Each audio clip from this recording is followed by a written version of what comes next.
I'm uploading copyrighted content on Patreon at Cultivation Audiobooks*. You can follow and request any novel you'd like. Please like, follow, and comment on the videos of this YouTube channel. It's free for you and a great motivation for me. Chapter 2205 Ice Blue Night King, Do I Have to Go? Han Sen asked with a frown. It is merely a recommendation of mine, Black Moon said quietly. But the dragons don't tend to swim with fish, and tigers don't like living with dogs. This is your opportunity to get out of here. Han Sen knew Black Moon King was merely being nice to him, and he knew that the king didn't want him and Night River King to be embroiled in more fights. But Han Sen still shook his head and told him, "Thank you for your kindness, but if I cannot stand my ground here, how will I make it where I want to go in the future? I know you aren't the sort of person that gives up easily." Black Moon King wished to say something more, but he faltered. Then he just stopped and sighed. Never mind, the road everyone traverses is different, and it's impossible to determine which road is right for anyone else. If this is your desire, then we can let this matter be. Black Moon King then left, which got Han Sen to thinking. Extreme King seems to be going on a hiring spree lately. Has some internal affair gotten out of hand? Han Sen had no information pertaining to them, so he couldn't guess anything more. He continued to practice Jadescan every day, hoping to become a duke as soon as he could. On that day, everyone in Narrow Moon assembled in Moon God Plaza. They were all dressed in their finest uniforms, which suggested they were meeting with someone important. Han Sen did not go to the plaza, but he knew that was the day when the Extreme King were coming. He saw some ships that were as pretty as planets coming into Narrow Moon airspace. It looks like Extreme King doesn't only focus on heightened strength. Even their technology is far more advanced. Narrow Moon doesn't have a single ship like that, and they're there with an entire fleet of the things. Thank God they aren't enemies. If they were, Narrow Moon would swiftly fall, Han Sen murmured to himself. Han Sen didn't want to join the Extreme King, but everyone else in Narrow Moon wished to. The Extreme King weren't willing to take just anyone, however. Each candidate had to go through a thorough testing process.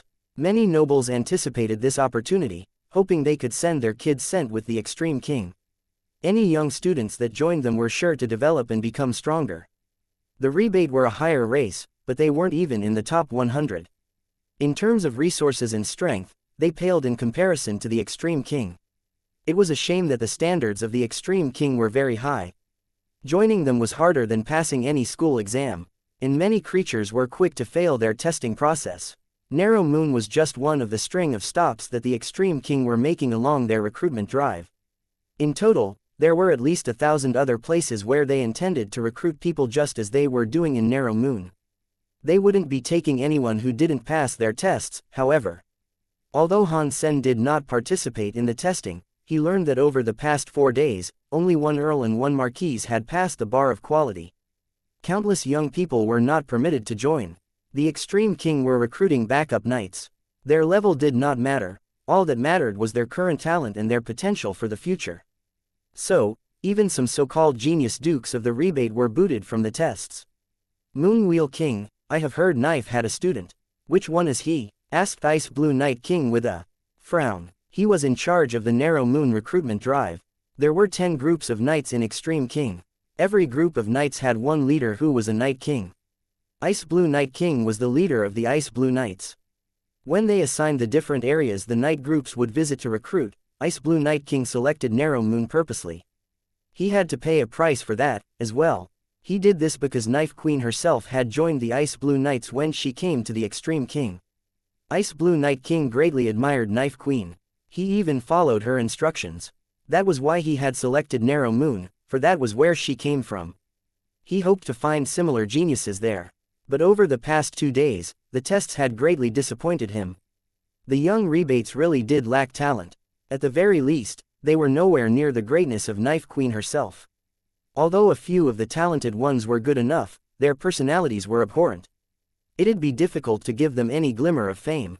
And while at first Ice Blue Night King had been happy to come to Narrow Moon, he was no longer enjoying himself. Ice Blue Night King remembered Knife Queen mentioning that she had a student, so the Night King wondered why he hadn't seen the young man. If that person could become her student, he must have been something special. Moonwheel King hesitated a moment, but he smiled and said, Knife does have a student. But only one, and it is required that he carry on her legacy. And so, he has had to give up the chance to join the Ice Blue Knights. Really? Ice Blue Knight asked quietly. Night River King suddenly said, from what I have seen, if he wishes to carry on her legacy, he should join the Extreme King. Even Knife had to join the Extreme King, yes. If so, her student will have to follow her sooner or later. He is wasting his time in Narrow Moon. Why can he not go to be with the Extreme King sooner? If Knife was here today, she would think the same. Night River King did not say this on behalf of Han Sen. All he wanted to do was kick Han Sen out of Narrow Moon so he could take the Guardian's moonlight all for himself. Ice Blue Night King agreed. Night River King is correct. A student of Knife should be someone special.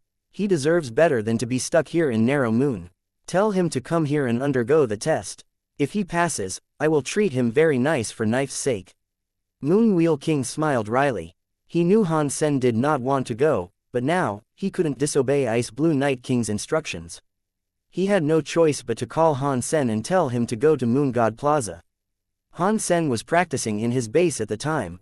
Moonwheel King didn't want to surprise Han Sen, so he sent people to meet Han Sen in person and explain the whole thing. Their presence made Han Sen frown. Moonwheel King's guards said, you have to go no matter what. If you don't, Moonwheel King won't know how to explain the matter to Ice Blue Night King. Moonwheel King said that if you really don't want to go, then just fail the test. Even if you wanted to go, Ice Blue Night King wouldn't permit you to go if you failed. Han Sen knew that he had no choice. He followed the guards to Moon God Plaza. He knew he would have to control the breadth of his power to ensure that he didn't pass the test. He arrived in Moon God Plaza and saw many nobles queuing to conduct the test. But the guards didn't put him in the queue, they escorted him straight up to Ice Blue Night King. You are Knife Queen's student. Upon seeing Han Sen, Ice Blue Night King looked surprised. He had expected Knife's student to be a rebate. Yes, I am Han Sen. Han Sen bowed. Chapter 2206 Faking the Test. Over the past few centuries, the Extreme King had put much of their focus on the systems of chaos. The Ice Blue Knights were pioneers, and their primary killing fields were those dangerous systems. They knew little about matters concerning other places in the universe. Because of this, they were unaware of who Han Sen was. The Extreme King did have an information-gathering department, so they did know a thing or two about Han Sen. But the Extreme King thought only people like Moonwheel King or Yisha were worth focusing on. Not many people knew Night River King, at all. The only people that cared for that sort of information were the locals of Narrow Moon. Ice Blue Night King only knew that Yisha had a student. He didn't know that person's name or race. He had just assumed that her student would be a rebate, not a crystallizer. Ice Blue Night King didn't say much to Han Sen, and he simply encouraged him to engage in the test. Although Ice Blue Night King really admired Knife Queen, he wouldn't go easy on her student. To gain his approval, Han Sen would have to demonstrate an appropriately impressive amount of power. But because of his experience with Yisha, Ice Blue Night King remained hopeful that Han Sen would succeed. Mr. White, what do you think about Knife's student? Ice Blue Night King looked at a man in green clothing standing beside him. The man squinted as he peered at Han Sen and said, he is an interesting man. Well, after all, the student of Knife Queen should be at least half decent. If he wasn't, he would not have been selected by a woman like her, Ice Blue Knight said with absolute confidence. The green-clothed Mr. White didn't answer. He merely smiled and kept his eyes on the test. Han Sen was in the Marquis's queue. He was watching the kings perform their test, thinking of a way in which he might get himself disqualified without looking like he was intentionally throwing the test. It wasn't as if he didn't want to go to the Extreme King, it was just that he had many problems already in Narrow Moon. Leaving Han Munger there alone with Night River King would be a risky thing to do.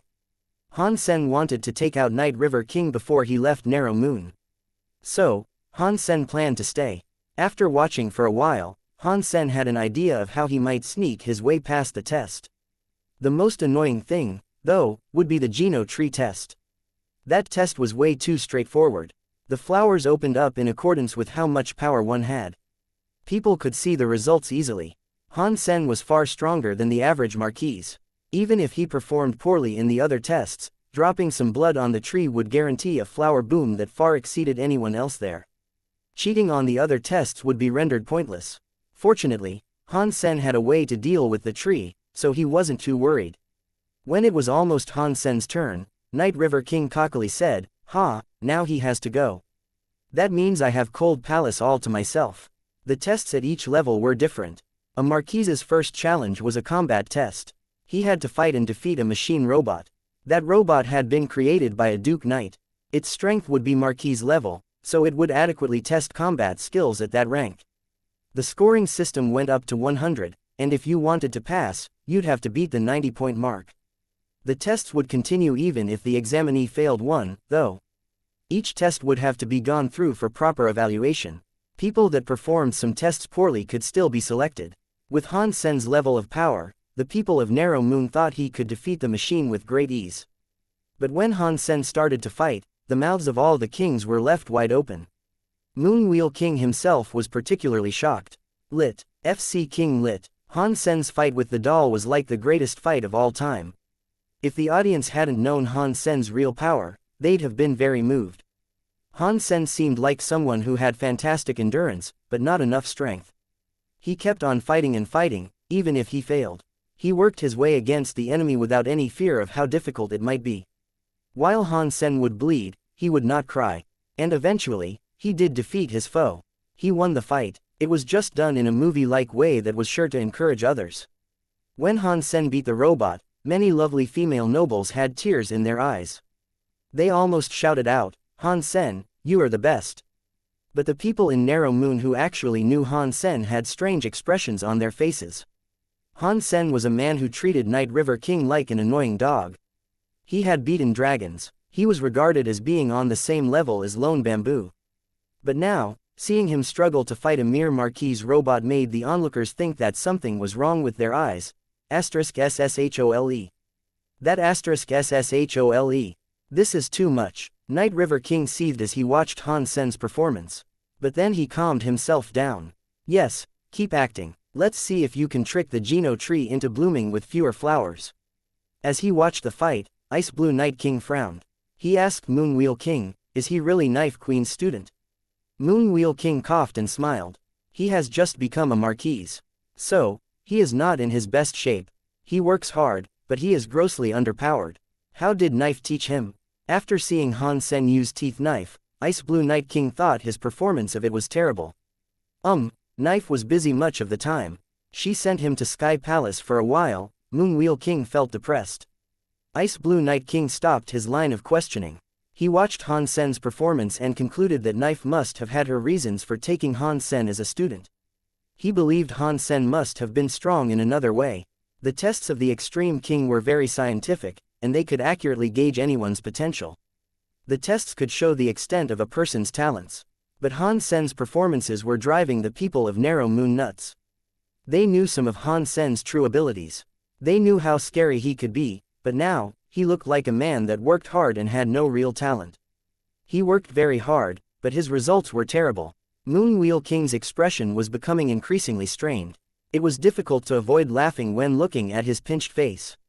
It looks like Knife didn't have a replacement. Ice Blue Night King sighed. Han Sen seemed well behaved, and it looked like he worked very hard. His talents, however, were downright terrible. Night River King only laughed at Han Sen coldly, without saying a word. He wanted to see how Han Sen planned to make it past the Geno tree. The results given by the Geno tree were always accurate, so his act wouldn't pay off. Taking the Geno tree test would reveal the true extent of his power. Perhaps it would make Ice Blue Night King angry. Chapter 2207 Test Results. The final test was the Geno tree. Han Sen stood before it and cut his finger. He let a droplet of blood fall onto the Geno tree. As everyone watched Han Sen's blood fall onto the Geno tree, Night River King stared at Han Sen intently. He wanted to make sure that Han Sen didn't try to cheat his way through this too. The Geno tree could accurately gauge one's Geno power. It was very precise. If Han Sen let his own blood fall onto the Geno tree, it would bloom with a number of flowers that was equal to his strength. Han Sen had spent some time researching the Geno tree, and he had discovered some interesting things. The operation of the Geno tree turned out to be quite simple. The Geno tree was like a gasoline-operated generator, and the genes in a person's blood were like gas. The more gene power a person's blood possessed, the more electricity the Geno tree could generate. In the case of the tree, there'd be more flowers. Han Sen's Geno power was much stronger than the average Marquise's. Ordinary marquises could generate up to 100,000 flowers. Han Sen believed his own power would easily open a few 100,000 flowers. If Han Sen wanted to be disqualified, he would have to reduce the number of flowers that bloomed. This was a task that no ordinary creature could accomplish because success wouldn't depend on strength. Even deified elites couldn't change their own genes. Or at least, if people like that did exist, there were very few of them. When the deified Buddha called Burning Lamp Alpha had turned Han Sen into an ant, he had demonstrated a rare gene-changing power. Han Sen's Blood Pulse Sutra could change the messaging of genes, but Burning Lamp Alpha's geno art was quite different. The Blood Pulse Sutra primarily controlled its own genes. It couldn't change the genes of another creature, like Burning Lamp Alpha's shapeshifting technique. It wasn't difficult for Han Sen to use the Blood Pulse Sutra to control the genes in his own blood. He had tried doing this once before. Night River King watched Han Sen's drop of blood fall onto the tree. And when that occurred, life crept over the barren tree as flowers began to bloom. As the flowers grew, it was like watching a wind rustle through a meadow of a few thousand flowers. But when the flowers stopped blooming, Night River King's eyes opened wide. He screamed, "A mere 10,000 flowers. Impossible. There was no way that Han Sen's blood would only produce 10,000 blooms. Even the weakest marquise could earn 10,000 flowers, but everyone knew that not even the strongest rebate marquises could defeat Han Sen in combat." Ice Blue Night King didn't look surprised. After all, the results aligned with the results of the other tests. Ice Blue Night King thought Knife Queen must have taken Han Sen as a student because of his work ethic, but his talents and powers were still poor, no matter which way you cut it. The sole purpose of the Ice Blue Knights was to fight. They were not a school, so Ice Blue Night King gave up on the prospect of hiring Han Sen. If Han Sen lacked power, then it didn't matter if he was Knife Queen's student. The Night King wouldn't allow any talentless person to join the Ice Blue Knights. It would be irresponsible to the other knights he commanded, and on top of that, it could put Han Sen himself in danger. Seeing Han Sen walk away from the testing platform, Night River King looked sick. He firmly believed Han Sen had cheated. Even so, he watched Han Sen's blood fall on the tree with his own eyes. He knew there should have been no way for Han Sen to cheat. His face turned red in frustration as he thought furiously of ways that he might stop Han Sen. He didn't dare to declare that Han Sen was cheating, though. Saying something like that would draw too much attention. If he asked for Han Sen to be tested again, and Han Sen was able to do the same trick that proved he wasn't cheating, then Night River King would be showing disrespect to Ice Blue Night King. Moon Wheel King was shocked, too. He didn't know how Han Sen had deceived the Geno tree. Han Sen, meanwhile, acted depressed. He looked up to the skies and let out an elongated sigh. He left the platform with slumped shoulders and returned to Planet Eclipse. On the way, he thought with satisfaction, "Now I don't need to go to the Extreme King." The final tests of the day ended. In the end, only 2 of the rebate had managed to pass. But Ice Blue Night King wasn't happy about this. After perusing the day's reports, he sighed. "Why do you sigh?" Mr. White asked Ice Blue Night King with a smile. Ice Blue Night King displayed a wry smile. "I can barely believe that a person like Knife Queen was willing to take a student like that. So ends the lineage of Teeth Knife. I will never watch that incredible knife skill get used again." Mr. White smiled and said, "If you're feeling sad about that, there is no need." "What do you mean?" Ice Blue Night King asked in confusion. Mr. White smiled and said, "That is because Knife Queen has an excellent student. He might one day surpass the woman herself." Ice Blue Night King stared at Mr. White blankly. Surely Mr. White couldn't have been complimenting Han Sen on the terrible exhibition they had both just witnessed. "You mean, she has another student?" Ice Blue Night King asked, grasping for an explanation. "Come and take a look at this." Mr. White gestured to a monitor that was scrolling through data. As Ice Blue Night King looked at the screen, the expression on his face slowly morphed. After a while, he raised his head and squinted his eyes at Mr. White. "I got played." Han Sen had trained in Sky Palace, fought the greatest marquise there, and been labeled the knife and sword master. There was no way he only possessed 10,000 flowers of strength. Sky Palace could never have gained such fame if it produced students as weak as that. Mr. White thought for a moment and said, "Maybe he has his own troubles that are keeping him from coming along with us freely. I don't care what his reasons are. He is mine." Ice Blue Night King grunted. But after a while, he smiled and said, "This guy is good. He had me completely fooled. His personality is different than Knife's, that's for sure. I am surprised she selected a student such as that.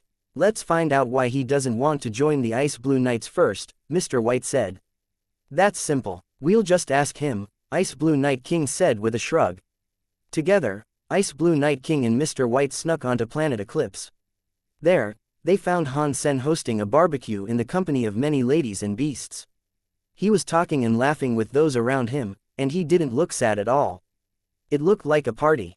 Chapter 2208. The conditions for joining Han Sen was indulging himself with quality drinks and food hot off the grill, but he suddenly looked up and let his face go blank.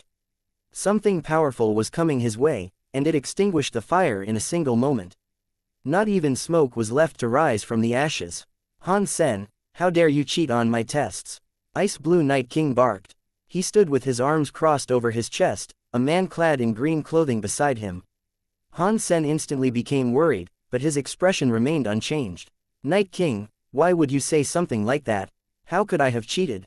When Ice Blue Night King saw Han Sen remain so calm despite the powerful presences approaching him, he knew for sure that he had drastically misjudged Han Sen. The man really had played him. Ordinary dukes would be groveling on the floor in front of such a dangerous aura.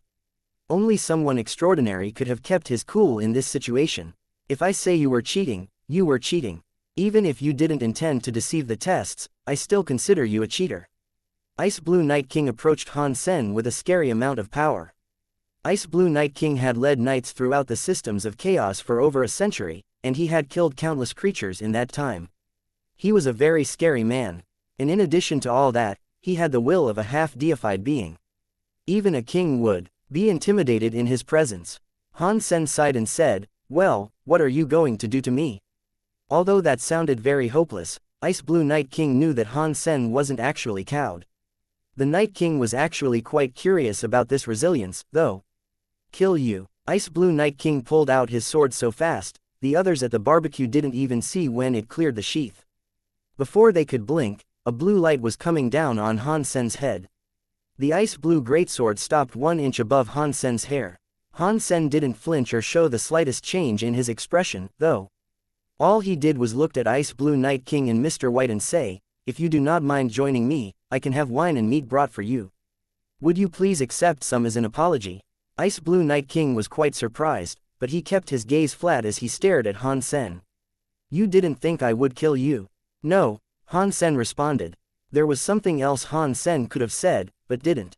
Even if Ice Blue Night King wished to kill him, he wouldn't have been able to. His sword would have greeted the demon bug by Sima, not Han Sen's flesh. Ice Blue Night King glanced at Mr. White and sheathed his greatsword. He then moved to sit beside the fire. Looking interested, he asked Han Sen, "Why didn't you choose to join us Ice Blue Knights? Give me a decent reason, and I might just let you go." Han Sen sat down and began to explain the situation without hiding any details. He told the Night King about the grudge he held with Night River King, then finished with, "If I go, Night River King will do harm to my friends and family here." Ice Blue Night King laughed and said, "That is trivial. I will make a recruitment order to forcefully conscript Night River King into the Ice Blue Knights. Wouldn't it be easier to leave me? Why go to all this trouble?" Han Sen murmured, depressed. Recruiting a king to join the Ice Blue Knights was a big decision, and so Han Sen didn't understand why the man was going through all that trouble to secure one marquise. Ice Blue Night King took Han Sen's bottle of beer and had a swig. He said coldly, "The Ice Blue Knights are in charge of cleaning up a planet in the systems of chaos, but this planet has many deified xenogenics. They appeared unexpectedly, and we were short-handed on troops. If Knife hadn't sacrificed herself to buy us more time, the Ice Blue Knights would all be gone. We owe her a great deal, and so, our debt falls to depend on you. If you really want to pay her sacrifice back, then let me stay here." Han Sen really didn't want to be a part of the Ice Blue Knights. He hated the concept of being confined. The Ice Blue Knights were like a proper army with way too many rules. Ice Blue Night King didn't answer. He cheered and tapped his drink with Mr. White. Then, he looked at his empty cup and told Han Sen, "This drink is nice. You can bring more with you when we leave." Seeing Han Sen looking rather glum, Ice Blue Night King grinned. Mr. White smiled and said, "Do not worry. If Ice Blue Night King wishes to take you, he will prepare everything. Night River King will go, 2, and we will certainly be keeping an eye on Narrow Moon. Han Sen seriously said, if things are like that, then I won't complain too much. But I do have one important condition. If you agree to this, then I will have no problem with coming along. If you don't agree, then I'm afraid you'll be taking me there in a body bag. What condition is that? Ice Blue Night King asked curiously. I want them to come with me as part of the team. You cannot split us up, no matter what. Han Sen pointed at Han Munger and the others. Ice Blue Night King shook his head. The Ice Blue Knights have rules. If they cannot pass the test, they cannot join. And if they cannot pass the test, then your conditions cannot be met. I haven't completed the test, so I'm not qualified to join. Please let me go, Han Sen said. Ice Blue Night King looked at Han Sen. Do you know what a chance you're trying to give up? I'm aware of your difficulty. Your body and Geno arts require many resources to level up. Knife is gone, and Narrow Moon won't be giving you anything but scraps. The only chance you have is to come with me to the systems of chaos. Han Sen just stared at Ice Blue Night King without speaking. He stood by the decision he had made. Ice Blue Night King didn't want to concede. He had his rules, and Han Sen's request had been too much. The scene froze with two men unwilling to take a step back. Mr. White smiled. The Ice Blue Knights do have rules. Han Sen's demands are too much to ask. Before Han Sen could speak, Mr. White continued. You don't have to join the Ice Blue Knights directly, but I could use a few more guards. And my guards don't belong to the Ice Blue Knights. There aren't too many rules with me, so if you would like to, you can come along as part of my team. Mr. White, how could you do that? Your guards are required to be king class. Ice Blue Night King exclaimed. They're my guards, and I'm free to choose who I want, am I not? Mr. White smiled. Han Sen looked at Ice Blue Night King, and then he looked at Mr. White. He was confused. Chapter 2209 Bring it if you want to. Night River King thought Han Sen wouldn't be allowed to go with the Extreme King, but when he saw the recruitment roster the next day, Han Sen's name was on it. This made him exuberantly happy. Han Sen had just been added that day. Seeing his name there made Night River King want to scream in joy. Good. This is exactly as I'd hoped. Night River King had to do his best to contain his mirth. If Han Sen was gone, then it wouldn't just be Cold Palace that Night River King could keep for himself. He could likely take over Planet Eclipse unhindered. He could erase all trace of Han Sen having ever existed in Narrow Moon. Over the next few days, Night River King was on Cloud 9 as he waited for Han Sen to be taken away by the Ice Blue Knights. The recruitment process was still ongoing, and the elites on Planet Eclipse soon started packing their things. It seemed as if Han Sen really was on his way out. Night River King couldn't wait for the 15th of the month to come, so he could bask in and absorb all the moonlight he wanted. The Ice Blue Knights would leave on the 14th. He could go and absorb moonlight the day after that. He was so happy. As Han Sen packed his things, he began making plans.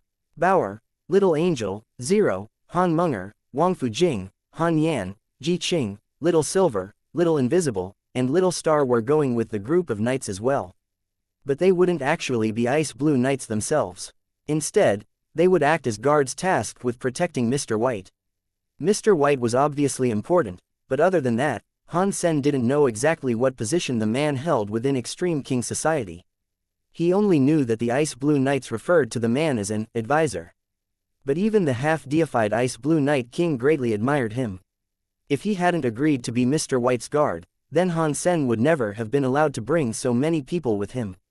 The only people they left behind on Planet Eclipse were those that wouldn't be able to grow in the Chaos systems.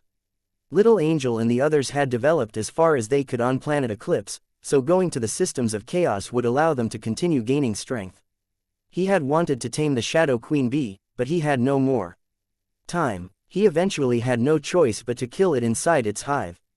Otherwise, after he and his strongest people left, there'd be no one left to control the Queen Bee. The base would be in trouble once the Queen Bee started breeding again. Mutant Xenogenic Duke Shadow Queen Bee killed. Mutant Xenogenic gene found. Obtained Shadow Queen Bee Beast Soul. Han Sen was happy. He hadn't expected to earn the Shadow Queen Bee's Beast Soul. He looked into his Sea of Soul to examine what sort of Beast Soul it was. Ordinary Shadow Bees were Toxic Arrow Beast Souls, so gaining a Duke Toxic Arrow Beast Soul wouldn't be bad. Mutant Shadow Queen Bee, Pet Beast Soul Evolvable. Han Sen was shocked to see the description, but disappointed, as well. Pet beast souls needed to reach combat mode if they were ever expected to fight. He didn't have the time to grow a pet right now. But after he thought about it, Han Sen's eyes lit up. He realized that the Shadow Queen Bee pet beast soul was different. It could reproduce endlessly. If Han Sen could keep cultivating it, the pet could spawn additional bees out of flesh on the battlefield. It could be used to spawn an infinite number of bees. The most important thing, though, was the fact that it was evolvable. If the Shadow Queen Bee could reach King Class, then it should be able to spawn King Class Shadow Bees. When Han Sen thought about King Shadow Bees flying everywhere, he felt incredibly happy. I have to grow this pet. Han Sen merrily summoned the Shadow Queen Bee. A red crystal Shadow Queen Bee began to fly all around Han Sen. It looked like a very calm being, but it was small too. It was far smaller than the original Shadow Queen Bee. It was only around the size of a man's fist. It looked as if it needed to reach battle mode before it would become a proper queen bee. Han Sen wasn't a duke yet, so he couldn't consume the queen bee's mutant xenogenic gene. He would need to hold onto it for a while. Han Sen gave Xie Qing King a ring, and he told his old friend that he was joining the Extreme King. Han Sen also told him that he shouldn't ever go back to Planet Eclipse. After everything was established, the recruitment drive for the Ice Blue Knights was over. Out of the whole of Narrow Moon, only a dozen elites had been selected. They were mostly rebate earls and marquises, with a single duke joining as well.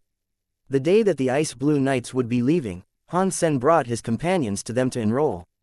Night River King was grinning like a lunatic, and when he saw Han Sen taking his whole family with him, he laughed and said, "Han Sen, you can leave them here. I will be delighted to look after your friends and family." Han Sen looked at Night River King and smiled. "Thanks, but no thanks. They are coming with me to join the Ice Blue Knights." Night River King looked at him with disdain. "What do you think the Ice Blue Knights are? Do you think you can take along anyone you want to?" Black Moon King and Moon Wheel King didn't know what Han Sen was doing either. It was hard enough for someone to join the Ice Blue Knights, but bringing family and friends along was simply out of the question. But Han Sen wasn't someone who would make random, unfounded claims. He must have had a sound reason for saying what he just did. "You are right, I can bring anyone I want, and not only them. I can take you, if you want to go." Han Sen smiled at Night River King. "A lame joke," Night River King grunted, but he suddenly felt a little nervous. Han Sen turned his back on Night River King and moved to join the Ice Blue Knights with his companions. Moon Wheel King and Night River King watched Han Sen take his entire family into the Knights' camp. He even brought a child. And on top of that, it seemed as if Ice Blue Night King was okay with it. The rebate lined up, their eyes wide. They couldn't believe that this was happening. This was one of Extreme King's top 10 knight groups. Everyone knew how hard it was to enlist with any of them. Many of the rebate nobles had wished to send their kids to join them, but only the people that passed the tests were allowed in. Han Sen's people hadn't even undergone the tests, and what's more, there was a child amongst them. But they joined the Ice Blue Knights without hindrance. This greatly surprised the onlookers. Night River King looked aghast. Han Sen had taken his whole family. He wouldn't be able to beat Han Sen even if he claimed Planet Eclipse. Night River King gritted his teeth. Ice Blue Night King then suddenly said, "Night River King, I need people right now. I will have you join the Ice Blue Knights and work for Extreme King. Come now." Everyone in Narrow Moon was shocked. Night River King looked shell-shocked. He forced a smile. "Thank you," but, before Night River King could finish his sentence, Ice Blue Night King revealed a conscription paper. He said, "This is a recruitment order that comes straight from the Extreme King's ruler. Are you going to go against this decree?" "I won't." Night River King looked ill. He was as stunned as he was angry. He thought about what Han Sen had said, then turned to look at him. Han Sen was smiling his way. Chapter 2210 Black Hole Spider. Inside a ship that was bound for the systems of chaos, Han Sen and Han Yan were engaged in a card game. They had been flying for a long time, and boredom had set in. The Ice Blue Knights wouldn't play card games, even if they were bored to death. But Han Sen and the others were Mr. White's private guards now, so they could play any game they wished because Mr. White allowed it. Mr. White was actually playing with them. Han Sen, Mr. White, Han Yan, Ji Qing, and Bauer were all playing together. Zero and Little Angel hadn't been interested. Han Munger was probably off obsessing over her beloved bows, and Little Silver and Little Star were resting. In the room where they were playing cards, the only people that weren't very close to Han Sen were Mr. White and another guard. The guard was a man named Crime, who belonged to the Lane race. He was 3 meters tall, and his body looked lean and powerful. He had long blonde hair that brushed his shoulders, and his square face was alarmingly serious. His eyes gleamed brightly, his black armor had gold markings, and a gold lion sword was belted to his waist. It looked like a sturdy weapon. He was different from Han Sen. Crime was one of Mr. White's guards as well, but he was a king of the lane. He was a very smart person, and he had a keen insight into things and people. Every time he looked at Han Sen and the others, he couldn't help but frown. A group of marquises, and even earls, had become Mr. White's guards. It seemed like some sort of bad joke. He didn't think they were worthy, and they would cause nothing but trouble. When they failed, he would have to pick up the slack. But Crime wouldn't voice any of his concerns because the decision had come directly from Mr. White. He was just going to do his job, and at the same time, keep his eyes trained on the others. "Okay, I'm done. This is boring," Han Sen said as he lost again. He stretched long and slow. All the chips on the table were heaped close to Bauer. It looked like she was sitting beside a small mountain. Han Sen owed her a lot of money now. Ji Qing, Han Yan, and Mr. White had lost, too, though not as much as Han Sen. "Let's play again," Ji Qing said, feeling desperate. She had lost even more than Han Sen. Ji Qing's luck had never been this bad before. Everyone was losing, and she almost thought that Bauer was cheating. Han Sen started to say something, but before he could, an alarm sounded. Han Sen stood up. Mr. White smiled and said, "Don't worry. That is a silent alarm, not a battle alarm. Let's head for the control room." The others stayed in the room while Han Sen went to the control room with Mr. White and Crime. When Han Sen arrived in the control room, he noticed that Ice Blue Night King was there. The other important crew members of the ship were there as well, and that included Night River King. Night River King gave Han Sen a frigid glance. He didn't look angry, but Han Sen knew that the rebate wanted to kill him. Ice Blue Night King stepped over to Mr. White and explained urgently, "Mr. White, we have spotted a black hole spider. We're remaining in silent mode to avoid disturbing it." Han Sen looked at the monitors and saw a black spider hovering in space. The creature was as big as a planet. The spider web encompassed a whole bunch of other planets, making the entire area look like a net of unbelievable size. The black hole spider was lying in the net's center. This was Han Sen's first time ever seeing something so big. Humans were tiny creatures before it, as small as bacteria by comparison. The whole Ice Blue fleet went into silent mode, and all their lights went dark. All their scanning and communications equipment were switched off as well. They shut down most of their thrusters, as well, so only a few were left running on minimal power. And then, the ship slowly drifted past the black hole spider. The systems of chaos are scarier than I imagined, Han Sen thought. That black hole spider must have been deified, and even the extreme king knights wouldn't dare to touch it. The ship slowly drew nearer to the black hole spider. As they approached, Han Sen's brow furrowed. There were many smaller creatures living on it. Seeing Han Sen look visibly surprised, Mr. White explained to him, "The black hole spiders themselves aren't too threatening. It doesn't bother to hunt small creatures like us. It eats planets, meteors, and even ships. But as long as we don't enter its proximity, we ought to be safe." However, there is an entire biosphere of creatures that live on the black hole spider, including many elites and kings. To us, they are more threatening than the spider itself. If there are so many xenogenics living on it, can we kill and harvest them? Han Sen asked with keen curiosity. "Of course, but only if you aren't afraid of attracting the black hole spider's attention," answered a knight behind Ice Blue Night King. It took the ship 3 hours to pass by the black hole spider safely. They didn't alert the black hole spider to their whereabouts, and neither did they draw the attention of the xenogenics living on it. Everyone felt great relief when they had made it through. The Ice Blue Knights really didn't want to deal with the black hole spider or its entourage. Han Sen thought the danger was over, but suddenly, an explosion came from behind them, rocking the entire ship. A loud alarm began to blare. "It's a galactic shrimp. Tell our ships to enter battle formation and prepare for a fight." Ice Blue King commanded. The other ships in the fleet started to fire their weapons at the threat. Lights were flaring everywhere through space as powerful explosions erupted all around them. Han Sen could see from the video feed that there was a shoal of what looked like shrimp, only they were glowing blue and around 10 meters long. They swirled around the ships. They bounced around with small flicks of their bodies. Whenever they moved close enough, the shrimps would become a blue light that pelted the ship. Their hard shells could blow 50-meter-wide holes in the hull of a vessel. There were lots of explosions. The powerful heavy guns of the ships turned to fire on the galactic shrimps. Each round was like a sun that could consume swaths of galactic shrimps at once. But even so, more and more were coming. Many blue lights shone around them. The galactic shrimps seemed countless. Boom, boom, boom. The galactic shrimps continued to hit the ships like cannonballs, creating explosions every time. Chapter 2211 Galactic Shrimp. The fight was worse than they had anticipated. The ships possessed tremendous power, and they could probably have obliterated entire planets with ease. Stopping the assault of those scary galactic shrimp was beyond their capabilities, though. A giant lobster would occasionally appear amongst the hordes of smaller shrimp. The lobsters had a frightening enough presence to suggest that they were king class.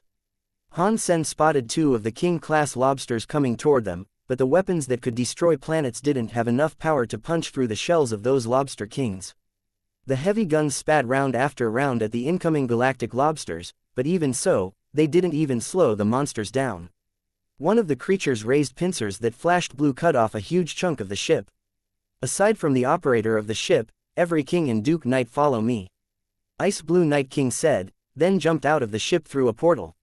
Many of the Ice Blue Knights followed Ice Blue Knight King, and then an ice blue knife light cut a blinding mark right through the fabric of space.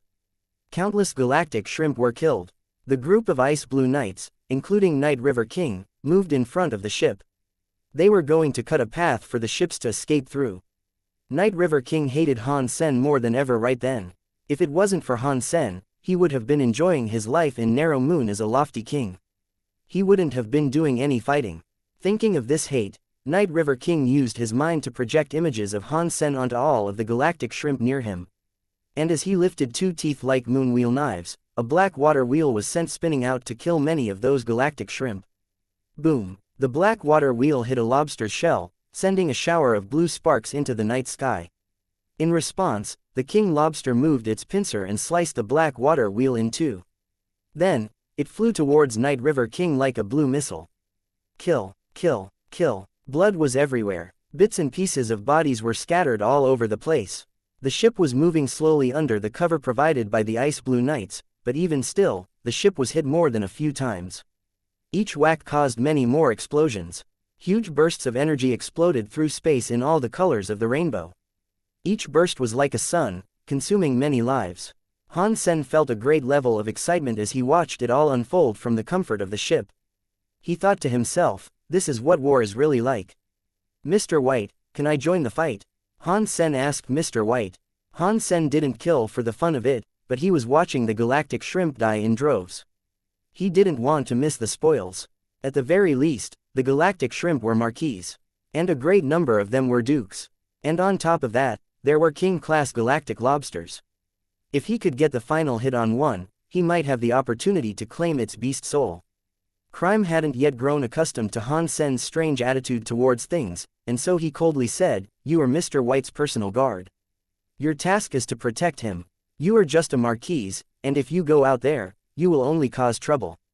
Mr. White smiled and said, Han Sen might be here bearing that title, yes, but he isn't solely a guard. If he wants to go out there, he has my permission. But if you do go, please be careful and perform your best. Thank you, sir. You guys protect Mr. White in the meantime. Han Sen directed the command at Zero and Little Angel. Without saying another word, Han Sen exited the ship. In his heart, he shouted, "Beast Soul baby, Big Brother is on his way." Han Sen summoned his dragon wings on his back and ears. His body was petrified through the Dongshuan aura. He scanned the entire fight, then flew towards Ice Blue Knight King. Han Sen didn't think he could fend off a swath of galactic shrimp by himself, and so he knew he would have to stay next to Ice Blue Knight King to take advantage of the best opportunities. He was going to attack the injured galactic shrimp, and by finishing them off, he hoped that he'd receive a goodie or two. Amidst that messy fight, Han Sen employed the Dongshuan Sutra, Heavenly Go, and Under the Sky knife skills liberally. They made for a useful trio in that scenario. They enabled him to see through the weave of the fight. They also allowed him to identify the safest spots to occupy in the middle of the battlefield. That way, he wouldn't be in too much danger. Crime was very surprised when Mr. White allowed Han Sen to exit the ship and join in the fight. Marquises were just backup for the Ice Blue Knights, usually. If nothing out of the ordinary was happening, they wouldn't be allowed to join any fights that came up. A proper Ice Blue Knight was required to be a duke. But Han Sen was having good luck. After getting to Ice Blue Knight King safely, Han Sen killed a shrimp that had slipped behind them without getting attacked. As he went, Han Sen kept trying to predict how the battle would unfold. He readied himself to rack up some kills. Xenogenic Marquise Galactic Shrimp killed. Xenogenic Gene found. Han Sen slashed and killed a galactic shrimp. The blue, fluorescent blood sprayed all over him. In no time at all, he had managed to kill 30 of them. Not a single one had given him a beast soul, though. He didn't have the time to pick up the xenogenic genes, either. He had to keep going, killing as he went. There were too many galactic shrimp, and Han Sen had to keep teleporting to reorient himself and fix his location. He moved continually between safe spots to give himself some breathing room, but staying away from the bulk of the galactic shrimp required him to kill a fair number of them, too. Ice Blue Night King's fight was too dangerous to get very close to, from what Han Sen could see. He saw Ice Blue Night King slay a king-class galactic lobster in a flash.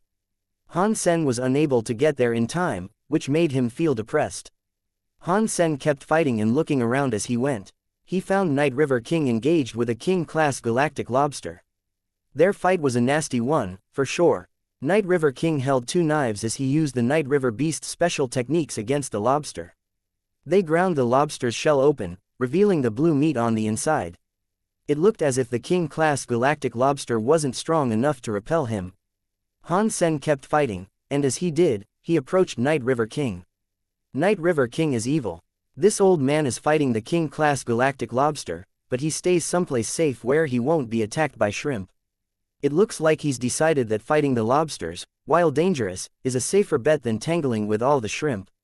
But because of that, he has given me a chance. Han Sen slowly drew closer to Night River King. This was no time to attack Night River King. If the Ice Blue Knights found out what he had done, it would be labeled a crime.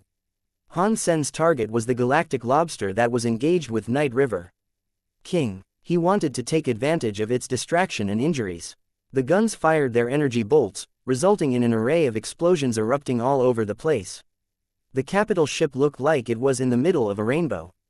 And beneath those colors was the unchecked carnage of battle. Countless lives were being consumed. It really wasn't fair. Chapter 2212 Mutant Galactic Shrimp. Night River King's power wasn't impressive when compared to other kings. That skill he was using now was very powerful, though. As he fought, even the king-class galactic lobsters were hurt by the attacks he hurled.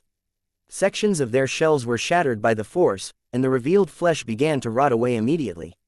Night River King sure has some skill, Han Sen thought to himself. He kept moving around the battlefield, waiting for his best chance to strike. Due to Night River King not having explosive powers, Han Sen had every chance to secure a final hit if he got the timing right.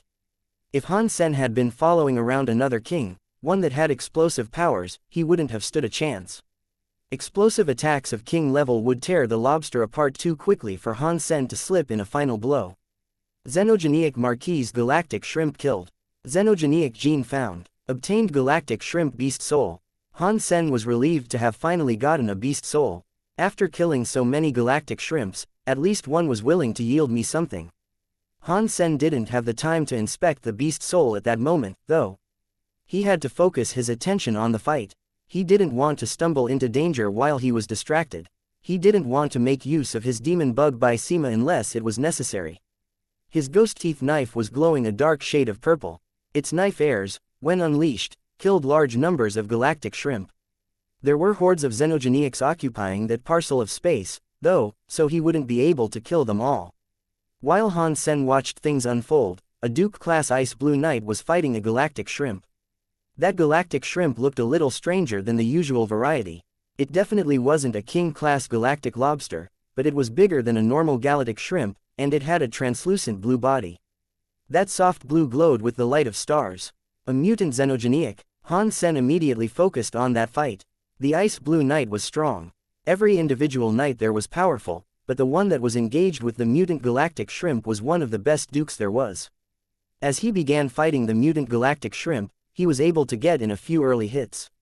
But then the tables turned, and he was having a hard time fighting the mutant galactic shrimp. It was plain to see that he wasn't winning the engagement. Han Sen took a closer look at what was going on, and he noticed that the Ice Blue Knight had abandoned the standard knight formation in order to block the passage of the mutant galactic shrimp. But he had done that specifically to draw the attention of the mutant galactic shrimp, so its arrival wouldn't ruin his entire team's formation. The mutant galactic shrimp was strong, and its body carried a galactic light. It was incredibly fast, and each of its strikes was like a hammer blow. The Ice Blue Knight couldn't evade its strikes. He tried to use his shield to block the mutant galactic shrimp's attacks, but the shield was sundered by a single hit. The shrimp's spikes did not relent there, either, for after the cloven shield was bypassed, it pierced through the Duke's armor. Blood oozed out of the point of entry.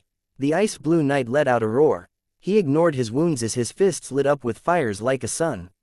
They slammed down into the head of the mutant galactic shrimp. Gotcha! The galactic shrimp's eye was punched inwards. The shell of the creature was dented all over, which sent more of that glowing blue blood squirting out of the punctures. But it wasn't dead just yet. It gathered itself and summoned a green light, then flew at the Ice Blue Duke in a blur. Blurg! Ice Blue Duke coughed out blood. The armor on his chest was shattered.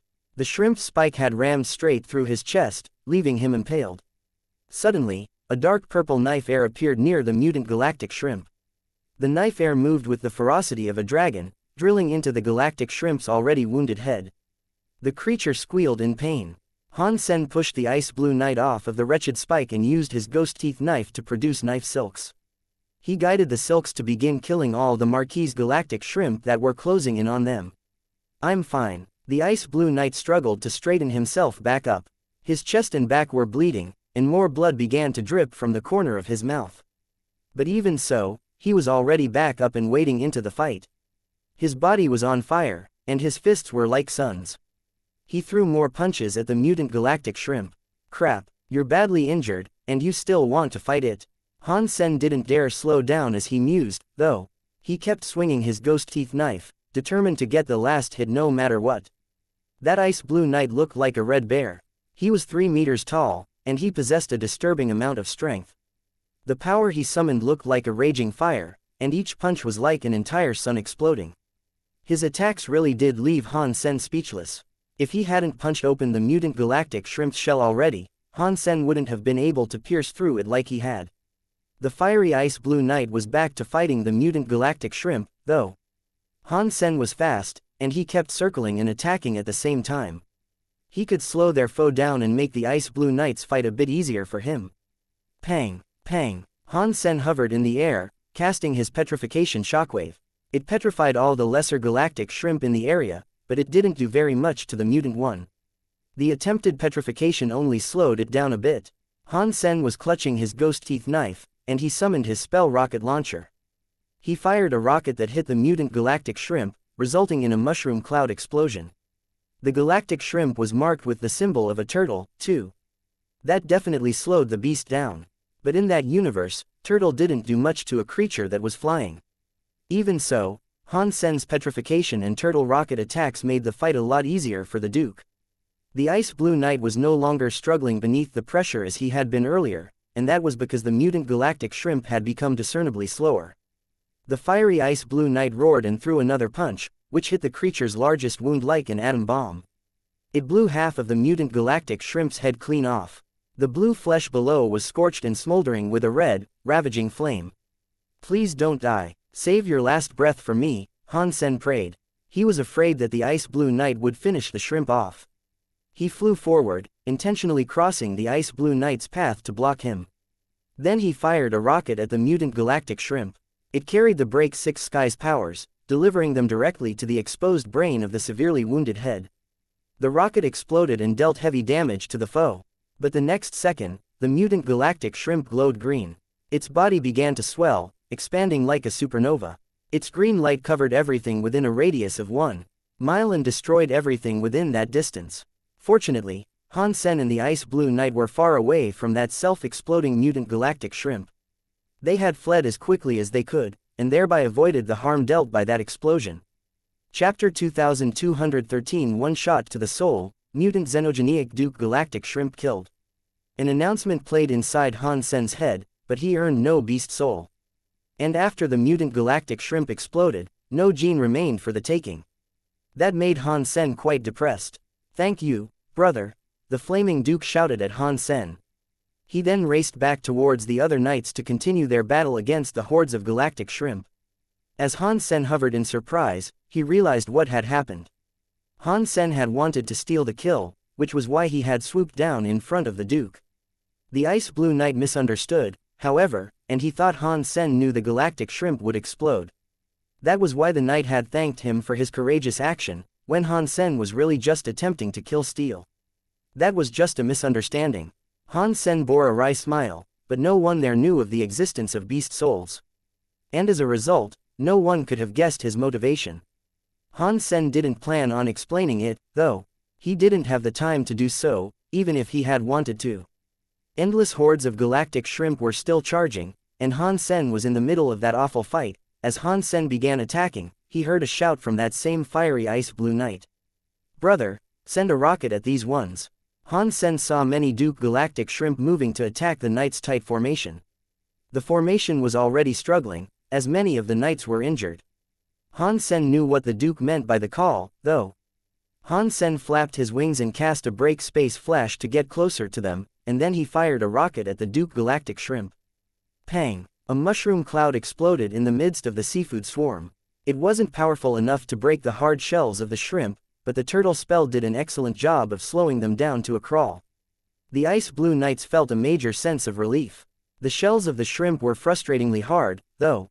Han Sen had a difficult time dealing with the Duke galactic shrimp. Still, being able to cooperate with the ice blue knights was a fine thing. Han Sen continued firing rockets into the assaulting forces. The rockets soared into the most dangerous droves of shrimp, and they took a great deal of pressure off the knights in battle. Crime was surprised by what he was witnessing, as well. Han Sen was just a marquise, but he was proving very beneficial to their forces. It not only surprised Crime, but it made a lasting impression on him as well.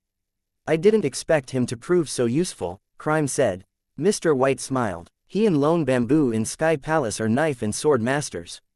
Although he is a marquise, his abilities put him on the same pedestal as a duke." Crime didn't know Han Sen, but he had heard about Lone Bamboo.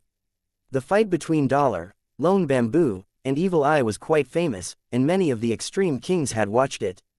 Crime was one of them. Crime was surprised. "He is on the same level as Lone Bamboo." Mr. White laughed. "You've seen his performance. You tell me, don't you think he could rival the likes of Lone Bamboo?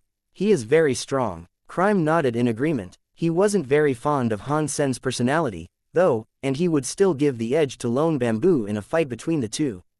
Crime preferred someone who could engage their enemies in face-to-face combat. He couldn't appreciate someone like Han Sen, who kept changing positions to unleash sneaky attacks.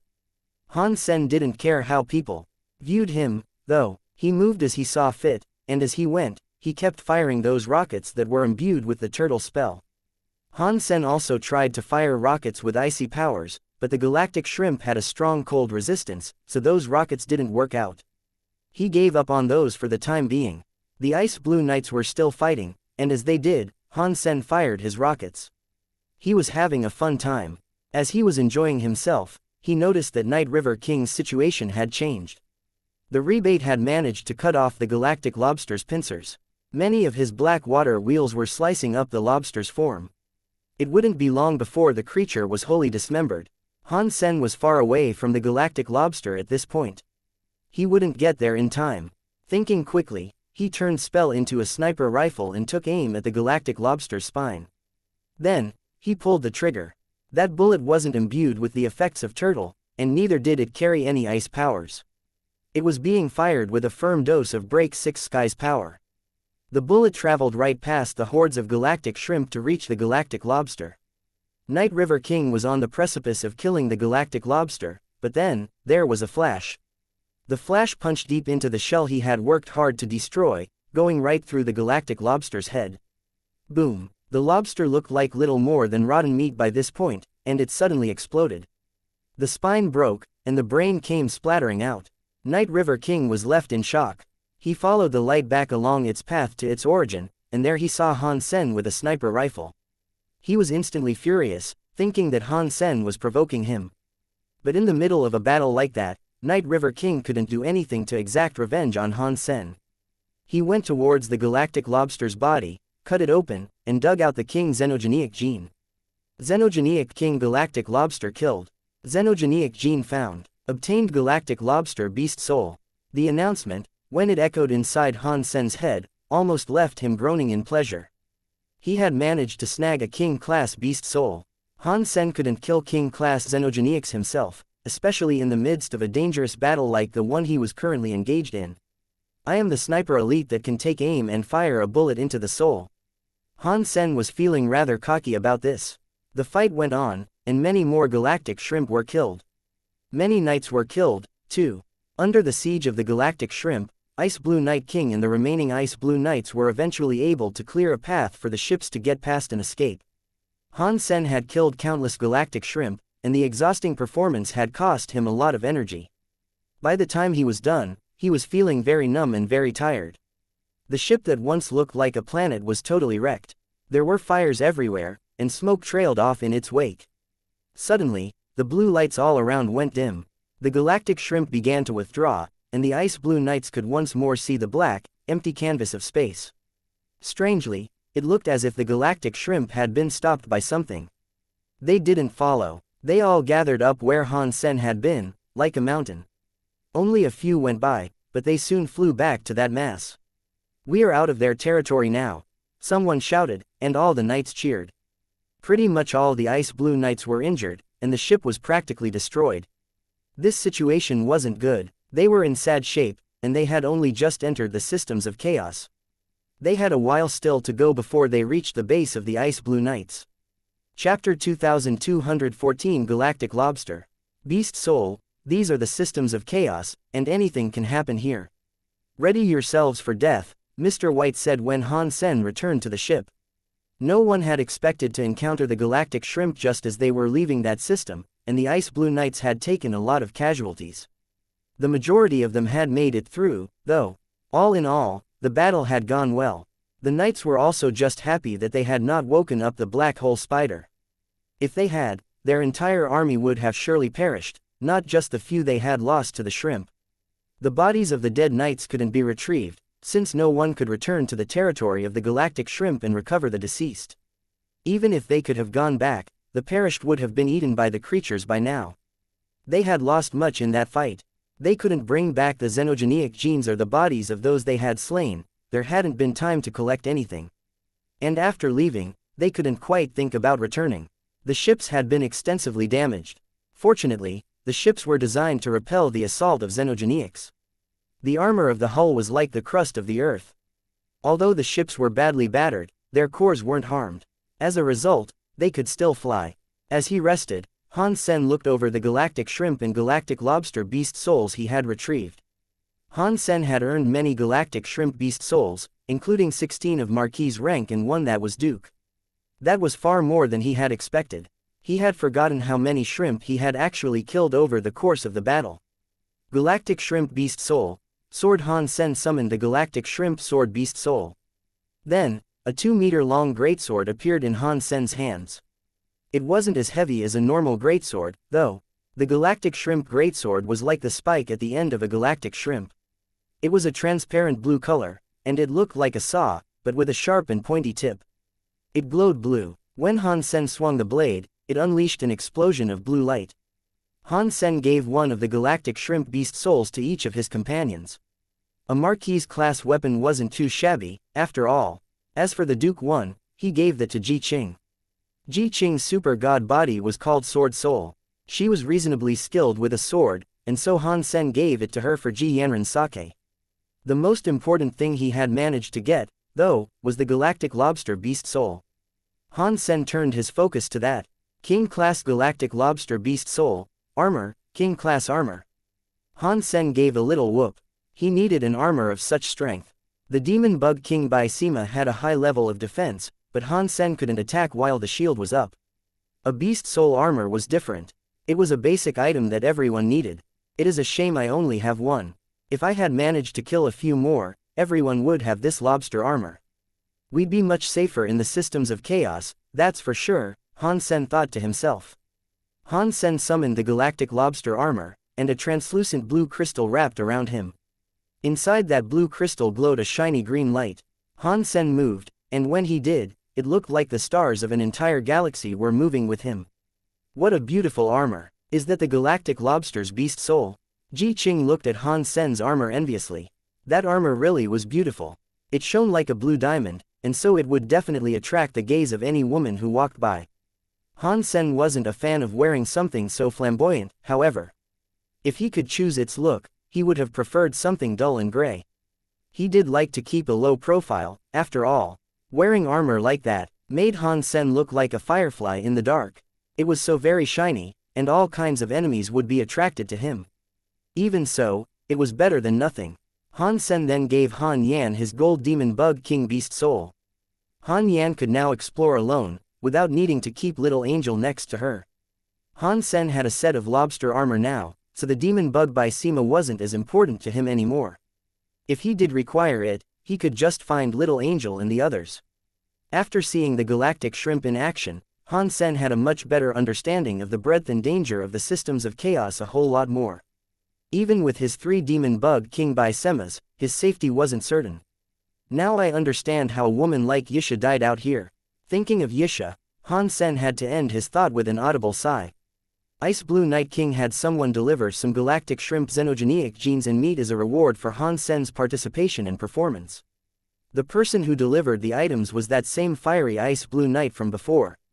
Brother, my name is Exploding Bear. I am known for my appearance as a raging bear. I will look after you from now on. If you need anything from the Ice Blue Knights, all you must do is call my name. Exploding Bear pounded his chest before Han Sen. Yes, I will be sure to do that, and I will make hearty use of your name, Han Sen said with a smile. It was relieving to have an ally in the Ice Blue Knights. Cool, if you have time, come and visit me on the 6th team. Exploding Bear laughed, and then patted Han Sen on the shoulder. He left with the other knights that had carried in Han Sen's reward. Han Sen used the galactic shrimp's meat for a shrimp hotpot. He sliced up the translucent shrimp meat and dipped it in some sauce. When he put one in his mouth, the sweetness of the juices was exquisite. He felt as if he was going to melt with the shrimp itself. The journey that followed wasn't as dangerous or as eventful as Han Sen thought it might be. They traveled for a whole week, and they didn't have to fight off a single xenogeniac in that time. There were groups of xenogeniacs that saw the ships, but they all fled without causing trouble. There was nothing to do, and at one point, Han Sen joined Exploding Bear for a drink. Exploding Bear was captain of the 6th team. His subordinate knights were nice to Han Sen, even though he was just a marquis. The kindness was largely earned by Han Sen's performance on the day before.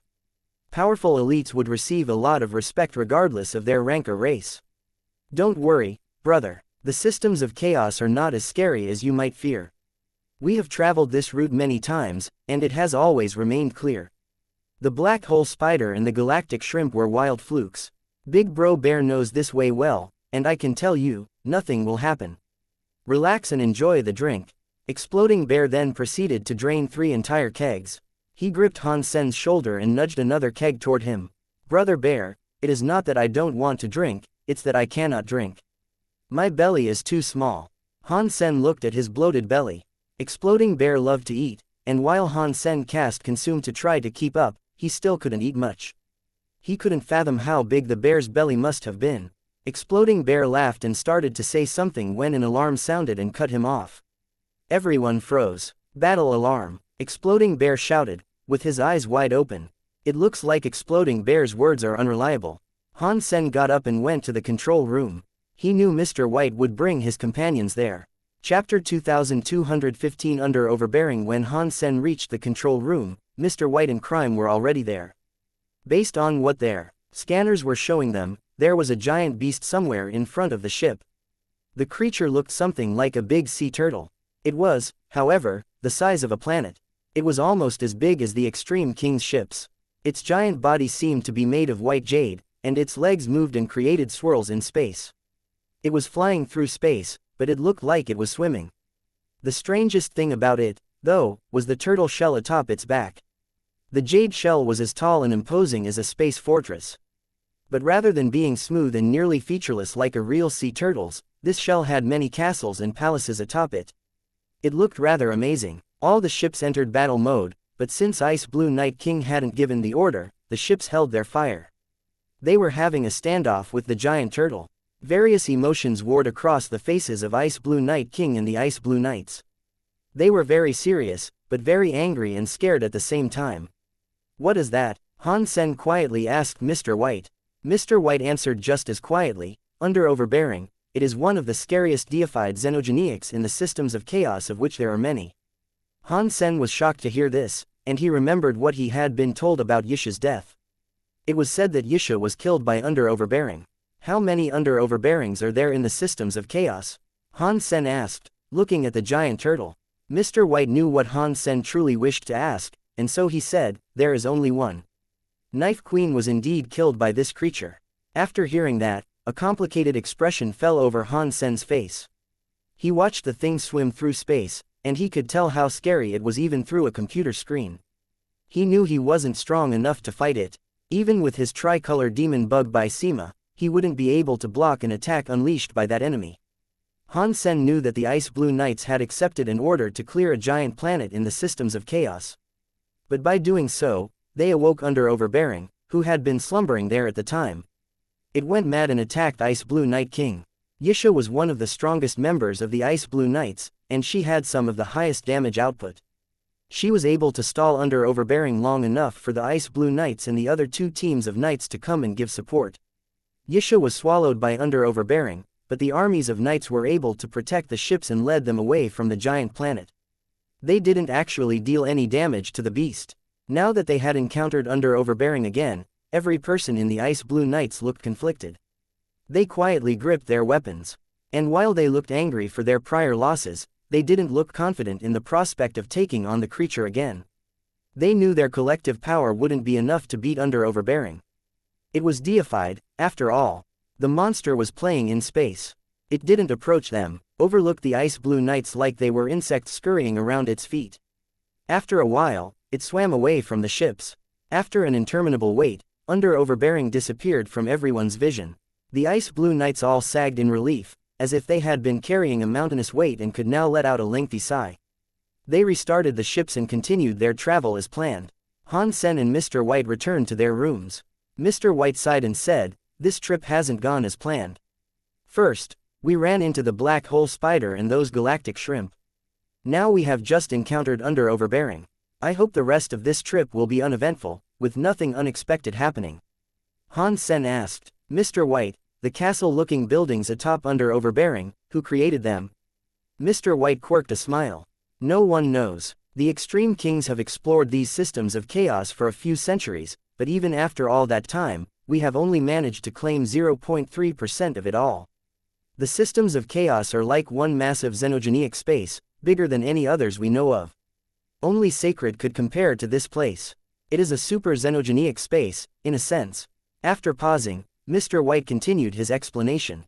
"From what I know, over the past few centuries, there have only been 11 encounters with under overbearing.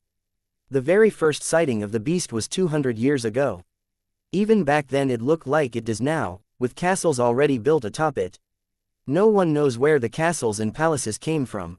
While we have spotted it many times, no one has ever seen any evidence of creatures living in those constructs. It is truly a mystery." The Ice Blue Knights were on edge for the rest of the trip. Too many incidents had occurred during their travel, and so everyone was feeling rather tense. Luckily, no more terrible monsters crossed their path. The ship eventually made it to the Ice Blue Knights' base in the systems of chaos. It wasn't a particularly big system, but the Extreme King had a firm foothold there. There were 10 teams of knights, and 4 of them were located in the systems of chaos. One team of knights had claimed 2 other systems, and the other 3 had taken 1 each. The Ice Blue Knights owned this system in particular. They used the team's name when naming the locale, and so it had come to be known as Ice Blue System. The Ice Blue System had 6 planets. The largest of the planets was massive. A giant ship like the Ice Blue ship was just a mountain before it. The base of the Ice Blue Knights was on that planet. While the knights had claimed the place, only 30% of it had actually been developed. There was still much of its surface that had yet to be explored. They named it Planet Ice Blue. When they landed, Han Sen immediately noticed that the base had been constructed out of ocean stone. He was impressed by how much money the Extreme Kings must have spent on it. Han Sen was Mr. White's guard, but he was also under the command of the Ice Blue Night King. When they reached the base of the Ice Blue Knights, Han Sen and his companions were tasked with a few missions. The same applied to the other knights, and their missions were to clean up and begin exploring. Inside the area that the Ice Blue Knights had claimed, Han Sen was given the task of locating xenogenics and then drawing maps so they could be found again. Han Sen was different from the ordinary knights. He wasn't in a backup team, and he had his own team comprised of his own people. That was the deal he had struck before he joined. If he had joined the Ice Blue Knights the usual way, Han Munger and the others would likely have been scattered across the different teams, and Han Sen wouldn't have had any way to keep them close. Now that Han Sen worked for Mr. White, Ice Blue Night King couldn't split them up. If this hadn't been the case, Han Sen wouldn't have brought his companions there in the first place. Chapter 2216 Cleaning Job. Right after Han Sen's team arrived with the Ice Blue Knights, they were given a priority task to exterminate the xenogenics that could be found around the base. The base had been established there for some time, but xenogenics emerged constantly from the mountains. Those xenogenic hordes frequently caused trouble for the base. Han Sen's mission was to venture into those mountains and clear the creatures out. There were many bird xenogenics there, and they bred quickly. Han Sen had to wipe out their homes and destroy whatever eggs he could find. If he didn't, it'd only be a matter of time before they returned. In the midst of those mountains, Han Sen was shelling a few boiled bird eggs. He ate them and frowned. His group had been in those mountains for half a month, and they killed birds and destroyed or ate bird eggs each and every day. In the beginning, they thought the eggs were delicious, but after half a month with the eggs as their only food, they were growing tired of the taste. The Ice Blue Knights had already killed the most powerful xenogenics, so there were no kings around. There weren't even any dukes. They were mostly finding low-level xenogenics whose only skill was reproducing quickly, so none of the kills helped Han Sen. But the cleaning job did have some benefits. It would earn them points, and those points could be used to redeem items from the vendors in the base. There were Geno arts and xenogenic genes available for redemption. Of course, to Han Sen, the potential rewards weren't worth the trouble. The things that he wanted would require a hefty load of points, and it would take a long time doing menial cleaning tasks to amass the necessary amount. Still, it wasn't entirely pointless. There were many bird xenogenics of a variety of different elements on that mountain, and that factoid gave Han Sen an idea. Han Sen couldn't use his Sun Raven Gem Beast Soul, and he needed a fire element bird beast soul as a base. There were many birds there, so if he was able to find a high-class fire bird beast soul, he could combine it with the gold bird beast soul. That might allow him to earn a deified beast soul. King-class beast souls could survive the merging process with a high success rate, but it would be difficult for Han Sen to kill a king-class xenogenic at his current level of strength. And since it would be hard to find one, too, he'd settle for locating a duke. After days of constant research, Han Sen found a fire bird xenogenic that he deemed to be a suitable catch. The Ice Blue Knights had a map that marked territories that were known to be particularly dangerous. Lava Valley was one of those locations. The valley was 100,000 miles long. There was a lava river that flowed through its length, and the walls of the valley held many caves. Fire xenogenics frequently inhabited such spots. The most popular xenogenics there were the fire crows. Fire crows were pure fire element creatures. They could spit streams of fire at their enemies, and they dined on the fire bugs that lived within the lava river. They were small, though. Their bodies were only the length of a man's finger, and no bigger than a bee. But there were many of them. A small murder of fire crows could contain 10,000 of the fiends. Murders of fire crows like that were everywhere across the lava river. A large murder of fire crows could contain a whole million of them.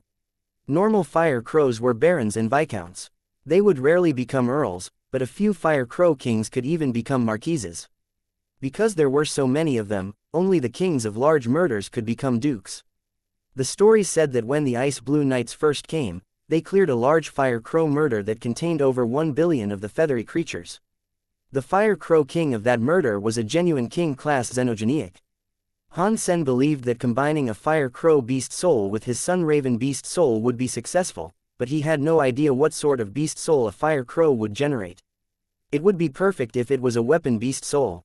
He already had a half-deified demon bug by Sema and a king galactic lobster set of armor, so when it came to defense, he was well equipped. What he needed now was an equal amount of destructive power, which would allow him to slay powerful xenogenics easily. If he had a deified beast soul weapon, that would be absolutely perfect. But Lava Valley wasn't a location that was designated for Han Sen to clear. He didn't want to go to Lava Valley without clearance and risk crossing a line with the Ice Blue Knights. Disobeying orders and venturing into an area he wasn't supposed to would be very bad. How do I go to Lava Valley legitimately? Han Sen wondered, annoyed by the wait. The Shadow Queen Bee was drinking the yolk out of an egg. She had grown a lot thus far, and she was able to eat many xenogenics. It wouldn't take long for her to reach battle mode. Bauer patted Han Sen on the side and lifted a small device. Dad, smile. Han Sen assumed a victory pose. The device was used for recording. They were tasked with keeping records of every place they visited. They also made sure to record the scene that showed them clearing out the xenogenics. It was the proof they needed to submit to receive their reward points. Every team had one member recording a video of their achievements.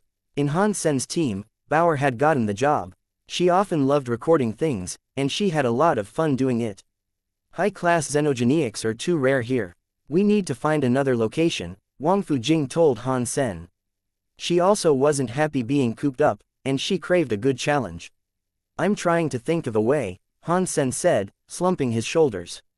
Han Yan didn't like it, either. She thought for a moment, then said, there aren't even Marquise xenogenics here. Quite frankly, this is pointless. Han Sen started to say something, but all of a sudden, he closed his mouth and looked down into the valley. The deepest wall in the deepest recess of the valley was covered in a web of rugged cracks. A purple substance had begun leaking out of those crevices. There was only a small amount at first, but more and more of it seeped out as the seconds ticked by. When Han Sen's group saw it, they knew immediately that it wasn't spring water. When they looked closer, they saw that the purple liquid was actually streams of small purple bugs. They were each about the size of a fingernail, and they looked like Sawyer beetles. They were purple, with purple horns and a purple antenna. Soon, the bugs were coming out like a stream of gushing water, and they were flooding into the valley. Han Sen used his Dongshuan aura to scan them. He noticed that the bugs were not high level. Judging from the life force they exuded, they were no greater than barons. There was a multitude of them, but even so, they offered no genuine threat. Han Sen and the others quickly established a plan to clear them. While they were not high-level foes, destroying them would be a good way to earn more points. If they wanted to come crawling out in search of death, Han Sen wouldn't go easy on them. But instead of attacking Han Sen's group, the bugs streamed around them and left the valley as quickly as possible. They showed no interest in attacking anyone. Seeing bugs behave like that, it was fair to assume they were running away from something. Chapter 2217 Ruin. After watching so many insects flee the valley, Han Sen and the others were drawn by curiosity to look back at the crevice. As they watched, a hand emerged. The crevice was very small, so it would be very difficult for any being to push a hand through it. But whoever or whatever it was seemed to be unable to get out. After failing to push its way out, the hand withdrew and an eye appeared in the crevice. When it saw Han Sen and his people, the eye retreated and vanished. Is that a xenogenic or a member of the Ice Blue Knights? Ji Qing asked. The presence of the being had struck them all as being very odd. The bugs must have been afraid of whatever it was, and that was why they had all rushed out of the crevice. The bugs weren't aggressive, and it didn't even look as if they ate meat. Let's dig into the wall a little and see what's there. Han Sen was curious, so he moved over to the wall and pulled out his ghost teeth knife. He slashed at the crack in the stone to make it wider. The rock was fairly sturdy, but it was only an inch thick. Beyond it was a hollow of sorts. Han Sen dug out an entrance so that his people could walk into the place. The interior of the cave was fairly large. An entire wagon would be able to fit inside comfortably. The cave wasn't man-made, though, it seemed to be a natural formation. There were many stalactites, and there were many of those purple bugs scrambling across the walls and floor of the cave. Something must have bumbled through the cave and alerted the bugs. You guys wait here, I am going to go take a look, Han Sen said, directing his speech at Wang Fujing. Let's take a look together, Ji Qing said with a blink. Big brother, let us go in together. The demon bug by Semas are with us, so we ought to be just fine. Han Yan was looking into the cave excitedly. Han Sen didn't object because when the hand had revealed itself earlier, he'd quickly scanned it with his Dongshuan aura. Whatever it wasn't strong. The being the hand belonged to couldn't be any greater than a duke. Han Sen and his people entered the cave, and Han Yan gleefully moved up front to lead the expedition into the subterranean dwelling. There were vast numbers of the bugs all around, and they looked to have scattered when they were approached by that thing earlier. It was easy to see from the movement of the bugs where the creature they were following had gone. They traveled fast through the cave, and they saw many more of the bugs running everywhere as they moved. There were many paths to take, and the structure and complexity of the labyrinth were by no means easy to navigate. They followed the trail into an even bigger cave, where there was a complete absence of those purple bugs. Strangely, there was no other road to take, and that cave only seemed to be home to black vines and mushrooms. With firm walls composing the rest of the chamber, there didn't appear to be any other way they could go, other than the tunnel by which they had entered. Weird. It should be here. Where has it gone? Did we somehow take the wrong path? Ji Qing asked, looking up and down the cave. We came the correct way, Han Sen said with certainty. He used his Dongshuan aura to check the place out, and he looked for the aura and trace molecules of the creature they were searching for. It was still hanging in the air. Han Sen looked around, and then his eyes locked on a rock that was near a wall. He waved his hand and pushed the rock away. Its removal revealed another small cave that had been hidden behind the stone. An extreme king man was hiding in there. He had curled up into a ball to squeeze himself in. After he was discovered, the extreme king man screamed. He then scrambled out on his knees, pleading to Han Sen in a voice that was almost unintelligible. Don't kill me." Han Sen and his companions were quite surprised. They had no idea what had gotten into the man. The extreme kings they had met in the Ice Blue Knights were noble people. Their rank in society put them above almost everyone else, and they always looked so powerful and stoic, too. This was the first time they had seen a person of the extreme king in such a mess. "Who are you?" Ji Qing asked the extreme king man. I am a backup knight belonging to the Ice Blue Knights. Please let me go," the extreme king man said. All the while, he repeatedly kowtowed before Han Sen. "Explain your situation, or we will take you back to the knights." Han Sen frowned. The extreme king man looked very frightened at that, and he quickly explained everything. They heard his story, but they found it hard to believe what he was telling them. He was just like Han Sen. He had been brought on as a backup knight to the Ice Blue Knights. He was an extreme king, however, and on top of that, he was a captain. His task was very similar to Han Sen's, in that he was supposed to clear out the xenogeniacs that resided around the base. His area wasn't where they were now, though. He was supposed to clear out a desert elsewhere. Their team came across a ruin in the heart of that desert. After calling their supervisor, they were told to wait for the arrival of higher-level Ice Blue Knights, who would then explore the ruin with them. But much to their surprise, when the higher-level Ice Blue Knights arrived at the ruins, they didn't go in and explore. Instead, they slaughtered the entire team that had discovered it. One of the weaker knights was a man called Bai Wenxuan. After getting stabbed, he fell into a well. The Ice Blue Knights believed him to be dead, but his body wasn't entirely done for, despite the injury he had sustained. And so, he remained in the water. The well was connected with an underwater system, and Bai Wenxuan stayed there for a long time. He didn't dare exit, for he was afraid of being killed. But since the caves weren't entirely safe, he frequently moved from place to place. He had been chased by a xenogeniac for the past 2 days, and that was why he had come to this part of the caverns. He saw a light and wanted to get out of the cave to avoid being killed by the xenogeniac, but Han Sen was there, and Han Sen had been able to break his way inside. After Han Sen heard the story, he asked Bai Wenxuan, what kind of civilization might that ruin have belonged to? Bai Wenxuan quickly said, I don't know. I've never seen architecture like that, and I was unable to read the text that we saw. Han Sen's face darkened, and he coldly said, in that case, we cannot help you. You know that what our team's record is impossible to delete. You have been filmed, and so if I do not take you back, I will be punished. No, you cannot take me back. If they know you saw me, and they see that I've been telling you about the ruin, they will kill you, too. Bai Wenxuan screamed, I will be interested to see if they do. Han Sen signaled for his companions to draw their weapons. It looked as if they were going to kill Bai Wenxuan. Sacred. Bai Wenxuan shouted. The ruin was a sacred ruin. Chapter 2218 Ghost Bone Town Sacred had been the strongest faction in the entire universe, at one point in time. It had maintained that lofty position for a while, too. Now there were the Very High, the Ancient God, and the Extreme King. That trio composed the best of the best. But back then, only Sacred had enough power to govern the entire universe. The Sacred leader was the strongest of all, and his 10 generals were the strongest elites in existence. The ruins that Bai Wenxuan and his teammates found had text that read, Ghost Bone Town, and there was a statue there of the general himself. They assumed, reasonably enough, that the town had belonged to General Ghost Bone. Did General Ghost Bone leave this ruin behind?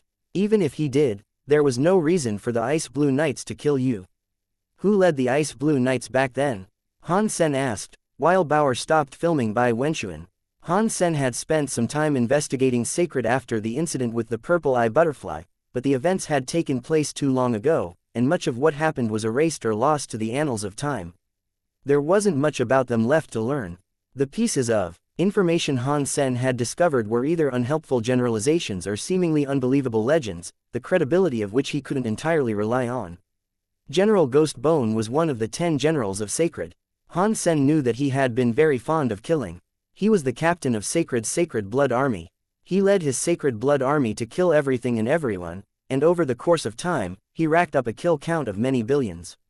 Merely mentioning his name was enough to strike fear into the hearts of the residents of the Geno universe back then. Just like the other generals, though, General Ghost Bone disappeared after the fall of Sacred. It was unknown whether he died or became something similar to Purple Eye Butterfly.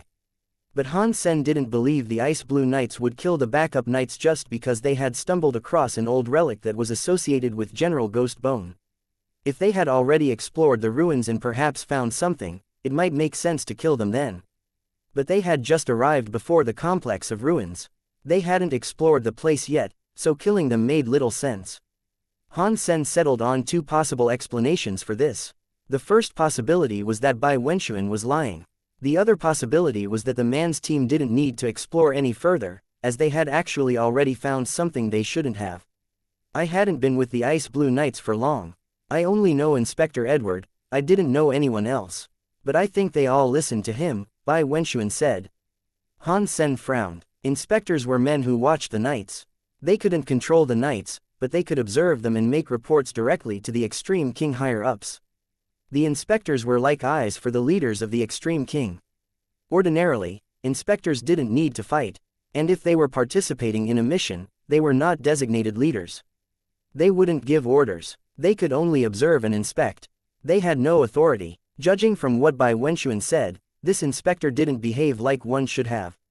If Bai Wenxuan wasn't lying, then something must have happened that he had missed. Take me to the ruins, Han Sen said to Bai Wenxuan. But Bai Wenxuan hesitated. Either you take us to the ruins, or we take you to the Ice Blue Knights. Prove to me that you're telling the truth. The choice, however, is entirely up to you, Han Sen said calmly. According to Bai Wenxuan, when his team discovered the ruins, the Ice Blue Knight Kings had been outside of the systems of chaos. If what he was saying was the truth, perhaps Inspector Edward was looking to take something from the ruins for himself. Han Sen was curious about what might have been there, if Inspector Edward wanted it badly enough to kill everyone for it. Han Sen was very interested in any matters pertaining to Sacred. Bai Wenxuan was just a marquise. He was an extreme king, but he was no greater than the average citizen. If he had been someone special, he wouldn't have been a backup knight. For a marquise of a higher race, his power was rather good. But compared to Han Sen, he was far inferior. So, Han Sen demonstrated his power to the man. And then, the man obeyed. He agreed to take Han Sen's group to the ruins. But Bai Wenxuan had gotten lost while he was escaping through the subterranean labyrinth. In that tangled knot of underground tunnels, it took him a long time to find his way. Han Sen couldn't travel across the surface, because his team wasn't in charge of clearing other regions. If the knights found out they were going to the desert, it'd be considered a failure of their duty. And there was every chance that the knights would believe that they were spies belonging to another race. Although their path wandered a little, their direction was ultimately correct, and after a day of travel, Han Sen and his crew came to an underground water system. Before they went into the river, there was a splash. A giant snake that was as thick as a barrel came slithering out. It huffed a haze of green smoke right at them. Duke Class Yin River Snake. Bai Wenxuan shouted. He turned around with the intent to flee. Wang Fujing grabbed him by his shirt and pulled him back, though. As she did, Han Munger fired her arrow. A black light appeared, and it tore through the green smoke and took the creature's entire head off. The Yin River Snake's giant body collapsed on the bank of the underground river. Bai Wenxuan stared. He turned to Han Munger with a blank expression. Who are you people? A Marquis backup had just killed a Duke Yin River Snake in one blow. People like that were supposed to be fully fledged members of the Knights. Plus, Han Sen was saying he wanted to go to the ruins. Surely they couldn't have been backup Knights. Do you know Mr. White? Han Sen asked with a squint of his eyes. You mean Advisor White? You are acquainted with Advisor White? Bai Wenxuan looked surprisingly happy. Look, you might have a chance to live here. Taking you back to the Extreme Kings won't be difficult. Han Sen pretended to be mysterious. He patted the man's shoulders, and then stopped talking. Bai Wenxuan knew now that Han Sen and his people belonged to Mr. White, in some capacity. And that helped boost his confidence and desire to help. There were many underwater xenogenics they encountered, but none of them were king class. They were mostly either marquises or dukes. Han Munger was able to kill everyone before anyone else had a chance to. I remember this place. Turn at this stone, and we will be close to the pool. Swim down that pool, and there will be a path that leads us to the well. Bai Wenxuan pointed at a strange rock as he spoke. Not long after, Han Sen came across the pool that the man had mentioned. Han Sen led the way, and then, everyone dove in to reach the underwater passage. Shortly after, Han Sen's head broke the water's surface inside a well. He hid there, but sneakily had a look around. He looked quite surprised by what he saw. A 9-life cat. Han Sen was very surprised. He hadn't expected to find a statue of the 9-life cat there, as well. Chapter 2219 Strange Stone Hall. The small city was shaped into a simple square. The well was at the center of the city's plaza, and at the end of every long street radiating out from the city center, the city's walls were visible at the far ends. Behind the plaza was a stone palace, and on both sides of the gate stood stone statues. On the left side was a 9-life cat statue. Aside from it being bigger than an actual 9-life cat, it looked exactly the same in all its features. It even gave off an identical feeling. It was creepily similar, and on the right side of the gate was a statue of a warrior that was plated in armor. In addition to the armor, it wielded a bone knife. The warrior's face and hands, which weren't plated, were skeletal. This statue must be General Ghost Bone, but if this is his city, then he is the owner of this place. Why would his statue be near the gate like a guard, then? Han Sen then had an idea, and his breath caught in his chest. The statues for the 9-life cat and General Ghost Bone are before the gates like guards. Does that mean the owner of the palace was actually the sacred leader? Han Sen tried to think of other options, but he couldn't come up with any other figure in sacred who might have used those two as guards. Han Sen didn't know the exact nature of the 9-life cat's association with sacred. But General Ghost Bone was one of the 10 generals. Surely only Sacred's leader could command a man like that to guard the gates. Han Sen used his Dongshuan aura to scan their surroundings. He couldn't detect any other creatures in the vicinity. Perhaps Inspector Edward had already managed to find what he had come for and then left. Han Sen didn't want to take the risk of leaving the well just yet, however. The gate ahead was open. With it being ajar, it was hard not to suspect someone might be there. He had to be careful. You guys wait here, I will go and take a look. Han Sen looked at Wang Fujing, who was beside him in the water, then he touched Little Invisible. After that, Han Sen disappeared. He climbed out of the well in secret. Han Sen approached the palace, using his Dongshuan aura to hide his presence completely. Han Sen walked in front of the palace with great care. When he looked inside the palace, he was stunned. Because the city wasn't that big, the palace was mostly comprised of one hall. From his vantage point, Han Sen could see everything in the hall. And curiously, there were many holes in the floor of the hall. They were like graves. There were 2 people inside, and they wore badges that identified them as belonging to the Ice Blue Knights. They were resting atop a statue. After Han Sen saw what that upside-down statue depicted, he was even more surprised. That statue looked exactly like the one he had been in the Human Emperor shelter. Han Sen thought the statue inside that palace would depict the sacred leader, but oddly, it was actually a statue of the Human Emperor. No way. The human emperor came from sacred. These timelines don't align. The human emperor was in the sanctuaries, and he had been there for many years. Sacred was already destroyed before he left the sanctuaries. So, how can his statue be here? Han Sen walked over to the door and looked inside the hall. Aside from the human emperor statue, there was nothing else. There were only some stone tables and stone chairs. Including the human emperor statue, though, everything stone had been heavily damaged. At first, Han Sen could only see one half of the broken statue, as the other half was nearby. Clearly, someone was looking for something in this hall. But whatever it was, they hadn't found it yet. If they had, two of them wouldn't have been guarding the area as they were. Han Sen looked at those two ice blue knights, and he noted that they were neither weak nor strong.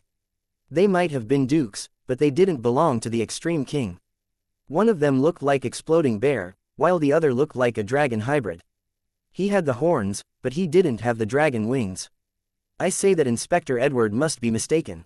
If this was the holy place belonging to the sacred leader, then how come we haven't found the relic that we're looking for? Asked the Fire Bear Duke with a sigh. If Inspector Edward says it is here, then here it is. Now, shut up and go back to work, the hybrid dragon Duke said. I want to work, but I would like to know how to work, the Fire Bear Duke chuckled. The hybrid dragon Duke frowned and said, Ice Blue Night King didn't come back in time, so it was up to Inspector Edward to deal with them. Otherwise, the Night King would have spotted something fishy going on. Just wait a little while longer. Inspector Edward will soon contact us and tell us what to do. At least Han Sen had learned that Inspector Edward hadn't yet found what he had come there for. Han Sen kept eavesdropping, but he didn't hear anything else about the holy place or the sacred relic they were searching for. He'd been able to confirm the presence of treasure, though. Han Sen didn't enter the hall. He walked around the city first. Many of the places had been rummaged through, and many of the buildings had been toppled. The inspector's knights must have been searching there for a long time, but they hadn't yet found what they had come for. Han Sen wasn't good at finding things, so he wouldn't be able to find where it was hidden, either. If Inspector Edward couldn't find whatever it was, then Han Sen surely couldn't. Back in the plaza, Han Sen looked again at the stone palace. He noticed there were no signs or plaques adorning it. The building was very roughly constructed, and there were no carvings or paintings upon its surface. But judging from the statues around it, the palace shouldn't have been built too long ago. If Han Sen had to make a guess, he'd wager it was only around 10,000 years old. Han Sen looked at the statues of General Ghost Bone and the Nine-Life Cat again. He confirmed that they were nothing special, and that they were indeed just statues. The materials for their construction had most likely come from the nearby mountains. Han Sen was annoyed by his lack of progress, so he summoned his purple-eye butterfly beast soul. His right eye turned purple as his pupil split into 4 sections. He looked at everything around the palace, and he even examined the 2 statues. Nothing. His eye analyzed everything, including the statue of the human emperor. They were all made of ordinary rocks, a material that was everywhere across planet Ice Blue. Han Sen kept looking around until something caught his attention. Near the human emperor statue was a cracked stone tile.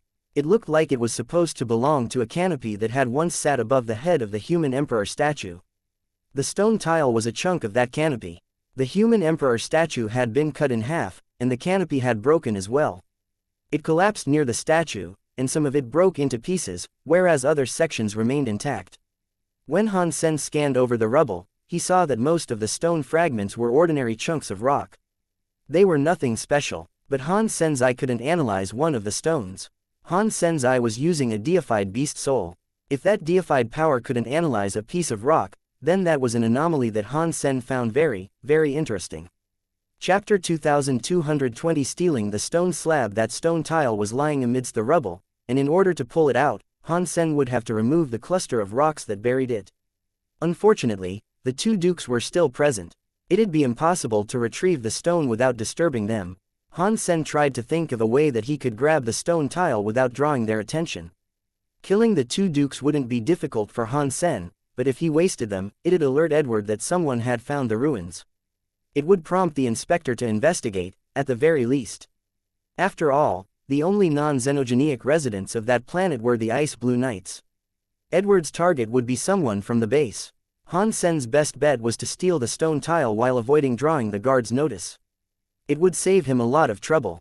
But that fire bear and hybrid dragon maintained their position atop the statue.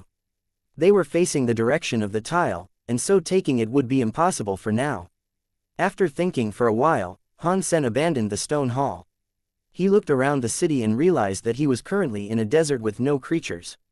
There were no xenogeniacs for Han Sen to lure their way.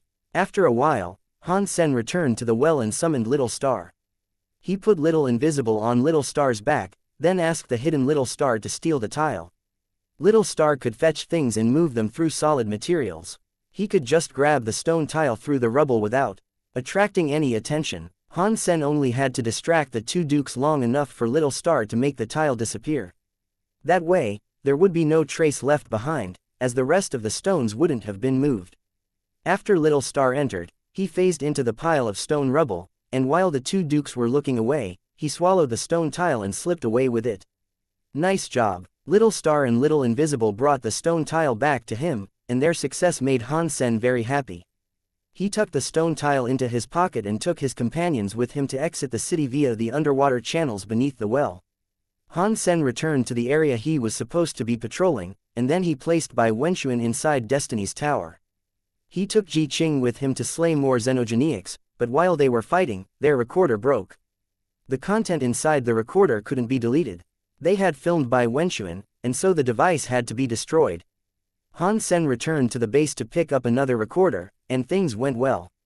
No one was suspicious. The xenogeniacs apparently had a habit of breaking recorders. When everything was settled, Han Sen went to his room in the base to rest. He also took the time to research the stone tile he had retrieved. The stone tile looked very ordinary. The slab itself was only around the size of a man's hand. There were no words or symbols on it. It had a slight curvature, sort of like a stone plate. Han Sen used the purple eye butterfly lens to examine it, but he couldn't analyze its composition. He was unable to find out how it had been created. Since he couldn't find out anything more that way, he put the stone plate away. Han Sen gathered his team and readied himself to kill xenogeniacs again, and in a stroke of luck, the knights ordered them to clear out Lava Valley. The team that was previously in charge of clearing Lava Valley had the misfortune to encounter a fiery duke monster in the lava sea. Due to the injuries they had sustained, they were no longer able to work that area, hence the need for another team to be sent in their stead. Few teams wished to go there, due to the inherent dangers of the locale. But the other groups quickly began recommending Han Sen and his team. Han Sen happily accepted the task, as he wanted to go there anyway.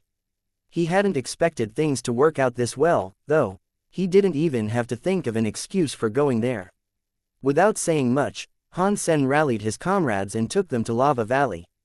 His enthusiasm made the officer who had given him the task quite confused. The valley was as long and winding as a dragon, and it stretched into the distance beyond what their eyes could see. Lava bubbled and spurted all around them, flecks of molten material rising like steam. Fire-attuned xenogeniacs were everywhere. Many bird xenogeniacs flitted back and forth near the walls of the valley, trying to capture the fiery xenogeniacs such as the fire bugs that came from the banks of the river. Han Sen saw the fire crows. They were only a few centimeters long, but their red bodies flew so fast that it was hard to see that they actually had wings. They swirled around each other in a mass, like red clouds hovering over the valley floor. The murders of fire crows swarmed and swirled over the lava river. They often swooped down to the surface of the lava stream and ate any fire bugs they could catch. After the fire crows caught the fire bugs, they would return to their nests perched in the higher walls. There, they'd feed their baby fire crows. The fire crows had advanced reproductive abilities. They could make babies every few months. If they didn't require such an extreme environment, their numbers would surely overtake the entire planet. Ji Qing wished to show off. Upon seeing a swarm of fire crows, she drew her weapon and rushed towards them. Han Sen didn't hold back, either, as he immediately sent a rocket toward the fire crows. Xenogeniac Viscount Finger Fire Crow killed. Xenogeniac Gene found. Obtained Finger Fire Crow Beast Soul. Han Sen never got tired of hearing that announcement. He quickly went to check what sort of beast soul he had gotten. Viscount Beast Soul Finger Fire Crow, Halo type. Han Sen froze. Halo beast souls were rare, but what he really wanted was a weapon. Han Sen summoned the Finger Fire Crow Beast Soul, and a flaming halo appeared around his feet. It was like there was a fiery bird circling around his legs. His body looked red. When Han Sen attacked, his attacks would deal fire damage. A ring that deals fire damage. It's a shame there's only one of them. Han Sen felt depressed. Combining the Sun Raven beast soul with that would be a waste. Luckily, there were many types of fiery birds occupying Lava Valley. Han Sen had to look for a more suitable target. If he was unable to find one that was suitable, he would have to think about settling for the fire crow. While Han Sen began to work his way across Lava Valley, slaying xenogenics as he went, a naked man with blonde hair was headed for Ghost Bone Town. He was smiling, and his body looked like Apollo's. He was one of the Extreme Kings. Mr. Edward, the Fire Bear Duke and the Hybrid Dragon saw the Extreme King man approaching. They bowed very respectfully to him. Edward nodded. He looked around the hall, then stopped near the stone rubble and frowned. Have you moved anything in the hall? The two looked very frightened, and so they said, we have been following your orders exactly. We haven't moved from that statue since you ordered us there, nor have we moved anything in the hall. Edward nodded and asked, have you seen anything strange around? Nothing has been strange, the two said after a moment of thought. Edward looked at the rubble. He thought for a while, then told the two guards to remain on the statue. He turned and left Ghost Bone Town. Chapter 2221 Lava Valley. After Edward returned to the Ice Blue Knights, he went to the information room. He perused the records of the various night teams. After speeding through them, he frowned. He looked over to the information manager and said, these are all the videos recorded over the past month. Yes, Inspector, the information manager politely answered. After a brief pause, Edward asked, did any teams bring in damaged recorders and ask for new ones? There were 4 teams over the past month. Yes, the information manager answered, after glancing over his logs. Were any of those incidents reported in the last 2 weeks? Edward asked before the manager had even finished speaking. In the past 2 weeks, 2 teams had their recorder replaced, the 79th and the 354th teams. Those teams are led by John and Han Sen, respectively. Their members are, the manager quickly rattled off the member records that he had on file. The 354th team, is that the new team the captain brought here? Edward sounded like he was asking, but it was safe to say it was a rhetorical question. He stared at the information on the 354th team intently. Yes, Mr. Inspector, this team is special. Although they are a backup team, they aren't on the list of backup knights. They are Mr. White's private guards, the manager said. Mr. White's guards? Edward asked, while perusing the information. An odd expression crossed his face as he said, he is Knife Queen's student. That is interesting. Han Sen was still clearing Lava Valley, but there were far too many xenogenics there, and there was no way that his team could take them all. Han Sen had been sent there to film, more than anything. If the xenogenics didn't actively threaten his team, then they usually left the creatures alone. Han Sen followed the Lava Valley's meandering path, searching for Duke xenogenics. None of the others mattered. Han Sen told Bauer to focus on filming the creatures that occupied the lava river, and only turn the camera on them when they slew ordinary xenogenics. He didn't want the camera watching when they were killing dukes. It was a shame Han Sen had yet to find the beast soul he was looking for. He had killed 3 dukes over the past 2 days, and not one had yielded him a beast soul. Be careful. Fall back, Han Sen said quickly, his eyes becoming alert. He was gazing into the lava river, where a large shadow had appeared. A 10-meter-long black spine rose out of the river, but Han Sen knew that what he could see was only a small portion of the actual creature. Everyone looked at the lava river. The shadow was swimming deeper into the valley, and it showed no indication of actually leaving the lava stream. Even so, all the fire xenogenics around carefully stayed away from its passing. Even the bird xenogenics flew away and hid inside their little cave nests. The valley had suddenly become so quiet that only the frothing bubbles of lava could be heard. When that shadow left the vicinity, all the xenogenics came back out. A king-class xenogenic? Ji Qing asked. Probably. Han Sen nodded. He and his people continued their advance. They eventually reached a dark spot on the lava river, where the stream of lava had darkened to a deep red. There were some birds there that looked like cranes. They had white feathers and red heads. Han Sen smiled at the sight of them. But there were a great many of those red cranes present. There had to be at least 1,000 of them, and the weakest of them were earls. Some of them were marquises, and others even dukes. I wonder what beast souls these things give. Han Sen instructed Bauer to film elsewhere. He and the team started killing the red cranes. They were a few thousand meters away from the red cranes when the red cranes finally noticed their approach. Flames burst to life on the birds' heads, then leapt over their entire bodies. They all squawked, and they raced towards Han Sen like a barrage of missiles. Han Sen's bullets and Han Munger's arrows engaged the cranes as they came, but when they took down the first crane, it exploded in the air. Fire gushed out of the bird's corpse, scorching the land around it. Oh no, these cranes are kamikaze pilots. Summon the Bai Sima, Han Sen shouted. Han Munger summoned the blue demon bug Qin Bai Sima, and many burning red cranes rammed into it. They started exploding against its surface like suns. 1,000 red cranes came against the Bai Sima like grenades. The scene was incredible to witness. It was like an endless stream of fireballs were coming to strike the Bai Sima, as great walls of fire swept out and burned everything. These guys really don't want to live. Han Sen watched as the cranes continued to dive-bomb the shield, hate in their beady eyes. The temperament of the cranes was obviously very bad. Thankfully, Han Sen's group had the demon bug Qin Bai Sima there for protection.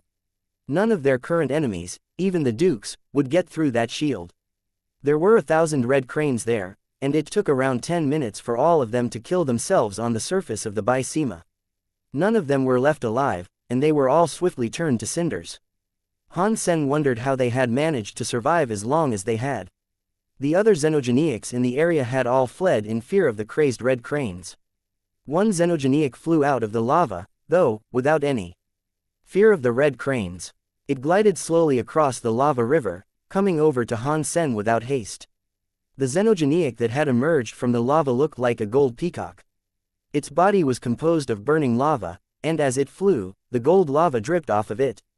Each drop hit the ground like a golden firework before turning into dust. When it had drawn near the demon bug Qin Bai Sima, the peacock xenogeniac opened its mouth to spew out lava. The golden liquid soon coated the entire demon bug Qin Bai Sima. The Bai Sima was inside its lava, but the liquid wasn't hot enough to get through the shield's protection. Is that a mutant Duke xenogeniac? Han Sen was surprised as he looked at that lava peacock. He looked upon it in delight. Open the Bai Sima and let me go kill it. Han Sen drew his ghost teeth knife and ran out of the shield's safety. He slashed towards the lava peacock, and the dark purple knife air looked like it would be driven straight through the lava foe. As the demonic knife came toward it, the lava peacock spewed lava even more recklessly, sending fountains of the molten rock up into the air. It did manage to melt Han Sen's knife airs, which surprised him. Han Sen moved like a ghost, slashing with soft knife airs from his ghost teeth knife, but his attacks didn't seem to be working on the peacock. As he was trying to kill the lava peacock, the bird flapped its wings. Then it vanished. It moved too quickly for Han Sen to track and attack it with his knife silks. This thing is unexpectedly fast. Han Sen frowned. Chapter 2222 Goldfire Peacock. Han Sen flapped his dragon wings and flew behind the lava peacock. He slashed as quickly as he could, but the lava peacock was still able to avoid each strike. I do not believe I cannot kill you. Han Sen dodged the lava peacock's squirting of lava and thrust his ghost teeth knife forward, firing a knife silk at the lava peacock, but the peacock managed to dodge the knife silk net easily, and it did not even come into contact with its body. Han Sen put his ghost teeth knife away and drew his spell pistols instead. He fired at the peacock like mad, but the gold peacock was able to dodge each bullet, leaving a trail of gold dust in its wake. No matter how Han Sen tried to attack the peacock, he couldn't hit it. While the lava peacock fought Han Sen, Han Munger pulled the string of her bow and fired an arrow. The peacock dodged Han Sen's pistol attacks, but as it did so, it put itself into a more difficult position. Han Munger's arrow was on a collision course with the peacock as a result, but all of a sudden, the peacock flapped its wings. It made a strange curvature in the fabric of space as if to twist the dimension. By doing so, it managed to evade Han Munger's arrow. So strong. Han Sen was surprised, but Han Munger just frowned. Bzzzt. Wang Fujing teleported her body behind the lava peacock and readied herself to throw a punch into its back, but the peacock waved its feathers and dodged her attack, too. Ji Qing was clutching her Duke-class galactic shrimp sword. She swung a few sword lights at the peacock, but it was able to dodge them, too. Han Sen and the others were all fighting the lava peacock together, but none of them were able to brush or ruffle a single hair of the creature. The peacock was like a flame that kept changing in the dance of its ripples. It kept flying around in a twisted way through the distortion of space.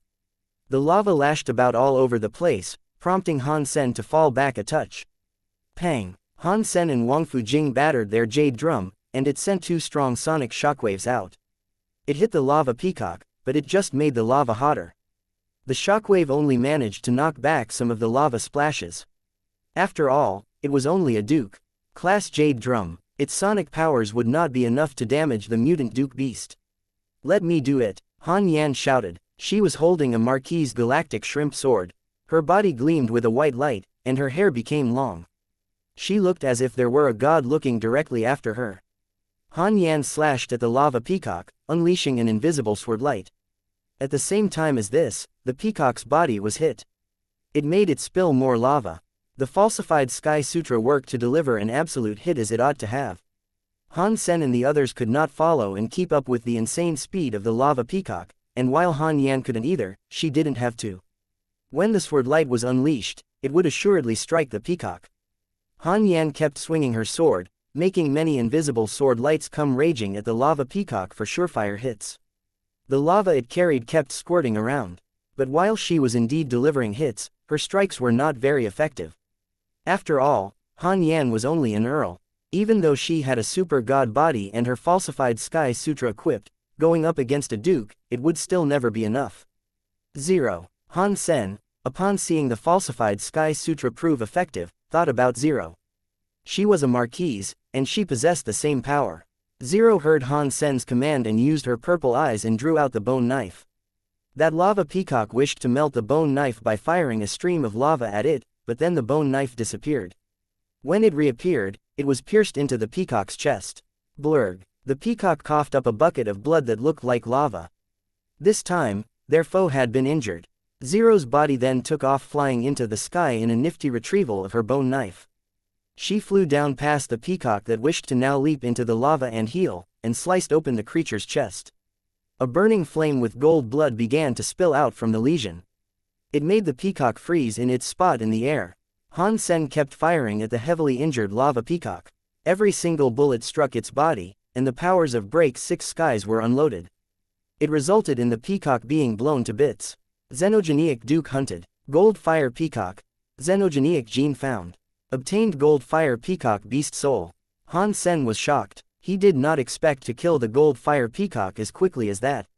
It was not a mutant xenogenic, and while it was revealed to be just an ordinary duke, it was certainly fast. Han Sen, hearing that he had obtained a beast soul, was very happy. He quickly had a look at what sort of beast soul it was. Duke Class Beast Soul Gold Fire Peacock, Flying Type. Han Sen's heart stopped. A gold lava-looking set of peacock wings appeared behind Han Sen. A slight touch could make Han Sen travel so far and so fast.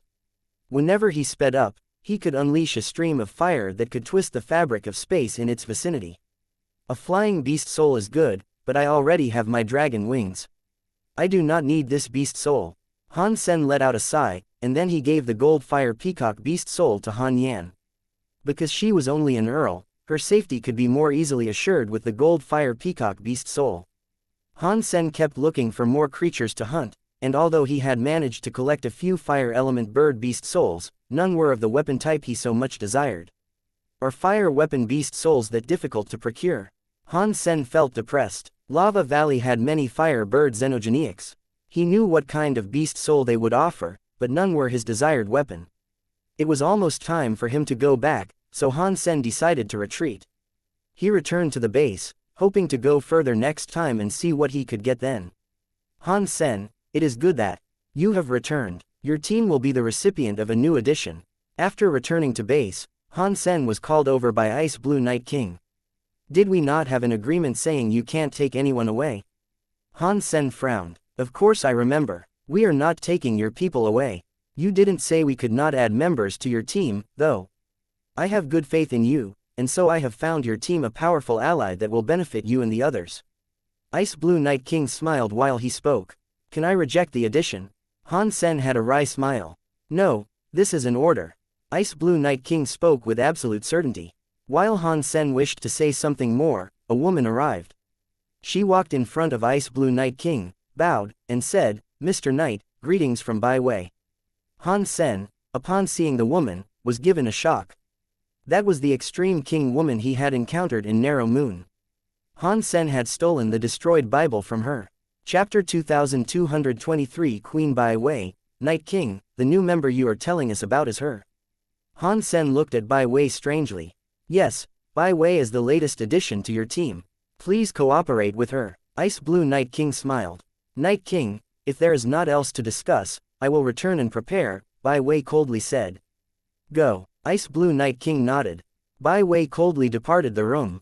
Meanwhile, Han Sen feigned sadness as he spoke again to Ice Blue Night King. Night King, did you see that? She does not even show you respect.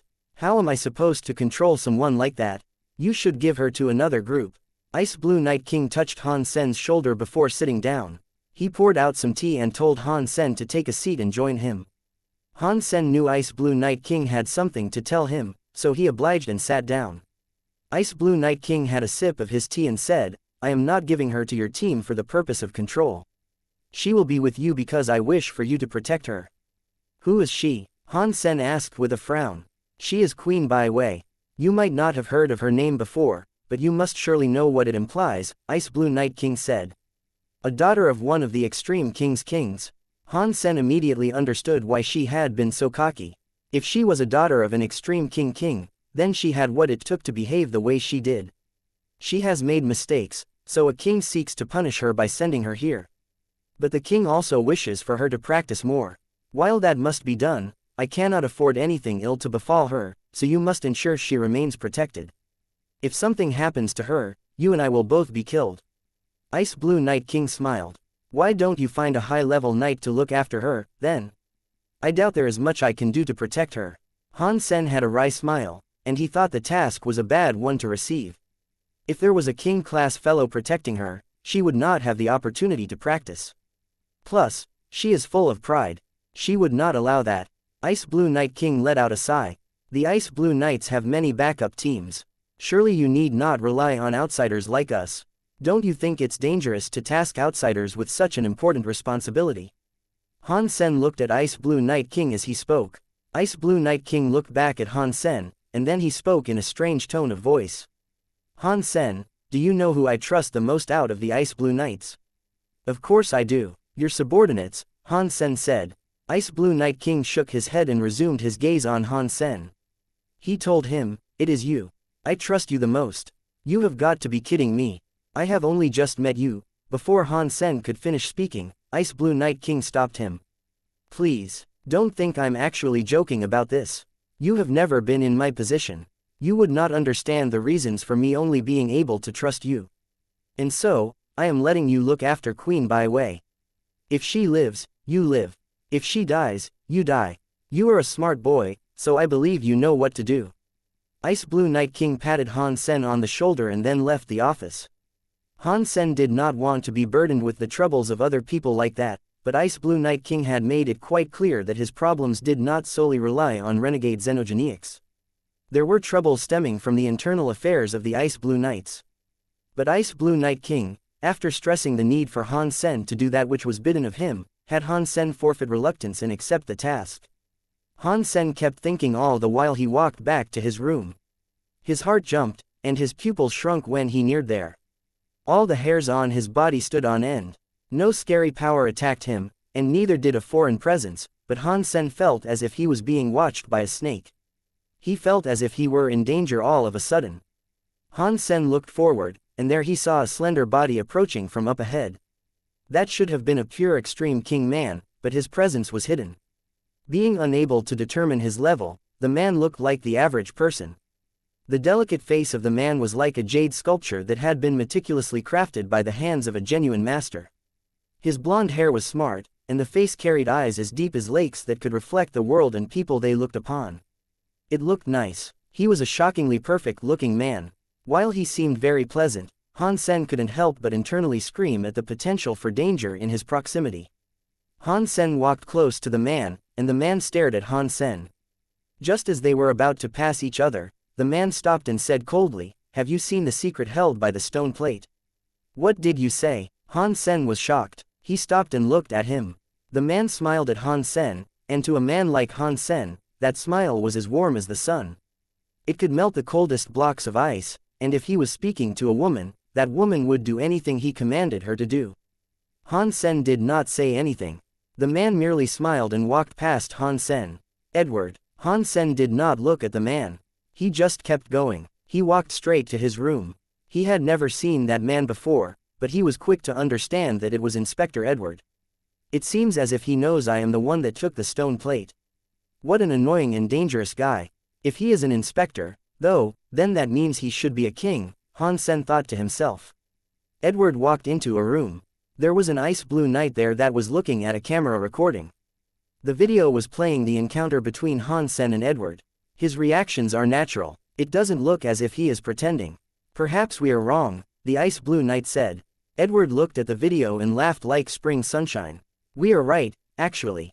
He is the one that took the stone plate. Why? The ice blue knight gazed at Edward with suspicion. He behaved too naturally when he saw me. Not many marquises can remain that natural upon seeing me. The more natural they are, the more suspicious they are. Edward stared at Han Sen's face on the screen. I did not know Knife Queen had selected such an interesting student. Should we move? The ice blue knight did not proclaim his thoughts on Edward's assessment, so he posed the question. No, Ice Blue Knight King and Mr. White are still here. We cannot fight while they are here. Edward laughed. But these are the systems of chaos, and so it is not as if he could run. He is interesting, but he is just a marquise. Therefore, he is weak. Mr. Inspector, do you think he is one of Mr. White's people? The Ice Blue Knight asked. No, if he was, then Mr. White would be the one with the item right now.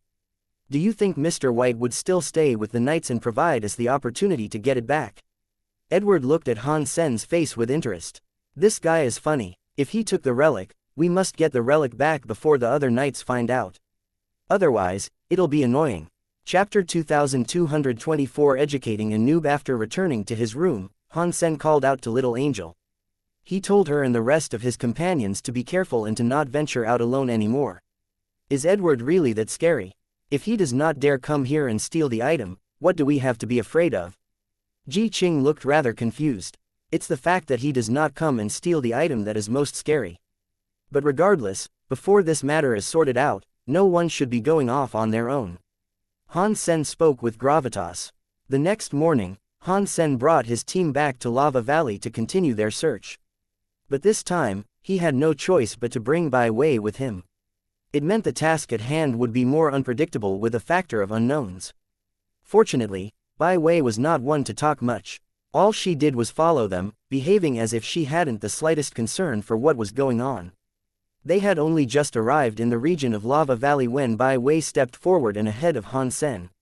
From now on, I will be the leader of this team, Bai Wei said in a very commanding tone to Han Sen. Why? Han Sen looked as if he wanted to burst out laughing at her. You should familiarize yourself with my identity, Bai Wei said coldly. What identity? I only know you are the biggest noob of this team, and you are the least qualified to be a leader amongst us. Han Sen laughed at her and didn't say anything that suggested he knew anything about her. While pretending to be unaware of her identity and title, Han Sen was free to treat her like a noob. If he made it clear that he knew who she was, then that would make it look like he was just bullying her. There was a difference. Bai Wei was stunned by the rebuttal. She looked at Han Sen and nodded. Okay, in that case, I as a noob will challenge you. If you lose, I will become the leader of this team. You and them will then have no choice but to obey me. No, Han Sen rejected her proposal. Are you scared? Bai Wei looked at Han Sen coldly. You are the weakest in the team, whereas I am the captain. I am the strongest that exists here. If you want to challenge me, I would have to see you beat my companions first. Han Sen pointed to Han Munger and the others. Sure, bring them all on, Bai Wei said coldly. She was not very fond of what Han Sen had said, though. A noob is a noob. A noob doesn't know who the boss is.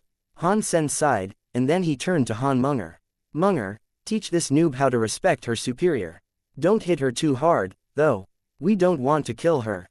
Bai Wei, upon hearing what Han Sen had said, felt mad, but she remained the same on her exterior and just coldly laughed. You won't dare fight me yourself, so instead you get a woman to help you. Your imagination is far too wild. This is my daughter. If you can beat her, then you are free to challenge me. Han Sen laughed. Han Munger, after hearing Han Sen, stepped forward and out of the group. She walked in front of Bai Wei. Bai Wei did not care about Han Menger, and neither did she care much for Han Sen. She thought Han Sen barely had the power to put up any kind of a fight against her. She believed her opponent was a meager subordinate of Han Sen, and with her looking as young as she did not think there was anything to worry about. When Han Menger pulled the string of her bow, Bai Wei looked dim. Her whole body took on the image of a fighting leopard. She stared right at Han Menger, no longer with a look of disdain and underestimation. Bai Wei was cocky, but she wasn't dumb. In fact, she was a very smart individual, and as soon as Han Menger pulled the string of her bow, she felt threatened, so she gathered up might in her fists. Han Menger cared nothing for Bai Wei's reactions. She merely pulled back her string the farthest it could go, and when she let her finger go, the arrow flew quickly before Bai Wei's face. Bai Wei looked cold and threw a punch toward the black arrow. It was the Extreme King's final punch. It was in the top 5 strongest fist skills in the universe. The punch exploded from her hands, and she could have easily sundered an entire mountain if she were to hit one. Seeing that it was going to collide with Bai Wei's fist, the arrow suddenly disappeared from Bai Wei's vision, and when it reappeared, it was piercing her belly. Bai Wei's face remained unchanged. When her body staggered back, her fist became incredibly hard to hit the arrow. The whole action was performed very smoothly, and there wasn't a moment of hesitation or nervousness. Boom! A black sun rose where she stood, and Bai Wei actually ended up getting blasted away. Her armor was broken, and some of her hair was singed. Only the hair underneath her helmet was saved from burning. She would have been made bald otherwise. Bai Wei's face changed. A fire of golden light suddenly wrapped her entire body, so the explosion did not destroy her armor completely. But even so, blood dripped from the corner of her lips, and that meant she was injured. Bai Wei never would have thought that an arrow fired by someone from a backup team could be as strong as that. Not even the Extreme King's final punch was as strong as that arrow. She really couldn't believe what had just occurred, but it really was the truth, and Bai Wei had lost her advantage. Han Menger then plucked the string of her bow over and over. Arrows flashed forward like thunderbolts. Bai Wei was suppressed by the next few arrows, and there was no chance of her closing the gap with Han Menger. The Geno arts of an Extreme King were incredibly strong, and yet Bai Wei's Extreme King final punch was a little weaker than Han Menger's break 6 skies and destroyed Bible-fueled arrows. She was not weak enough to get wrecked, though. Han Menger's arrow kept Bai Wei on the disadvantage, but she was not losing. She was strong, and very few marquises would be able to defeat her. Enough. Han Sen signaled for Han Menger to fall back. There is no winner yet. Bai Wei looked at Han Sen. Han Sen laughed and said, "You lost. You forced yourself to use a Geno art and spend 10 times the amount of power Han Menger used. Even so, you were unable to resist the firing of those arrows. It might be a tie right now, but sooner or later you're going to lose. This is a competition, remember. It is not a deathmatch, so there is no need for us to continue." Bai Wei could not say anything. What Han Sen had told her was correct, so she couldn't deny it. "If you cannot beat my daughter, then practice over the next few years. Do that, and maybe I'll give you opportunity to challenge me." Han Sen spoke clearly without hiding anything. Han Sen deliberately crushed Bai Wei so he could maintain his leadership of the group. If Bai Wei was to lead, Han Sen would have been unable to hunt the beast souls the way he wished to. "Just wait, I will beat both you and her," Bai Wei said coldly. She did not continue her insistence on being leader. Bai Wei was obviously not as calm as she looked, though. She looked at Han Menger with a complicated look. Then she looked at Han Sen. She could not believe that cold-looking lady that was equipped with a bow was Han Sen's daughter. Chapter 2225 Extortion. Outside of the Ice Blue system, Night River King was in the middle of slaying a bunch of xenogeniacs that were planning to invade. His face turned pale before long, and he was left gasping. After he was forced into the Ice Blue Knights, Night River King had been forced into the frontline ranks to be the first vanguard against any xenogeniac enclaves that wished to invade the system. This engagement, however, had a few too many xenogeniacs to deal with. Even kings like him were left exhausted after the fight, and with how it had been each and every day, he couldn't stand how things were working out for him. Han Sen is an asshole. If I ever get the opportunity to, I'm going to kill him. Night River King quietly cursed his nemesis. Who is here? Night River King looked down a hallway due to being alerted. You want to kill Han Sen? I will give you the chance you seek. A man approached him with a smile. Mr. Inspector, what do you mean? Night River King, upon seeing Edward, was surprised. It made him produce a large frown.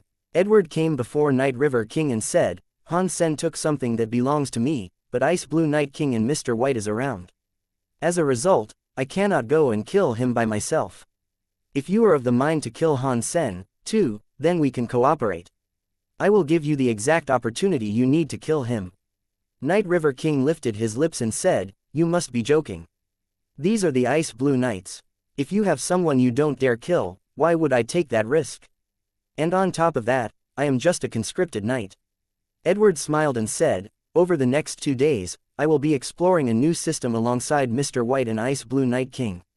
I can have you sent to planet Ice Blue, and if your kill is clean enough, I can ensure no one ever finds out you were in the area. You have to retrieve one item for me, however. After that, I can also have you work by my side. You know, Ice Blue Night King put you out here on behalf of Han Sen. It was to please him, but you don't deserve such treatment at all. Night River King's face cycled through a variety of different expressions. He looked at Edward, not sure whether or not he would used and discarded once Edward had gained what he was looking for. Edward sighed. He looked at Night River King.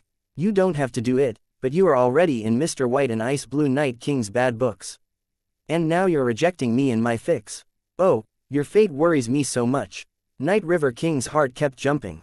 The Ice Blue Knights had 3 key figures. There was Ice Blue Night King, Edward, and Mr. White. Ice Blue Night King and Mr. White stood on Han Sen's side.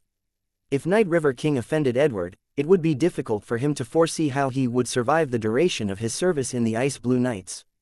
He would be treated as little more as cannon fodder. He'd be expendable. Mr. Inspector, it is not that I don't want to kill Han Sen. In fact, I would like to skin him alive. The thing is, it's that I actually cannot kill him. He has a very powerful shield treasure that not even my power can break, Night River King said while lowering his head. Yes, I have heard about that. But don't you worry, I have a little something prepared for you. Edward, after saying that, gave Night River King something. Take this with you. I assure you that it will enable you to break Han Sen's shield treasure. Without his shield, you will surely be able to kill him with ease. But make sure your kill is clean. If it isn't, then there is no way I can assure your survival. Night River King was holding a metal figure that was around the size of a hand. He kept wondering whether or not Edward was seeking to use him and then silence him when all was said and done. Edward seemed to know what Night River King was thinking, though, so he coldly said, if it wasn't for Ice Blue Night King and Mr. White keeping an eye on my people, I wouldn't be asking this of you. But by drawing them away with me, I am giving you the only window of opportunity you are likely to get. You just have to remember to get that item for me. If you don't, I will kill you. Night River King gritted his teeth and bowed. Do not worry, Inspector. If Han Sen has the item with him, then I will surely bring it back to you. Be prepared. In a few days, people will come to pick you up. Remember, you will only have one chance at this. Make it swift and clean, and for the love of all, do not leave a trace. If you leave incriminating evidence, no one will be there to back you up. Edward patted Night River King on the shoulder, and he prepared his defense work. Mr. Edward, why are you asking an outsider to do this for you? What if he takes this item for himself? The pilot of the vessel asked after Edward returned to his ship. Edward laughed and answered, Night River King is smart. He will keep that item for himself as a trump card that will enable him to live. He will probably take it to Ice Blue Night King and Mr. White in the hopes of living. Then you're still using him? The Ice Blue Knight asked in obvious confusion. It does not matter. He has no choice. Edward squinted with his eyes as he spoke. With Night River King's suspicious personality, he will do the kill prettily. Including Han Sen, everyone in his team will die. Even Qin Bai Wei. Qin Bai Wei is in Han Sen's team. The Ice Blue Knight's face changed, and then he immediately understood Edward. Night River King knows he is going to be killing a queen. He knows going to Ice Blue Night King won't work. It will be death for him to admit the crime, so he will have to come running to you. And Ice Blue Night King and Mr. White will suffer because of Qin Bai Wei's death. They won't be able to take care of anything. Han Sen's team followed the way through Lava Valley. They had cleaned the early regions once already, so their going was quick and unhindered. Bai Wei was following Han Sen, but she remained very quiet. She slowly watched Han Sen and Han Munger, eager to learn of their powers. But on that trail, there was no opportunity for them to fight, and that disappointed her expectant desires. Seeing Han Sen continue to move, Bai Wei looked hesitant to speak, but after a while, she had to say, "Captain, I am leaving the group for a while." "No, you are in my team. Listen to me, you are not allowed to go off on your own." Han Sen did not beat around the bush. If Bai Wei went off on her own and something bad happened to her, Han Sen and Ice Blue Night King would be doomed. There was no chance he'd let her wander off alone. "In that case, why don't you guys come with me?" Bai Wei said coldly. "I told you, I am the captain. We go where I say we go." Han Sen frowned. "Go together, or I go alone. The choice is yours to make." Bai Wei looked indifferent and just as boorish as before. "Where are you looking to go?" Seeing Bai Wei was insistent on going someplace, Han Sen at least had to ask her this. "The nest of an undying bird," Bai Wei said coldly. Chapter 2226 Undying Bird Nest. What is the level of this undying bird? Han Sen asked with a frown. The name of the beast didn't sound like one that would bode well. Deified. Bai Wei did not hesitate to give him an answer. Han Sen licked his lips, looked at her, and said, "Do you have any idea what you're talking about? You're on the hunt for a deified xenogenic. Doing something like that will get you killed. Even a guy like me will get killed going up against a foe like that. If you are afraid, you do not have to go." Bai Wei changed her course and started flying toward a river that went beneath a cliff. Is this woman stupid? Han Sen had to bring his team and follow her. But Han Sen did not think she was flat out stupid. He was certain she wouldn't be so willing to throw her life away in a pursuit like this. It was Bai Wei's first time in Lava Valley, but she knew about the undying bird. That at least meant she had come prepared. Her punishment of being sent to planet Ice Blue probably had something to do with the undying bird. So Han Sen quickly followed. Han Sen wanted to know what Bai Wei was up to. Otherwise, he'd just tie her up and drag her along with him. Bai Wei looked as if she were familiar with the location, and after she got close to the lava river, she flew in a following of its way. She went toward a cave that had lava flowing out of it and flew right into it. Han Sen and his companions entered the cave, too. The entire cave was filled up with lava, so they had to fly over it. Even if you are this intent on going, you should at least explain what this endeavor is all about. Han Sen, as he followed Bai Wei, resumed conversation. Bai Wei just ignored him. She continued flying the way she wished to. The cave didn't have any other fire xenogenics occupying it. Strangely, it was entirely clear. Aside from the burning hot lava, there was nothing else there. Bai Wei was quiet, and she flew in a course that took them over half a day. All of a sudden, however, an explosion sounded. Han Sen looked in the direction of the chaotic acoustics, and he saw a cave open up. It was like a giant underworld had presented itself. The lava moved to drop down a cliff that was ahead of them. It became a lava waterfall, and it looked very strange. After they flew out of the cave, they saw that the underworld was golden red. Lava was everywhere. It was like a sea of lava. Across the large sea of lava was a black mountain. There were lots of green plants growing across it, and it looked rather amazing to behold.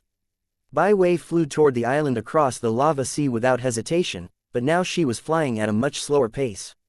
It was evident that she was worried about something. Han Sen let Ji Qing, Han Yan, and Wang Fujing sit atop Little Star's back. Little Star was able to lead. If there were danger, and the Bai Sima was unable to be used, Little Star's power would be sufficient in saving their lives. Voila! Somewhere on that lava sea, an explosion occurred. The lava was tossed about like a spring bursting out of the ground. Something black and red emerged, and it was headed straight for Bai Wei. Bai Wei's face did not change, and she threw a punch at the black and red shadow. There was another explosion as the lava on its body spread out. She punched it and had the creature falling back 10 meters down into the lava. Han Sen, upon a clearer look, noticed how the monster resembled a crocodile. Its body was black like charcoal, but some parts of it were red like the lava. Han Sen looked around, and he saw many more of the charcoal-like shadows. They were like burnt wood, and many of them were coming forward to amass there. Voila! Voila! Many 3-meter-long crocodiles emerged from the lava. They were all headed for Bai Wei and Han Sen. Han Sen summoned his spell pistols. He fired bullets at the lava crocodiles while Han Munger fired her black arrows at the same fiends. Pang! Pang! Pang! Pang! Many of the lava crocodiles were killed by the bullets and black arrows. Their lava-looking bodies shattered into bits and scattered all around. They were like clumps of lava disintegrating back into the sea of lava. But Han Sen did not hear a hunting accomplished announcement. The broken crocodiles fell into the lava and became perfect again, and then they resumed their assault. Bai Wei kept killing the lava crocodiles as she made her way to the island. She did not plan on stopping, and it was clear that she knew the crocodiles were unable to be killed.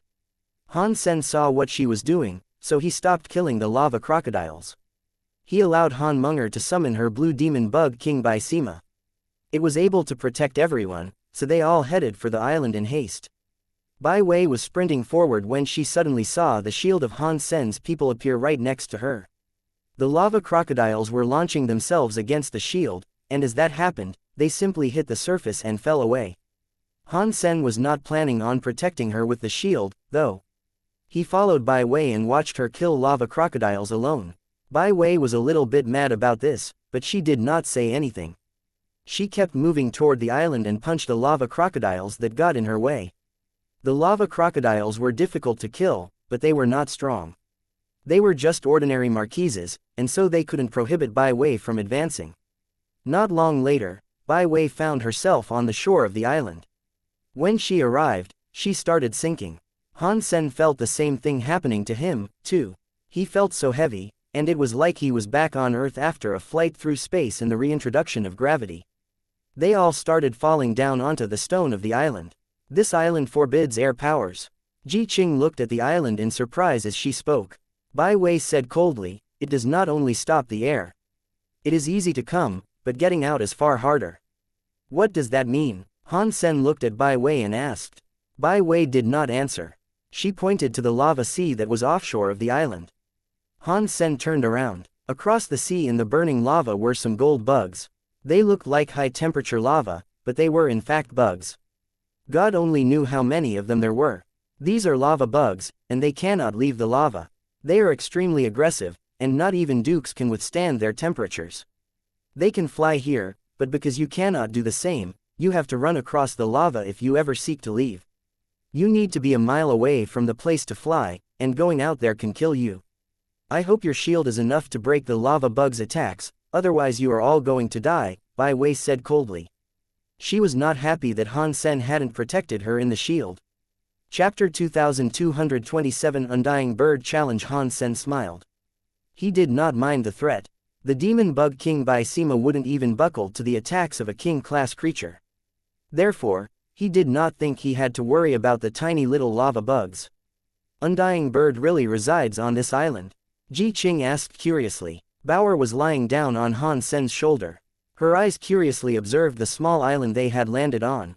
The island was not big, and with Han Sen's speed, it would not take long to walk across it. The island did have a spectacular amount of flora, though. It was practically a rainforest. Insects and beasts roamed all about it. Standing on the island, you would not feel the heat of the lava that was nearby. It felt like a summertime place where you would want to sleep away the hours. Bai Wei did not answer, and she kept marching toward the jungle. Han Sen expected to encounter danger, but he soon realized that the creatures around were just ordinary animals. They weren't even xenogenics, and they most certainly weren't threatening. In the center of the island was a white mountain. It was only a few hundred meters tall, but it looked like a big steamed bun. The peak of the mountain cradled a broken tower of sorts. It looked very old, and it had decayed over the years. It was no longer straight, and it looked ready to fall apart. They walked before the foot of the mountain, then Bai Wei looked toward the broken tower atop the peak and shouted, "Qin Bai's heir has come. Is the Undying Bird at home?" Her voice echoed across the expanse of the island, but no response came from the tower, so she shouted again.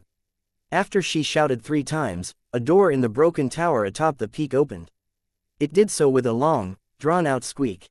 Han Sen and Bauer's eyes opened wide as they looked at the tower's door. They were curious about what the appearance of the deified Undying Bird would be. The tower was not very large, so if the Undying Bird did indeed live there, it couldn't be too big itself. Everyone looked at the tower curiously, then they heard some footsteps emerge. Not long later, they saw a shadow open the door and walk out of the tower. She is the Undying Bird. Han Sen's eyes opened wide as he watched the person walk out of the door. He thought it was strange. It was not an actual bird that was emerging, it was an old woman with a cane. Her back was crooked, her appearance was haggard, and her skin was all wrinkled like the bark of an old tree. Due to the fact she was crooked and old, her size only put her up to Han Sen's waist. She was wearing a pair of circular glasses and a red robe. She certainly looked rather weird. Who is making a racket down there? The old woman did not look tall. She stood in front of the tower and looked down the mountain. She couldn't see very well, so she had to raise her glasses. Her tired-looking eyes eventually settled on Bai Wei and the others. Bai Wei never expected someone like that would be the one to emerge. She was a queen, and though she was surprised, she still said, "I am Bai Wei, and I am King Bai's daughter. I am here at the request of my father. Are you the undying bird?" The old woman pushed up her glasses. She stared at Bai Wei and said slowly, "You are King Bai's heir." "I am not the undying bird. I am merely an old woman that is tasked with cleaning the tower." "Then can you inform the dying bird that King Bai's heir is here?" Bai Wei said. "You are too late, I am afraid. The undying bird is deceased," the old woman said slowly. "Undying bird died." Han Sen's eyes opened wide, and his eyeballs almost popped out of their sockets. Bai Wei was frozen, as she had not expected this to happen. If the deified undying bird was dead, then there was no point in her being there. The old woman sighed and went on to say, "But Mr. Undying Bird told me that if King Bai's heir does come, that person can take whatever they please. That is, assuming they can triumph over the test." Bai Wei's face looked a little bit better, and so she went on to ask, "I would like to try it." "What is this test you are referring to?" The old woman did not answer. Her old eyes, which peered through a pair of glasses, lingered on Han Sen. "Who are these people? They do not look as if they belong to the Extreme King. If they do not belong to the Extreme King, then just kill them. This is the Undying Bird's house, and not just anyone can make themselves present." Han Sen felt a chill. That old woman looked very, very old, but when she looked at them, Han Sen felt a great chill. He knew she was actually a very dangerous being. Bai Wei looked at Han Sen and answered the old woman. "They are indeed knights of the Extreme King. They have helped escort me here." "I see." The old woman nodded and did not say anything. She held her cane, and slowly approached the edge of the mountaintop. She looked so shaky as she went, and it made the onlookers worry about whether or not she might misplace her step, slip, and fall off the peak to her death. Standing atop the peak and its stone steps, the old woman seemed to be recalling something. She eventually said, "Back then, the Undying Bird clashed with your father King Bai. Many people died, but there was no winner. 1,000 years later, they agreed to have matters of battle put to their marquis heirs. Their fights would determine the ultimate victor. But Undying Bird could not give birth to her heir. When she conceived a child, she died while giving birth, so the fighting was unable to continue." After the woman said this, she looked very sad. She pointed to the stone steps and said, "But the Undying Bird made these stairs before she died. If you can walk past the stairs and come up to the top, then you win, and then you can take the items that the Undying Bird and King Bai fought for. If you cannot accomplish this, then you can go home. And there are no other conditions." Bai Wei looked at the old woman atop the peak. No matter how you do it, cross these steps and reach the top. You'd still win even if you were to crawl up." The old woman coughed after speaking. "If there are no other conditions, I'm going to start." Bai Wei said that, and then she walked up the stairs of the Steam Bun Mountain. Han Sen looked at the stairs. They were only a few hundred meters tall, and from the bottom to the top, it'd only be a few thousand steps. Han Sen did not find anything strange about them, but he wondered what sort of test the stairs would conduct. Han Sen was even more interested in the item that the Undying Bird and King Bai had fought for, but he also thought that the old woman was extremely dangerous and that he would do well not to provoke her, so he watched Bai Wei accept the test. Chapter 2228 Way of Life and Death. Bai Wei took her first step along the stone stairs, and she did so with ease. There was no special power working against her on those stairs, and she proceeded easily, so it seemed. Bai Wei frowned. She did not feel anything from the stairs. The stone staircase really did seem to be exactly what it looked like.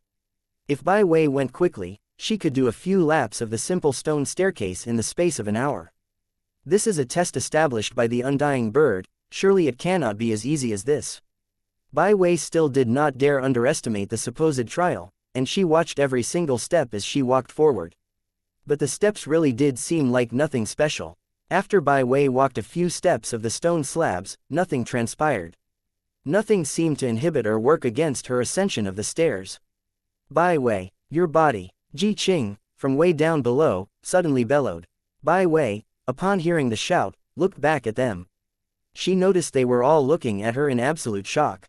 It seemed as if something terribly surprising had been happening to her body. Bai Wei quickly looked down on herself, and after she did so, her own facial expressions morphed, too. Over the past couple dozen of steps, Bai Wei had not noticed anything. Her body, however, had significantly aged. Bai Wei had previously been a girl that had looked like an average 18-year-old, but now she looked like a woman that was well into her mid-20s. Her height and her body shape had changed, and on top of that, the size of her breasts had increased. They had grown from a measly B cup to a D cup. Bai Wei frowned. She walked a few more of the steps. Again, her body underwent a change, and she looked even older. Bai Wei, after thinking on the circumstances, decided to retreat a few steps. Quite shockingly, her body's age began to reduce again. You finally noticed. The old woman up top laughed. With a coarse and raspy voice, she told her, Undying Bird is the one that created this way of life and death, and not everyone is able to scale it. It is a process stemming from your life and death, and it is a path that reveals the course of your life. By the time you reach the end of this staircase, you will have arrived at the end of your life. If you die upon finishing it, what is the whole point of climbing these steps? Undying Bird is evil if he won't allow people to win. Ji Qing looked disdainful. The old woman did not sound mad about what she had said but coldly replied, Undying Bird used a Geno art to set up this way of life and death. If you have what it takes, and you are indeed able to break it, then who can say it is inherently evil? Meanwhile, Bai Wei hadn't said anything more. She focused on her ascension in a bid to reach the peak. As she walked further and further, the older she began to look. From a girl to a woman, from a woman to a middle-aged woman. By the time she had almost reached the peak, she looked like an old woman that was ready to keel over and take to a deathbed. When she was only a few more steps away from the peak, it looked as if she were unable to breathe. It looked as if she were ready to die. Bai Wei believed it was all some sort of illusion, but despite that, it all felt so very real. Her body was so old now, she was afraid that if she were to take the next few steps, she would indeed die just as the old woman had explained. While Bai Wei walked up the steps, she had done her best to prevent the aging process, but nothing she tried seemed to work. Those steps really were like a timeline of one's life and death, and nothing could inhibit the magic that worked it. Bai Wei came to a standstill before the final few steps, and she peered at them. She did not know whether or not she should proceed. Han Sen and the others were all in shock that a staircase possessed a power such as that. It was difficult to imagine just how strong Undying Bird was when she was alive. If you can walk back down the steps, perhaps it is just a test. You might not die after walking, so just come back when you are done, Ji Qing said. Bai Wei wanted to think this way as well, but there was no guarantee she wouldn't die once she had completed the entire passage. If she did die after scaling the staircase, then it all would have been for naught. The old woman, upon hearing Ji Qing speak, laughed. Maybe. The chance of life and the chance of death is 50-50. If you have the courage, you can give it a try. Bai Wei looked at the old woman waiting at the end of the staircase. She looked hesitant to proceed. This was not a game, and if she was incorrect, then only death would await her. If I walk back down the stairs, can I come back up? Bai Wei asked as she gazed at the old woman. Her voice croaked like an extremely old person. She sounded so weak and unsettlingly close to death. You wish to grab a creature to attempt this? If that is so, then what is the purpose of this being dubbed a test? The old woman looked at her with disdain. You are an heir of King Bai. Bring out the power of King Bai. Use your life and your judgment to win this. If you leave, then the gambit will have lost. Little Silver, go and find a little creature. Han Sen spoke to Little Silver, who was next to him. When Little Silver heard the command, it took off running into a nearby thicket of bushes. It came back out dragging a rabbit along with it. Han Sen then told Little Silver to throw it onto the staircase and then kick it on its butt. It complied and did just that, and following the shock and scare, the rabbit took off racing up the stairs. When the old woman said they should have been killed earlier, Bai Wei hadn't agreed with the notion. This was now Han Sen returning the favor. The creature transformed like Bai Wei. It got older the higher it went. At the final few steps, it made a great struggle to move. Every step required all its strength to proceed. Bai Wei looked at Han Sen with surprise, as she had been unsure whether or not he would be willing to help her. The little creature reached the final step. It looked as if it were spending the last ounce of its life force to move forward as its trembling body reached the top. But as soon as it reached it, it died. Everyone gasped at the sight. It seemed as if the way of life and death really did end with death. This is very obscene. You lose no matter what you do, Ji Qing couldn't help but say. If you have what it takes to break how the way of life and death operates, then death is not what awaits you at the end.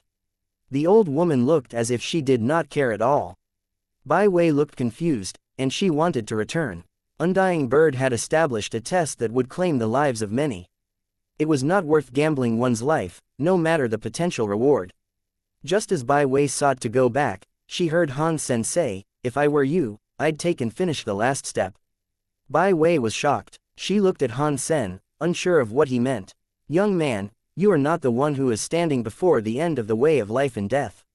If you have the confidence to, then by all means try and ascend," the old woman said as she looked at Han Sen. Chapter 2229 Cause and Effect. If you hadn't talked, I would have thought that we might die, but now I am pretty sure I won't die by walking along this way of life and death, Han Sen spoke with certainty. "Young man, talk is cheap. If you are as certain as you say you are, then come and tread the path for yourself." The old woman looked at him with disdain. Sure, Han Sen, after saying it, immediately took his first steps along the way of life and death. Han Sen was not there to prove the old woman wrong, and neither was he there to provide comfort and aid to Bai Wei. All he wanted to do was feel the powers that permeated the way of life and death. A power like that was rare to witness, even for those that were deified. So, there would not be many opportunities for him to experience the feelings of such a power. Han Sen wanted to feel what it was like to feel that which plagued the way of life and death. If the spell that had been put upon the way of life and death was genuine, then it would not be something so simple as manipulated time. If it was just the power of time, then the speed would be one way and fixed. Every creature had a different lifespan, so there was no way each step added a certain amount of time that would only bring them to their death upon reaching the end. Only the cause of life and death could have that effect. Going forward took you to your demise, whereas going backwards assured life. If Han Sen could have the taste of that power, it would be a remarkable thing for him to have. "Brother, this is way too risky." Han Yan tugged at Han Sen's arm and made her concern known. Although Han Yan knew Han Sen's judgment was likely correct, this was a matter that concerned her family. It was only natural for her to be as afraid as she was. "It's okay, I'm only going to take a look." Han Sen touched Han Yan on her head, blinked, and then he approached the staircase. Bauer wished to follow Han Sen, but he passed her to Han Yan. He proceeded alone. When he committed to his first step on the stone staircase, he ran Dongshuan aura and used his purple eye butterfly. With them, he watched his body change. I was correct, it is similar to falsified Sky Sutra, but somehow it's different. There is another cause of power.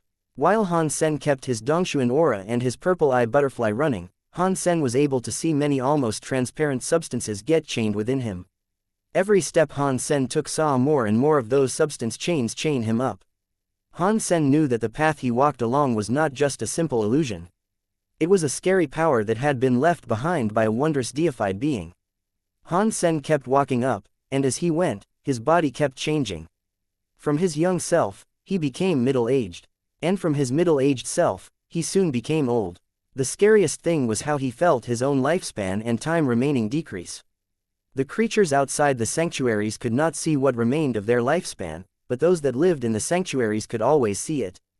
Han Sen had a lifespan of 1,000 years, and according to the rate of aging right now, the last step would bring him down to the figure of 0 years remaining. Han Sen retreated just a little, and when he did that, he felt his lifespan increase again. It really was a path that was true to its name of the way of life and death. Han Sen really admired Undying Bird now. A strong power like this was something that deserved admiration. Han Sen used all the purple eye butterfly's power to try and get a read, but try as he might, everything was still a mystery. He could not analyze the enigmatic cause power. He was disappointed, but he still continued to ascend. The more he walked, the stronger the cause power felt. Han Sen saw it clearer and clearer. Han Sen did not stop, and he thought to himself. He eventually reached Bai Wei's position. He was very old right now, just like Bai Wei. The mere act of talking was enough to make him gasp. This is none of your business. Why have you walked up here? Bai Wei looked at Han Sen with a complicated expression. She did not know if he was trying to be a hero or not. I just wanted to prove a little theory I have. It has nothing to do with you, either. Han Sen said that, and then he continued walking up the stairs. Han Sen felt as if he were tremendously old right now. He felt as if he were losing his power, too. Every single step he now took was incredibly tiring. Bai Wei looked at Han Sen's back as he went, and her feelings were wrought with complication. Han Sen walked another step. There were only 2 more remaining. Han Sen did not hesitate, though. He took a deep breath and walked 1 more step. Then he stopped. He looked at his lifespan, which had ticked down to only 1 remaining. Normally, a person would die after taking the last step. Undying Bird has a very strong cause power, Han Sen said coldly. He really did admire Undying Bird right now. The old woman squinted her eyes. I did not expect you would have knowledge regarding this to know that this is cause power and not a simple time power. It is a shame I was not able to see Undying Bird while she was alive. I really wish I had been able to. Cough cough, Han Sen was serious about what he said. An elite like that was not someone who would be easy to meet. If he was able to see the Undying Bird use that mysterious cause power, perhaps he would be able to learn something from it, so Han Sen thought it was a grand shame that he couldn't see Undying Bird use it. The substance chains he saw now were too blurry, and he couldn't learn anything from them. If you know how strong it is, does that mean you are going to walk the final step? The old woman smiled at Han Sen. It was difficult to imagine what she might be thinking. Of course I want to come, Han Sen surely said, but due to the fact that he was so old, he did not sound very confident. If anything, he sounded like he was going to die. Oh, you are saying Undying Bird's power cannot kill you? The old woman looked at Han Sen with a complete lack of emotion. She can kill me, but not through these stairs, Han Sen said. If that is what you think, then take the last step. The old woman smiled at Han Sen. Han Yan and the others looked at Han Sen nervously. If he walked the next step and it worked like all the rest did, then Han Sen was going to die. Han Sen said so himself, too, that the steps were not displaying an illusion. This was a real cause power he was contending with. Han Yan knew cause powers were scary, too. Cause powers could kill, and they did not have to make people bleed to kill them. Bai Wei looked at Han Sen's back and displayed a very complicated emotion. Bai Wei knew Han Sen knew who she was.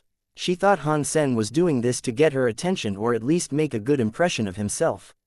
She had seen many people do this on her behalf before, but Han Sen had gone all the way to the final step, and he was ready to make the next move. She had greatly misjudged Han Sen's character. In a moment that separates life and death, who can remain fearless? To even know that completing this path might not lead to death, who would be so willing to risk their life? Not even Bai Wei herself made the dare. She looked at Han Sen with a complicated expression and thought, is he going to take the final step? Is he confident, or is this all a guess? As everyone watched, Han Sen raised his legs and readied himself to bring them down on the final step. The old woman looked strange, and Han Yan forgot to breathe. Wang Fujing looked calm, but she frowned. She thought to herself, what makes him so certain that he won't die by ascending the stairs? She knew Han Sen was not the sort of person who was willing to risk his life on a whim. If he dared to go all the way up, then he must have somehow known he wouldn't die. As everyone watched, one of Han Sen's legs took the final step. He used the last ounce of his power to bring the second leg up to meet the first. He stood up there right next to the dead animal from before. Boom! The whole stair lit up. A transparent fire blazed across the step. It was like a very large bonfire. Chapter 2230 Undying Bird Legacy. The beast that had died on the ground after it had reached the top step suddenly moved. Although it still looked old, it moved very quickly. It spryly ran up toward the old woman's feet.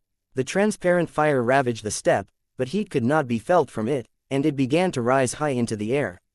Han Sen, Bai Wei, and the animal were shrouded in the transparent fire.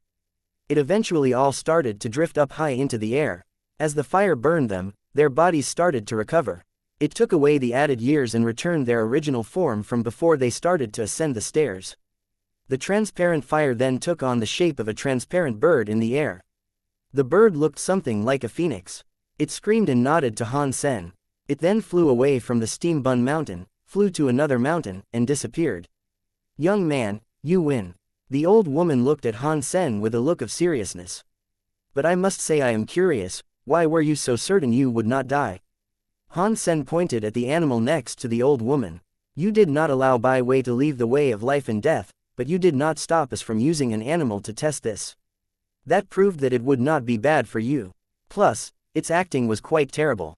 I only kicked it, and it ran straight up the stairs like mad. It didn't even think to look back. That was so very strange, and so it made me think that you owned the creature. Just because of that you dared to come all the way up. The old woman looked at Han Sen strangely. The prediction had been correct, but that was a moment that could have decided life and death. Even if Han Sen judged it that way, he should have been wary. Very few would dare to go all the way up. Han Sen shook his head. That guessing doesn't matter in the end. What was most important was that I could see that it was not dead. Its acting was good, and it knew how to hide its life force. It could not hide from my vision, of course. Bai Wei, who now looked like a young girl, came the rest of the way up. She looked at the old woman's animal and thought of something. I see, I should not have done that. The old woman reached her hand out, and then the creature leapt into her chest.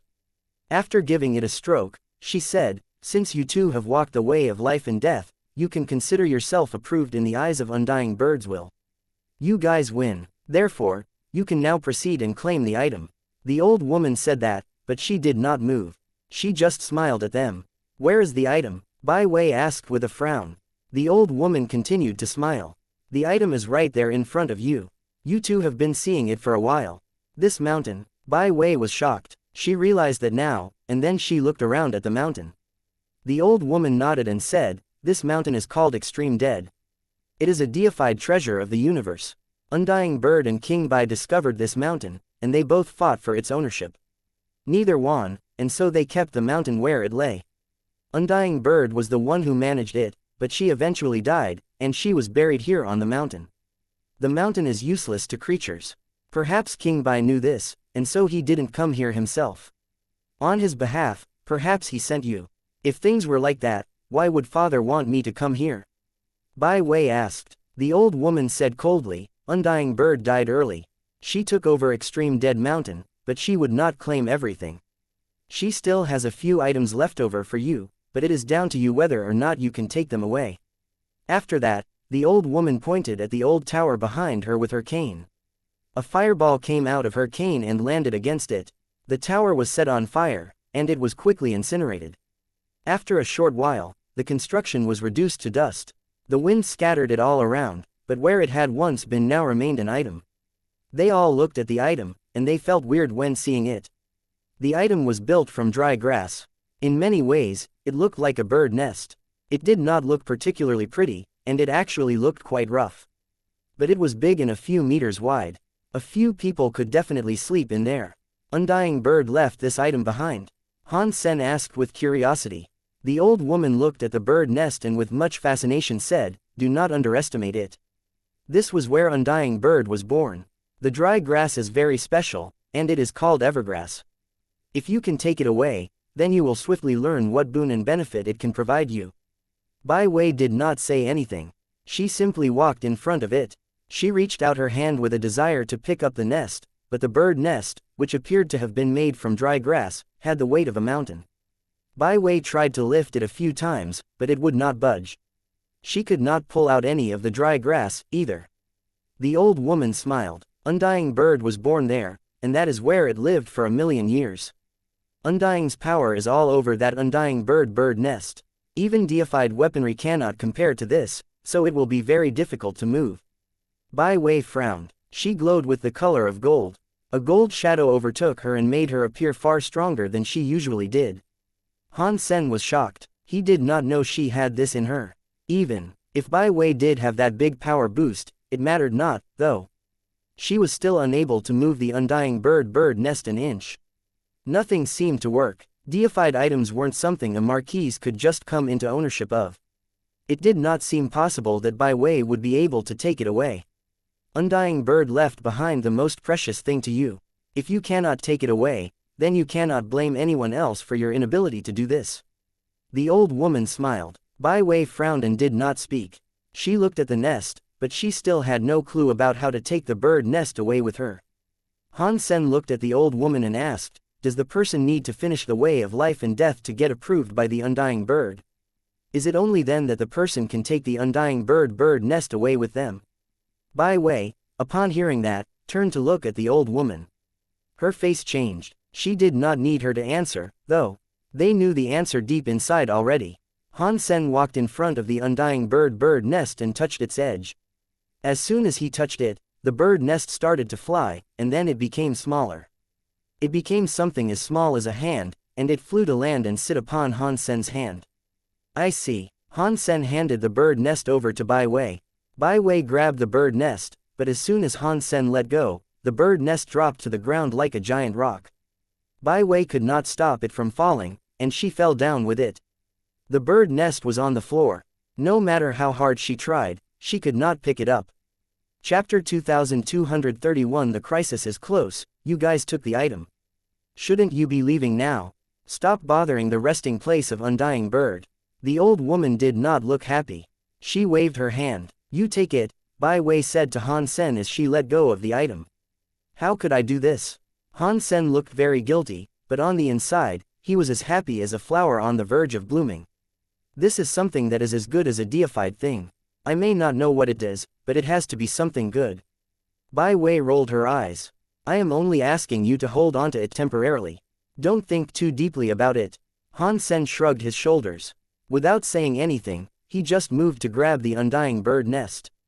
The undying bird nest was like a deified item, but without its approval, not even a deified elite could make use of it. Han Sen was surprised he had earned the will and approval of undying bird. Now that he had been approved to be able to make use of the undying bird nest, it was useless for others. Even Bai Wei would not be able to take it. "You can't put the blame on me for stealing it. You are the one that did not finish the way of life and death," Han Sen thought to himself. The old woman did not seem very happy about the fact they had taken the undying bird nest, and now she wished them gone. Han Sen was holding the bird nest, and as he left extreme dead. He went back the way he came, and as he did, he soon came before the coast. There were many lava bugs spread out across the lava sea. They were like little burning lava fairies. Their heat was hotter than the lava, and they were only resting. If they unleashed their heat all together, even a duke's armor would be melted. Han Sen tried to fly, but he realized he was still unable to. They would have to tread across the lava sea. Bai Wei suddenly smiled at Han Sen, which sure gave him a surprise. Seeing a cocky person give someone a smile elicited a different feeling to the witness of an average smile. Bai Wei pulled out a leaf. She put God light into it and then threw the leaf into the lava sea. The leaf expanded in the air. It looked like a small ship in the lava sea when it came down. It was green like jade. The leaf floated atop the lava sea. The lava bugs, however, started to avoid it in the lava. They did not dare draw close to the leaf. Bai Wei stepped on the leaf, turned around, and looked at Han Sen. "If you guys are willing to be my knights, I am willing to take you away from here safely." "Thanks, but no thanks." Han Sen smiled. The woman was drunk on her own pride. She did not bother to find out who Han Sen was exactly, and the only threat before them were a few lava bugs. They weren't going to stop him. Bai Wei saw Han Sen and his friends huddle together, then Han Munger summoned a blue shield. It shielded them all just as they moved to walk across the sea of lava. Bai Wei frowned and advised Han Sen, "When the lava bugs are shocked, they will explode. The heat they create can melt a Duke-class defensive item. Even King-class armor can break with the heat. Don't say I didn't warn you." "Thank you for the tip," Han Sen replied, but he did not stop walking across the sea. They were walking across the lava sea with the demon bug Qin Bai for protection when suddenly many of the lava bugs approached. Their bodies were like burning steel, and they launched themselves against the surface of the Bai Sima. They exploded with a searing heat. The heat was able to melt any kind of steel, but the Bai Sima did not melt at all. Bai Wei looked quite surprised seeing this. Her facial expression was a complicated one. Bai Wei was operating her leafy vessel. She watched the others cross the lava sea. She was surprised by the level of defense the demon bug Qin Bai had. She couldn't help but stare at it. How many tricks does this guy have up his sleeve? Bai Wei looked at him weirdly. They walked 1 mile from the shore of the island, and when crossing the threshold, their abilities to cast air powers returned. Han Sen and his companions started to fly up and away from the sea of lava. The lava crocodiles that attacked did nothing to the demon bug King Bai Sima, either. Bai Wei had to put the leaf away and use her own powers to fight her way out of the lava seas region. Han Sen laughed at her, but he did make an offer for others to join him inside the shield. She just didn't reply to him. She left by her own means. This woman is way too full of pride. Han Sen shook his head. He continued to investigate the undying bird nest as he did so. Han Sen used the purple eye butterfly to examine it, and he could see how the undying bird nest was full of mysterious cause substance chains. There were a lot of them, and there weren't any gaps. It was scarier than the core substance chains on the stairs. Han Sen tried, but he failed to activate the nest's power. He researched it for a while, but he could not figure out what its purpose was. I will have to try some more when I get home. This bird nest's power cannot be any less than purgatory heaven, Han Sen thought to himself. When they left the underground cave, Han Sen and his companions returned to go for the lava valley again. Break the camera. Pretend nothing happened today. If you guys dare speak a word about this, you'll know what will happen, don't you? Bai Wei looked at Bauer, who was intently filming her with the camera. This is bad. We just destroyed a camera the other day. Now we're going to destroy another one. Han Sen looked terrible. I will talk to Ice Blue Night King. Just do it, Bai Wei said. Han Sen was delighted, but his face still looked very bad. He said, all right, but there is still a while to go before we head back to base with this mission. How about we destroy it right before we return? Han Sen did not want anyone to see any of that either, but if Bai Wei was willing to take responsibility, destroying it would be good. Bai Wei stopped talking. She kept walking ahead through the valley. She was there because of the deal, but she was being punished. She could not go back to the Extreme King just yet. Bai Wei's punishment was because of Han Sen. Bai Wei lost the destroyed Bible she had been tasked to recover all because of $. That was why she was being punished by King Bai, but the punishment was for Bai Wei to retrieve the undying bird's item. No one probably expected Bai Wei to not dare ascend the steps. Han Sen was the one who had earned the approval of the undying bird instead. Han Sen and the others continued their search through Lava Valley. After 3 days, someone else was in Lava Valley who had been following them. Night River King looked cold. Although he had been forced to go, his mind to kill Han Sen wasn't.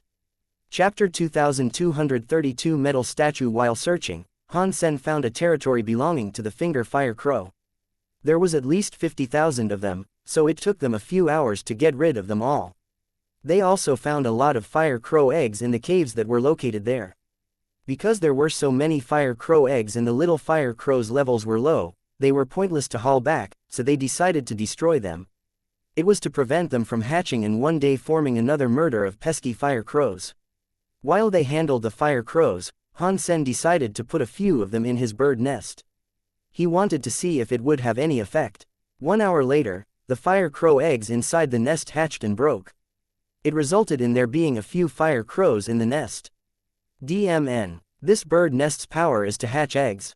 Han Sen's face changed. To confirm that this was indeed the bird nest's power, Han Sen conducted a few tests. He quickly found out what the bird nest did. It looked as if the undying bird nest could speed up the incubation period for an egg and make them hatch faster. Han Sen managed to find and try out a few different eggs by putting them in the nest. They all hatched within a short period of time, so it couldn't have been a coincidence. Thinking of the way of life and death, Han Sen acknowledged that it could not have been a coincidence. The little Fire Crows that hatched were stronger than the average Fire Crow. They seemed to be much stronger, but once they had fully hatched, the bird nest stopped its effect on the Fire Crows. It did not make them grow any faster after hatching. Han Sen only knew that the nest sped up the hatching speed and made the creatures birthed from it stronger. It did nothing more beyond that, but Han Sen still tried to examine and determine whether or not it did something else. Han Sen was doing all this behind Bai Wei's back. She had no clue what the bird nest did. This thing really is a bird nest. After Han Sen learned what it did, Han Sen looked at it strangely. If that was all it did, then it did not help Han Sen much. What he needed right now was a battle mode treasure. But Han Sen recalled the little red bird in the Alliance's warehouse. Han Sen wondered if the bird nest could work to make it hatch faster. It had eaten the sun gold bird baby, so if it finished evolving, it should be useful. But Bai Wei was in the team currently, and Han Sen did not have the time to bring the egg of the little red bird back from the alliance. He could only find out when he returned. After finishing up with the fire crow eggs, Han Sen continued onward. While he was moving, he suddenly felt something. It prompted him to shout out, "Use the Bai Sima." Han Munger immediately used the blue gold demon bug King Bai Sima to shield everyone inside it. While the Bai Sima was up, a scary power suddenly struck its surface. Night River King. When Han Sen saw the black river-like attack, he knew exactly who had come for him. The black water broke, and from it, a shadow emerged. It was Night River King. He was standing atop a swirl of black river water. He coldly looked at Han Sen inside the Bai Sima. "Han Sen, today you will die. Night River King has coming to the ice blue system driven you nuts. You cannot break my Bai Sima, so how do you hope to kill me?" Han Sen wanted to provoke Night River King. He knew Night River King was not stupid, though. If he had come for him again, he must have something prepared and planned. Night River King grunted. He did not want to waste time talking to Han Sen. He did not have much time, so he needed to kill Han Sen and leave the place quickly. He needed to remain hidden from the sight of Ice Blue Night King's people. He also needed to avoid leaving behind any evidence just in case the people of Extreme King picked up on something that could lead to him. Night River King was confident he would be able to kill Han Sen and the others. He was only worried about the demon bug Bai Sima. Without that, he could kill the marquises it housed with ease. No matter how strong the marquise was, they could never hope to defeat a king. Not even 10 lone bamboos would be enough. The power gap was simply too large. The ambush failed, but that did not make Night River King hesitate. He brought out the little metal figurine Edward had given him. This was his trump card and what he put his faith in. This is what he hoped to break the demon bug King Bai Sima with. The little statue was 1 foot tall, and it was gold. It was like a little warrior garbed in golden armor. Ancient warrior statue. Bai Wei saw Night River King hold the statue, and when she did, her face changed. "What is it?" Han Sen looked at Bai Wei. He knew it had to be something special, so he felt compelled to ask. "That is a statue that belongs to Ancient God. If I am correct in my assertion, that is Ancient God's ancient warrior statue," Bai Wei immediately explained. "What does it do?" When Han Sen spoke, Night River King's ancient warrior statue began to glow with a scary light. It looked as if it had been activated some way, and then a golden power wrapped up Night River King's body. Quickly, Night River King's body was clad in golden armor. He became much stronger to a wholly terrifying level. Legends say ancient god kings are born deified. They have a special power, and it enables them to put their power inside a statue. They can give these out to the creatures that are loyal to them. If others make use of it, they temporarily borrow the power of that ancient god. Bai Wei's face looked glum. Han Sen and everyone's face changed. The ancient gods were born deified, and by having that statue, Night River King had their power. That meant he had the power of a deified being. Han Sen, Night River King's body was wrapped up by the ancient warrior statue's own golden armor. He himself looked like a golden warrior. He felt as if he had the power to tear the skies apart. It felt as if a random punch would be enough to collapse the entire universe. Such a power gave Night River King all this confidence, but even so, he did not wish to dawdle and squander time. He gathered up power in his moonwheel blade and slashed toward the blue-gold demon bug King Bai Sima. It was a different power to the power wielded by the ordinary Night River King. With the power boost given to him by ancient warrior armor, his black water powers became gold as well. The River Night Beast God power was like a giant golden wheel. It headed for the blue-gold demon bug King Bai Sima. That golden wheel spun as if it could break space and annihilate the dimension. Han Sen did not have the opportunity to dodge, though. The power coming was strong, and it greatly exceeded the might of an average king-class citizen. Not even someone half-deified could fight it. Oh no! Bai Wei's face turned gray before the scary power they could not hope to escape.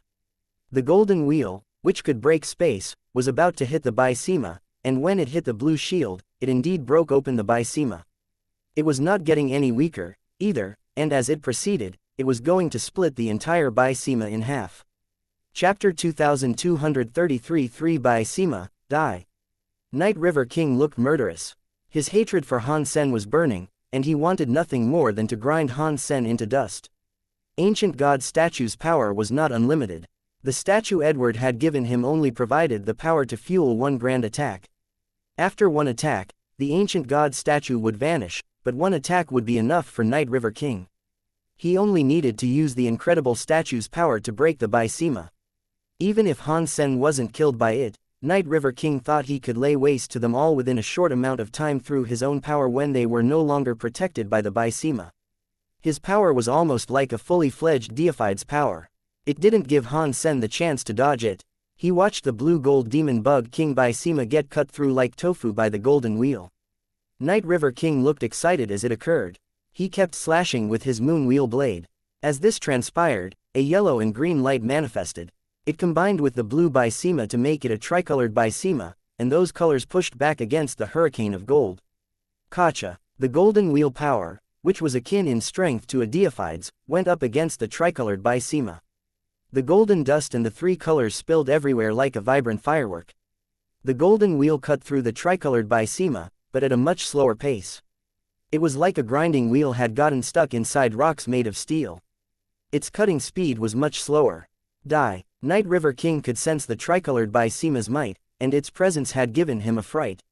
He used his own power to sprint forward, wishing he could cut through the Bai Sima and kill all of them inside it. The giant golden wheel kept pressing down while Night River King roared. It slowly cut the tricolored Bai Sima. Some of its exterior was shredded open, as the scary gold wheel did not relent in its pressing cut against the Bai Sima. It cut the space inside the Bai Sima. Han Sen and the others were in the back of the Bai Sima, their backs against its wall, but the gold wheel was still able to cut in. It broke the tricolored Bai Sima and cut through the fabric of space to get at them, continuing forward toward Han Sen. Because the tricolored Bai Sima's defense was so high, it did make the golden wheel slower. Han Sen and Bai Wei also used all sorts of power against the gold wheel, hoping they could do something to help the Bai Sima repel the attack, but before the deified power, even Han Munger, who had a very destructive personality, could only deal damage that was the equivalent of a tickle to the wheel. In their opposition against the wheel, Han Sen and his companions' powers were like ants going up against an elephant. They were very small, but right now Han Sen could not put away the tricolored Bai Sima to do something else. The tricolored Bai Sima was stopping the gold wheel. If the tricolored Bai Sima was gone, the speed and impact of the deified power would not give Han Sen room to escape. He probably wouldn't even have the chance to teleport away. He'd be killed. Seeing the gold wheel grinding them, Han Sen knew they had no way out. The gold wheel cut open the tricolored Bai Sima, and it continued going forward. Han Sen, let us end this feud right here. Night River King roared madly. The moon wheel blade pressed down. Like crazy. Now, Night River King was like a god that could not be stopped. Ka-cha-cha, the tricolored Bai Sima made a blender-like noise. It sounded like it was grinding rocks, and the noise grew louder and louder. Han Sen and his companions were against the Bai Sima's wall, and they kept trying to attack the gold wheel. The gold wheel was in front of them, grinding the space before them. There were many space cracks almost reaching Han Sen's body. Bai Wei looked hopeless. She looked to be in utter shock. No matter how arrogant she was, at the end of the day she was just a teenager. Facing death and being powerless to stop it made her be unable to control her emotions. Her head was a mess. Han Sen kept thinking about how he might deal with the situation. The deified power was way too strong, and what he was dealing with now was far outside the realm of his being able to stop it. Cat, cha-cha, as this happened, the gold wheel slowed down. It was now so slow, and the gold color began to dim. It looked as if it were dying. The gold wheel's impact against the tricolored demon bug King Bai Sima lessened. It was now like a broken cutter. It kept stopping, unable to keep going in a steady motion. How is that possible? Night River King froze. He could not believe what he was seeing. The tricolored Bai Sima was about to be cut open, and if that happened, Han Sen would have no place to hide. As he saw that all of this was about to come to an end, Night River King's ancient warrior light also started to flicker. Many cracks formed across the ancient warrior statue's gold armor. It was on the verge of breaking. Night River King knew what was going on. It was the sign of the ancient warrior statue reaching its expiry point. He could not believe that the tricolored shield could withstand the brutal force of a deified attack. Bai Wei was just as surprised. She had already been impressed by the demon bug Qin Bai Sima, but now it had managed to block the attack of an ancient warrior statue. She was amazed by its performance. Han Sen and Han Yan were happy, too. One demon bug Qin Bai Sima was a half-deified treasure. Han Sen did not believe the combined effort of the tricolored Bai Sima could block a deified attack, but seeing the truth of the matter now, it really had blocked the attack, even though it had been dealt a lot of damage. Pang! Night River King's ancient warrior statue light was extinguished. The gold light shattered into dust. The gold wheel was gone, too. There was just some black water power left. The tricolored demon bug Qin Bai Sima was gone, and the beast souls were damaged. It would take a while for them to recover. The tricolored Bai Sima was still not strong enough to challenge a deified power. I did not expect you had 3 of those shields. That defense is so strong. It is a shame that it could not kill you. But now you don't have the protection of any shield, and so you will die. Night River King looked so ugly, and his eyes looked to be filled with greed. Han Sen's shield could block a deified attack, and while the powerful treasures hadn't been destroyed, they could not currently be used. That meant Night River King thought he could kill them and take the shield treasures for himself. Night River King looked very greedy and murderous. He used his black water power and the moon wheel blade to create a black water wheel. There was no ancient warrior statue to power up the attack, but it was still a king-class power. Chapter 2234 I am afraid you will be disappointed. Han Sen moved his body and summoned both sets of dragon wings, the ones on his back and the ones behind his ears. He held Bower and evaded Night River King's black water wheel attack. Night River King looked crazy, and he roared, "Let's send them to hell so they can wait for you." The pair of moon wheel blades did not lessen in their strength, and they kept creating scary black water wheels to send after Ji Qing and the others. I am afraid you will be disappointed. Han Sen looked at him mockingly. Pang! A gold shield arose from Han Yan. It was the 4th demon bug Qin Bai Sima. It was not damaged by his attack, as the gold Bai Sima protected them and prohibited the black water wheels from reaching them.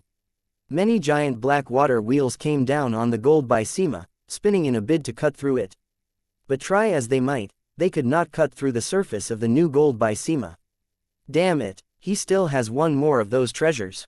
Night River King felt so angry. And in addition to that, he felt hopeless and sad. He had done everything he could to try and kill Han Sen, but every attempt had failed. He hadn't even managed to hurt him in the least. The presence of the gold demon bug Qin Bai Sima had hurt his confidence quite a bit. Without the help of the ancient warrior statue, his power was not enough to break through the shield. His plan had completely failed. No one expected Han Sen to possess 4 of those treasures, and no one expected the tricolored shield to block a deified's attack.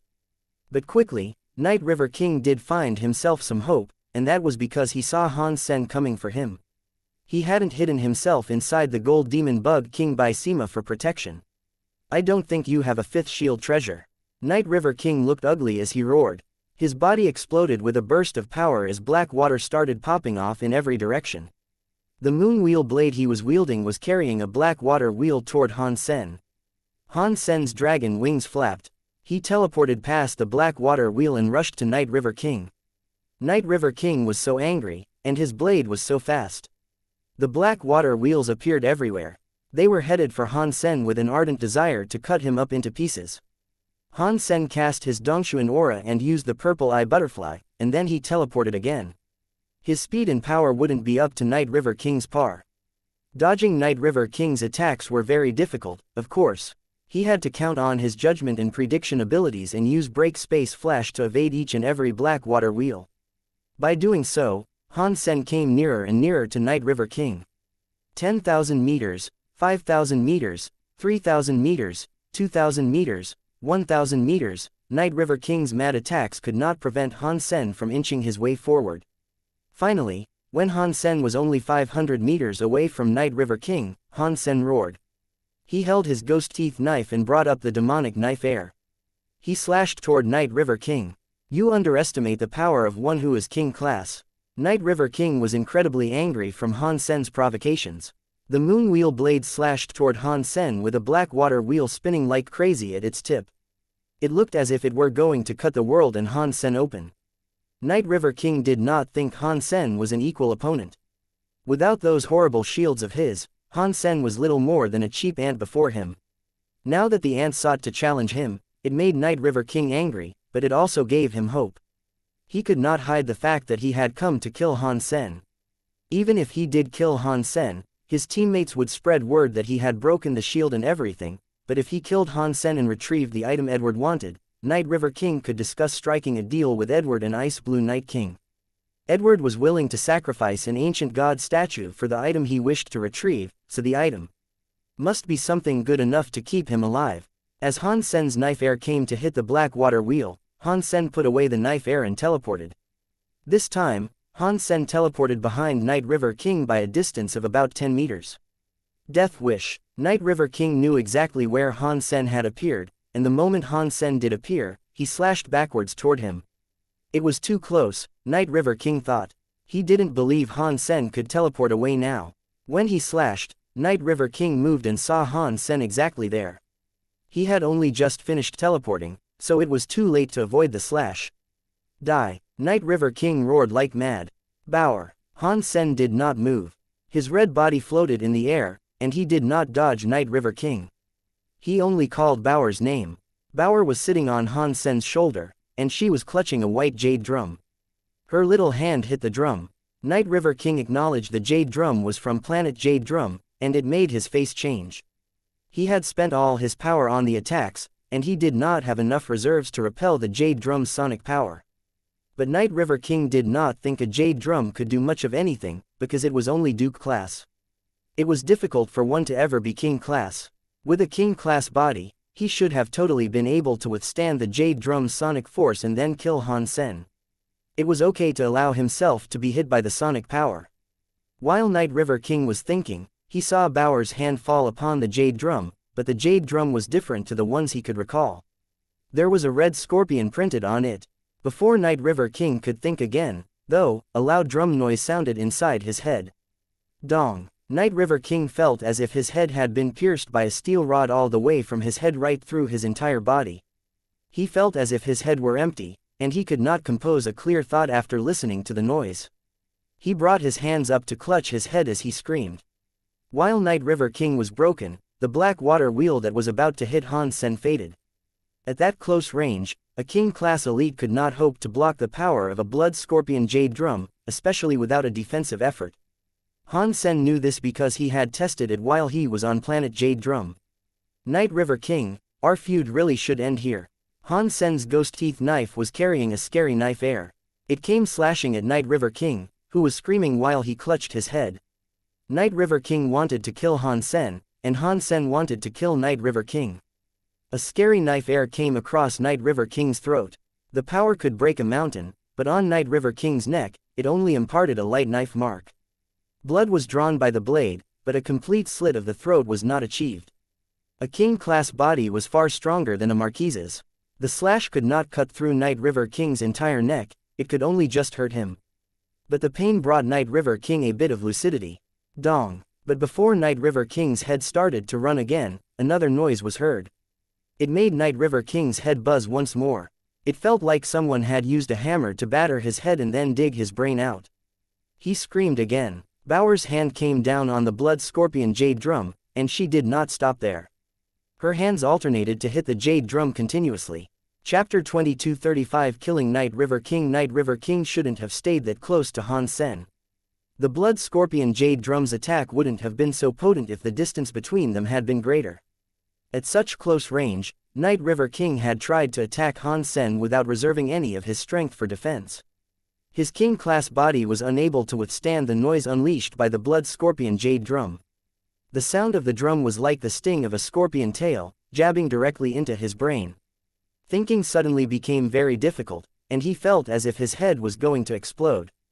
Gathering the willpower necessary for the smallest action became almost impossible. Bower's hand kept pounding the jade drum in a simple rhythm.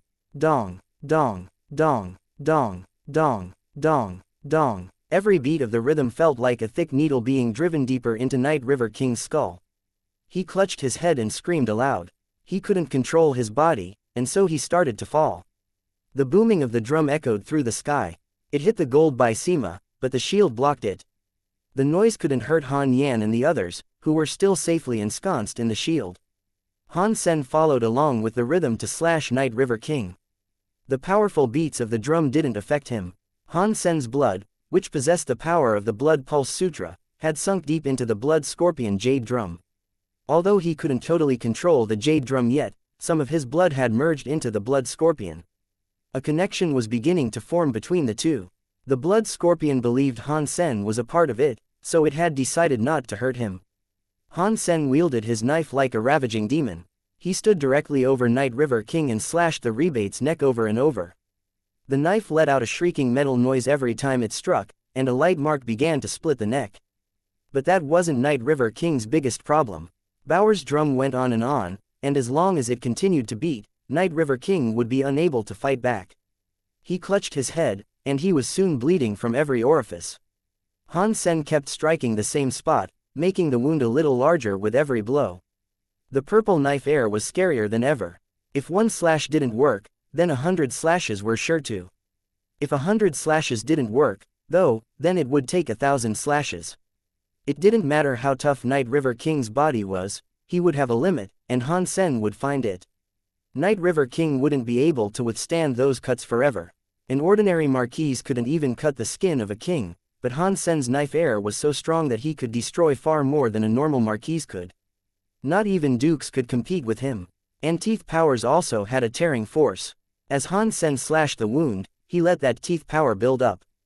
The purple wound became deeper and deeper, while the tearing force became stronger and stronger. Bai Wei was still standing inside the Bai Sima. She watched as Han Sen began cutting into Night River King's neck, as the blood began to spill. The scene left her speechless. Han Sen had given her many surprises, and he had proven himself to possess both confidence and a fine sense of judgment. He had a shield that could withstand the blow of a deified enemy, and on top of that, he had a jade drum that could leave a king-class elite dazed and disoriented. All of Han Sen's possessions made the extreme king-queen jealous. If Bai Wei wanted a king or deified weapon, she could get them easily. But having such a weapon would matter little. She was just a marquise, and she couldn't utilize the full powers of a deified weapon. It would be pointless for her to have one. However, Han Sen's tricolored shield could be used by a marquise, and it could block deified attacks. It was difficult to imagine what sort of treasure that was. Bai Wei recognized the jade drum, too. Even though the jade drum was king class, she couldn't strike the jade drum in the same way Bauer was able to. She could never deliver such an impact against a king-class opponent. Even more frightening, the person using the jade drum to unleash such devastating attacks was just a child. She looked like a 5-year-old kid. Han Sen kept slashing, and eventually, Night River King's neck was cut open. Blood spilled out freely, and even the bone was marked by his blows. Han Sen slashed at it endlessly. The teeth power was sinking in the bone, ripping at it. Marks covered the bone now. Gotcha. Han Sen slashed again, and his ghost teeth knife split the bone open. Night River King's head dangled. Night River King had been dazed by the drum, and he couldn't fight back. Blood trailed from his eyes, nose, and mouth. Han Sen waved for Bauer to stop hitting the blood scorpion jade drum. He looked at the half-dead Night River King. Who sent you to kill me? Han Sen didn't believe Night River King had the pull to come to planet Ice Blue and attempt to assassinate him alone. If Night River King owned the ancient god statuette, he wouldn't have saved it for that day. Night River King had wanted to kill Han Sen long before they left with the Extreme King. Han Sen already knew the answer, but he still wanted to confirm it. Night River King's neck was in the process of breaking, and the teeth powers were tearing ever deeper into the wound. As his grievous wounds deepened, he lay on the ground, completely immobile. His face was bleeding, and his eyes were starting to close. No, don't kill me. Night River King's eyes turned white as he mumbled. He had blood leaking out of his mouth, so his words were garbled. Who sent you to kill me? Han Sen repeated his question. Inspector, don't kill me. Night River King's words were clear enough to remove all doubt. Upon hearing what the man said, Han Sen just slashed. He severed Night River King's neck that was still being devoured by his teeth power. Night River King's head rolled away. A king-class elite had been killed. Han Sen had needed to know who was behind all of this, but no good would come from keeping Night River King alive. His word alone wouldn't be strong enough to take down Edward. Edward might have had more opportunity to distort the truth if Night River King was left alive. Saving Night River King would have been possible. After killing Night River King, Han Sen looted the corpse. There were 2 king-class moon wheel blades to take, and a bunch of other things as well. But these weren't beast souls that could go in his sea of soul. Han Sen had to physically carry them. He was already carrying many of his own things, so there was a limit to how much he could take. The 2 moon wheel blades had to be extraordinarily expensive. He should be able to swap them and some of the other items for king-class xenogenic genes. After killing Night River King, Han Sen couldn't search anymore. So, he destroyed the camera and took Night River King's body back to base. Han Sen blamed Night River King for destroying the camera, and that excuse managed to save him a lot of trouble. Ice Blue Night King was enraged upon Han Sen's return. It wasn't because Night River King had sought to kill Han Sen, though. He was angry because Bai Wei had almost been killed. Chapter 2236 Notebook. Ice Blue Night King wanted to find out what had happened. He knew someone inside the Ice Blue Knights had assisted Night River King, otherwise, the rebate wouldn't have been able to sneak onto planet Ice Blue. But there was no evidence to implicate anyone, and as for Edward, nothing could be done at the moment. Han Sen and his team were put on call at the base. They wouldn't have to do any wilderness cleanup for a while. That stupid Night River King. He used an ancient warrior statue, and he still couldn't kill a few marquises, said an Ice Blue Knight who looked ill. Night River King wasn't very smart, but he wasn't stupid, either. There must have been a good reason for him to lose so dramatically, Edward sighed flatly. It looks like Han Sen poses a graver threat than I first assumed. The Ice Blue Knight frowned. What do we do now? Ice Blue Night King is on high alert. It will be harder for us to move. If they find the tablet, then all our work will have been for naught. Edward shook his head. Don't be such a negative, Nancy. We've learned that Han Sen didn't give the item to Ice Blue Night King or Mr. White, at least. Even if he did find the tablet, we still have a chance to claim it. Han Sen was playing with the items he had taken from Night River King. The most valuable trinkets were the 2 moon wheel blades. They were a good pair of weapons for a king to wield. Han Sen didn't need them because he already had his ghost teeth knife, but he was in no rush to sell them. So, he decided to save them for Han Yan. Little Angel, Zero, and Han Munger had their own weapons. They didn't need an extra pair of knives. Night River King had also been carrying a king-class shield. Sadly, he hadn't gotten to make use of it. Those were the only king-class treasures that Night River King had with him. Perhaps he was poor, or maybe he just didn't like carrying his riches around on assassination missions. The few Duke treasures and materials that Han Sen found were already in storage. Han Sen was going to save them for himself and use them to top up his Duke gene tally. There was one more thing that caught Han Sen's attention, though, and it wasn't a treasure. Among the things he had stolen from Night River King, he found a box that was around the size of a hand. It drew Han Sen's attention because the box itself had been made from a king-class gene. The material seemed to be horn or antler, and it was unusually hard. But instead of being turned into a treasure itself, it had merely been used as a storage container. Strangely, there was nothing precious inside the box.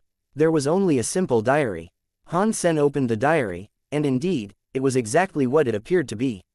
The diary recorded everything Night River King had going on, even the unimportant details of his days. Han Sen couldn't believe someone like Night River King would write entries in a diary each and every day. It didn't make much sense for the man to place a mere diary inside such a precious box. Because of this, Han Sen assumed that the diary must be special in some way. He used his Dongshuan aura and the purple eye butterfly, but the outcome was disappointing. It really was just a diary. The purple eye let him see how it was created, and the production was average. It didn't even come with a bookmark. It had been made from materials that were extremely common in the Geno universe. Even the brand that made it was well known. Many people use their products. If the diary is really just a diary, maybe its contents harbor a secret. Han Sen had difficulty believing that Night River King would write entries in his diary every day for no special reason. Han Sen skimmed through the contents, but there was nothing interesting. He started to doubt his own judgment. Was Night River King really a very sensitive man? Is that why he wrote in his diary each day? Han Sen put down the diary and looked into the box. The box was simple. It was made from a king-class xenogenics material, and it had no secrets or hidden compartments. It was very plain, not even decorated with any symbols. Brother-in-law, is that a diary that you're reading? Is that what you've been doing all day? Ji Qing approached and smiled at him. I found it in Night River King's possessions. I think there must be something important inside, but I can't find anything, Han Sen said. Let me see. Maybe I can spot something, Ji Qing said. Han Sen handed it over. Ji Qing examined the paper and binding briefly, then turned her attention to the content of the entries. A while later, she said, if I'm not mistaken, he's been writing in code. What sort of code? Han Sen asked with some confusion. The diary was written in the common language of the Geno universe. He knew every word. Ji Qing pointed at one of the diary entries. This is the common language of the Geno universe, but when you look closer, there's a pattern to how he writes. It's a code of some sort. If you can look the words up, perhaps you will find out what he's actually saying. Can you break the code for me? Han Sen asked. I only know the basics of cryptography. If I had a list of code words, I could probably make some progress. I can't do it without a list, though. You should probably contact the Ji family for help with this. We have a code-breaking team, and they are real professionals when it comes to this stuff. They can help you. Ji Qing passed the notebook back to Han Sen. Han Sen thought she was right. After he put the diary away, he took the time to pop back to the sanctuary. He gave the diary to Ji Yanran and told her about the difficulty he was having in breaking the code. After that, Han Sen went to visit his warehouse. He lifted the egg, which was formerly the little red bird, from the keg. He then placed it in the undying bird's nest, hoping it would hatch soon. By the time he was done in the warehouse, the Ji family had already sent him a progress report. The patterns in the writing didn't fit any of the codes they had on record, so deciphering the diary would be difficult. Fortunately, they had been researching the Geno universe's language since Han Sen returned to the sanctuaries for the first time. So, there was still a chance for them to decipher the diary. It would simply take some time. They asked Han Sen to return in 10 days, and by then, they might have made some progress. There were many people in the base, so Han Sen knew he shouldn't remain in the sanctuaries for too long. He took the undying bird's nest and the little red bird's egg back to the base on planet Ice Blue. Ordinary xenogenic bird eggs took 3 or 4 hours to hatch inside the bird's nest, but the little red bird had been inside the nest for an entire day. And still, it showed no response. Han Sen wondered if the egg might have died. Chapter 2237 Han Sen and his team didn't receive any more missions. They suspected that Ice Blue Night King was grounding them to ensure Bai Wei's safety, but they couldn't be certain. They were stuck in the base for 2 weeks, and they weren't given a single excuse to leave it. But for Han Sen, that was ideal. After what happened with Night River King, who knew if other assassins might be lurking outside the base with ancient warrior statues, just waiting for their chance to kill him. The tri-colored demon bug Qin Bai Sima had been heavily damaged. Only Han Yan's gold demon bug Qin Bai Sima was currently usable. If the same thing happened to them again, they'd have nothing left to repel such a horrible attack. Staying inside the shelter of the base under the constant protection of the knights was currently Han Sen's best option. These thoughts lasted until the Ji family returned the diary to him. The Ji family's code crackers were quite skilled. After they managed to decode the diary, they translated Night River King's messages in short order. The content started before Night River King came to the systems of chaos, and the early entries were rather boring. They were only a few words each, and they tended to be simple notes about his day. He probably only wrote them in code out of habit. When Night River King arrived in the systems of chaos, however, he was attacked by xenogenics while he was defending Ice Blue system. That was where the diary got interesting. Night River King hadn't been there for long, but in that time, he discovered something rather strange. Instead of telling the Ice Blue Knights, he began secretly investigating on his own. 67 days before Han Sen began reading the diary, Night River King had been spending his second day stationed defensively at the edge of the Ice Blue system.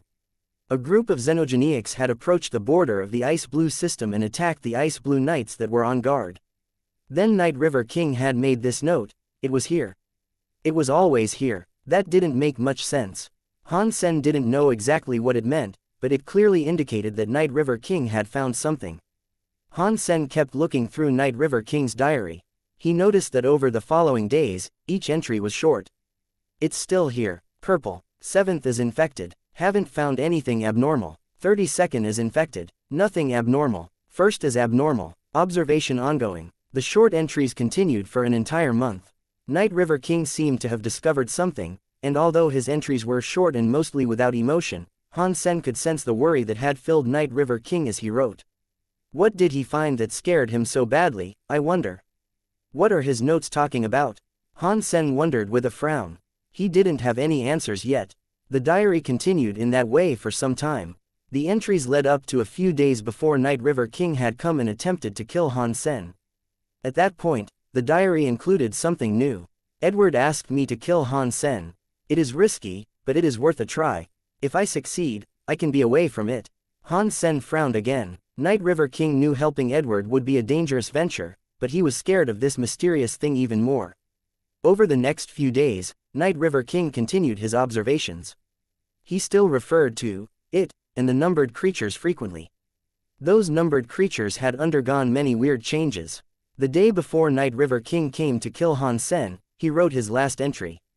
He had seen something that shocked him a lot. His last entry was much lengthier than the others. What was written there made Han Sen feel an uneasy sense of disbelief. Good God, 7th became king class, it affected number 7, what is that power? Is it dangerous? Can I use it? Night River King seemed very nervous, and he used many question marks.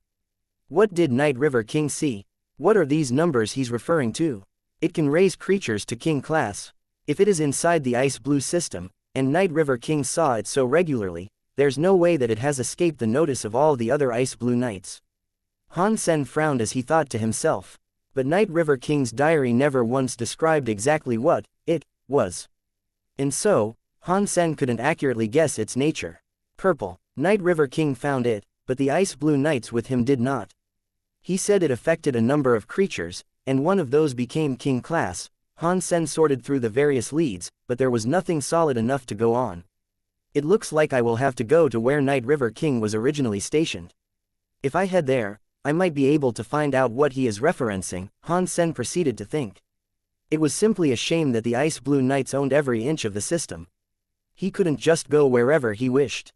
Han Sen used Night River King as an excuse to ask for more information about the borders of the system. In the time that Night River King had been with the ice blue knights, on the border, none of them had ranked up from Duke to King class. Han Sen had thought that the numbers might have indicated the ice blue knights that were working with Night River King, but that seemed to have been an incorrect assumption. What are these numbers referencing? If I can just figure that out, they shouldn't be too difficult to find, Han Sen said with a groan. Night River King's final diary entry was very intriguing to Han Sen. If the mysterious it could raise another creature to king class, then Han Sen was very interested in finding out what it was.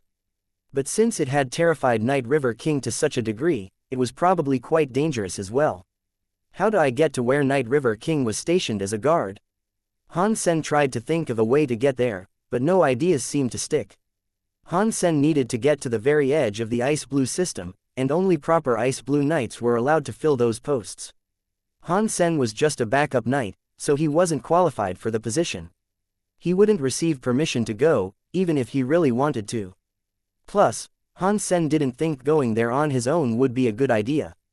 Edward would find a way to deal with him in order to retrieve that tablet. And Edward could definitely take advantage of such a place. But being stuck in the base, unable to discover what Night River King was talking about, left Han Sen with an itchy feeling. If the thing was as dangerous as Night River King indicated, there was every chance it was a threat to the entire ice blue system. Han Sen was included in that threat, as well. A backup knight knocked on Han Sen's door. Han Sen, Night King has asked you to meet him at his office. Okay, I will be there, Han Sen said, waving his thanks. He got up and went straight to Ice Blue Night King's office. He had no idea why Ice Blue Night King had summoned him. Chapter 2238 Transfer Order. When Han Sen arrived at Ice Blue Night King's office, the Night King and Mr. White were already there. They both looked at Han Sen with strange intensity as he entered. Ahem, Mr. Night King. Is there something you require of me? Han Sen asked with a cough. Ice Blue Night King squinted while he looked at Han Sen. Kid, you are good. You are just like me in the days of my youth. Mr. Night King, what is that supposed to mean? Han Sen looked at Ice Blue Knight with a modicum of confusion. Ice Blue Night King handed Han Sen a form with a blank space for his signature. Qin Bai would like to invite you to go to the Extreme King Home Worlds with her. The request has been approved. If you sign this, you can leave with Qin Bai. After giving Han Sen a quick rundown on the relevant details of the trip, Ice Blue Night King smiled and said, "You are good. It only took you a few days to attract the desire of the arrogant little Queen Bai Wei. She is a uniquely talented girl. Many nobles of the Extreme King wish to marry her, but she has rejected the advances of every one of them. I sure didn't see this coming. You misunderstand. I think Queen Bai Wei only admires my power." Han Sen didn't really agree with Ice Blue Night King's description of her talents. But still, Bai Wei was strong. Her body wasn't any weaker than Han Sen's, and she was a top marquise by all accounts and measurements. It was an exaggeration to say she was uniquely talented, though. Lone Bamboo's fitness was just as strong as Bai Wei's, and it'd be fair to say he was more skilled. It seemed that Mr. White could see right through Han Sen, though. The man smiled and said, "You might not have heard this, but there is something special about the Extreme King. Being accepted amongst the 3 highest races has its perks. Right now, Queen Bai Wei is top class. She might not be the strongest in the universe, but if she becomes king class and activates her king body, killing a half-deified enemy won't be a difficult task for someone like her. She might even be able to hold her own against a fully deified opponent." King body. Han Sen looked at Mr. White with shock. That is no secret. Although the Extreme King may not be born deified like those of the ancient god, we have king bodies. As long as we achieve king class, we can activate king bodies. That power makes us stronger than those of the same level. That being said, it does cost a lot of energy, and it cannot be used infinitely. Still, it is quite powerful. Plus, once we become deified, the king body can give us a boost. That makes a deified Extreme King stronger than the average deified. Mr. White paused briefly, then resumed by saying, "It has been discovered that Queen Bai Wei possesses a very brilliant king body. She is one of the most gifted you can find amongst the Extreme King. If she becomes king class, she can become deified. It's that great." Han Sen was surprised. Mr. White seemed quite willing to discuss the subject in depth. Ice Blue Night King looked at Han Sen and said, "Mr. White has spoken a great deal to you, so you should understand our situation." "I understand. I will stay away from her." Han Sen nodded. With talent like Bai Wei's, she would be very important to the future of the Extreme King, and her marriage would be a very complicated political matter. The 2 men before Han Sen were giving him a warning. They didn't want him chasing after Bai Wei. "You don't have to think too much. We might be going overboard. Just be yourself and don't disobey her. Being Queen Bai Wei's loyal guard is an important posting. You will benefit greatly from that position." Ice Blue Night King smiled. "I don't like leaving so soon. Please let me stay in the Ice Blue system for a while." Han Sen wasn't interested in selling himself off to the Extreme King. Han Sen had little interest in being a loyal guard, and he hadn't yet discovered how to use the plate. He hadn't tracked down what Night River King had discovered out at the border of the Ice Blue system, either. He didn't want to leave with so many loose ends. That won't be possible. This transfer order is coming straight from King Bai. You and your team have to go to the Extreme King homeworld with Queen Bai Wei, Ice Blue Night King said. She said she was here as punishment, and she is going back so soon. Han Sen had a wry smile. After what happened with Night River King, King Bai doesn't believe she is safe here. So, she is being forced to return, Mr. White said. Return to your rooms and ready yourself.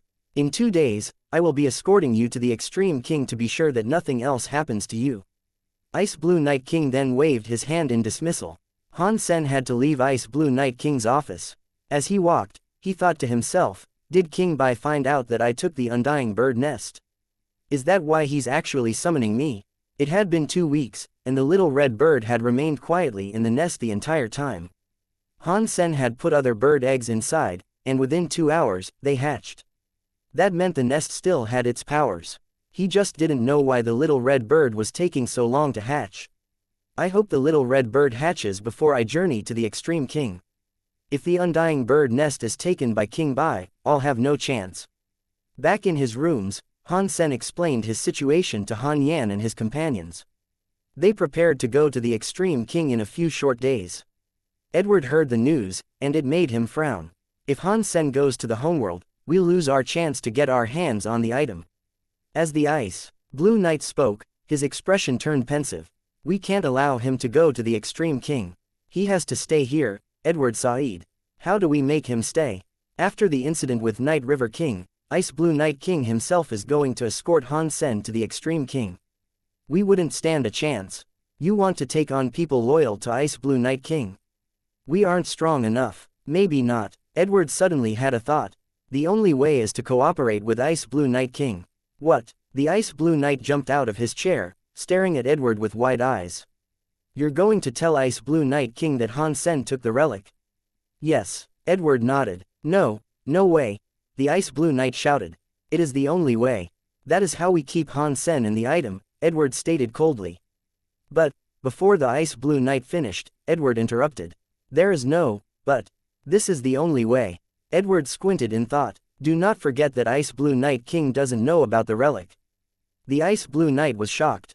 He sat down and forcibly calmed himself, then said, You mean we are going to tell Ice Blue Night King that Han Sen has a relic, but we won't tell him what it is? Chapter 2239. Shocking. Han Sen was sleeping on his bed with Little Silver lying next to him. Little Silver suddenly got up, and silver lightning sparked to life across his body. It grew in volume, illuminating the room in chaotic flashes. His silver eyes stared toward the door. Han Sen woke up, and across the room, Little Star was shaking off sleep as well. Han Yan and the other girls were sleeping in the next room down the hall. When Han Sen scanned the hall with the Dongshuan aura, his face hardened.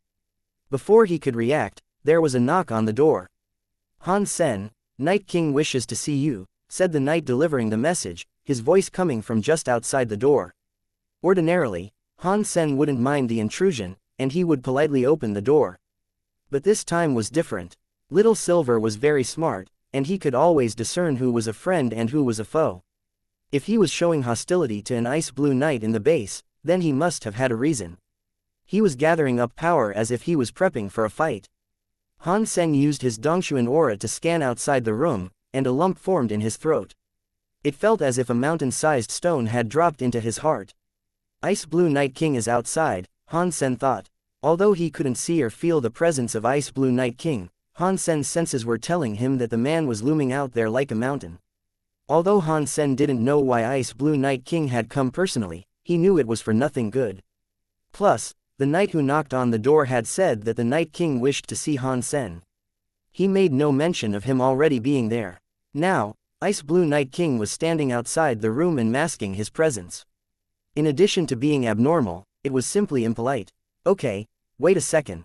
I'll be right there, Han Sen called back, pretending to get dressed.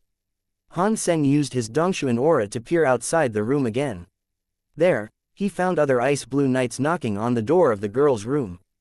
Han Sen's nerves were starting to make him ill. Thinking fast, Han Sen picked up Little Silvernan and set him down on Little Star's back. Little Star knew what Han Sen wanted, and so he immediately activated his Starsea travel and took them through the wall to the next room. Han Yan and the others jumped slightly as Little Star came through the wall with Han Sen and Little Silver. They looked surprised, but they quickly realized what was going on. Han Sen didn't have time to explain, so he summoned Destiny's Tower and quietly said, Get in. Zero in. Han Munger leapt inside without a word. Ji Qing started to ask something, but before she could, Han Yan pulled her inside. Wang Fujing was very fast, and she jumped in without a moment's hesitation. Han Sen tossed Little Silver and Little Star in as well. Only Bauer remained on Han Sen's shoulder. Little Angel was standing very still, peering at the door. Get in, Han Sen hissed under his breath. He wasn't sure what was wrong with Little Angel. She had never disobeyed a command before. Little Angel didn't enter Destiny's Tower. Instead, she just approached Han Sen and spread her wings. The angelic halo glowed to life over her head. Her youthful body suddenly transformed into a busty angel with blonde, waving hair. A crystal feather sword appeared in her hand. Little Angel had triggered her angel mode. She had sensed danger. I can deal with this. You just need to get inside. Han Sen sensed that Ice Blue Night King was right outside the door. He knew Han Sen had moved to the other room. Before Han Sen could say anything more, Little Angel flapped her angel wings, flew in front of Han Sen, and spread her angelic wings wider. Her clear eyes peered right into Han Sen, and then, her red lips came down toward his own. She kissed him firmly. Han Sen felt a raw surge of power enter him through his mouth. Little Angel's entire body was glowing with holy light, and that holy light rushed right into Han Sen. Boom! Angel wings spread from Han Sen's back as a halo appeared over his head. His entire body shone with white light, and a feathery, angelic sword slid into his hand. Pure angelic power was combining with Han Sen's own strength. Han Sen felt his power rise by an insane amount. Han Sen was surprised by this. Little Angel hadn't demonstrated this power since she stopped being a mere beast soul. Since she now had a genuine body, he hadn't thought that she could still combine herself with him. Han Sen and Little Angel were both marquises, but Little Angel's power was so clear. It was almost as strong as Han Sen's. The two marquise powers mingled together, and Han Sen's power shot past the power ceiling of a marquise. His entire body felt incredible. Han Sen knew Little Angel had combined herself with him because she had sensed imminent and extreme danger. If it wasn't for that, she wouldn't have taken such drastic action. The moment Han Sen put Destiny's tower back in the Sea of Soul, the room door was forced open. Han Sen saw Ice Blue Night King enter. He didn't use any power, but Han Sen felt waves of pressure rolling off of him. This was the power of a half-deified being. He was no weaker than Yisha. Bauer. Han Sen didn't hesitate. He summoned the dragon wings for his back and his ears, then employed his stone cow body. His skin looked red, and both draconic and angelic wings spread behind him. Pang! Bauer's hand slapped the surface of the blood scorpion jade drum. A shockwave rolled out of the drum, and Han Sen flapped his 3 pairs of wings. He teleported to the back wall. Ice Blue Night King frowned. He used a blue halo to shield himself. The shockwave was like a scorpion's tail, striking and stinging the Night King's head. But the blue halo swirled around him, and the sting couldn't land and puncture him properly. Han Sen, I will ask you this clearly, are you about to desert this army? Ice Blue Night King stared at Han Sen, his eyes having followed Han Sen's teleportation instantly. As he spoke, an unnerving power came out from him. Han Sen teleported into a hallway, and the Night King's power landed on him immediately. It felt like a mountain had slammed into him, and it almost made him collapse on the ground. If you were willing to let me explain, you wouldn't have come here like this, Han Sen said flatly. Then, he exploded with power to fight off Ice Blue Night King's own. He teleported away and broke through the roof of the base as he did. Now, he was in the air. Han Sen didn't know if he could escape, but going back to the sanctuary wasn't an option this time. Han Yan and the others were in Destiny's tower. With their level of strength, they would be damaged by the restrictions of the sanctuary. Not even Destiny's tower could shield them from that. If he took them back to the sanctuary, they'd either self-destruct or be thrown out of the sanctuary. Both options would lead to death. Han Sen gritted his teeth. Before he teleported again, Ice Blue Night King rose into the air as well. The king looked down at Han Sen from above. That pressure he exuded was hard to explain, but it made Han Sen feel as if the man was a god. It didn't matter where Han Sen chose to flee, he couldn't escape from this terrifying being. Chapter 2240 Ice Blue Power. Han Sen, you can still turn back from this, Ice Blue Night King said gravely. Han Sen didn't answer, though. Instead, he kept thinking. Ice Blue Night King had no personal vendetta against Han Sen. Actually, considering their mutual connection with Yisha, Ice Blue Night King shouldn't have been hostile towards him at all. And on top of that, Bai Wei was supposed to be taking Han Sen to the Extreme King very soon. There was no reason for Ice Blue Night King to attack him now. This was going against the will of the Extreme King's ruler, and thus, it could be considered a most grievous crime. As he thought about it, Han Sen could only pin it on the stone tablet that was in his possession. Edward had even used the ancient god statuette to try to get his hands on the stone tablet. If Ice Blue Night King knew about the stone tablet, he would have attacked me already. Why would he have waited until this very moment? He must have just learned about this, and only Edward knows that I took the stone tablet. But if that is the case, what would prompt Edward to suddenly tell Ice Blue Night King that I have the stone tablet? Han Sen thought, racing to figure it out. Right, it has to be because Bai Wei now wants to take me away. Edward must know that there is nothing he can do to stop me. Telling Ice Blue Night King would have been his last resort. It looks like this stone tablet is worth more than I thought. Even Ice Blue Night King is willing to go against the king's decree by trying to keep me here. If they are that desperate to get me to stay, perhaps the stone tablet only works here. Otherwise, they could think of a way to get it back once I'm with the Extreme King. They would have to be incredibly motivated to go against their own ruler's commands with such a reckless plan. Han Sen raised his head to look at Ice Blue Night King high in the sky. He could have already killed Han Sen had he wanted to. With the man's power and reputation, he probably could have murdered Han Sen and gotten away with it. Perhaps he had stayed his hand because of his memory of wuxia. Maybe he didn't actually want to hurt Han Sen, and all he wanted was that tablet. But Han Sen didn't want to give up the tablet, so there was a conflict of interest. If Han Sen handed the tablet over, Ice Blue Night King would stop coming after Han Sen. Whatever the case might be, it didn't seem as if he'd stop unless he got the tablet, and he would get it no matter what. DMN it. How did Edward know I took the stone tablet? They shouldn't have any way of knowing what the stone tablet does. How did he find out after I took it? Han Sen sighed. He had been so careful, but Edward still discovered the theft. He didn't have time to think it over, though. If Han Sen wasn't willing to let go of the stone tablet, then he had to find a way to escape. They were currently in the headquarters of the Ice Blue Knights, so Han Sen was surrounded by elites on all sides. Ice Blue Night King didn't want to cause a big scene, and he didn't want to push Han Sen to the edge. So, he had come for him alone.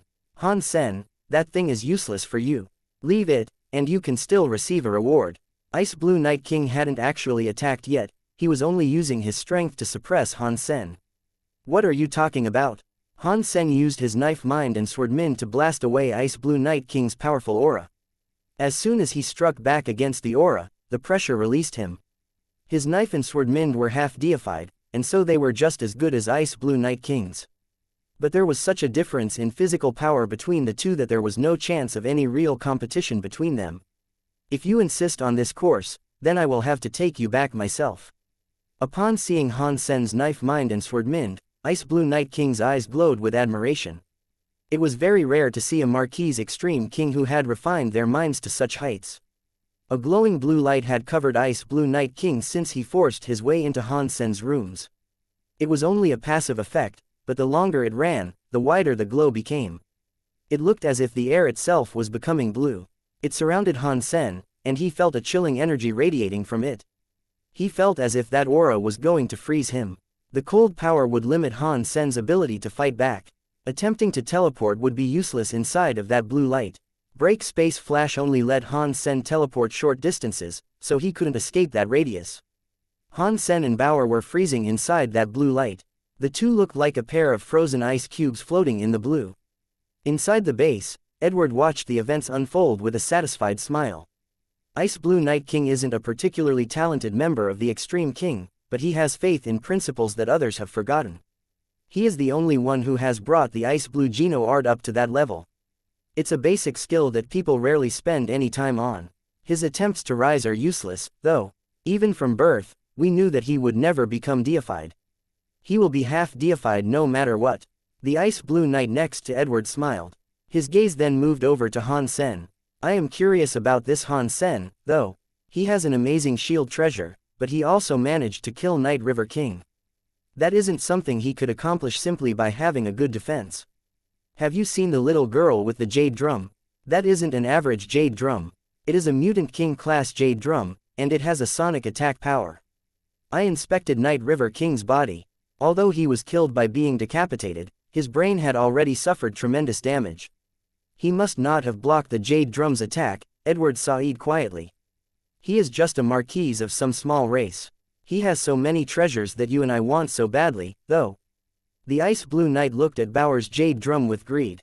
There's more to this guy than it seems. We didn't even know the exact nature of the relic, but he was able to find it. If not for him, we would never have noticed that the relic was just a small stone plate that was fixed to the roof. It has a ridiculous amount of power. Edward narrowed his eyes as he looked at Han Sen. If possible, I would very much like to avoid making an enemy of him. But we need that relic. Do you think Han Sen will manage to escape? If we bring him down here, no one will guess that a mere stone plate is the relic that we're looking for. We'll have a perfect opportunity to grab it from among his things. Then again, if he escapes, that will present other opportunities. The Ice Blue Knight looked at Edward. I think Ice Blue Night King can stop him. But even if Han Sen pulls another rabbit out of his hat to get past the Night King, I will ensure that things go our way. Edward looked confident. Ice Blue Night King can help us by explaining things to Qin Bai. We just need to wait, and we'll soon have our hands on the item. In another part of the base, Mr. White and Crime were also watching what was going on. Mr. White frowned, but he remained speechless. Crime asked with much curiosity, "Mr. White, what is going on? Why is Ice Blue Night King attacking Han Sen? There's only one thing on this planet that could make Ice Blue Night King disobey orders and attack Han Sen." Mr. White looked at Han Sen with a strange expression. "No way, why would he have that?" Crime's eyes opened wide in disbelief. Chapter 2241. Leveling up to Duke. Ice Blue Night King reached his hand out and pulled Han Sen's frozen form through the sky toward him. Seeing that Han Sen was about to get sucked into Ice Blue Night King's hands, the previously frozen Bauer suddenly moved. She pounded the blood scorpion jade drum repeatedly. A shockwave shot out to batter Ice Blue Night King's head. They were at extremely close range, and Ice Blue Night King had relaxed his defenses. The Night King's face didn't change, though. His body flashed blue and deflected the sonic forces that came against him. When Han Sen saw the acoustic force of the blood scorpion jade drum fail to make a dent, he immediately flapped his wings to get the hell out of there. He cast Jadeskin first, then made use of Break Space Flash. Other powers might have been able to trap Han Sen, but luckily, the Night King had attempted to trap him with cold. A power like that didn't stand a chance of holding Han Sen against his will. He had spent a long time practicing Jadeskin near that jade toad. Even deified cold powers couldn't harm Han Sen in the least. Ice Blue Night King had a fierce cold power, but he wasn't in the same league as the jade toad. He was unable to trap Han Sen in that wintry grip. Han Sen had planned to slip away from the Night King after Bauer dazed him, but he hadn't expected the sonic forces to fail when employed at such a close distance. Ice Blue Night King looked very surprised that a Marquise was able to block his ice blue powers, though. That was completely unexpected. Han Sen kept teleporting, but Break Space Flash came from the Dragon Wing Gene. He didn't have the ability himself, so there were limits to his use of the skill. He would show up somewhere and then teleport away again. Even so, he was incredibly fast. Ordinary dukes couldn't keep up with Han Sen if they were moving at full speed, that much was certain. But against someone like Ice Blue Night King, that speed wasn't enough to maintain a lead. Ice Blue Night King smiled. "You truly are Knife's student. You can escape my ice blue power. In that case, try to repel my deep blue abyss." After that, Ice Blue Night King moved. The ice blue colors suddenly deepened to a navy blue. It was like a demon that could swallow the earth was now coming for Han Sen. Han Sen kept teleporting around, but he still couldn't escape that rapidly approaching navy blue color. As he rose high into the air, the power condensed into a navy blue crystal around him. Ice Blue Night King moved slowly toward the frozen Han Sen. "For Knife's sake, I won't kill you. But you will have to hand the item over. If you give it back, then I will pretend nothing happened. And the reward you are owed will still be yours to claim." Ice Blue Night King moved close enough to touch the blue crystal. Just as he reached out his hand, however, his face warped. A jade power was spreading inside that blue crystal, and the crystal itself was starting to crack. Ice Blue Night King was shocked. His blue powers weren't just cold powers, they also had sealing effects. But it looked like even those powers couldn't trap Han Sen. Han Sen's body was running Jadeskin at full strength. His Jadeskin had been on the verge of becoming Duke, and under the pressure of the deep blue power, it finally achieved the breakthrough it needed. Jadeskin power spread all across Han Sen's body. His flesh had been red because of the Blood Pulse Sutra, but it suddenly changed to look like ocean ice. Han Sen's entire body seemed like it had been made from crystal. It was so pure and elegant, he didn't look human at all. The angelic power he received from Little Angel had imbued Han Sen with a pure energy. It changed along with Han Sen's breakthrough and was transferred into Jadeskin energy. It pushed Han Sen's body to become Duke. Marquises could develop skills for the element they were associated with. When they became dukes, those skills would change.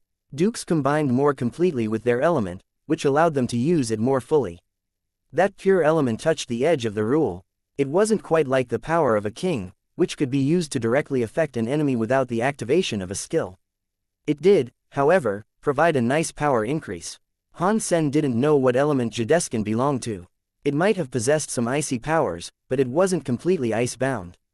Boom. Defying the sealing powers placed on him, Han Sen moved. The blue crystal that had trapped him cracked. Han Sen flapped his wings and teleported again. This time, he did so much faster. Ice Blue Night King was stunned. He waved his hand and sent more of that deep blue power after Han Sen. The Night King tried to drown Han Sen with it as he attempted to flee. The next second, Han Sen was rushing out of the blue. He shrugged off the sealing powers without difficulty. Ice Blue Night King's deep blue power was unable to seal him. It looks like his elemental associations are strong, and he has a high resistance to sealing powers. Edward's gaze was disturbingly intense. When Han Sen was trapped by the deep blue power, Edward had planned to help Han Sen escape. But Han Sen had managed to get out by himself before Edward could take action. Han Sen had broken Ice Blue Night King's deep blue power using his own strength. Ice Blue Night King has struck twice now, and still, he hasn't been able to stop Han Sen. No wonder Night River King failed to kill this maniac. You are right, he is a scary guy. The Ice Blue Knight seemed unsettled. The Night King continued his attack, but Han Sen kept sliding out from under that deep blue abyss. The deep blue powers couldn't stop him.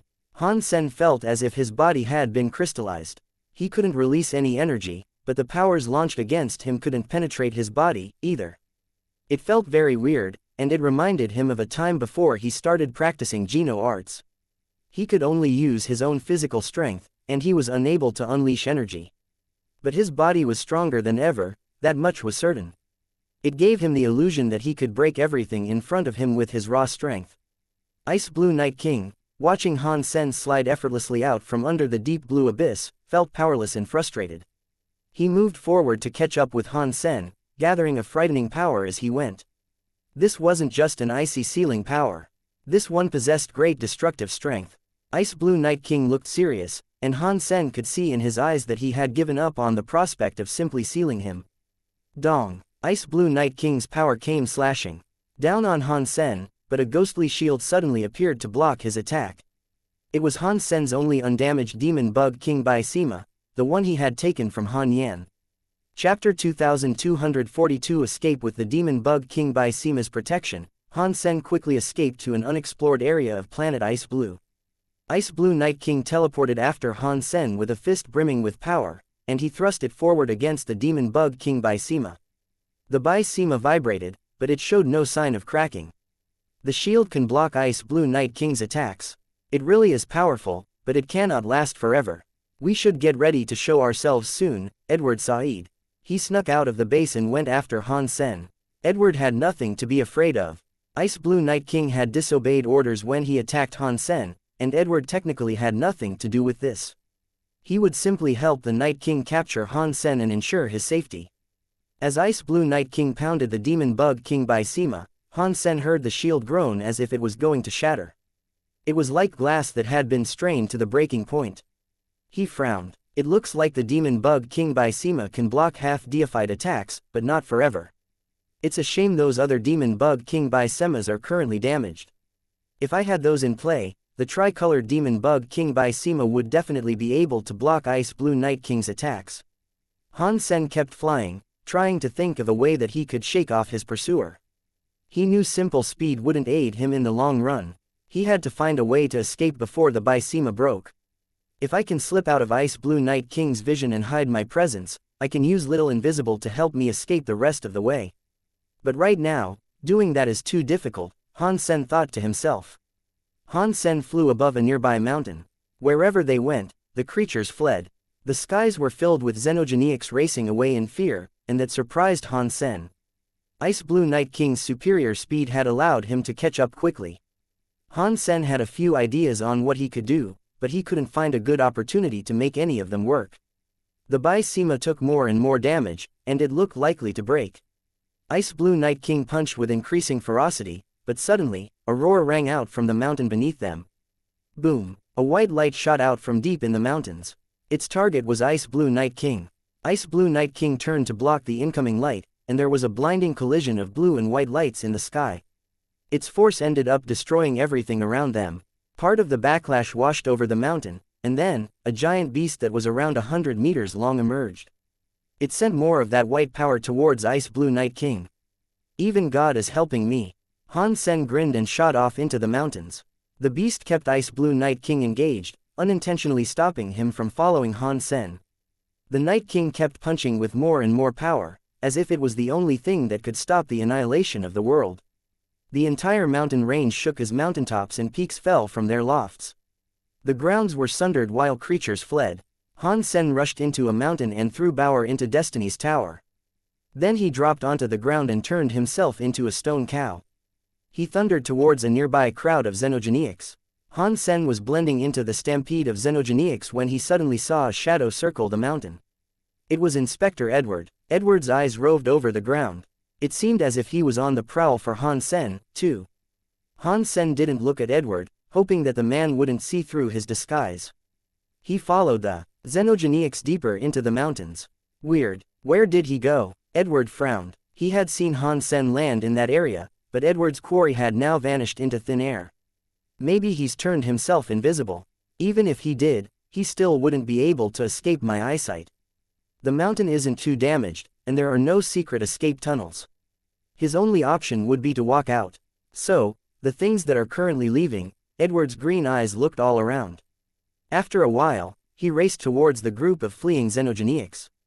Edward looked very excited, his eyes brightened, and he spoke to himself, a powerful guy. He can even shapeshift. If he was also half deified, I don't think I would be able to defeat him. Without hesitation, Edward raced after the xenogeniacs that were fleeing the area. He hovered right above them. He looked down on the 1,000 xenogeniacs, and the irises of his eyes turned to crystal as he examined them. Edward took one look and made a mental note of each and every animal that was there. In just a second, he noticed the problem. That stone cow has disappeared. But Edward didn't keep following the group of xenogeniacs. Instead, he looked back the way he had come. When Han Sen escaped Edward's vision, he used Little Invisible to leave the group of xenogeniacs. He didn't go too far, though. He circled around and went back to where Ice Blue Night King and that Goliath were fighting. Without hesitation, Han Sen headed straight into the deep hole that the beast had emerged from. Han Sen didn't believe that the monster's intervention was truly coincidental, but now, he was looking for a way to escape. There was a strong xenogeniac blocking Ice Blue Night King, and he was going to take advantage of that. It looked as if the fight between Han Sen and Ice Blue Night King had disturbed the beast, but instead of coming after them both, the monster had decided to ignore Han Sen and go straight for Ice Blue Night King. That seemed strange to Han Sen. He ran into the abyss it had emerged from to have a look around, and he immediately noticed that the cavern wasn't the beast's home. It looked very similar, but under the clarity gifted to him by the Dongshuan aura, Han Sen could see the molecular traces of the beast. It had come to the cave recently, and it had only been there for a short time. It couldn't have been there any longer than 2 days. The cave did house a powerful xenogeniac nest, but the molecular traces of the cave's original inhabitants were different. They didn't belong to the beast that had saved him. It looks like Edward was willing to help me escape from Ice Blue Night King. Han Sen ran deeper into the nest without hesitation. Han Sen was certain that all the creatures that should have been living there were now dead. The beast must have had some kind of relationship with Edward. But if Edward had sent the creature, then Han Sen sneaking into the lair of the dangerous beast should be the last thing he would expect. Edward's mind is pretty scary. He will come here sooner or later. I need to get out of here quickly, Han Sen thought to himself as he observed the nest. After entering the giant nest, Han Sen saw some large bones strewn about the cavern. Most people would have assumed that those bones were the remains of the beast's prey, but Han Sen could tell their true origin from the molecular traces. The bones belong to the xenogeniacs that originally lived there. I don't know if this nest has another exit. Han Sen confirmed there were no other xenogeniacs present, then decided to explore a little deeper into the nest. Chapter 2243 Meeting Underground. Han Sen looked around the cave, but he couldn't find another exit. He wasn't in much of a rush, though. He released Little Star from Destiny's Tower. Little Star, let's see how you do here. Han Sen leapt atop Little Star. Ukini ukini. Little Star bellowed. Starlight began to glow softly from its form as its body and Han Sen started to become transparent. Then, it raced into the stone. Little Star had only been gone for 10 minutes when Edward appeared in the mouth of the cave. After he entered, he had a look around. Not here, Edward frowned. He was confident in the logical process that had led him there. It took him by surprise when Han Sen was nowhere to be found. This guy is a lot of trouble to deal with. Every creature leaves traces of their presence, even if it is only a couple of molecules. He hasn't left behind anything, however. How has he managed to do something like that? Edward frowned as he continued poking around. Although he hadn't found Han Sen, Edward felt certain that his quarry had indeed entered this cave. My lead comes to a dead end here. It looks as if I will have to find him by another means, Edward observed to himself, looking around the nest. He looked at one of the walls and then took his leave. With Little Star's help, Han Sen had traveled directly through the stone. Together, they must have gone at least a few hundred miles before reaching another underground cave. Han Sen let Little Star rest for a bit while he went to look around the cave. I don't think Edward will be able to find me anytime soon, but regardless, I cannot emerge just yet. I need to find out what is so special about that stone plate. Han Sen looked around. That cavern they had found was a segment of a complicated subterranean complex. That area was devoid of xenogenics, so Han Sen settled into rest for a while. As he leaned back against a comfortable outcropping of stone, he thought about how he might proceed. The stone plate seems to be something of tremendous value, and very few people know what powers it holds. Some of the upper echelon of the Extreme King might know, but at the very least, Qin Bai doesn't seem to be aware of it. If he was, Ice Blue Night King wouldn't have risked disobeying his orders. Sending me back to the Extreme King means giving the stone plate to Qin Bai. Han Sen was deep in thought when he suddenly heard a sound coming from deeper within the stone cave. It sounded as if something was crawling around. Han Sen peered into the cave with his Dongshuan aura activated. He detected a life force was getting closer to his position. The life force didn't seem to be very strong, though, and that helped settle Han Sen's nerves. The noise was getting closer, and a few minutes later, Han Sen saw a weird xenogeniac appear in the cave. A body covered in sleek black fur appeared. It looked startlingly smooth, and its fur glistened. It was about the size of a cat, and its eyes were huge, like shiny pieces of black jewelry. It looked like a big-eyed thief. Han Sen looked at the xenogeniac, and the xenogeniac looked back at him. They both stared at each other for a while. Then, the xenogeniac just ignored him. It turned to saunter down another stone path. Its butt wiggled as it walked, waving its tail in a slow rhythm. Han Sen raised an eyebrow, as the creature's tail seemed to be holding an item that looked like a bracelet. It was odd to see the piece of platinum attached to the creature's tail, rather than being held in the creature's claws. It looked like the item had been deliberately placed there, though. Han Sen used his purple eye butterfly to take a closer look, and he noticed there were a few words inscribed across the item. Sacred General Ghost Bone. Han Sen's eyes widened, and he made the decision to follow that little critter. Is that thing related to General Ghost Bone, by any chance? It doesn't seem nearly strong enough. At the very most, that thing is no greater than a viscount. If General Ghost Bone wanted a pet, I doubt he would select something that was so weak. Han Sen wasn't in a rush to take down the little beast, and so he just trailed after it. The little beast showed no sign that it was afraid of him. Without pausing, it meandered its way down a series of caves. It wasn't in a hurry, and its pace was quite lackadaisical. Han Sen followed it patiently down the tunnels. And the whole time, he had many thoughts going through his mind. That ancient city was called Ghost Bone Town, but the Ghost Bone statue there was just like a guard for the gate. Inside the hall of the palace, there was a statue of that human king. The top of the human king statue is what pedestaled the stone plate. What does that mean, I wonder? After the beast had been traveling for about an hour, it reached a hidden river. It crouched down on its stomach so it could drink some water. This guy has walked so far. Surely he didn't come all this way for a drink of water, Han Sen thought in agitation. Eventually, the beast seemed to have drunk its fill. Without any warning, it leapt into the dark river. It lay on its back in the water like an otter, floating down with the stream. Han Sen put Little Star away and followed after it.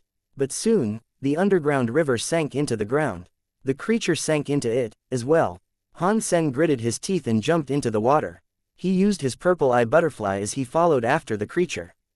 The underground water was fast flowing, and it was fortunate that Han Sen didn't encounter any water element xenogeniacs. Han Sen followed it for a few hundred miles, but there seemed to be no end in sight.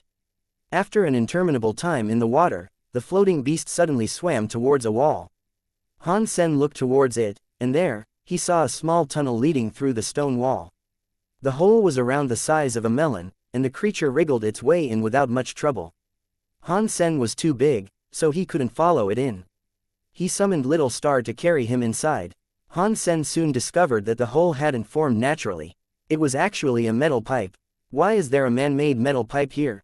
Han Sen was surprised. The little beast drifted down the metal pipe, and Han Sen pursued it atop Little Star. They traveled a couple of miles before the tunnel brightened and Little Star emerged from the wall. As he looked around, Han Sen found himself gaping in surprise. That place was an underground palace. The metal pipe he had followed brought him out via the mouth of a giant fish statue. Water flowed continuously out of the tube, creating a small waterfall down into a pool. The pool was made of jade-like stone. The water was very clear, and Han Sen could see all the way to the bottom. But when Han Sen looked closer, he froze. Inside the pool, there was a black and white eye staring back at him. Han Sen gazed into that stony stare, and his breath caught in his chest. Chapter 2244 Woman in the palace. Peering into the pool that looked to have been made of white jade, you could see a woman in knitted clothing. The white yarn of her threads in the water looked transparent, and you could almost see every aspect of her body. Han Sen had seen many beautiful women in his time, but very few ever attracted him. This woman, however, was so attractive. It was the first time he had felt this way. Any man who laid eyes on that woman would love nothing more than to breed with her. The little creature he had been following swam up to the woman. Then, the woman held it up and stroked it. It looked as if it was enjoying it, but that just made onlookers want to kick the animal away so they themselves could be caressed by her boobs. Come. The woman's clear eyes spoke. She had not said a word, but a signal and invitation was most certainly issued. Han Sen's heart jumped. He froze in the sky and looked at her nervously. I did not mean to accidentally access this place. Please forgive my intrusion. I will be leaving now. Han Sen said that, and proceeded to make an effort to leave with Little Star. But since you are here, why be in such a rush to go? The woman finally spoke. Her voice was very seductively toned, and hearing her speak made Han Sen's entire body shiver. Han Sen did not dare stay, though. He went atop Little Star and readied himself to run. Little Star activated Star Sea Travel to go through the walls, but then, Han Sen heard a pang as they started to run. Little Star hit a wall and so did Han Sen. It resulted in Han Sen's nose bleeding. Little Star was not feeling too good after that, either. It used its claws to clutch its nose, as tears began to roll from its eyes. The woman laughed and said, "Where do you think this place is? Do you think this is somewhere you can freely come and go? I have not offended you, so why not go a little easy on me?" Han Sen stared at her and frowned. The woman coldly laughed, "When did I not go easy on you? Leave if you want, for I will not stop you. If you are not going to stop me, then turn off the boundaries of these walls." Han Sen frowned. The woman laughed so hard, her body started to shake. Her boobs in the water made people's hearts jump and stare at intensely. "Did I say something funny?" Han Sen coldly said, "If I could break the boundaries, why would I still be here?" After that, the woman walked out of the pool. Han Sen was shocked. He could see that the woman's neck, wrists, and ankles were shackled with metal chains. At the end of the chain was a lock that was as small as a hair. The lock went all the way to the bottom of the pool. There were a few holes, and each chain went through each. Where they went, none could guess. The woman walked away from the pool and went to lie on a jade bed. She held her neck and looked at Han Sen seductively. "When you came in, I tried my best to break the locks. You would not have been able to get in, had I not. In that case, please help us again by letting us out." Han Sen looked depressed. Han Sen thought the woman had released that creature on purpose, in a deliberate attempt to lure them to her. But looking at her face, it did not seem as if she was in cahoots with Edward. But that just made her identity even more of a mystery. "No, I have not seen anyone else in a long time. It is rare to have a visitor here, so I cannot let you go so soon." The woman smiled as she looked at him. "I used all my power to only just about open the boundaries. Now I don't have strength to do the same again, even if I did want to help you. So, just stay here with me." Han Sen could see that the woman had a hairy white tail. It made him think and then asked, "You are a shapeshifting fox?" The woman smiled. "You can call me Fox Queen." "What?" Han Sen did not understand what the woman said. "Fox Fox, Queen Queen." Fox Queen stroked the creature in her arms as she spoke. "Which king's queen are you?" Han Sen's face changed. Judging from the races that wished to live alone, Extreme King had to be the most famous one.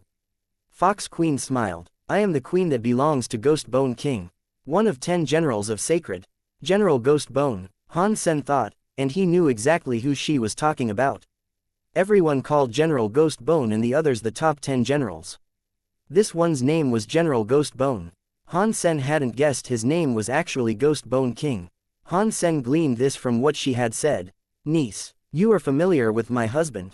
Fox Queen smiled and looked at Han Sen as she asked. No, I only know his name. If you are his wife, then why are you locked here? Did General Ghost Bone not make an effort to save you? Han Sen looked at the palace as he asked.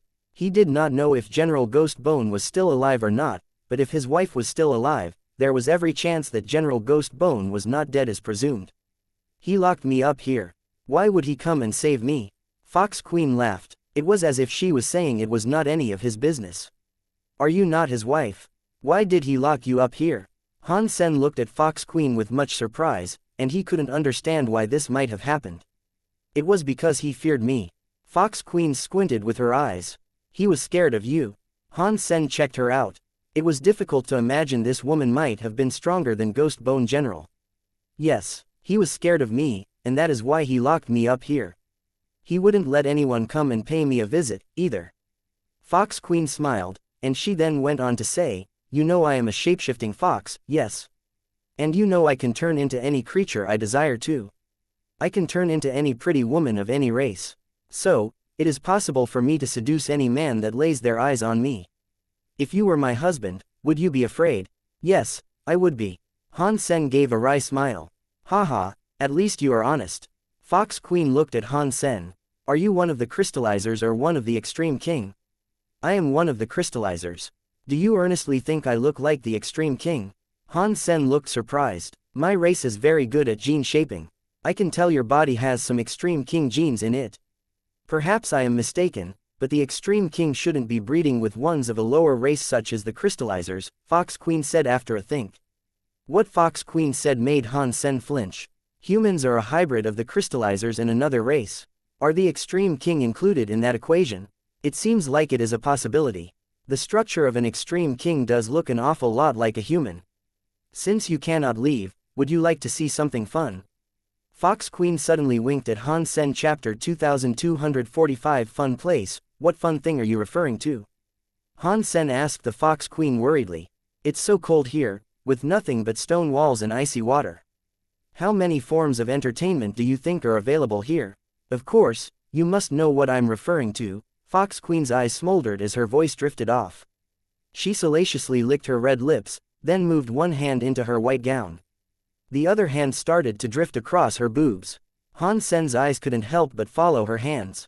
He mumbled in his heart, being horny is bad. It doesn't mean anything. At the end of the day, we're just skeletons. Although Fox Queen sounded very seductive, Han Sen doubted that her intentions were as simple as she pretended. She had to be a king-class elite, at the very least. God only knew what she was up to. Han Sen didn't believe she would lure him all the way there just for a little cuddle time. She was a king-class elite, so she could be planning anything. She was the wife of General Ghost Bone, and Han Sen didn't even know if the man was dead or alive.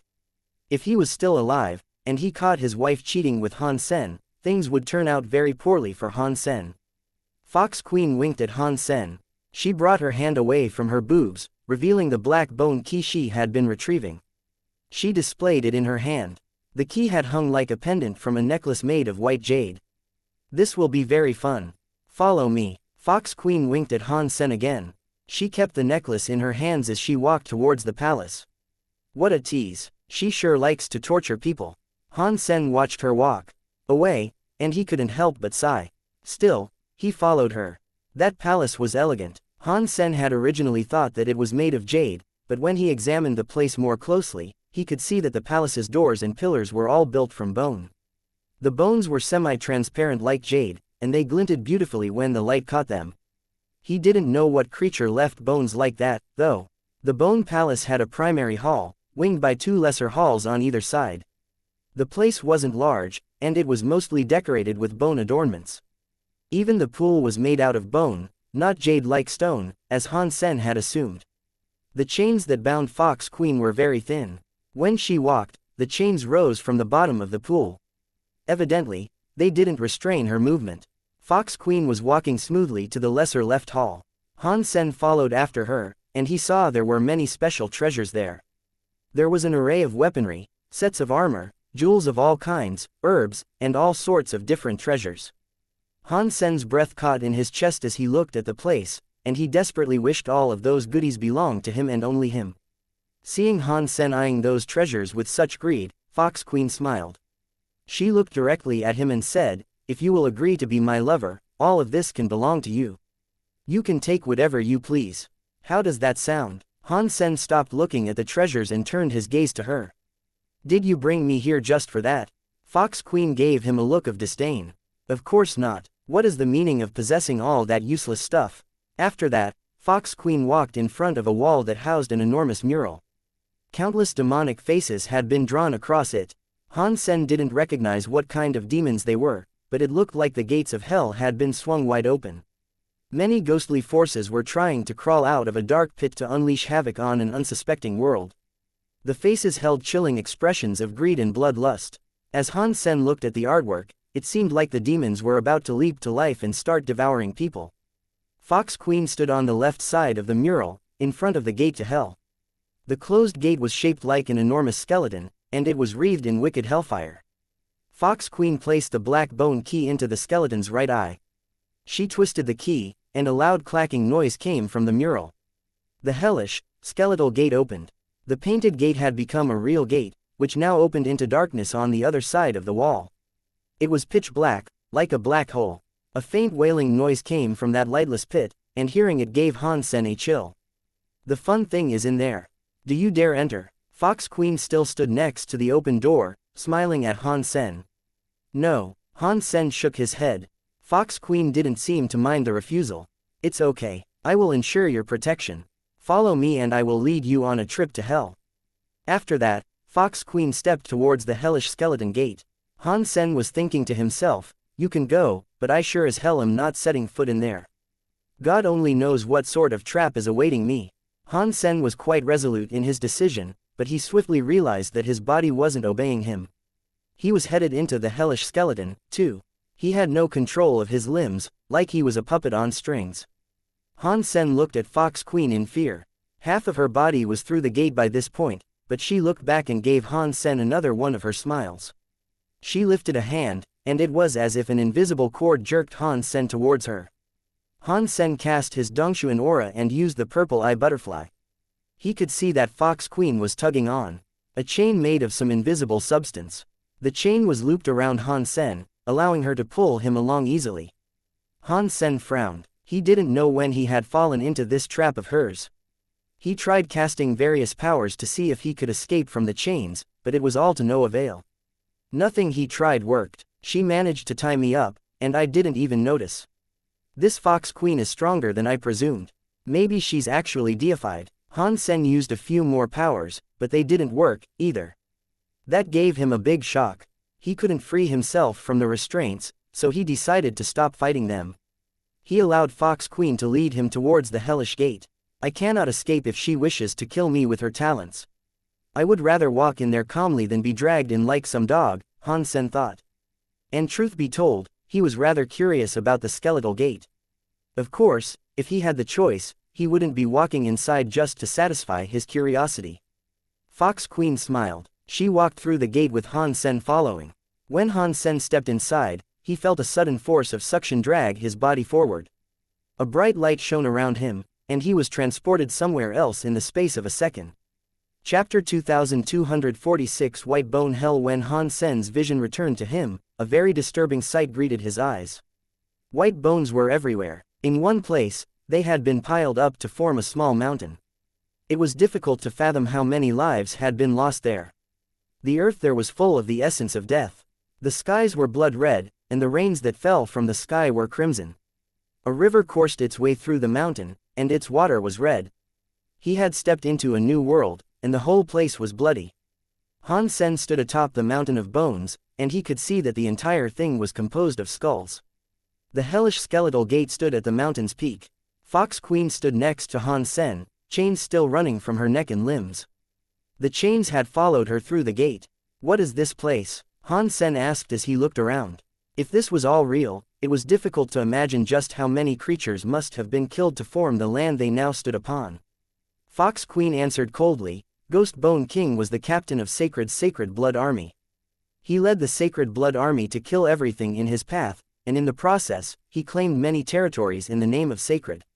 Many beings died by their hands. These bones are the collected remains of all the creatures and people slain by Ghost Bone King. Why amass all of the bones in here? Han Sen asked. It would have made sense if Ghost Bone King had used the xenogenic bones to gain strength, but throwing all the bones in a pile and leaving them there was a waste. Fox Queen stroked her hair and smiled. Ghost Bone King was of the bone. This is the White Bone Hell, the origin place of the bone. He buried all of his enemies here in order to create more bone. Things didn't go as he planned, as no more of the bone were born here, but, Fox Queen's voice trailed off. But what? Han Sen asked. Fox Queen looked at Han Sen and asked, have you heard of a general becoming famous by destroying his compatriots? Han Sen nodded. He had heard of this when he was in the Alliance, and also during his time in the Geno universe. Fox Queen gave the White Bone Mountain a mocking look. The bone are like that. A long time ago, the bone were numerous. But the evolution of the bone is a very bloody thing. Ghost Bone killed the rest of his race, and in so doing, he became the greatest Bone King. While his strength allowed his race to achieve new heights of power, it also destroyed them. He was the only bone left, when all was said and done. He eventually became very lonely, and he sought to create more of the bone. But his efforts were in vain, and he failed. His actions benefited his enemies, more than anything. Han Sen still didn't really understand. Fox Queen then went on to say, Ghost Bone bound me here, so I don't know what became of the outside world. After billions of years, he has yet to return. The bones here were unable to produce more of the bone. Instead, they have just helped the growth of other beings. As she spoke, Fox Queen pointed to a place far in the distance. Han Sen turned his gaze to a range of mountains that were positioned like lotus flowers.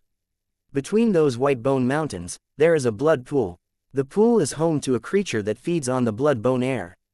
That xenogeniac is quite small, and it is just the heir of some long-forgotten viscount. It was one of the nameless xenogeniacs that General Ghost Bone killed and brought here to rot. This one, however, was pregnant. Unbelievably, the child survived. Nothing should live in White Bone Hell, but the heir of that xenogeniac has managed to. In fact, it had thrived here. It has feasted on the bones here and grown strong. As she spoke of the creature, Fox Queen looked visibly afraid. She sighed. This should have nothing to do with me, but that xenogeniac is right on my doorstep. It keeps growing and growing, and above all, it loves death. If it continues to grow, it will one day become deified. And it is sure to find a way to leave White Bone Hell eventually. When it does, you and I will be the first things it kills. You tricked me into this place, just so I can kill it for you. Han Sen now understood what she wanted. Fox Queen gave Han Sen a bright smile. If you don't like killing things, then you are welcome to remain here with me. We can wait until it becomes deified, and then it can kill us together. Han Sen stared at her for a while before saying, if I'm not mistaken, aren't you deified? Why don't you go and kill it? With your level of power, such a task should be easy. Fox Queen rolled her eyes and raised her hands to rattle the chains that bound her wrists. Ghost Bone trapped me here to watch over White Bone Hell for him. But he was always worried I would ruin his work, so he placed a restriction on my powers that activates when I enter White Bone Hell. I can't even break one of these bones in here, in my current state. After saying this, Fox Queen picked up a skull from the ground. She flexed her arms to crush the skull, and the chains binding her released a thick black fog. Streams of fog latched onto her like black hands and lifted her up into the air. Fox Queen's neck looked ready to break. Her body sagged in submission, and after a while, the black fog disappeared. She fell to the ground and coughed. As you can see, I am unable to do anything, Fox Queen groaned, gingerly regaining her feet. You and I are trapped here. If that xenogeniac becomes deified and manages to leave White Bone Hell, we will be unable to escape. By killing it, you won't just be saving me, you'll be saving yourself, too. Han Sen was quiet for a moment. What is the xenogeniac's current strength? Fox Queen looked quite grim, and she told him, I have searched for help all these years, but not many creatures were ever able to come here. When it was just a baby, any baron would have been able to kill it. But now it has reached king class. A king class xenogeniac. Do you think that I, having just become a duke, can kill a monster like that? Han Sen asked. You have to, unless you really want to die alongside me. Fox Queen laughed and poked his shoulder. But don't worry, it wasn't easy for me to find a cute guy like you. I have no intention of getting you killed. And furthermore, I have a way to help you. Chapter 2247 The Xenogeniac Born in the Bone Blood. Han Sen looked at Fox Queen without speaking. Truth be told, he didn't actually believe everything that she had told him. People say that beautiful women are often liars. Judging from how pretty she was, she had to be an absolutely fantastic liar. Fox Queen seemed to be aware of Han Sen's thoughts, and she shot him a quick grin. If you don't believe me, then why don't you wait here for a little while? When you see the Xenogeniac, you'll know the truth. Han Sen didn't speak, and she didn't either. They sat atop the peak together in silence. She had tucked her knees into her chest and wrapped her arms around them, leaving her bare feet visible beyond the edges of her clothes. A drizzle of rain fell upon her hair. Her clear eyes were dazzlingly attractive. If people didn't know her, they would believe she was a delicate and sentimental lady. These shape-shifting foxes are really something. They can look both really sexy and really innocent. Han Sen was amazed by the utility of her powers. With the way she could change, it was impossible to even guess her age. There was no day or night cycle in White Bone Hell. The blood-filled sky continued to wash the land with a light rain, but after a while, it became a heavy downpour. Fox Queen sat atop the peak, allowing the rain to fall across her. But no drop of rain could actually touch her. Her body glowed with an aura of holiness. She was like a goddess amidst the bloody bones. It was a strangely beautiful sight. Han Sen's body cast a skill that allowed the rain no closer than an inch from his skin. He sat next to Fox Queen, gazing out at the landscape that was dyed red. As strange as it all was, Han Sen found himself rather impressed by the sight. The blood seeped and ran between the bones. It was like a bone mountain inside purgatory. The scene was frightening, but also oddly clean. I still don't know your name, Fox Queen said quietly, raising her head to glance at Han Sen. San Mu, Han Sen said without hesitation. He really didn't want to become well acquainted with a strange character like Fox Queen. She obviously had a long and complicated history, and it seemed as if further association would only lead to trouble. If she really did make it out of that place, Han Sen hoped she wouldn't want to follow him. San Mu, what a terrible name. Fox Queen barked a laugh. That name means 3 wood, but 1 wood is boring enough, surely. You have 3. My, it is no wonder you are such a boring individual. Han Sen laughed, but he didn't speak. In his experience, no shape-shifting fox was innocent. Many rich men married women like her, only to end up losing something precious. Just like the destroyed, if not for a shape-shifting fox, they wouldn't have lost the destroyed Bible, their most valued treasure. And the 2 women who pulled off that crime were just minor foxes.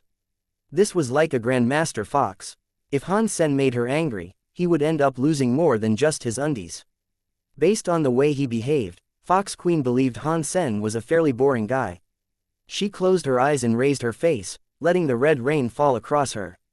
The scene was lovely and artfully arranged, which Han Sen admired. Fox Queen could keep changing her style effortlessly. Any man could find something attractive in a person like her. Her scariness reminded him of Ji Yu Qingcheng. As Han Sen was losing himself in thought, Fox Queen suddenly pointed towards the mountain range that resembled a lotus and said, "It's coming." Han Sen looked in the direction she was pointing, but there was too much rain. A river of blood appeared across the lotus mountain, gushing out like a waterfall.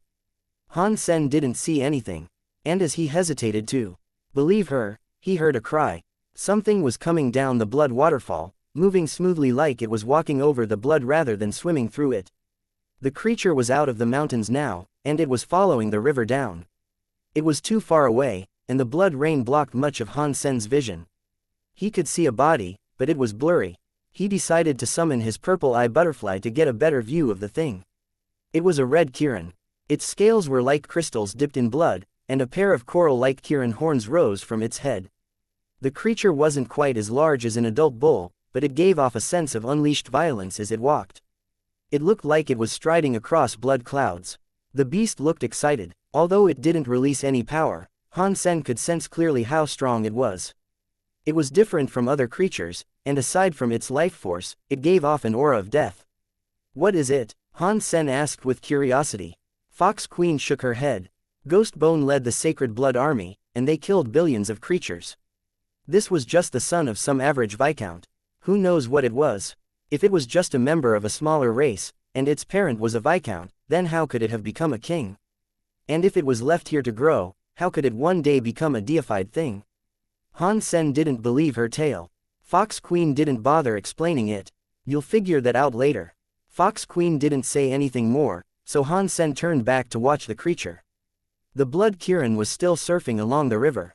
The creature seemed scared. It didn't seem to want to get close to the hellish gate or interfere with Han Sen. After a while, the rain stopped. The blood clouds faded to reveal a sky that looked as if it had been rinsed clean. Han Sen had never seen a sky like this before. There was no moon and no stars, only darkness as far as the eye could see. Suddenly, the blood Kirin raced up to stand atop the white bone peak. It shrieked with a voice that boomed and echoed like thunder. It did that for some time. Han Sen noticed something weird. The blood Kirin was glowing red. Its red body seemed to split the space that it walked through. It looked very murderous. A creature with a weak will would piss their pants if they were to see it. When the blood Kirin released its blood power, its form turned into a bloody swirl. White bone hell's bones and rivers started to rumble. The bone air rose, and the blood river released a blood light. It was headed for the blood swirl. Everything moved because of that blood Kirin. He was intimately connected with this world, like some god demanding sacrifices. When the bone mountain and blood river power entered its body, the blood Kirin's body looked clearer. It was like a blood crystal statue, and it looked murderous. Chapter 2248 Benefit Han Sen looked at the blood Kirin, and his eyes shone as if he was looking at a giant, delicious piece of cake. Now he finally understood how the child of a mere viscount had reached king class after being born amidst the bones. The creature had learned to absorb the power that resided within flesh and bones. God only knew how many dead bodies had been thrown into this hellish place over the years. The creature was surrounded by mountains of food. The bones could fuel the creature's growth, especially since some of the bones possessed massive amounts of power. In such a unique environment, the creature had more potential as a newborn than most elites from the higher races. There were so many resources there, and the creature didn't have to compete with anyone to obtain them. Becoming deified was only a matter of time. Han Sen wasn't focused on the creature's body, though. The blood Kirin was a rare being whose essence was defined by blood. It was the same sort of power that underlaid Han Sen's blood pulse sutra. If he absorbed the blood Kirin's xenogenic gene or ate its flesh, the ascension of his blood pulse sutra would accelerate dramatically. He quickly realized that consuming the blood Kirin would benefit him little in the grand scheme of things. If he was able to subjugate the blood Kirin, however, he could study its bone and blood powers and practice his blood pulse sutra in a similar manner. Absorbing the collected strength of the white bone hell himself would be far more beneficial than simply slaying and consuming a king-class xenogenic. But king-class xenogenics were very difficult to tame, and the blood Kirin was obviously quite special. Growing up in the white bone hell had made it savage and ruthless. It was far stronger than the average king-class elite. Han Sen might not even be capable of beating it. Taming it was another matter entirely. Plus, it looked like a murderous fiend. Its eyes were cruel and brutal, and Han Sen wondered if any power could make it obey. Even if it knew it was about to be beaten, it would rather die in battle than submit to the rule of another. Han Sen watched the blood Kirin quietly, his brows furrowed in thought. He waited as it finished absorbing flesh and blood, then returned to the lotus peak where the blood river originated. Now you know that I'm not lying. The beast's cruelty and murderous nature frighten me, even though it isn't as strong as me yet. But if it ever becomes deified, it will leave white bone hell and slay everyone it encounters. That includes you and me, Fox Queen said. Han Sen no longer doubted Fox Queen's claims. The blood Kirin looked far crueler than an ordinary xenogenic. Even if it was intelligent, it still wanted to kill. That was just what the beast was. I'm just a duke. How am I supposed to beat it? And how are you supposed to help me? Han Sen asked, turning back to Fox Queen. Although Han Sen had a couple of ideas about how he might take the creature down, he still hoped to gain something from Fox Queen for his trouble. If Fox Queen had asked Han Sen to kill the blood Kirin for her, she must have prepared some pretty impressive bribes. Otherwise, there was no way a rationally minded duke would ever contemplate going up against a king-class xenogenic. Han Sen never ignored the prospect of free goodies. Instead of answering, Fox Queen sauntered back over to the hellish skeletal gate. Let's go back to the caves for now. You are just a duke, so you are not yet prepared to kill it. I have waited many years for an opportunity like this to arise. I don't know if someone like you will ever pass by me again, so don't worry. I'm not fond of the possibility of you dying. You might be my last chance. Han Sen followed Fox Queen back to the palace. She walked to the mound of treasure, collected a few items, and then tossed them to Han Sen. Han Sen caught the pieces of clothing and examined them. She had tossed him a white silk robe, black leather boots, and transparent gloves. Wear these. They are king-class items. Although you won't be able to access their full strength, they are bound to be of some use, Fox Queen said lackadaisically. Han Sen wasn't too concerned with modesty or politeness, so he just donned the robe as quickly as he could. He pulled the gloves onto his hands and laced up the boots on his feet. When he put on the robe, he felt a channel of power supporting his entire body. He wasn't exerting himself, but even so, he felt as if he could take off in flight. The leather boots made him feel as light as a feather. Wind seemed to gather beneath his feet, and it felt as if a single step could send him 90,000 miles. The transparent gloves were invisible. Once they were on his hands, it was like they had merged into his very skin, and his hands thrummed with a strange power. Han Sen couldn't figure out what the power was or what it did, though. Han Sen had just received 3 king-class items, so he was quite pleased with that. But he kept his face stern and cold. He looked right at Fox Queen and said, "Fox Queen, you think a few king-class items can level the playing field between a duke and a king-class xenogeniac like that monster?" Fox Queen smiled. She squeezed Han Sen's cheek and said, "Don't worry, my darling. I will not allow you to die. Follow me." Fox Queen walked out of the lesser palace and headed into the bigger palace. Fox Queen didn't stop there, though. She kept walking as they passed the second palace. Han Sen followed without hesitation. It didn't matter whether or not he could kill the Blood Kirin right now. He just wanted the spoils. Judging from Fox Queen's wealth, all of her gear would be top tier. As they walked, Han Sen was already envisioning the treasures that Fox Queen might be about to offer him, but when he entered the next side hall, there was no treasure inside. The place was empty except for the rows of skulls that lined the stone walls. Upon closer inspection, he realized that the skulls were actually masks. There must have been 100 of them, and each of them was unique. Some of them were very frightening, and some of them were actually smiling. Some looked utterly evil, whereas others actually looked quite pleasant. Seeing the various expressions side by side was a chilling sight. Fox Queen was eyeing those creepy masks, and her face looked dark and twisted. When she looked back at Han Sen, she looked all charming again. She gave him another one of her smiles. These masks belonged to Ghost Bone, and they were created by the man himself. Every mask here was crafted from the skull of a half-deified creature. After all their refinements, they looked like this. After a brief pause, Fox Queen went on to say, there were 1,000 of these Ghost Bone masks, and Ghost Bone used them to practice Ghost Bone techniques. As he practiced, the masks were destroyed. At this point, only 100 of them are left. These Ghost Bone masks possess Ghost Bone's power.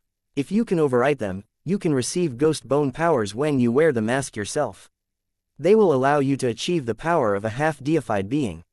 With these, killing that xenogeniac shouldn't be difficult. Chapter 2249 Ghost Bone Mask. A treasure like this cannot be used by just anyone. Firstly, I'm not one of the bone.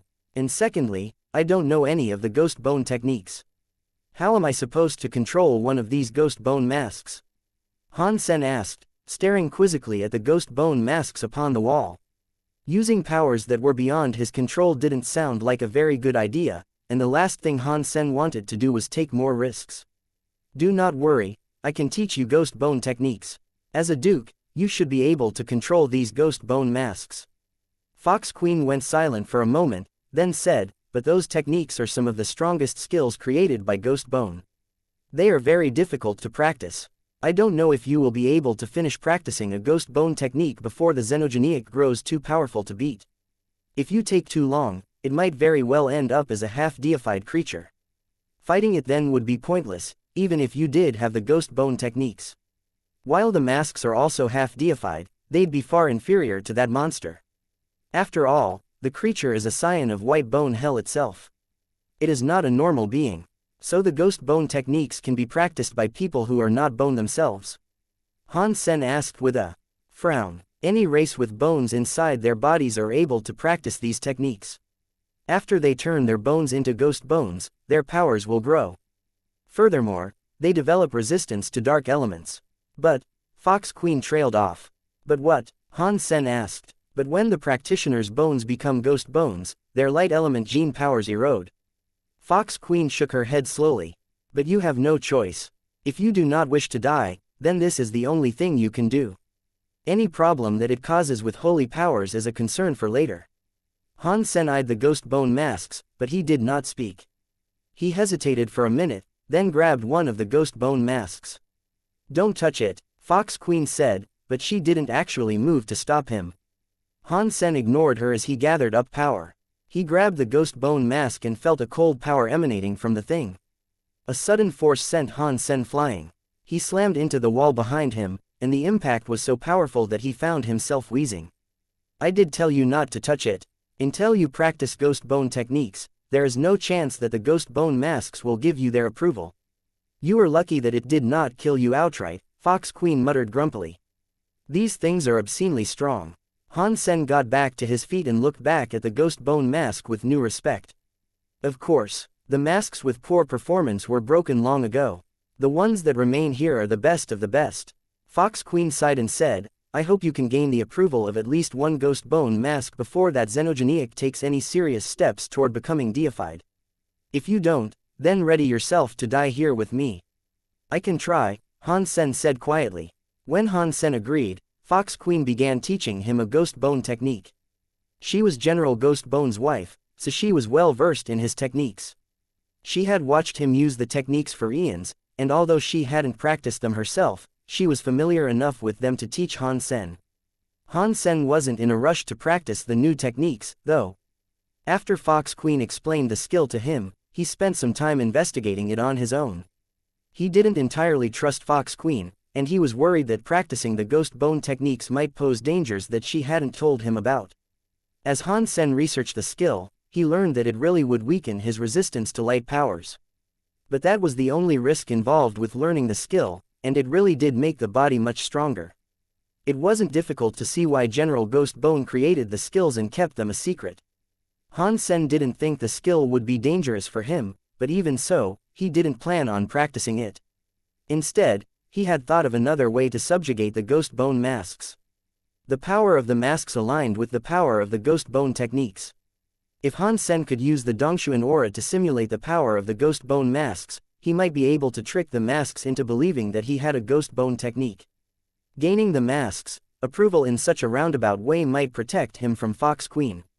If she was planning to use the ghost bone technique against him in some way, then using the Dongshuan aura to simulate the technique should leave him less vulnerable. Han Sen remained in the side hall and pretended to practice the ghost bone technique in the way she had instructed.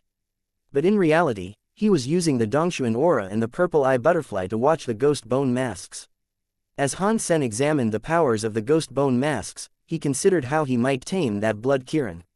He wanted to own it for himself. If Fox Queen was telling him the truth, then taming the blood Kirin should be easy once he obtained the power of the ghost bone masks. So, Han Sen was in no immediate rush. The key that unlocked the gate to White Bone Hell was around Fox Queen's neck. Unless she opened the gate personally, no one else could enter.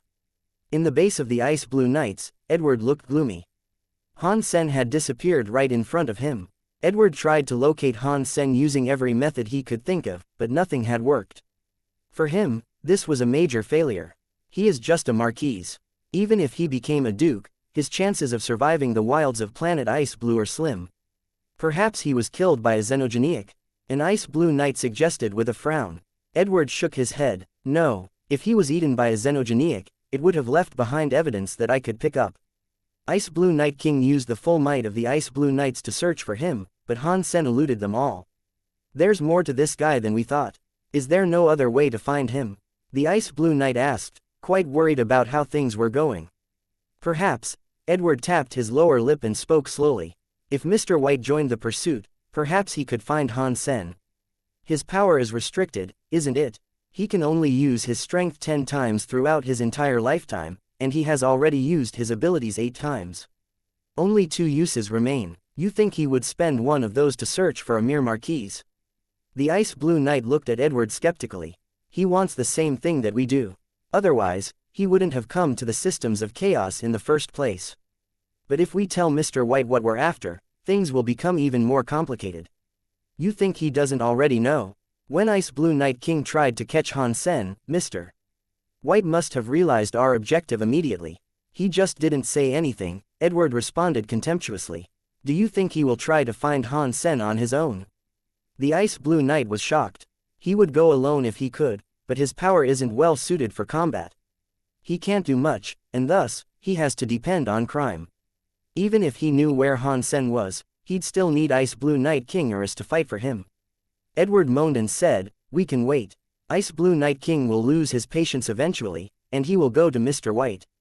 When that time comes, we just have to follow them." Inside the palace, Han Sen was looking increasingly ghostly. His flesh had become a bit transparent, and his skeleton had blackened. Bzzzt. As Han Sen was practicing, he heard the wall tremble and shake. He raised his head and saw a ghost bone mask shivering in small, violent bursts. "You are better than I thought you would be. It's been less than a month, and you have already gained proficiency with ghost bone powers. And furthermore, you have activated the approval process of a ghost bone mask." Fox Queen looked upon Han Sen with some measure of shock. Chapter 2250 Ghost Bone arrives. Han Sen looked at the ghost bone mask, and he saw it create a connection with his simulated ghost bone power. This ghost bone mask is one of the weaker ones, but gaining its allegiance in a single month is excellent progress. We still have time. Practice some more to build confidence with the mask.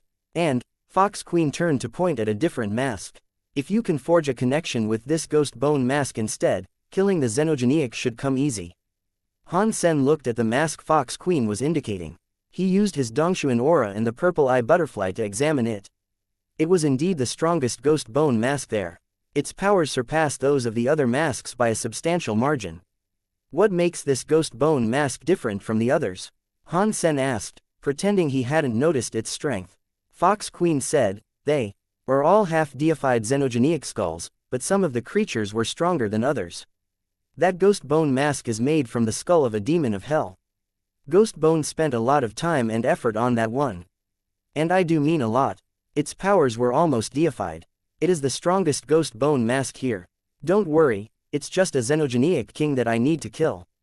No matter how strong it is, the power of something half-deified will surely be enough to kill it. I can just use the mask that I've already claimed." Han Sen raised his hand toward the ghost bone mask he had already established a connection with, and the mask flew over to him. He clutched it in his hands. Before he had ghost bone powers, simply touching the mask had sent Han Sen shooting back into a wall. Now that he could hold the mask freely, he could get a real sense of its overwhelming power. Han Sen used his Dongshuan aura and purple eye butterfly to get a good look at the mask, then he settled it on his face. As soon as it touched his face, power surged into Han Sen's body. The new energy swelled through Han Sen's ghost bone powers, increasing their might dramatically. Suddenly, Han Sen's face went pale, and worry clenched his stomach. He wanted to take the mask off, but it was now too late to do so. A powerful will roared out of the mask and swept inside Han Sen. It prevented Han Sen from moving a single inch. The ghost bone power was like a tsunami rushing through him. Han Sen's body turned black, and a ghostly aura surrounded him. The will of the mask was demonic, and it felt like everything around them would fall under its spell. It suppressed Han Sen's own will, and it coldly said, "This body isn't the best, but it's not too bad. I suppose I can make use of it. You are General Ghost Bone." Han Sen had realized whose ghost bone mask this was. He wasn't scared, though. He had known there was something off with the item, and he just hadn't been able to determine the precise nature of the issue. At least he knew his feelings hadn't been led astray. Ghost bone powers kept pumping into Han Sen's body. General Ghost Bone's will leaned on Han Sen's like a mountain. General Ghost Bone's soul was inside Han Sen's head. "Yes, I am Ghost Bone King. Thanks to your help, I will now be able to manifest through your body. If you have something you want to do before your death, and it isn't too problematic, I can help you with it." Han Sen used his Dongshuan Sutra to stop simulating the ghost bone power. The ghost bone powers that were surging into his body screeched to a halt. General Ghost Bone seemed surprised. "You didn't practice the ghost bone technique. But even so, you can make use of its power. That is quite tricky. My body isn't a ghost bone body, so why do you want to use it?" Han Sen asked emotionlessly. "You're just a duke, so I can make your body a ghost bone body with minimal effort. And yes, I am going to make use of your body." General Ghost Bone growled, his voice hard. He stopped trying to suppress Han Sen's will, but the ghost bone power from the ghost bone mask became stronger. The black ghost bone power settled over Han Sen's every cell, and it made his genes look different. Han Sen cast Jadeskin, and he turned into a jade statue. The ghost bone powers sank into him slowly, but they couldn't change the shape of his body. "You've practiced an invincible body. That is very rare." General Ghost Bone seemed even more surprised now. His voice sounded greedy, and the ghost bone power from the ghost bone mask became even stronger. Han Sen's Jadeskin body was strong, but it couldn't withstand the power of General Ghost Bone. The power bearing down on him was deified. His Jadeskin body began to transform into bone.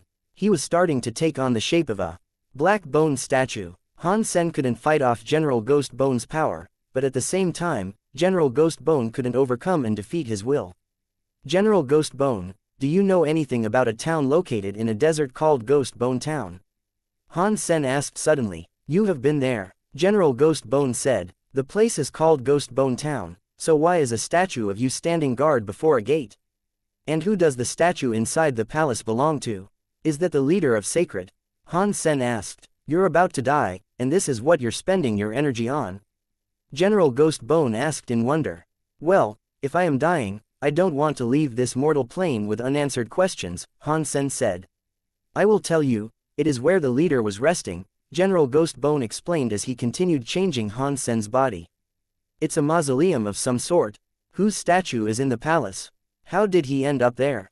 Han Sen asked. General Ghost Bone seemed to sneer coldly. "Maybe he deserved it." General Ghost Bone seemed to harbor disdain for the human king, but he didn't say anything about who he actually was.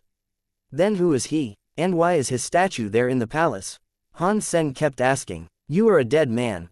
You don't need to know so much." General Ghost Bone didn't want to talk. All he wanted to do was morph Han Sen's body. Han Sen's body turned from black to white. He became a being of white bone, which looked very strange. The black bone power was very evil, but now, it turned to white bone. And it didn't seem so evil anymore. There was some sunny air inside him. "I found a special stone plate inside the palace. Do you know what that is?" Han Sen asked. Han Sen had many questions, and it seemed as if only General Ghost Bone could give him the answer he sought. General Ghost Bone paused. Even the ghost bone powers that were changing Han Sen came to a halt. The question had obviously stunned General Ghost Bone. "You found the relic. Why do you have it?" General Ghost Bone quickly asked. "I have it with me right now." "What is the relic? What does it do?" Han Sen asked. Haha, God is helping me right now, for sure. With this relic, I can access the item located inside that holy monument. My Ghost Bone era is on its way." General Ghost Bone laughed like a madman inside Han Sen's brain. Chapter 2251. What a good person. "General Ghost Bone, you are to receive so many benefits off me, can you at least let me die as an educated man?" Han Sen spoke it strangely. General Ghost Bone stopped his cackling and said, "Thank you for doing so much for me, but I am afraid I do not have the time to talk with you. All you need to know is that the relic you recovered is a key that enables the opening of Sacred Leader's treasure box. When I get the relic from the holy monument, I will use your body to travel around the world. Your body will most certainly be a famous one. You will not be dying in vain. So what if you have a key? Do you even know where the holy monument is?" Han Sen asked. "If I did not know, what would the point be in me taking that plate? The holy monument resides on this very planet. I just need to get out of this body. Then, I can go to the monument and recover the leader's relic." General Ghost Bone seemed to be very excited. He appeared to be drowning in his own dream. Han Sen was only just a duke, and back then, General Ghost Bone was incredibly strong all around the world. He would even look down to all the king-class elites, but now, he had no choice. Given the opportunity for something else, he wouldn't have settled for a duke, though. Back then, if he selected a deified body, he would have to consider. Now, a duke was in his control. He thought that it was his item already, and Han Sen was not so sure he could escape this. Han Sen, after hearing a bit, acknowledged it was mostly General Ghost Bone's dreaming. He had not told him where the monument was exactly. When he was just about to ask more, his body trembled. The Ghost Bone mask was reduced to dust across his face. General Ghost Bone's will was headed into his own will see. Right now, Han Sen had become a holy bone. He looked as if he was a crystal or a statue made from bone. It felt as if people that saw him would definitely wish to obey him. Han Sen knew that his body had finished the modification process. It was too late for him to ask General Ghost Bone anything now. Everybody, I am back. Shake beneath the quake of my footsteps. General Ghost Bone's will was something truly demonic. He was screaming into Han Sen's own will. General Ghost Bone, when entering Han Sen's will see, became shocked.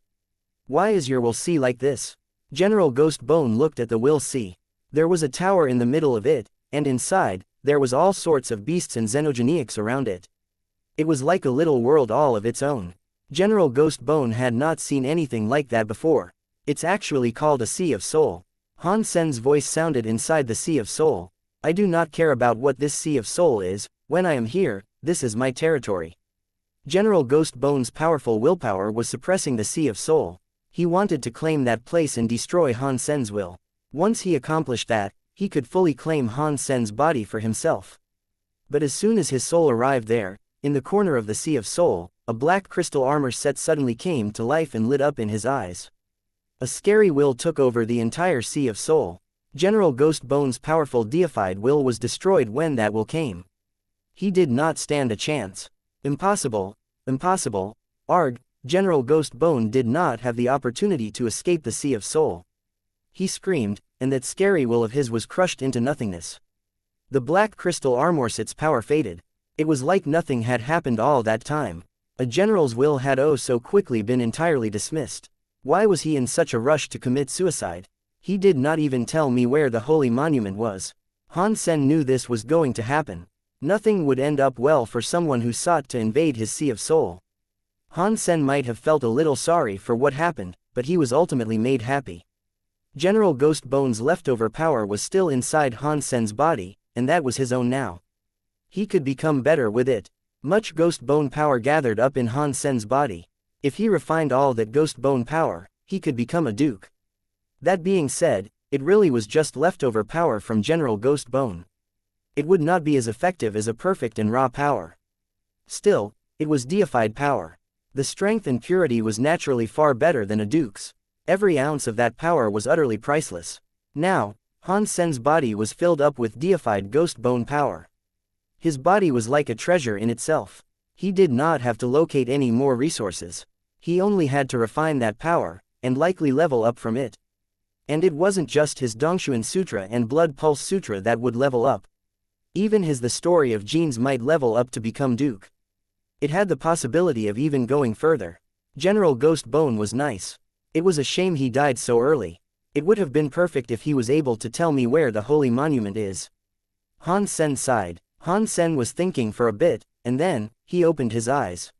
He saw Fox Queen standing in front of him. My dear, thank you so much, Han Sen coldly said, as he looked on Fox Queen.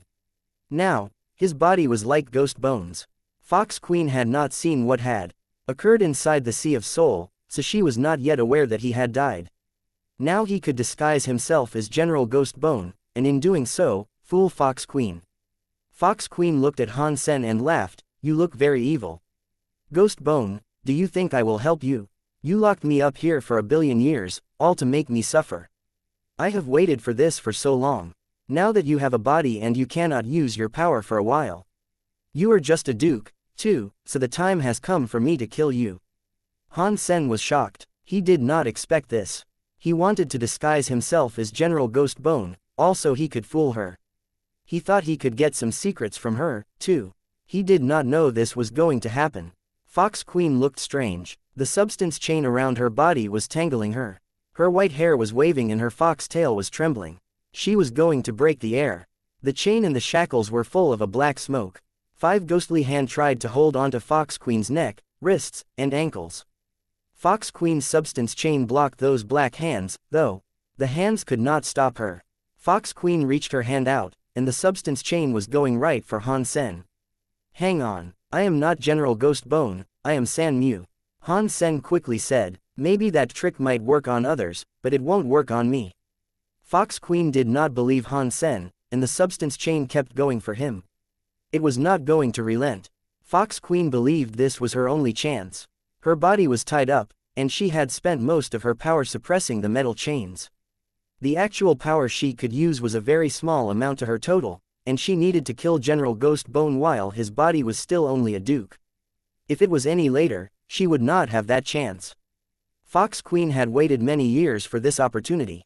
Chapter 2252 I really am San Mu. Han Sen quickly retreated, and he summoned his gold demon bug Qin Bai Sima to shield his exterior. Boom! The invisible substance chain came down upon the gold demon bug Qin Bai Sima. The Bai Sima kept trembling, and squeaky noises sounded loudly. It sounded as if it was going to break. Han Sen was shocked. Most of Fox Queen's power was being used in dampening the chain's restrictions on her. Even so, the demon bug Qin Bai Sima could not withstand a small amount of her total power. If she was to repeat that same action a few more times, she was sure to break it. A deified elite sure is scary. Just a little amount of power is able to beat any sort of creature. Han Sen was thinking about how he might escape this extremely difficult situation he had found himself in. Fox Queen was not surprised Han Sen had been able to block her first strike. She thought he was General Ghost Bone, and so that was why she was not surprised he had managed to deflect the hit. The substance chain she slashed did not relent. It was like a chain that snared the demon bug Qin Bai Sima, and it tightened and tried to throttle it. Han Sen saw that the Bai Sima was flickering. A lot of its gold dust was being scraped away by the tightening noose. He frowned. Fox Queen, when I first came here, do you remember the first thing I said? Han Sen was talking with Fox Queen while he was still inside the Bai Sima. Ghost Bone, save it. This is the day you die, Fox Queen coldly said. Han Sen quickly thought for a moment, and then said, what about the things we spoke about during our time in White Bone Big Hell? Ghost Bone could not have heard that, surely. You said my name of San Mu is bad. You said one wood was boring enough, and the fact that I have 3 wood makes me super boring. Fox Queen was shocked. She frowned and looked at Han Sen, and it seemed as if she was starting to believe his claims. General Ghost Bone's will was destroyed by me. I was afraid you might want to enact revenge on me, and so that is why I initially maintained the disguise and pretended to be him. I am really not Ghost Bone, Han Sen said. Fox Queen gazed at Han Sen for a while, and she then asked, what was the xenogeniac you saw inside White Bone Big Hell? Han Sen immediately described the face of the xenogeniac. After Fox Queen heard what he said, she believed him even more. Fox Queen hesitated for a moment, and then she asked Han Sen, when you were brought here by Little Black, I did not talk to you. What did I say? You did talk to me. Han Sen thought, and then he said to her, come, Fox Queen, when hearing Han Sen, looked to be startled. The substance chain on the Bai Sima started to fade. Her eyes opened wide, and with a look of disbelief, she looked at Han Sen. You really are San Mu. I really am San Mu. I am not Ghost Bone. How can I make you believe me? Han Sen felt as if he was going to cry. He should not have tried to disguise himself as General Ghost Bone. He should have been honest with her. The way you think and speak is different, but Ghost Bone is evil. Fox Queen was still a little hesitant to believe him. She did not believe Han Sen could overcome and destroy the will of General Ghost Bone. General Ghost Bone was of the top 10 generals of Sacred. Her and General Ghost Bone were deified, but not even she could come close to defeating General Ghost Bone. Han Sen was merely a duke. I really am San Mu. Han Sen felt bad. He did not know of a surefire way in which he could prove his identity to her. How did you destroy General Ghost Bone's will? Fox Queen looked at Han Sen and asked the question. Han Sen answered, I am talented. My willpower exceeds the willpower of deified elites. For General Ghost Bone to invade my will with his own was nothing more than a death wish I could grant. Fox Queen still did not believe it, and she looked at Han Sen. She knew General Ghost Bone well, and he really did not sound like him while speaking. Han Sen thought and said, even if General Ghost Bone overtook my body, he would not have access to my memories. It is possible. Consuming one's will and taking over their memories is not a difficult task for Ghost Bone, Fox Queen said. Han Sen stayed quiet. He could not explain this. Fox Queen suddenly smiled. It is easy to prove if you're Ghost Bone. Follow me to White Bone Big Hell and we will see. Why? Han Sen asked. Fox Queen smiled. The xenogeniac in White Bone Big Hell is the product of a mistake on Ghost Bone's part. Ghost Bone did not know what was going on outside, and when he returned, it was only as a ghost bone mask. He never entered White Bone Big Hell again, and so he does not know there is a xenogeniac inside. And that xenogeniac was approved to be there by White Bone Big Hell. Ghost Bone used to be the boss in White Bone Big Hell, so, if you are Ghost Bone and you go to White Bone Big Hell, the xenogeniac will sense your presence. It will fight you. White Bone Big Hell cannot have two leaders. I can try, Han Sen said. Fox Queen did not say much, and so she simply walked to the other side of the main hall. She used the key to open the hellish skeletal gate. Then, she brought Han Sen back to White Bone Big Hell. Han Sen stood atop the peak of White Bone Big Hell, and he did not feel anything special. Han Sen had been worried his ghost bone power would trigger White Bone Big Hell. Fortunately, nothing of the sort happened. Fox Queen kept staring at Han Sen, ready to kill him at a moment's notice. But when Han Sen entered, White Bone Big Hell did not have any reaction. The xenogeniac did not come looking for Han Sen, and so this surprised her a good deal. You really are San Mu. Fox Queen started to properly believe Han Sen now. Sis, I really am San Mu. Han Sen presented her with a wry smile. Fox Queen brushed her hair and looked at Han Sen queerly. Ghost Bone would never believe he'd have been killed by a duke. Hearing her say that, Han Sen breathed a big sigh of relief. It seemed as if Fox Queen well and truly believed him. Fox Queen, Ghost Bone is dead. You and I have no grudge with each other, so there is no need for a fight. How about we search for a way in which we might be able to leave here? That way, you can go back to exploring the world, Han Sen said, while looking at Fox Queen. Fox Queen sighed. If I could break the lock, I would already be out. Why else would I be guarding here? You cannot leave this place alone. Maybe there will be the way with both of us. Tell me about the lock, and maybe I will have a way to break it. Han Sen wanted to keep Fox Queen, and he wanted to find out if there was a way to leave that place. That past month, Han Sen had spent time examining the restrictions and boundaries put upon the palace. He used his purple eye butterfly to see things, but he did not find a way in which to break the restrictions. Now, things were different. Ghost Bone had used the rest of his power to give him a Ghost Bone body. Han Sen could now break the restrictions, he wagered. Chapter 2253 The hope to break what binds Ghost Bone's will had been destroyed by the black crystal armor. The Ghost Bone power was now left inside Han Sen's body, and although Han Sen could not make much use of it, his power was the same as that restrictive power. That provided him a new possibility. Han Sen needed to find a way in which he could break the restrictions, and by doing so, perhaps be able to escape that place. But with Fox Queen there, she would not allow him to go and try various methods willy-nilly. If it came to a fight, Han Sen would not be able to defeat her. So, he had to find a way in which he could pretend to be nice and then break the restrictions. These trappings are something that not even I am able to break. What makes you think you can do it? Fox Queen rolled her eyes at Han Sen. But it is good that you can stay here. At least there will be someone here that can talk to me, and possibly prevent boredom settling in again. That sounds good. But no matter how pretty you are, it'll be boring after a while. I don't have the mood or want to stay with you explicitly, Han Sen thought to himself. You cannot say that. Ghost Bone changed my body to a Ghost Bone body. But I can still make use of a Ghost Bone power. I think the restrictions that trap this place are associated with the Ghost Bone powers. It would not be impossible to break, Han Sen said. Fox Queen looked rather bored now. The restrictions here aren't solely of Ghost Bone powers. Even if Ghost Bone was reborn, he would not be able to unlock them because he wasn't deified. That is especially true of you. Just stay with me here, and things will be fine. After that, Fox Queen returned to the palace. Han Sen followed her back to the palace, too. It looked like the Fox Queen was not putting much stock in the prospect of escaping, and neither was she in much of a mood to talk about it. Han Sen could only examine and analyze the restrictions of the palace alone. Han Sen was not going to look at Fox Queen's restrictions just yet. Right now, he was examining the restrictions in the walls. If he was able to break them, Little Star could take him out of there. Using Dongshuan aura to observe the restrictions in the wall, he noticed they were perfect. The substance chains were bound tight, and they had a strange formation. Even if he was to use Super Spank, Han Sen's power would not be sufficient enough to break the chains. If that was, in the past, Han Sen would have no possible way of doing this. But now he had a Ghost Bone body. And on top of that, he had the ghost bone power of a deified being. It was not impossible. If Fox Queen was able to break one of the lines and let him slip through before, Han Sen thought he could make a way out himself. Han Sen used the purple eye butterfly to check out the entire palace. He was trying to see how the palace was built and in what manner. The restrictions were not added separately. They were wound and built into the core of the construct itself.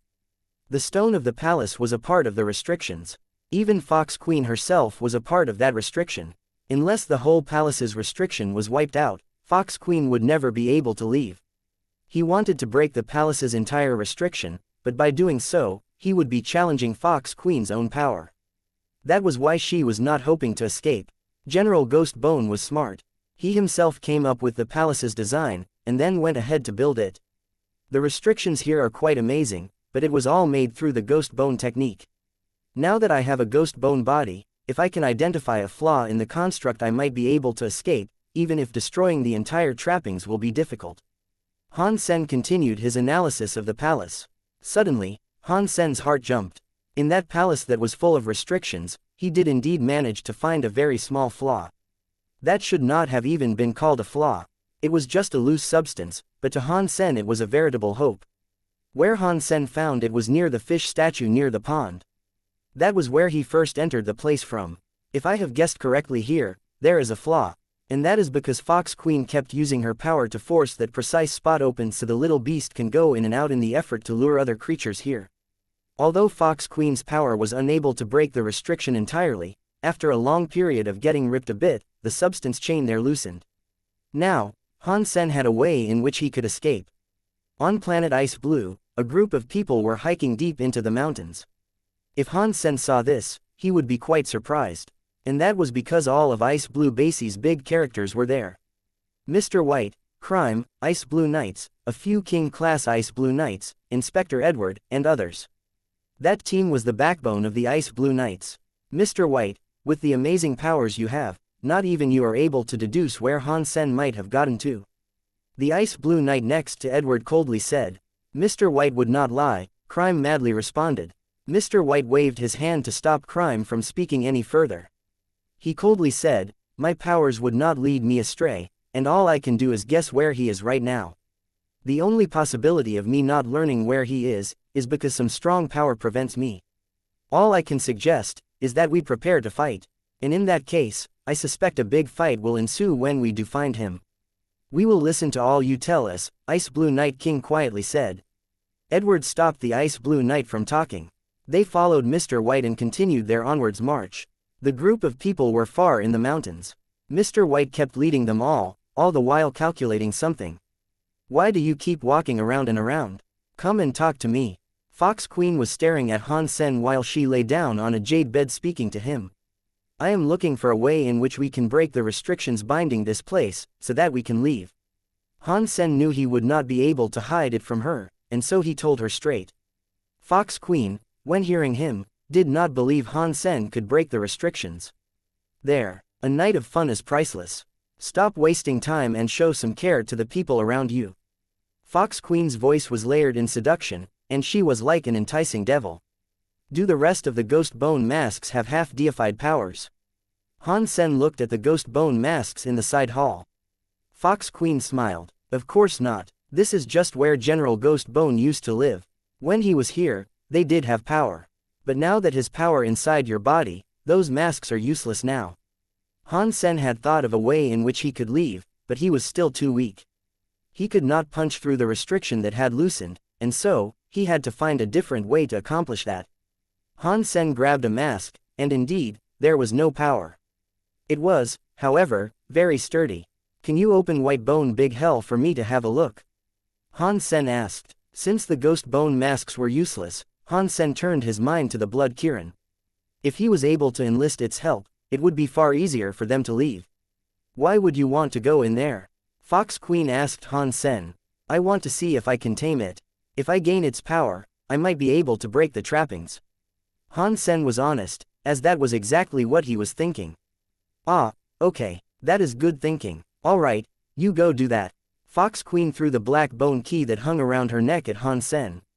Chapter 2254 Breakthrough. Han Sen was a duke and he wanted to tame that Blood Kirin. Fox Queen thought that was a ridiculous notion. The Blood Kirin was as exemplary as a king could be. It might not lose a fight against a half-deified being, even. And on top of that, it was the fostered son of White Bone Big Hell. That was its home turf, and that could see it buffed by belonging there.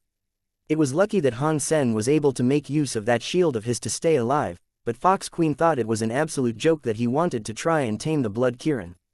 But since she had nothing else to do, it might have at least helped to stave off boredom for a little while. After Han Sen entered White Bone Big Hell again, he headed for the lotus-like mountaintop. If he did not have what it took to tame the Blood Kirin, he'd instead resort to practicing Blood Pulse Sutra, and at least bring it up to the rank of Duke. Then, he could use Jadeskin and Super Spank in the hopes that would be enough to break that chunk of the palace's trappings. Fox Queen was standing in front of the hellish skeletal gate. She was watching Han Sen's movement.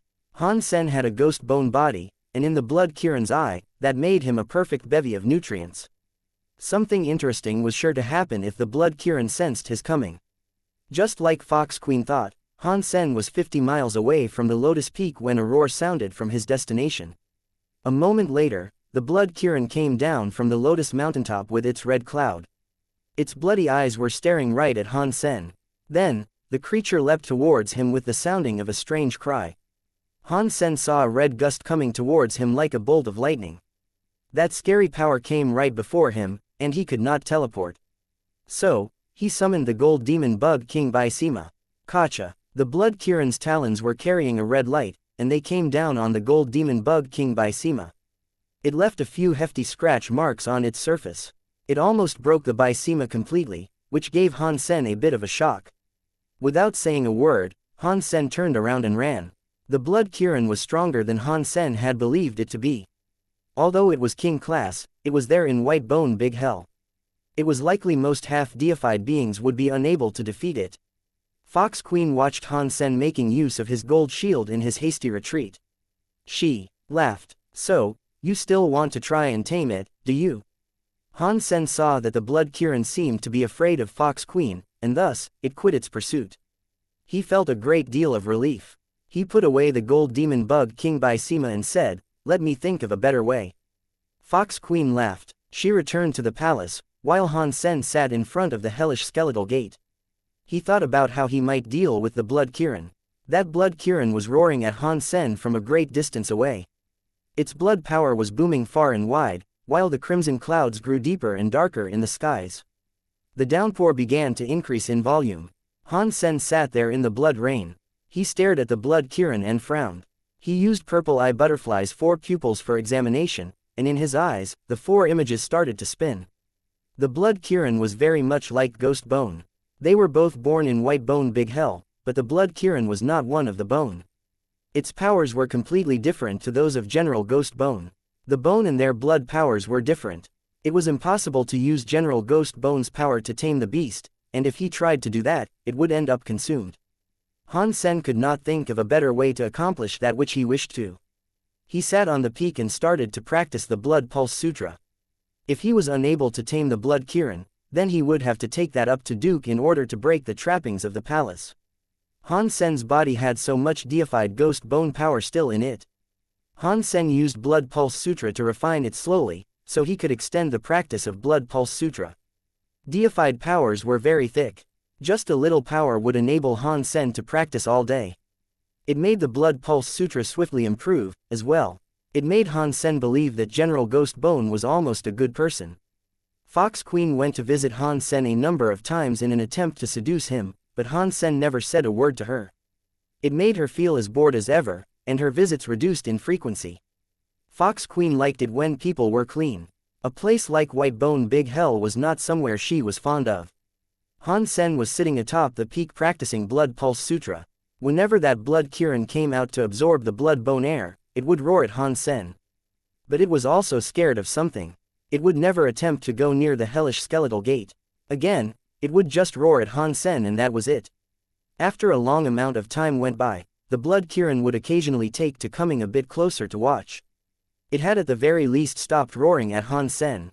With the deified power's help, the Blood Pulse Sutra's growth came quickly. When Han Sen studied the Blood Pulse Sutra, the blood pulse power was all over him. The blood would start to melt like the sea, and the ghost bone body would even have a layer of bloodlight. I wonder what element it is, when Blood Pulse Sutra becomes Duke. It cannot be an element to make babies. Han Sen thought about the Blood Pulse Sutra's possible element and he felt strangely. He thought Blood Pulse Sutra's element would be more suitable for a woman. A big man should not have been learning a technique that was designed for making babies. That made no sense, but the Blood Pulse Sutra did have many benefits. It always made Han Sen want to stay and not give up. After almost a month went by, Han Sen had already managed to absorb 5% of the ghost bone power. And it was around that time when Han Sen's Blood Pulse Sutra started to break through to the Duke class. I hope when Blood Pulse Sutra reached Duke class it will have an element in which I can fight with, Han Sen thought to himself. Han Sen ran the Blood Pulse Sutra again, and then, a red air appeared everywhere. It made Han Sen's cheeks look very rosy in color. That red color eventually covered him all, and had him look like a red statue. That blood Kirin somehow inched its way atop the peak. It stared at Han Sen practicing the Blood Pulse Sutra, and the look inside its bloody eyes was a very strange one. The blood Kirin usually appeared after the rainy blood had subsided, but the blood rain had not begun right now. It was not yet active, and with it there, staring at Han Sen, it was difficult to determine what it wanted. Han Sen had not noticed, and this was his most important moment in breaking through with the Blood Pulse Sutra. He did not have the time to concern himself with something else. The blood Kirin was scared of Fox Queen, and that is why it did not wish to get close to the hellish skeletal gate. But today, it was behaving differently. It may have still been a little hesitant too, but it walked around the peak while staring at the blood air-looking Han Sen. It gritted its teeth and then walked towards the mountain where the hellish skeletal gate was. The blood Kirin used to be cruel, but now, it was approaching the white bone as if it was sneaking. It headed towards the peak, without the intent of alerting Han Sen. Han Sen's body became a blood crystal. It was the important moment now, which would see him become a duke.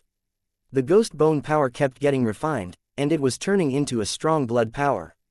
It made his body's blood power get stronger. It was like an endless tsunami striking the end. Chapter 2255 Blood Pulse Level Up. Although he was leveling up, the blood Kirin was still being very careful in its approach. Even so, Han Sen was able to detect its coming. Consequently, Han Sen looked cold. He wondered whether or not he should summon the demon bug Qin Bai and holler for Fox Queen. The reason for Han Sen leveling up there, instead of the palace, was because he did not actually want Fox Queen to see him ascend in rank. He did not think the blood Kirin would dare get so close, due to the current time not being the usual time it would emerge from the Lotus mountaintop. So right now, it was likely not a dangerous time. But the blood Kirin had indeed emerged, and it had bravely made the climb there. Observing it be all sneaky, though, Han Sen chose not to do anything. He remained still in his inspection of it. The blood Kirin was being more careful the closer to the peak it got. It looked terrified. When it was only a few hundred meters away, the blood Kirin took cover behind a rock. It peeked at Han Sen, but it did not come any closer. Han Sen kept up the process of leveling up to Duke, all the while watching that blood Kirin. If it did something, he really would have to call for Fox Queen and make use of his demon bug Qin Bai. But all the blood Kirin did was watch. It kept looking Han Sen's way, but it did not approach. Han Sen believed it was too afraid, and so, he kept his focus on the leveling up process.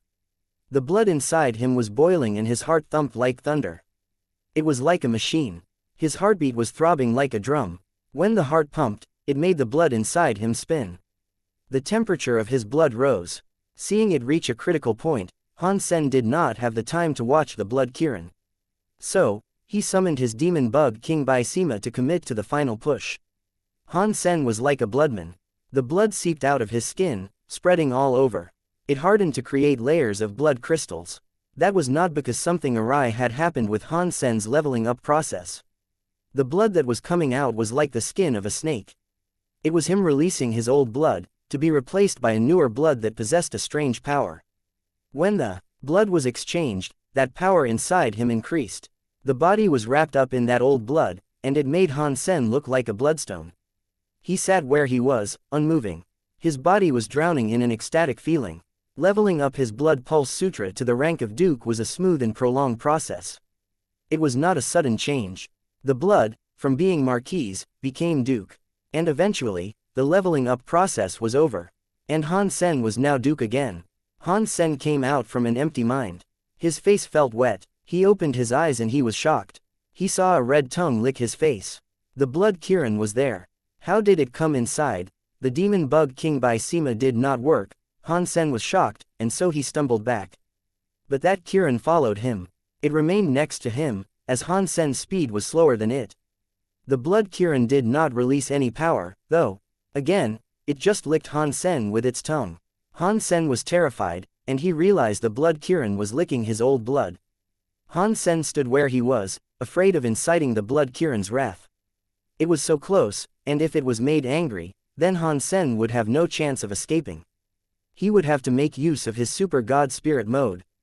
Luckily, the Kirin did not have ire. It only wished to lick Han Sen. It licked away the old blood that was around his body, and it looked as if it was enjoying it. It was as if it was eating an ice cream.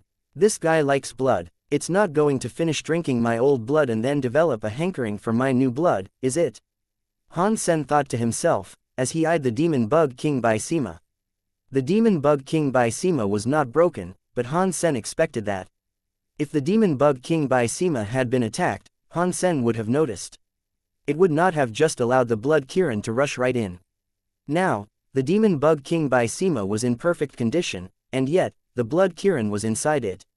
That confused Han Sen. Ever since Han Sen possessed the demon bug Qin Bai Sima, he had never before encountered an opposing power that could breach the item's shield without actually breaking through.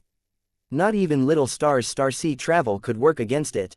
While Han Sen was thinking about this, the blood Kirin finished licking up all his old blood. It then stared at Han Sen while it licked its lips. Eating all my old blood, and then wanting some fresh blood, too, huh? Han Sen gathered his strength and readied himself for a fight. But all the blood Kirin did was look at him. Eventually, it turned around and returned to the Lotus Mountain. Han Sen froze and thought to himself, what is wrong with that guy? After the blood rain was gone, Han Sen did not see the blood Kirin appear again. That made Han Sen think it to be very strange. It was no longer absorbing blood and bone airs. Did my old blood fill it up?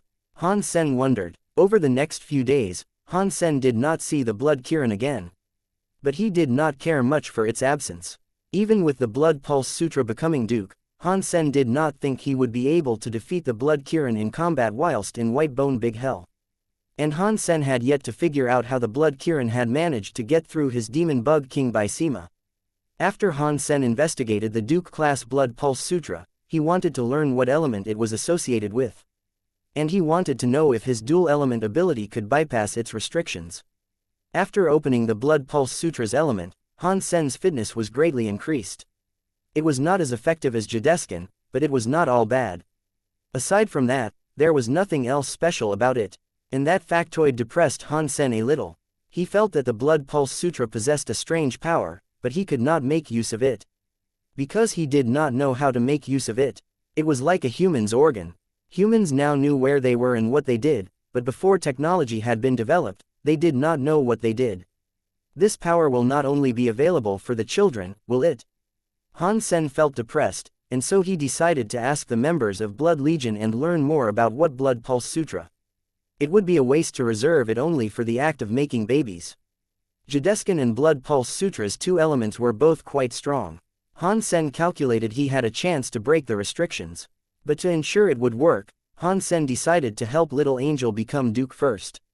With Little Angel's power, it should go swimmingly.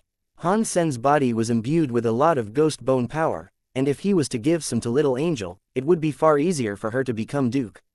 But while Han Sen was in the midst of doing that, he realized Little Angel went against the ghost bone power. She was unable to absorb it.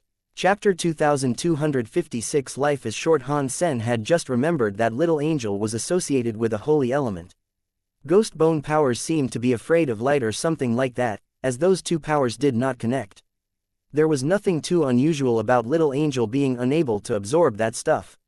In that case, there is only one thing to try. Dongshuan Sutra and the story of genes are difficult to level up, and even with the ghost bone powers here, bringing them up to Duke won't be something that can be achieved in a short amount of time. Han Sen was thinking about how he might be able to break the trappings of the palace and get out. It was then that the blood Kirin came running out the mountain. Han Sen did not realize it, at first, as it always used to keep running out. It was something that Han Sen had gotten used to. But now that he took a look, he was given a shock. That blood Kirin's body was demonstrating some new changes this time. It was the size of a bull previously, but it was smaller now. Now it was the size of an adult lion. Its scales were like jade. Its colors that were previously dark red were now bright red. The horns on its head were also transparent now, too. As Han Sen was looking at the blood Kirin, he thought something about the guy had changed. He couldn't tell what had changed, though. Amidst Han Sen's confusion, that blood Kirin came running to the foothills of that mountain. It looked up at Han Sen, and in its mouth, it was holding something. Han Sen looked closer, and he noticed it was a red vine. The vine was holding a fruit on it. It was similar to a pear and it was around the size of a fist. The body of the fruit was red, but you could see its core in its center. The blood Kirin tossed the vine and shouted at Han Sen. It used its legs to nudge the vine towards Han Sen. What it was doing was obvious. Han Sen was shocked, and so he thought, is this guy feeling grateful about being allowed to drink my blood? Is he giving me this pear as some form of payment? Seeing Han Sen not make a move, the blood Kirin shouted at Han Sen again. And once more, it pushed the vine forward. Then, it took a step back and shouted at Han Sen. It was as if it was telling Han Sen that there was no need for him to be afraid. Han Sen was not afraid. He walked down the mountain and picked up the vine. The blood Kirin, when he saw him pick up the vine, turned around and ran back towards the Lotus Mountain. Han Sen could feel the blood pear possess a strong life force. It was certainly not something common, but his body had a lot of ghost bone power inside it already. It would be a waste to consume more nutrients before the former had been refined. Han Sen let Bauer out, and he decided to give her the pear. Bauer looked very happy receiving it, and she picked the pear off of the vine. But strangely, when the pear left the vine, the blood vine became blood. It just vaporized. Seeing Bauer bite into the pear, the juice went everywhere. The sweetness that permeated the air smelled so good, and that life force was bursting out everywhere. I do not know what kind of fruit that is. Pears should grow on a tree, but that was growing on a vine. It should be a different species, Han Sen thought to himself. Bauer ate the pear, but there were no changes to her. She was still the same as usual. When she grew to her form of around a 5 or a 6-year-old child, her growth had come to a standstill. She had not continued to grow. That made Han Sen wonder whether or not Bauer would require an extra gourd if she was to grow up further. Han Sen returned Bauer to Destiny's Tower, even though she was not fond of the place. Han Sen returned to the palace. He wanted to investigate the weakness of the trappings, and gauge whether or not he was strong enough to break it yet. If what he tried did not work, then Fox Queen would grow suspicious. That would mean he would be unable to escape there. I do not know what you men think of all day long. Is practicing more fun than playing with a pretty woman? Fox Queen's body was spread out across the jade bed. Her eyes were staring at Han Sen in a seductive manner. The entire time he had been there, Fox Queen had used all manners of tricks to try and seduce Han Sen. It was fun, but Han Sen never acted on anything. That just annoyed her. She was a deified fox. She had a talent when it came to luring others, and countless amounts of deified men had been forced to kneel beneath her skirt. Han Sen did not do anything with her, though, and that was something of an insult. So, Fox Queen used all her skill to deliberately seduce Han Sen. But even so, nothing she tried worked. That surprised Fox Queen. If a deified man would manage to not fall for her charms, then that was okay and rather expected. But Han Sen was only a duke. It was very surprising that he did not do anything, and it altered her perception of him. It is no wonder he was able to destroy Ghost Bone's will. He is remarkably talented. His will must be as strong as a deified elite for sure. Fox Queen started to admire Han Sen. But that did not mean she would stop trying to seduce Han Sen. Being imprisoned for so long was a very boring and lonely thing. She had just found a toy to play with, so she was not going to give it up so easily. Fox Queen was not someone who did not have any patience. So, she had been watching Han Sen with the determination to find out what sort of woman Han Sen liked. But sadly, what made Fox Queen so upset was that Han Sen was not a picky man. Fox Queen tried to approach Han Sen with every type of woman, and she was easily seen through. Han Sen admired her, but it was a different type of admiration. That is what made Fox Queen feel so strange. With her experience, she knew those type of men were the easiest to seduce. But Han Sen could withstand her seductive ways, and it was rather confusing. Fox Queen was not going to give up, though, and that was mainly due to the fact it was so boring otherwise. And she wanted her deified pride back. So, Fox Queen prepared Han Sen a large meal. Han Sen looked around and saw the mouth of the fish statue, where the water was coming out from. That seemed to the most likely way of exiting. If Han Sen did not look at there, Fox Queen would not have grown suspicious. Han Sen kept looking, though, and he said, "Have you not heard of that old saying?" "What old saying?" Fox Queen toned her voice with a sultry drawl. "Life is precious, and love is even more valuable. If we died for freedom, both of them would be lost. Now that I do not have freedom, how can I think of anything else?" Han Sen sighed. "You are such a wood. Have you not heard of the saying, life is short, and so you should have as much fun as you can?" Fox Queen spoke with a lustful voice. "I have." Han Sen looked at Fox Queen, but the look he saw froze him. Fox Queen's big, black and white eyes were extremely attractive. It looked as if there was a power inside them. They made Han Sen lose his focus, and he suddenly found himself attracted to her via the eyes. Chapter 2257 Stunning Soul-Taking Eye. The Stunning Soul-Taking Eye was the highest class Geno art that the foxes possessed, and learning the skill required the talents of a fox's eyes. 1,000 different people could be polled on a single subject, and they would most likely give 1,000 different responses. Everyone's interests, opinions, and desires were unique. So, it was all very possible for certain people to fall in love with people that others would deem to be ugly. For both men and women, love at first sight was a very important concept. When a fox made use of the stunning soul-taking eye, it would allow the fox to capture the desires of their target. They would look perfect in the eyes of their prey, like a dream come true. So, no matter what Fox Queen did, her target would believe her to be absolutely perfect. Every movement was soul-snaring, too alluring to be denied or escaped from. The amazing thing was that the skill wouldn't deprive the target of their will. The target simply became captivated by the woman they saw. It was the woman of the target's dreams, after all. Han Sen stared at Fox Queen in surprise. Today, Fox Queen was looking exceptionally beautiful. But at the same time, she looked the same as she always did. Her eyes had just become intoxicating, and her beauty was making it difficult to breathe. "Today, you look remarkably special." As Han Sen looked at Fox Queen, his expression softened. "What would you say is remarkably special?" Fox Queen smiled. Han Sen smiled back, his cheeks coloring slightly as he did so. His eyes brightened. "Very beautiful," Han Sen managed to say, after a moment of thought. He couldn't think of an adequate way to describe the beauty of Fox Queen right now, and so that was all he could fumble out. "Was I not beautiful prior to this?" Fox Queen spoke evilly. "You were always pretty, but today you look extra beautiful.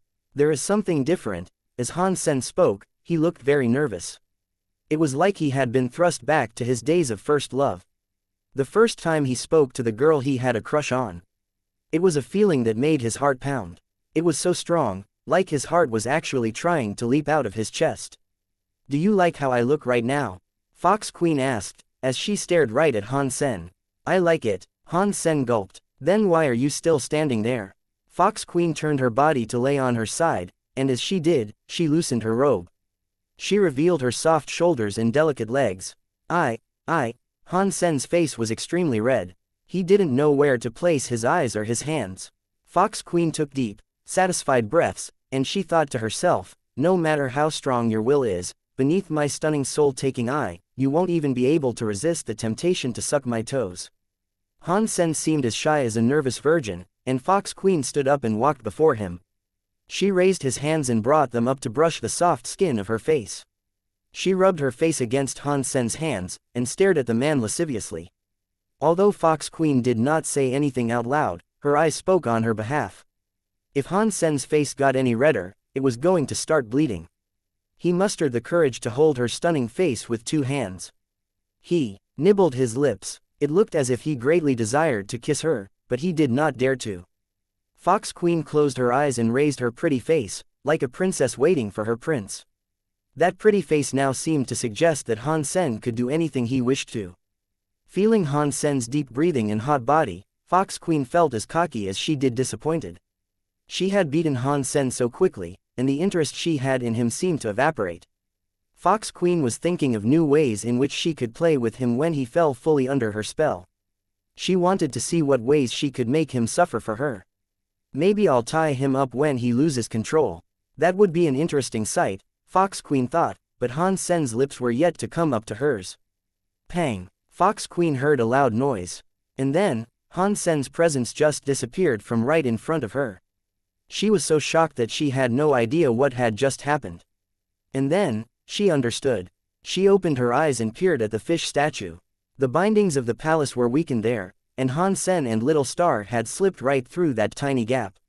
He ran, I can't believe he actually ran. Fox Queen stood where she was, completely frozen in place. She couldn't believe Han Sen had actually fled. Fox Queen hadn't believed that Han Sen had even a tiny chance of breaking through the walls of the palace, and the way that Han Sen had shrugged off her stunning soul-taking eye was inconceivable. When she realized what had just happened, her face darkened with fury. She had just been manipulated. A deified fox had just been played by a duke.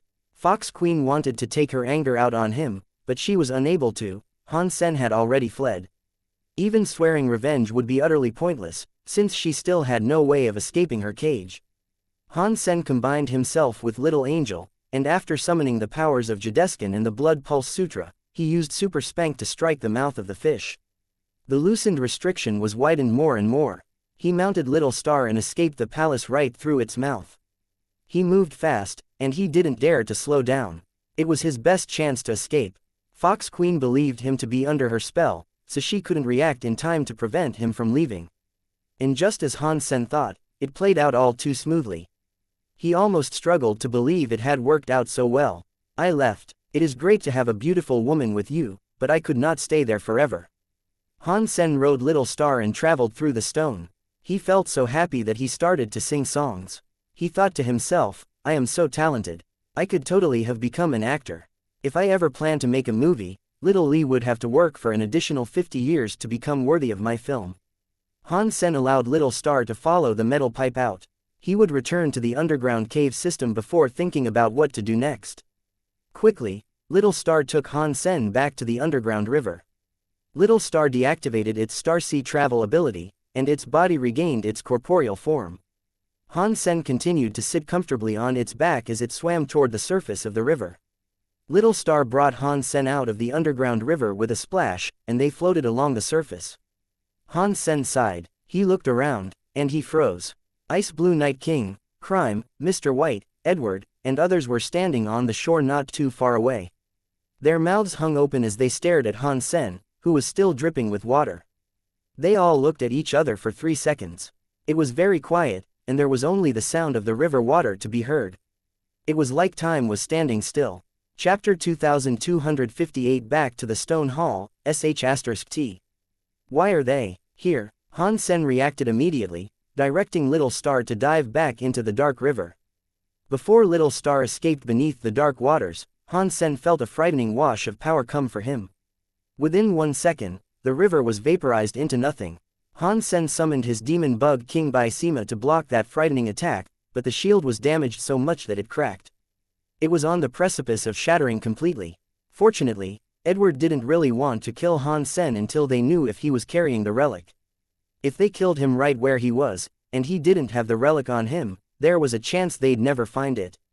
If they had simply wanted him dead, then the demon bug Qin Bai wouldn't have been able to survive their attack. It would have broken. Even so, the demon bug Qin Bai could no longer be used. So, Han Sen put it back in his Sea of Soul. After Han Sen blocked the initial attack, Little Star ran into the stone to try to escape. But that stone wasn't enough to stop Edward. A scary power enveloped him, and the rocks were torn asunder in a path that extended 1,000 meters ahead. Crime ran forward as well, waving his fists. Han Sen guided Little Star onto a different route. It looked like their pursuers had enough power to accomplish anything. The underground rocks were like bubbles to them. One punch could cleave 1,000-meter trench through the stone. Wherever Han Sen went, they could catch up with him quickly. It was like they had placed a tracking device on Han Sen.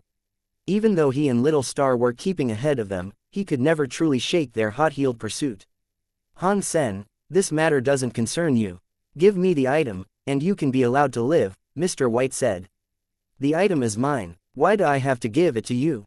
Han Sen asked as he continued his flight. The stone plate was not theirs by any right, so Han Sen had no plans of returning it to them, not in the least. You don't have the option of keeping the item.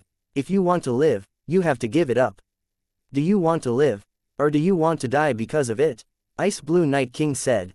I want to live, but I also want the item, Han Sen said. Because Edward wasn't willing to send a lethal strike after Han Sen, the rocks were still shielding him adequately. So, Han Sen could evade capture for the time being. But he couldn't keep running like that forever. Han Sen gritted his teeth and let Little Star take him back to the palace. Fox Queen was so angry.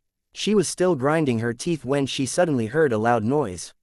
She turned to see Han Sen and Little Star bursting back out of the fish's mouth. Han Sen looked at Fox Queen, who was just gazing back at him. He smiled awkwardly. Pretty lady, I have been thinking, I miss you so much, I couldn't help but return. When Fox Queen saw him, a frown crossed her face. It was as if she was trying to hear something, but she eventually squinted and smiled back at Han Sen. It looks like you have offended many people. They are already right outside the palace. And they are certainly quite strong. Those are not of any importance. You can feel free to ignore those guys. They cannot break through the restrictions of this place, anyway. Pretty lady, should we carry on with our kissing game? Han Sen said with a cough. I don't want to play it now.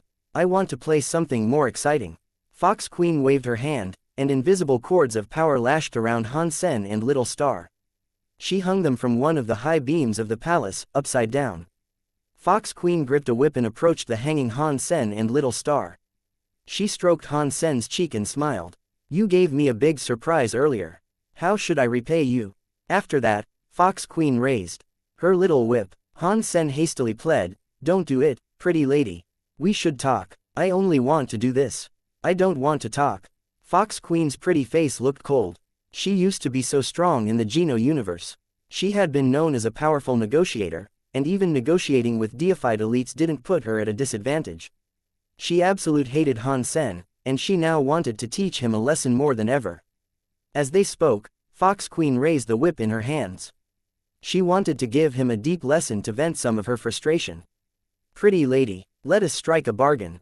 I will help you escape this place, and then there will be no reason for a grudge between us, Han Sen quickly said. Fox Queen was shocked. She would have rolled her eyes if Han Sen had made this offer before, but he had just proven his ability to escape the palace. Now, she was starting to believe him. Are you playing games with me again? Fox Queen smiled, but her eyes looked frighteningly cold. If I lie to you, big sister, I will go straight down to hell, Han Sen frantically swore. Fox Queen smiled, and she brushed Han Sen's cheek and said, Such a good brother, always happy to give me surprises. How could I possibly let you die? After that, Fox Queen's smile turned cruel. The whip in her hand straightened like a spike. And then, Fox Queen used it to stab. The spiky whip pierced through Han Sen's pants, almost catching the family jewels as it went through. It slammed into the wall behind Han Sen, and the lower half of his body turned to ice. If you lie to me again, I am going to make a eunuch out of you. Fox Queen grunted coldly, then returned to the jade bed. She settled herself and looked at Han Sen. Tell me, how are you going to help me escape? What is this place? Edward looked at the wall in wonder. They had chased Han Sen deeper and deeper into the planet, clearing away the rocks as they went. But once they reached that point, they were unable to break the stone anymore. Even Ice Blue Night King's power could only trigger small puffs of black air. The stone wall could not be damaged. Edward began destroying all the stone that he could still break, and they quickly realized that it was an underground stone palace. Even their combined powers couldn't harm it. I believe that Han Sen is hiding inside this stone palace. That is why my power is unable to tell us where he is, Mr. White said, as he stared at the stone palace. Mr. White, is there a way we can gain access to the stone palace? Edward asked politely. I'm not very good with things like this. You would have a better chance of breaking through than I would. Mr. White shook his head. I don't know who constructed this stone palace, but even our own power isn't enough to break through its perimeter. One thing is for sure, though, whoever built it must have been a deified elite, Ice Blue Night King said. Opening the palace with brute force is impossible. If we dig up the entire stone palace, we might be able to find an entrance, though, Edward quietly said. They had no choice. If they were to find an entrance, They had to dig up the entire palace. Han Sen had only come in and out of the palace via the waterway. He didn't know where the main entrance was, either. Chapter 2259 The Secret of Sacred's Leader. General Ghost Bone was too devious. He integrated your body into the prison structure. If I fully broke down the walls of the palace, I would have to destroy your body as well. Breaking the restrictions would kill you. Han Sen looked at Fox Queen seriously. Keep going. Fox Queen, hearing Han Sen say this, believed him even more. If her powers truly were woven into the palace, then they would have to be very careful as they attempted to escape. A single wrong move could have devastating consequences for her. Pretty big sister, can we talk more freely? Han Sen asked, nodding to the cords that bound him. Fox Queen huffed and released the power binding Han Sen. He was a free man again. Little Star was still hanging upside down with wide eyes. It looked like the creature was going to cry. If Little Star did something wrong, I will correct him. Please let him go, pretty big sister, Han Sen quickly said. Fox Queen rolled her eyes at Han Sen, but she still complied and brought Little Star down. When Little Star was free, he ran behind Han Sen and refused to reveal himself. He was obviously scared of Fox Queen. Han Sen sighed and went on to say, breaking out of here without injuring you will be difficult. Even a deified elite might not be able to break the restrictions without bringing you an ounce of harm. Skip to the chase, Fox Queen said in annoyance. Han Sen smiled and said, fortunately, I am good with matters that require such skills. I'm confident that I can take you out of this place safely. But I am just a duke, and I am weak. The entire process will be rather complicated, and it cannot be done in any short amount of time. When Fox Queen remained silent, Han Sen coughed and said, but if you are willing to cooperate with me, I believe the process can be sped up. What are you asking me to do? Fox Queen gazed at Han Sen with absolute mistrust. You are a part of this prison, so you can control a smidgen of it, can't you? We should start from the section you are able to control. We can use that weakness to pull you away from the core. If we succeed in separating you from the main structure, then even your power will be able to break the restrictions, Han Sen said. Sure, Fox Queen said. But there is one thing I need to ask you, Han Sen added. Fox Queen knew what he wanted, and so she told him directly, if you can free me, I will help you get rid of those guys hounding you outside. Thank you so much, sister. Han Sen looked happy, but he didn't actually have much confidence in the plan. Han Sen had asked Fox Queen to continue stretching the loosened section of their prison to stall her. It also allowed Han Sen to understand the palace on a deeper level. Han Sen gave Fox Queen a steady supply of work to keep her occupied, but taking her out of the prison really wouldn't be easy. He focused less on the efficacy of the plan, and more on keeping her distracted. Now that Han Sen was temporarily safe, he thought about how he might escape. He was surrounded by terrifying enemies. If he was a king-class elite, perhaps he could fight his way out. But for now, he could only hold on. The stone plate connects with the sacred leader's relic. Perhaps it will come in useful when I seek to rescue Little Flower. I can't let Edward get his hands on it. Han Sen made his mind up, deciding to go after the sacred leader's relic no matter what it took. But right now, he couldn't get out. And he had no idea where the monument was supposed to be. It wouldn't be easy to claim the sacred leader's relic, that was for sure. Pretty big sister, why did Ghost Bone erect this palace here? Is there a reason why this place was chosen? Han Sen was hoping to glean some information about where the holy monument might lay. Fox Queen was General Ghost Bone's wife, so there was a chance she knew a thing or two. Fox Queen shrugged. I know he made a big mistake, and Sacred Leader sent him here to explore. I don't know anything else. That means you think there was some contention between them? Han Sen could hear Fox Queen's concern behind her words. Fox Queen had been locked away for so long, and her boredom had grown to immense proportions. She seemed to like having someone to talk to, so she went on to say, General Ghost Bone looked murderous, but he was incredibly loyal to Sacred Leader.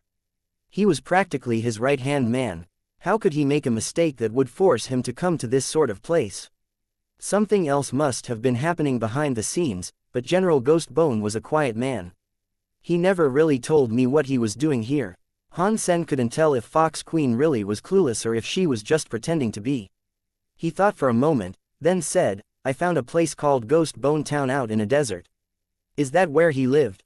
Fox Queen frowned. After General Ghost Bone came to live here, he didn't build homes anywhere else.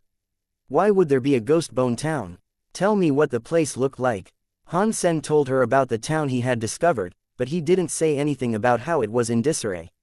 When Fox Queen heard Han Sen's description, the expression on her face morphed through a variety of emotions. After a while, she said, I see, what are you thinking? Han Sen asked. Fox Queen smiled. If I am guessing things correctly, the town you found was actually a haven for the sacred leader. Ghost Bone Town was just an outpost. No wonder he was there. What is that place? Han Sen was so happy. He was finally getting to the meat of these mysteries. Fox Queen considered his question. You told me that sacred was destroyed a long time ago, so talking about it shouldn't matter anymore. If the sacred leader was still around, I would not dare speak. After a lengthy pause, she went on to say, the sacred leader led the sacred. He beat every being that came against him, and he almost became the king of the entire Geno universe. But every creature has a lifespan, and that law even applied to someone as powerful as the sacred leader. No one is able to fight time, and death finds us all one day. That powerful man didn't want to die like everyone else, though. And so, he sought to live forever. In the pursuit of immortality, sacred leader conducted many tests. I know there were at least 100 of them. Fox Queen seemed to be struggling to remember. I was Ghost Bone's wife, and Ghost Bone was the sacred leader's most trusted right hand. I learned a bit about all this from Ghost Bone, and although I was told little, I could tell that the leader was ambitious. He sent people to the disaster on planet Yuanli, the strange thing in buried Dragon Valley, the holy spirits in the sanctuaries, and the demigod's space. They were searching for the key to immortality, all because of sacred leader. The holy spirits in the sanctuaries. What are those? Han Sen's heart almost leapt out of his chest, but he forced himself to look merely curious. I don't know much of the details, as it's only something I heard Ghost Bone say. In sacred, there is a strange xenogenic space they called the sanctuaries. The leader tried to research the undying spirits there, Fox Queen said after some thought. Spirits, Han Sen thought, his heart trembling. Chapter 2260 Haven. If the sanctuaries that Fox Queen mentioned are the sanctuaries that I came from, then the undying spirits she mentioned might be the spirits that I'm familiar with. Only the spirits in the sanctuaries are capable of living forever. If they are killed, they can always respawn at their spirit stone. As long as the spirit stone remains intact, they can live forever. Han Sen believed those spirits were the spirits that the sacred leader had researched. When Han Sen considered this research, he thought of two distinct possibilities. One possibility was that the sacred leader was merely researching their means of living forever. The other was that the spirits were actually products of that research, created by the sacred leader himself. Regardless of which explanation was true, the sacred leader's research ultimately failed. Otherwise, he would not have died. Xianxia was one of the spirits that Han Sen had known longest. In the sanctuaries, he could never die. Han Sen had once asked Xianxia about this, and he was told that when the spirit entered the Alliance's universe, he became disconnected from the spirit stone. Xianxia believed that if he died now, he could never come back. Han Sen wanted to ask Fox Queen more about the sanctuaries, but that was all she knew. She had learned most of what she knew by overhearing General Ghost Bone's musings. Han Sen regretted having killed General Ghost Bone so easily. If he had been able to speak further with the ancient elite, there was the chance that the man might have answered many of Han Sen's questions. But the Black Crystal's power was beyond Han Sen's control. General Ghost Bone had acted rashly, and at the end of the day, Han Sen wasn't the one to blame. They lapsed into silence for a while before Fox Queen said, I would guess that the Ghost Bone town you saw was the haven of the sacred leader. The place was probably named Ghost Bone Town to disguise its true purpose. What is a haven, exactly? Han Sen had heard the term mentioned many times, but he was unclear about what it actually meant. Fox Queen replied slowly, the idea is a little complicated, as it can be used for many different situations. Simply put, the sacred leader found a way in which he might live forever. But he hadn't developed it enough to be usable. It was something that would require some time. But I didn't see anything special in that town except for a broken pool, Han Sen said. Fox Queen smiled and said, it was a secret project. Do you really think it would be so easy to find? The town was probably just some facade or entranceway to the real haven. There might have been an item there that would allow you to access the haven. You might have to search the place more thoroughly. What Fox Queen said doesn't match up with what General Ghost Bone told me. He said that the holy monument lies someplace else, Han Sen thought. Then he asked, but I saw General Ghost Bone's statue there, and it was merely guarding the gate. There was another statue inside. Was that the sacred leader? Han Sen described the human emperor statue once, and then he waited for Fox Queen's answer. Fox Queen shook her head. To be honest with you, I never saw the sacred leader. I'm afraid that not even all of the top 10 generals were permitted to see what the sacred leader actually looked like. How is that possible? Han Sen looked at Fox Queen in disbelief. It's not that strange, really. The sacred leader was always clad in armor that hid his face. No one even knew if the sacred leader was a man or a woman. All I know is that his shape wasn't too different from yours or mine. But that was just the shape that could be discerned through his armor, after all. With his strength, it wouldn't have been difficult for him to change his body or even reshape his genes, Fox Queen said. There was little more that Fox Queen could tell him. Although she wanted to continue the conversation, she didn't actually know very much. She could only relay the offhand comments and casual references that she remembered from her time with General Ghost Bone. Han Sen examined the chains that held Fox Queen. When he needed a break, he went to White Bone Hell to practice. He used the story of genes to refine the Ghost Bone power. Han Sen put off practicing his Dongshuan Sutra for the moment, as the story of genes required non-native power, and that was what he currently had. The Blood Kirin, when it noticed Han Sen's return, immediately emerged from the Lotus Mountain. It grabbed another one of those blood pairs and came running over to Han Sen. Han Sen tried to get closer to the Blood Kirin, as it didn't seem hostile at all. It made Han Sen feel rather joyful. Maybe I really can tame this thing. If I had this king-class fighter on my side, perhaps I could square off against enemies like Edward. Han Sen tried to touch the Blood Kirin, and when he did, the Blood Kirin didn't shy away. Still, it was a very withdrawn creature, and getting close to it was difficult. At the same time, Edward and the others finally found the door of the palace. They were unable to open it, however, so they were still stuck outside. Why is there a palace here? Did the sacred leader leave it behind? Asked a king-class ice blue knight. Look at the architecture of this place. I don't think it belonged to the sacred leader.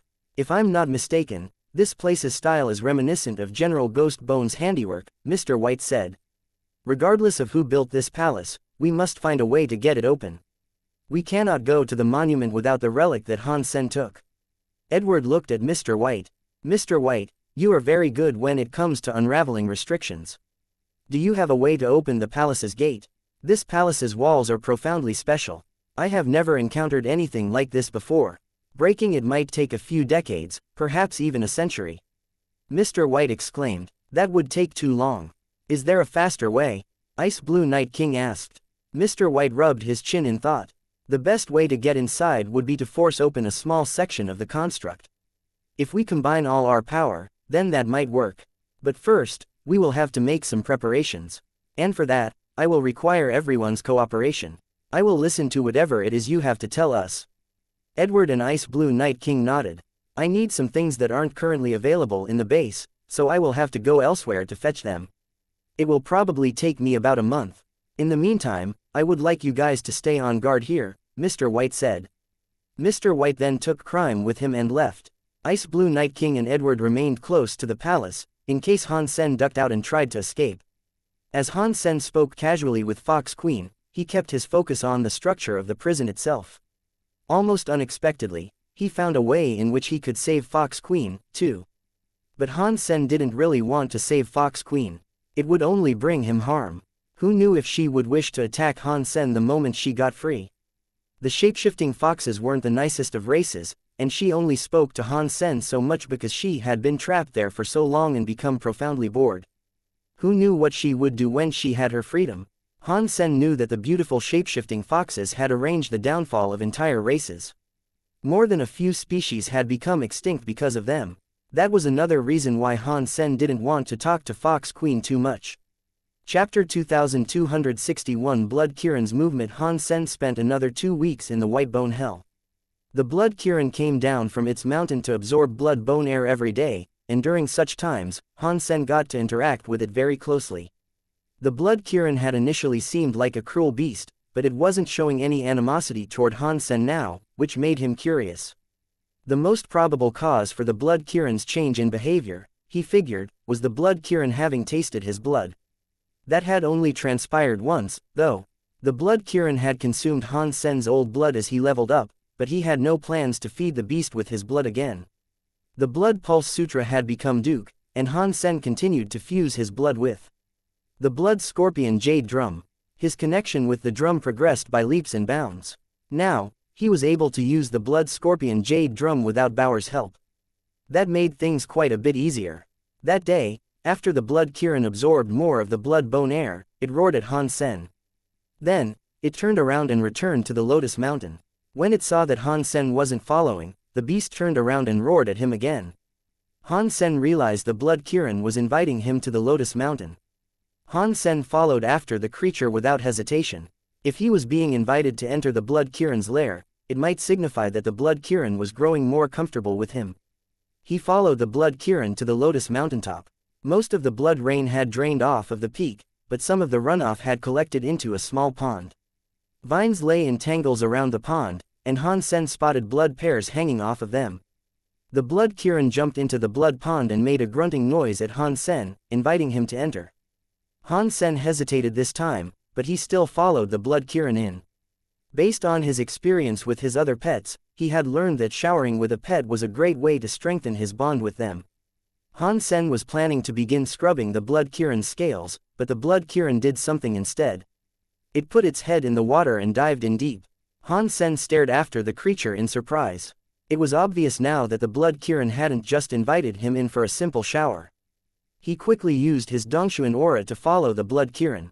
Upon seeing Han Sen trailing along behind, the Blood Kirin dived in deeper. The blood pond was only 1,000 meters deep. They both reached the bottom fairly quickly, where the Blood Kirin disappeared into a tunnel that had been dug through the white bones. Han Sen continued to follow the creature.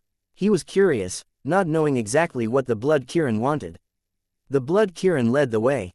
It followed the white bone tunnel and soon splashed out of the blood water.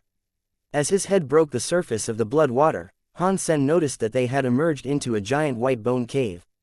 Before him lay the corpse of a giant, black xenogeniac. The Black Kirin was as big as a mountain.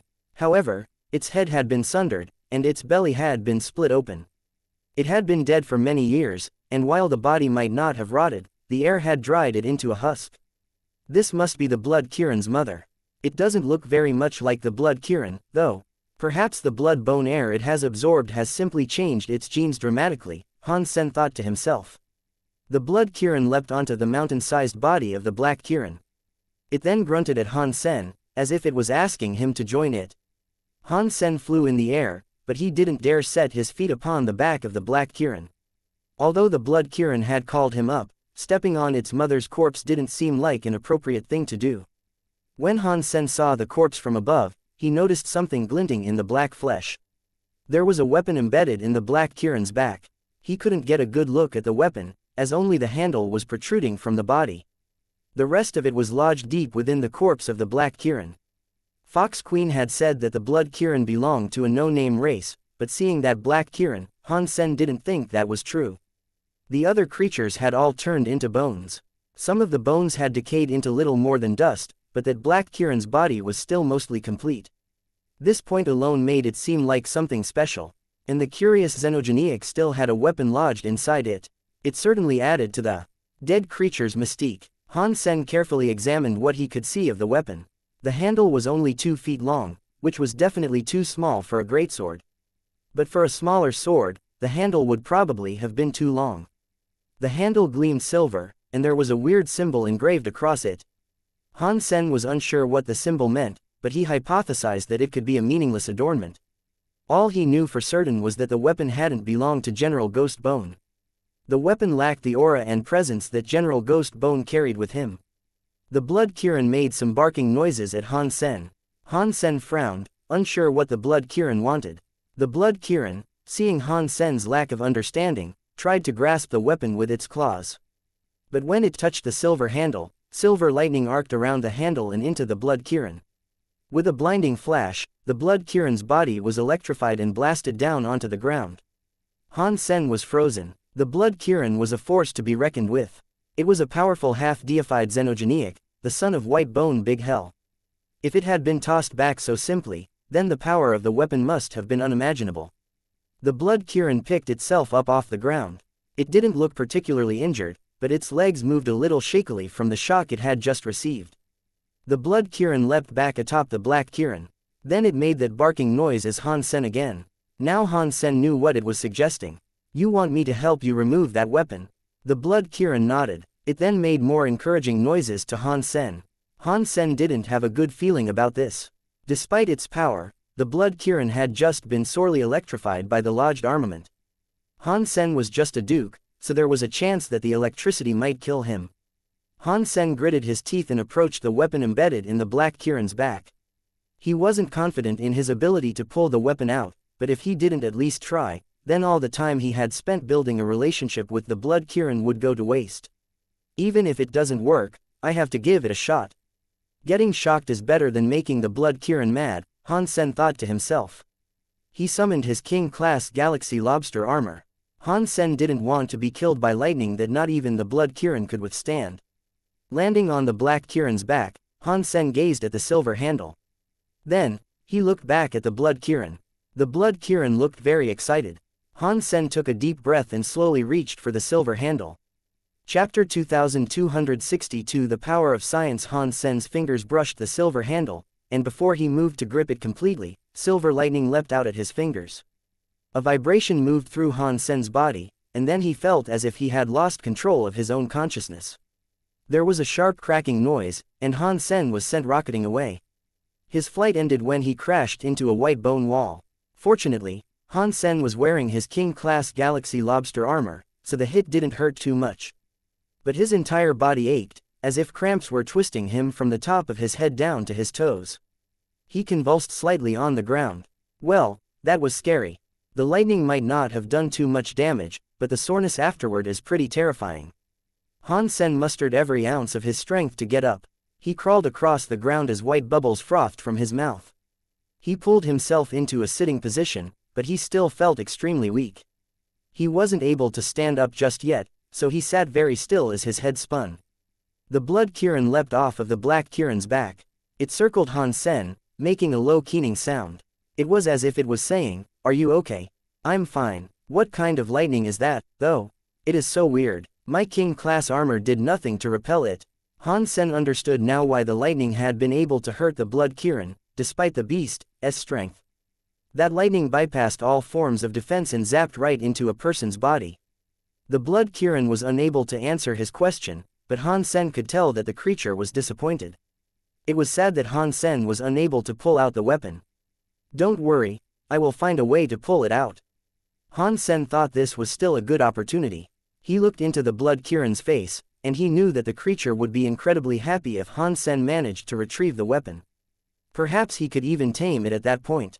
Thinking of how cool it would look to ride the blood Kirin, Han Sen thought he should give it another try. The blood Kirin didn't seem particularly excited by the prospect of another attempt, though. It clearly didn't believe Han Sen had what it took to remove the weapon from the corpse. Han Sen wasn't confident, either, truthfully. But if he was being attacked with lightning, perhaps he could wrap the handle with some sort of insulating material before pulling the weapon out. Han Sen pulled a bunch of insulated gloves from Destiny's tower. He put on several layers of gloves to make sure he wouldn't get shocked. Then, he flew back onto the black Kirin's back. He looked back at the blood Kirin and thought, although you are a king-class xenogeniac that might one day become deified, you're still so dumb. You don't know anything about a little thing called science, do you? Well, Big Brother will show you how humans make use of their intelligence to solve problems such as this. Get ready to be amazed and compelled to obedience by the power of your Big Brother San Mu. After that, Han Sen reached out and grabbed the silver handle. Based on his first experience, Han Sen knew that the lightning was scary, but it wouldn't be powerful enough to kill him. That reassurance made Han Sen feel a lot safer. Han Sen confidently wrapped his hands around the silver handle and tried to pull it out. Then, silver lightning was discharged. The insulating gloves did not work. The lightning wreathed his entire body before blasting him away. He crashed into a big bone wall, his armored body cracking its surface. Many extra bones were shaken down on top of him. Now Han Sen could only think, FC King Science. I actually thought science would apply to this world. I am too naive. This is madness. My brain hurts. Because Han Sen had gripped the handle more firmly, the shock of the electricity was magnified. It took Han Sen half an hour to regain full consciousness, and he didn't try to move as he recovered. When he started feeling better, he lifted his head to look around. He realized that the blood Kirin had actually dragged him away from the white bones. Luckily, the blood Kirin wasn't hostile towards him. He had been inside the blood Kirin's mouth, but despite that, the creature hadn't injured him in any way. Well, **T. How did that even happen? Han Sen thought gloomily. He rested a little bit more, as his body was on the precipice of a complete recovery. The blood Kirin looked at Han Sen as if he was a naughty child. That gaze of disdain made Han Sen feel embarrassed. I can't pull a weapon out of a dead body. I won't accept that. Han Sen stood up and stared at the handle with rage. When he thought back to the ache that had suffused his entire body, though, he gave up on the idea of trying to grab it again. HMPH. I couldn't make it work, but at least I'm not alone. I have help, so what is there to be afraid of? Han Sen thought. Then, he released Bauer from Destiny's Tower. Bauer, do you see that weapon sticking out of the Kirin's back? It is protected by very powerful lightning, and so I cannot take it out. Do you think you can take it out for me? Han Sen smiled at Bauer as he spoke. Bauer's eyes opened wide when she looked at the weapon. She thought for a moment, then shook her head. No, no way, you cannot pull it out, either. Han Sen was surprised. This was the first time he had heard Bauer admit so plainly that she couldn't do something. Bauer blinked and said, "There's something wrong with that weapon. Its soul is very messy. It would not be very nice to touch it. I would be electrified if I went up to it."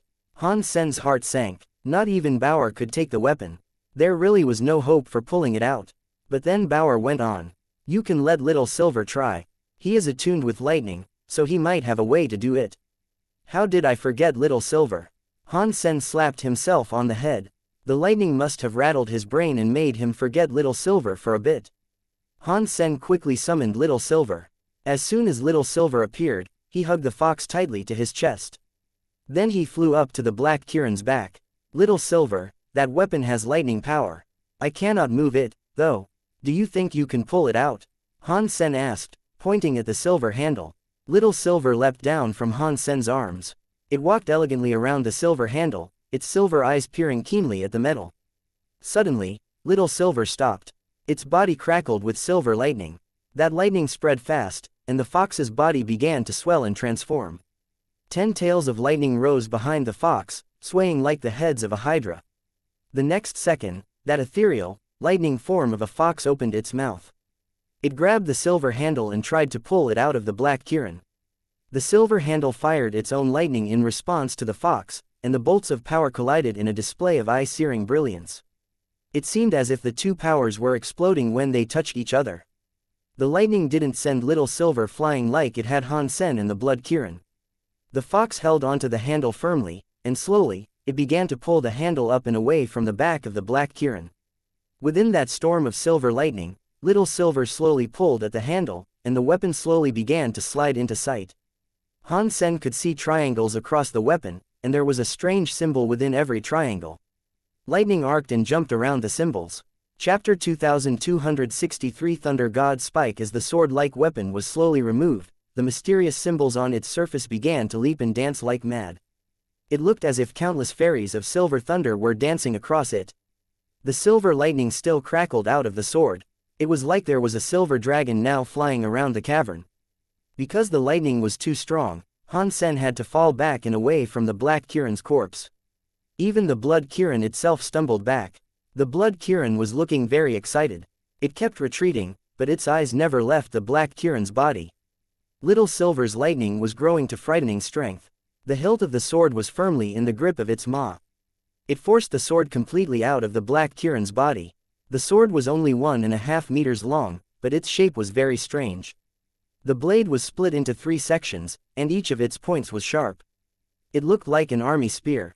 As he watched the lightning springing from the blade, Han Sen could immediately tell that the weapon was profoundly special. It might have been a deified weapon. Dong, dong. Little Silver leapt off of the black Kirin's back. It loosened its grip on the handle and let the silver sword clatter to the ground. Then Little Silver let its powerful lightning fox form dissipate. Although Little Silver didn't seem to be injured, it did look exhausted. Han Sen quickly picked up Little Silver and offered him one of the blood pears.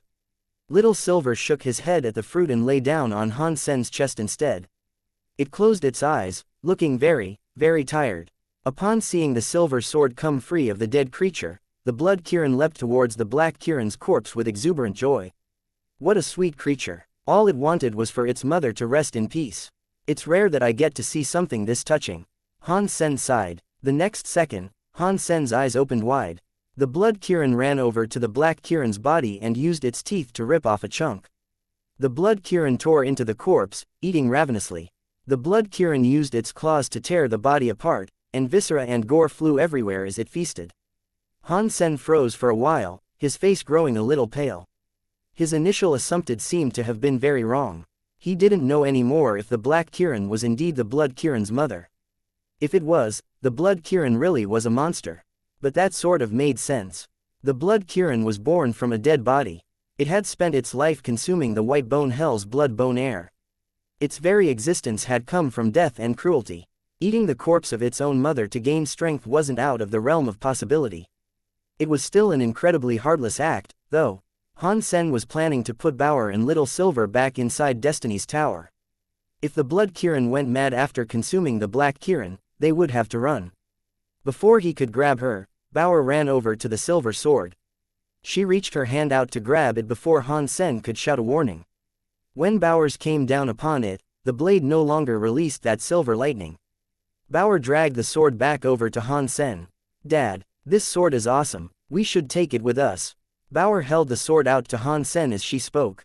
Han Sen didn't dare take the sword, though. Just because Bauer hadn't been electrified, that didn't guarantee that Han Sen wouldn't get shocked. "Don't be afraid, Dad. It is fine now. The blade isn't dangerous anymore." Bauer winked. "PFF'd, why would Dad be afraid? I'm not scared, I'm just cautious." This is the behavior of a mature man. Han Sen blushed. He reached out to take the silver sword.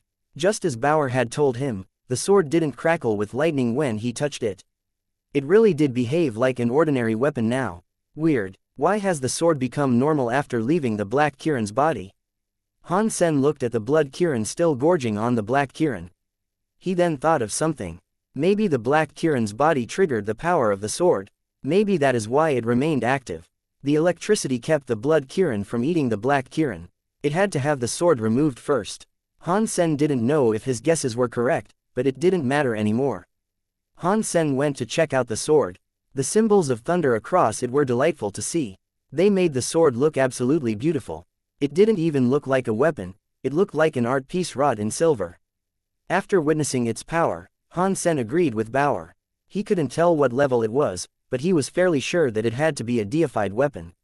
When he looked at the blade more closely, he noticed that a few words were engraved on the back of the sword. He was able to read them. It was of the common language in the Geno universe, and it said, "Thunder God Spike." I think that must be its real name. Han Sen raised the weapon. Carefully in front of him, he tried to put his own power into the Thunder God Spike, in order to trigger the weapon's power. Unfortunately, he could not get it to work. No matter what power or skill he used, nothing could trigger the lightning of the Thunder God Spike. Han Sen decided to use the Dongshuan Sutra to simulate Little Silver's lightning power, then he focused that power on the Thunder God Spike. The lightning symbols of the Thunder God Spike began to move. They were like silver snakes running up and down the blade. But Han Sen's Dongshuan Sutra was merely Marquis class, so the lightning power he could simulate wouldn't be that strong. Only a small amount of the Thunder God Spike's power was summoned, but even so, it was already very strong. It was stronger than if Han Sen used all of his power with Jadeskin. This thing is definitely a deified weapon. Han Sen felt so happy. The Thunder God Spike didn't hurt him when he activated it, either. That meant he could use the weapon in combat. Han Sen put the Thunder God Spike into Destiny's Tower, and thankfully, it didn't resist like the Jade Drum had. The Jade Drum was a living creature, but the Thunder God Spike was just a weapon. Han Sen was very lucky to have found the weapon, but it would be dangerous for him to carry a deified treasure in plain view. Unless it was direly necessary, Han Sen planned to keep the weapon hidden from anyone who might want to steal it. Han Sen put Bauer and Little Silver back into Destiny's Tower. The blood Kirin was still eating the black Kirin's body. It was a small creature, but its stomach was large. The black Kirin's body was like a mountain, but a big chunk of it had already disappeared. The blood Kirin ate its fill and grunted in satisfaction. Then it moved back and made a rumbling noise to get Han Sen's attention. It tossed its head at the black Kirin's body, as if it was inviting Han Sen to eat. "It's fine, you can eat it." Han Sen shook his head. His body was already filled with unprocessed ghost bone power, so it didn't matter what he ate right now. But the blood Kirin's invitation was still reassuring. The beast didn't seem like it was ever going to be hostile to him. Chapter 2264 Forced Entry. When the blood Kirin saw that Han Sen wasn't eating anything, it turned around to continue consuming the corpse by itself. It looked as if it wasn't going to stop until every last morsel of the black Kirin had been consumed. Han Sen had no interest in watching the beast eat, so he decided to leave the cave. He leapt into the blood water and swam back the way he had come. The cave had no other exits, so he had to leave via the same blood pond. After he crawled out of the pond, Han Sen picked a few blood pears to give to Little Silver. The fox had retrieved the Thunder God spike for him, but in doing so, it had been injured. Both the fox and the weapon were of the lightning element, but the Thunder God spike was clearly far more powerful than Little Silver. If Little Silver's lightning fox body hadn't possessed full immunity to lightning, then the little creature might not have been able to pull the Thunder God spike out. Now that I've helped the blood Kirin, it won't mind if I take more blood pears and give them to Little Silver, right? I'm sure the blood Kirin wouldn't care, Han Sen thought to himself as he collected the fruit. He lobbed them into Destiny's tower for Little Silver. But when he glanced inside the tower, he found Little Silver curled up to rest. Its tail was wrapped around the Thunder God spike, and the Thunder God spike was crackling as silver lightning arced around it. The bolts would occasionally jump to touch Little Silver's fur, but the fox didn't seem to mind. It just continued to rest. Han Sen used his purple eye, butterfly, to get a better look. When the Thunder God spike's lightning landed on Little Silver, the small fox was absorbing its power. The lightning blended into Little Silver's powers, slowly changing them as the fox rested. Han Sen walked over and gently set one of the blood pears beside Little Silver. Then, he exited the tower and left the Lotus Mountain. When he made it down from the Lotus Mountain, he found Fox Queen standing directly in front of the hellish skeletal gate. She was looking at him. Fox Queen's eyebrows rose as Han Sen approached. Her chains wouldn't let her move far from the gate. Otherwise, she would have explored the distant mountain range for herself long ago. "You killed the blood Kirin?" Fox Queen asked in a disturbed tone of voice. Han Sen shook his head. "No, I can't defeat a foe like that. But I've been here for a while, and we've gotten to know each other a bit. It hasn't been hostile to me at all." Fox Queen looked at Han Sen with a veiled expression. She thought Han Sen's explanation had to be utter nonsense. The blood Kirin was a beast of particular savagery, and it had been locked up in White Bone Hell all its life. If it ever escaped the White Bone Hell, few would survive an encounter with it. That thing was a king-class demon. If the blood Kirin had grown comfortable with Han Sen simply because he had spent time with it, she wondered why the same had not occurred between the monster and herself. She had spent far more time with it, and she had even watched it grow up. Yet, there wasn't even a faint semblance of closeness between her and the beast. "Who are you?" Fox Queen stared at Han Sen. She had found his behavior suspicious for a long time, and it made her wary of him. Perhaps Han Sen really had been taken by General Ghost Bone, and he had just been pretending ever since. "I told you, I am a member of the Ice Blue Knights," Han Sen said, a little reproachfully. Fox Queen started to respond, but all of a sudden, her face changed. Someone forced open the palace's door. "No way." Han Sen was shocked. That palace had been built by General Ghost Bone. Not even a deified elite should have been able to open it. And there was no way Edward or the others could have gotten through the entrance. They have only breached the first line. They are coming in via the primary entrance. It seems that they have a death wish. Fox Queen narrowed her eyes and walked back through the hellish skeletal gate. Han Sen felt sick. He didn't think Edward and the others would make it inside, but now they had. Han Sen's identity would soon be exposed. Realizing this, Han Sen quickly followed Fox Queen, but he then rushed out of the side hall ahead of her. Just as Fox Queen had said, there was an opening in the gate of the main hall. Edward and the others were now coming in. "Han Sen, where are you going to run this time?" shouted a king-class Ice Blue Knight. Then, He ran at Han Sen. "Shut up. This isn't a place that you can just smash your way into." Han Sen shouted as he quickly retreated. He fell back to Fox Queen, who had just appeared. Ice Blue Night King's power was headed for Fox Queen. Fox Queen's face drew into a smile, but her eyes glimmered with the fire of murder. She didn't even have to move her hand as a cord of power shot out of her and wrapped around the Ice Blue Knight. "Careful," Ice Blue Night King shouted. He moved to help the King-class Ice Blue Knight, but it was too late. The cord of power tightened, and the Ice Blue Knight's body was torn apart. It was horrifying to watch. The warrior was murdered before he even had a chance to defend himself. Han Sen's scalp felt numb. A King-class elite had been oh so easily killed.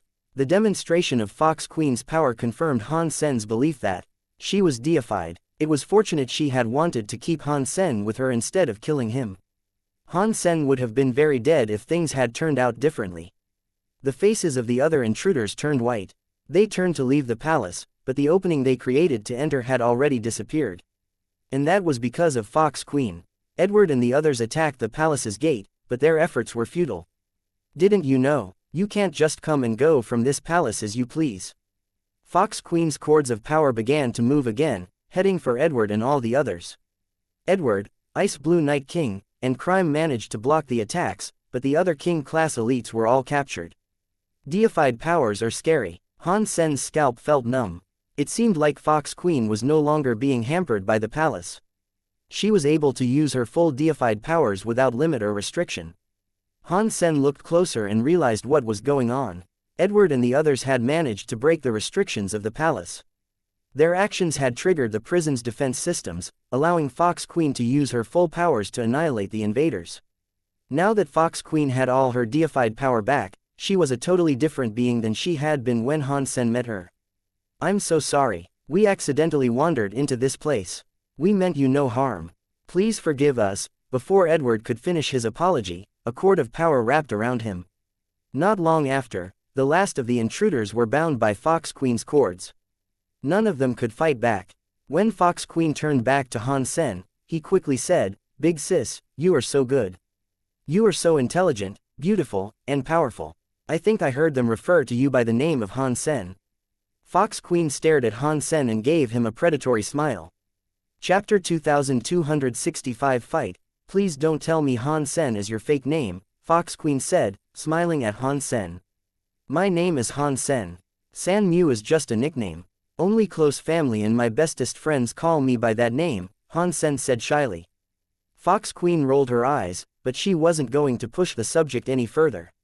She looked back at Edward and the others and asked, "And who are you people, exactly?" Ice Blue Night King told her, "We are Ice Blue Knights of the Extreme King. Please do not misunderstand our intent, for we are only here to apprehend the criminal traitor known as Han Sen. We didn't mean to offend you. What did he do to incite your wrath?" Fox Queen asked with curiosity. "This is quite the hunting party you've assembled." Ice Blue Night King and Edward frowned. They had told her they were Extreme King deliberately, knowing that the name was feared all across the universe. But when they looked at Fox Queen's face, they saw no hint of fear or trepidation. Their attempted name drop had failed quite spectacularly. The shape-shifting foxes weren't one of the top races, and even a deified fox should have been afraid of the Extreme King. However, Fox Queen seemed entirely unperturbed. What they didn't know was that the Extreme King only rose to prominence after Fox Queen had been incarcerated in the palace. Their name meant little to her, as they were a minor race back in her heyday. "He is a traitor in the Ice Blue Knights. It was difficult for us to locate him. Being the slithering, tricky little snake that he is, he managed to escape. He eluded us for a while, but we traced him all the way to this place. It was never our intention to offend you," Edward went on to say.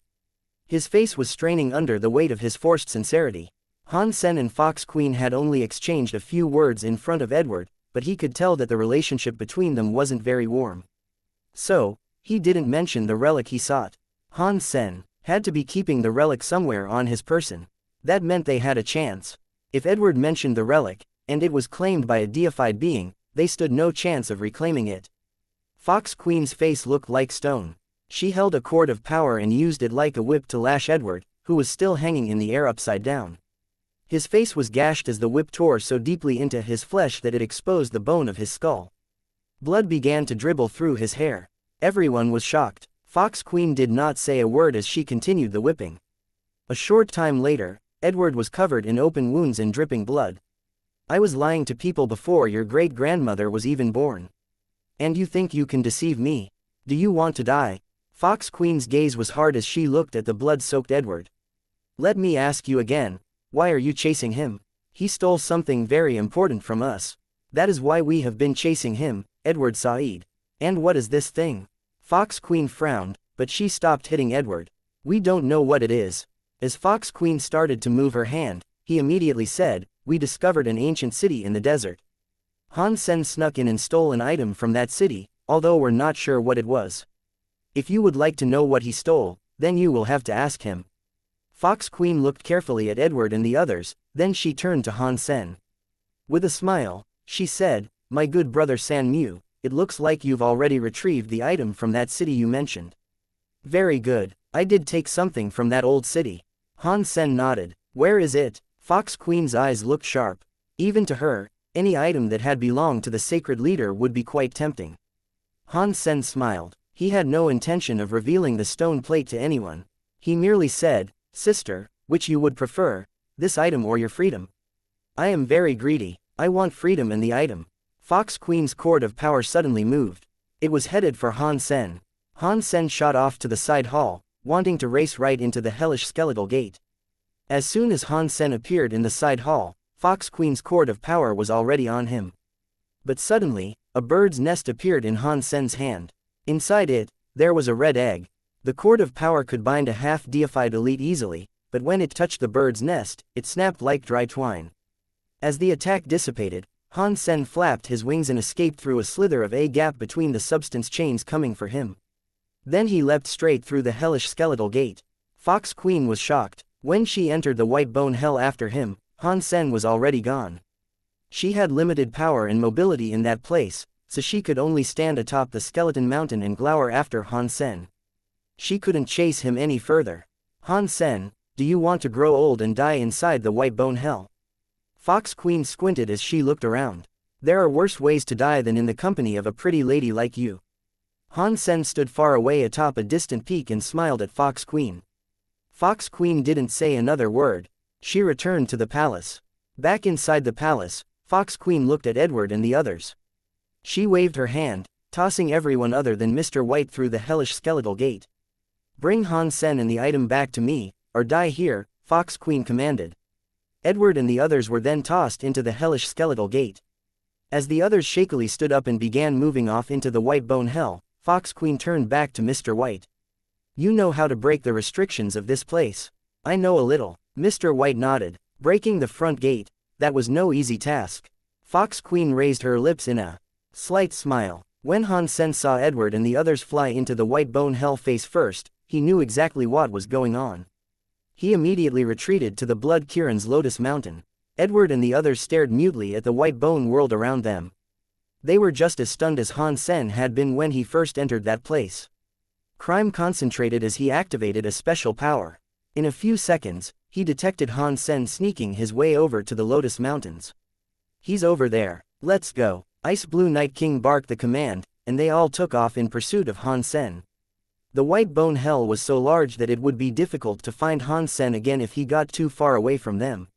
And because of Fox Queen's implied threat, they now had even more motivation for retrieving that relic. Ice Blue Night King was the fastest of the bunch, so he arrived at the Lotus Mountain first. Just as he was about to enter, however, he suddenly felt a blood air rise from the Lotus mountaintop. He had been sprinting forward at full speed, and his momentum kept him from changing direction quickly. He gathered up his strength and sent a wave of deep blue power against the tide of red. Boom! The blood air ripped straight through Ice Blue Night King's deep blue power. The attack tore through the armor on his chest without even slowing down, and blood began to spurt from his chest with unnatural speed. It was as if some power was sucking the blood out of him. Chapter 2266. Beating a half-deified Han Sen stood on the Lotus Mountain, watching with great delight as the Blood Kirin entered the fray. Han Sen guessed that the creature had finished consuming the Black Kirin, because it was now half-deified. On top of that, it was still inside the white bone hell. The ferocity of its attack sent Edward and Ice Blue Night King reeling back. After mere seconds had passed, the blood Kirin had already torn 2 king-class ice blue knights to shreds. Joy sparked in Han Sen's chest as he saw the wretchedly wild face of the creature. "You guys hold off this beast. I will go after Han Sen," Edward shouted. He rushed across the battlefield, headed for the Lotus Mountain with the intent of catching Han Sen once and for all. The blood Kirin was in a killing frenzy, and it paid no attention to guarding its flanks. It pressed the attack against Ice Blue Night King without sparing a glance at Edward. Han Sen felt depressed. This thing's intelligence needs to be increased. Although Fox Queen had whipped Edward and injured him badly in the process, his half-deified body wasn't to be underestimated. He circled the battle and arrived in front of Han Sen in moments. Han Sen knew that trying to outrun the man with simple speed would be impossible. Han Sen slapped the blood scorpion jade drum at his waist, sending a burst of scary sonic power toward Edward's forehead. The power flew out like a barrage of toxic needles. Edward grunted dismissively, and his whole body turned to a golden color. The blood scorpion's toxic needles struck the gold body and failed to puncture it. Edward's golden form shone like a sun, showering the entire Lotus Mountain in golden light. Han Sen suddenly felt incredibly heavy, as if he was now shouldering the weight of a mountain. He couldn't move much at all. Han Sen knew that he was struggling under the power of that special gold god light. After dukes became kings, their elemental prowess increased dramatically. They could use their powers to blanket the land around them, laying claim to a large area. Edward's power was a heavy burden of suppression.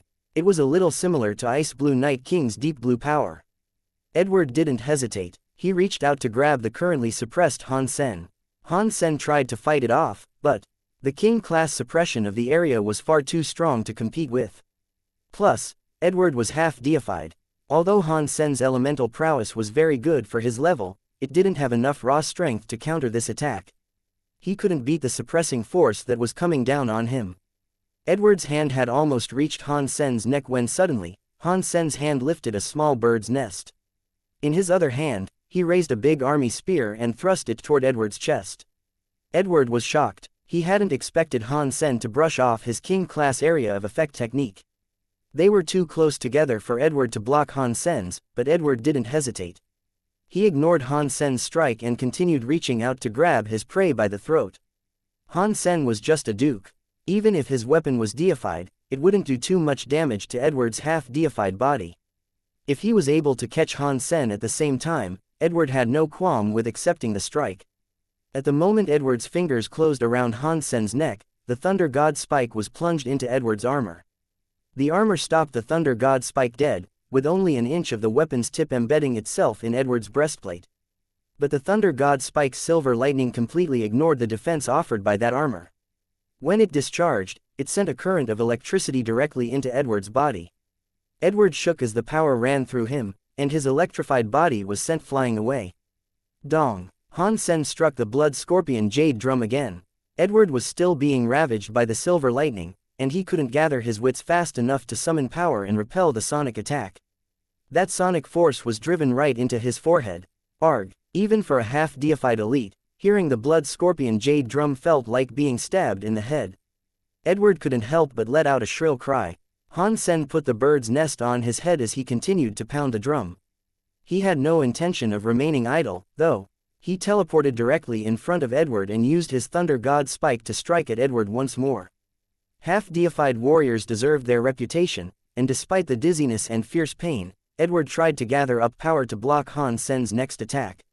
The Thunder God Spike's power wasn't very destructive, but the lightning energy it released could bypass any form of defense. The lightning surged into every single cell of Edward's body. Edward shook under the force. But Han Sen didn't have enough strength to use more than a tiny fraction of the Thunder God Spike's true power. Edward had only been numbed a little. If the Thunder God Spike was used by someone half-deified, a single hit would have left Edward shaking non-stop for an entire day. The blood scorpion jade drum's sonic power swept into Edward in a continuous stream, but Edward was holding strong against the numbness induced by the lightning. He raised his shield again, and the sonic attacks began bouncing off of him. "I'm too weak. If I was stronger, the silver lightning would have kept Edward from gathering enough power to resist," Han Sen thought to himself. He kept moving, though. Instead of thrusting with his Thunder God Spike, he resorted to beating Edward with it like some rod. All that electricity had Edward shaking on the ground like he was experiencing a seizure. He was like a normal person being struck by a stun rod. Ice Blue Night King and the others, who were still in the midst of combat with the Blood Kirin, were frozen. The half-deified Edward was curled on the ground as Han Sen beat the pulp out of him. It was difficult to imagine. They knew the extent of Edward's strength, and a duke should have had no hope of repelling the golden god light. Han Sen didn't seem hindered at all as he pounded Edward. Edward's defenses couldn't withstand the lightning power emitted by the rod, and the man screamed continually and frothed at the mouth. It was too frightening to watch. What? You won't treat me with respect unless I unleash my power. Han Sen kept hitting Edward, wondering how he might kill the man. The lightning could bypass an opponent's defenses, but it couldn't actually kill anyone. And Han Sen couldn't do the job himself. He was too weak to break the man's armor, so he couldn't kill Edward with his strength alone. The Blood Kirin, Han Sen thought. Then, he beckoned for the monster.